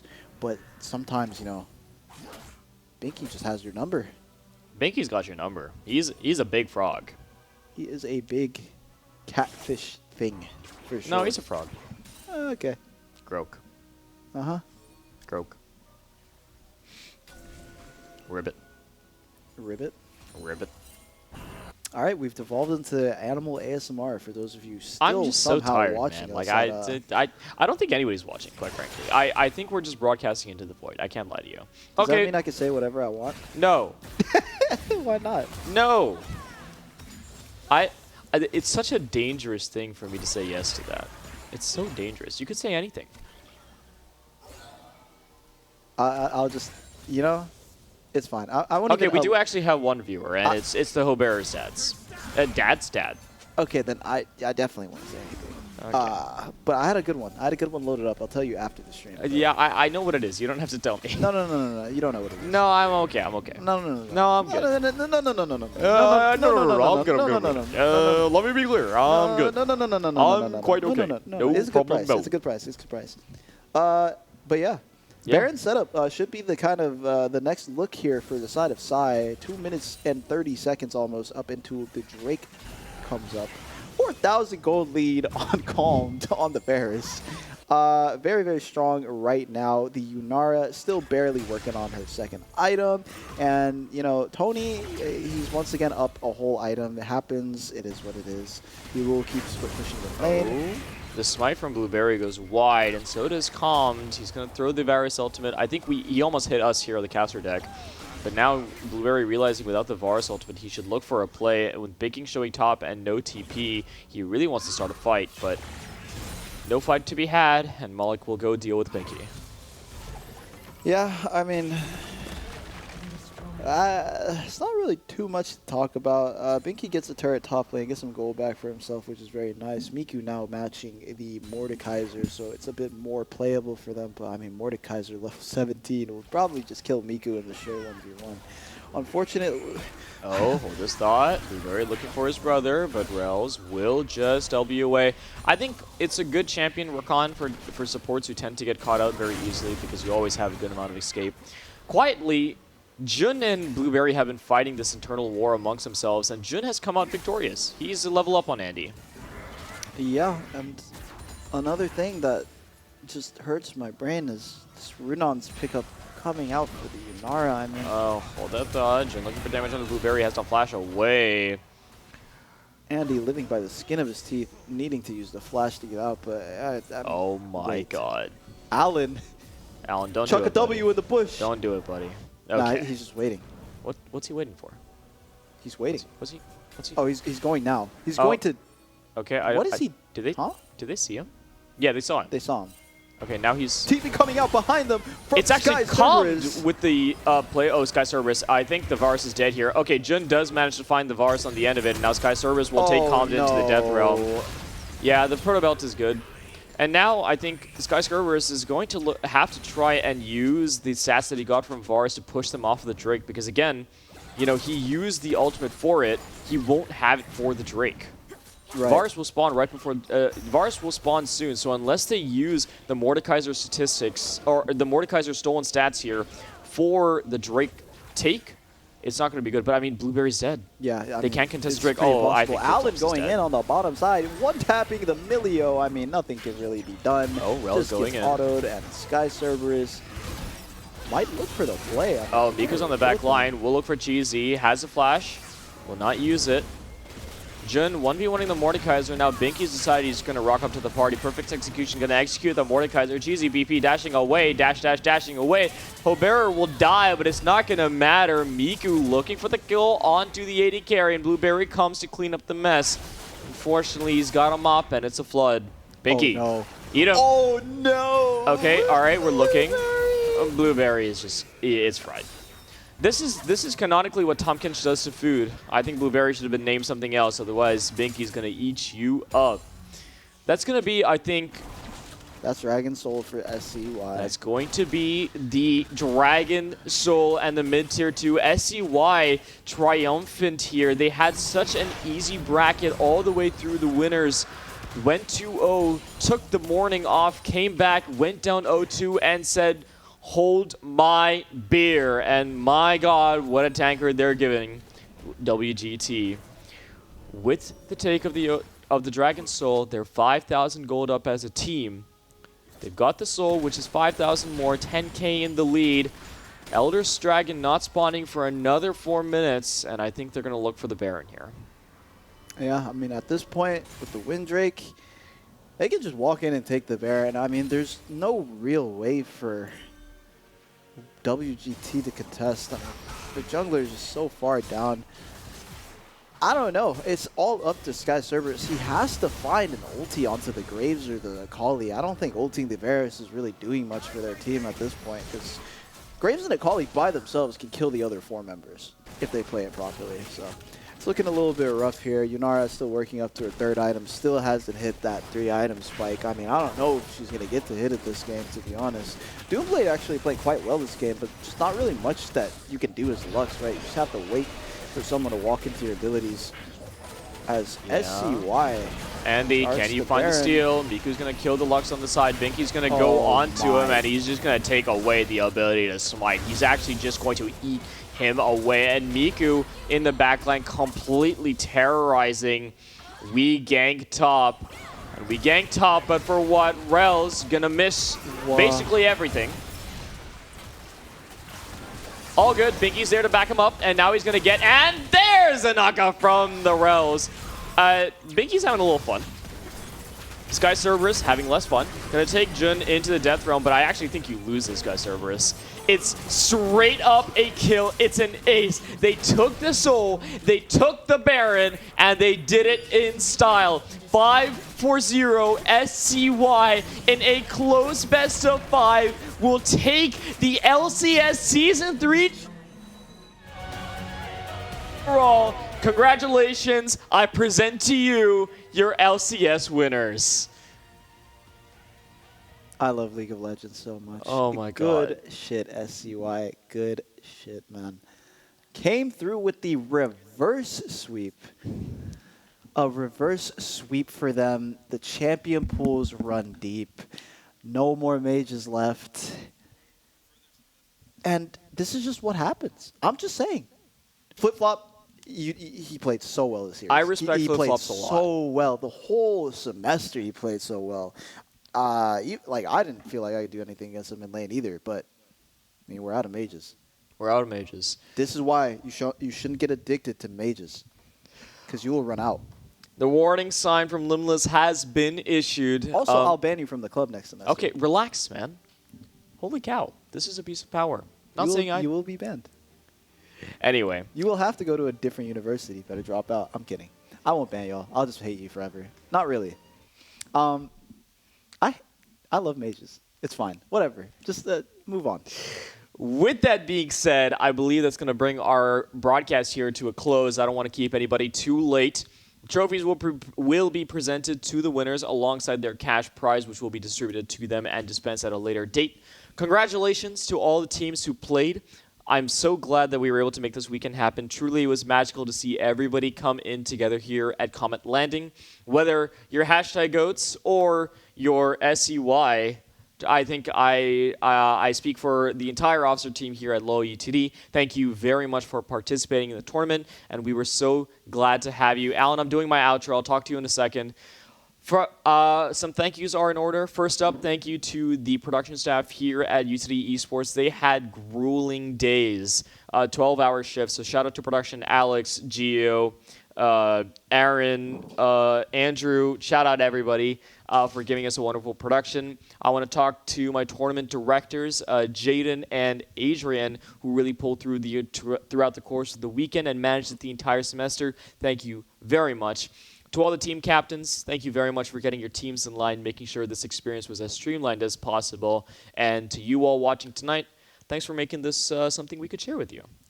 And with that being said, there's nothing more that we need to talk about. So my name is Bones. I'm joined by Limitless. Have a good night.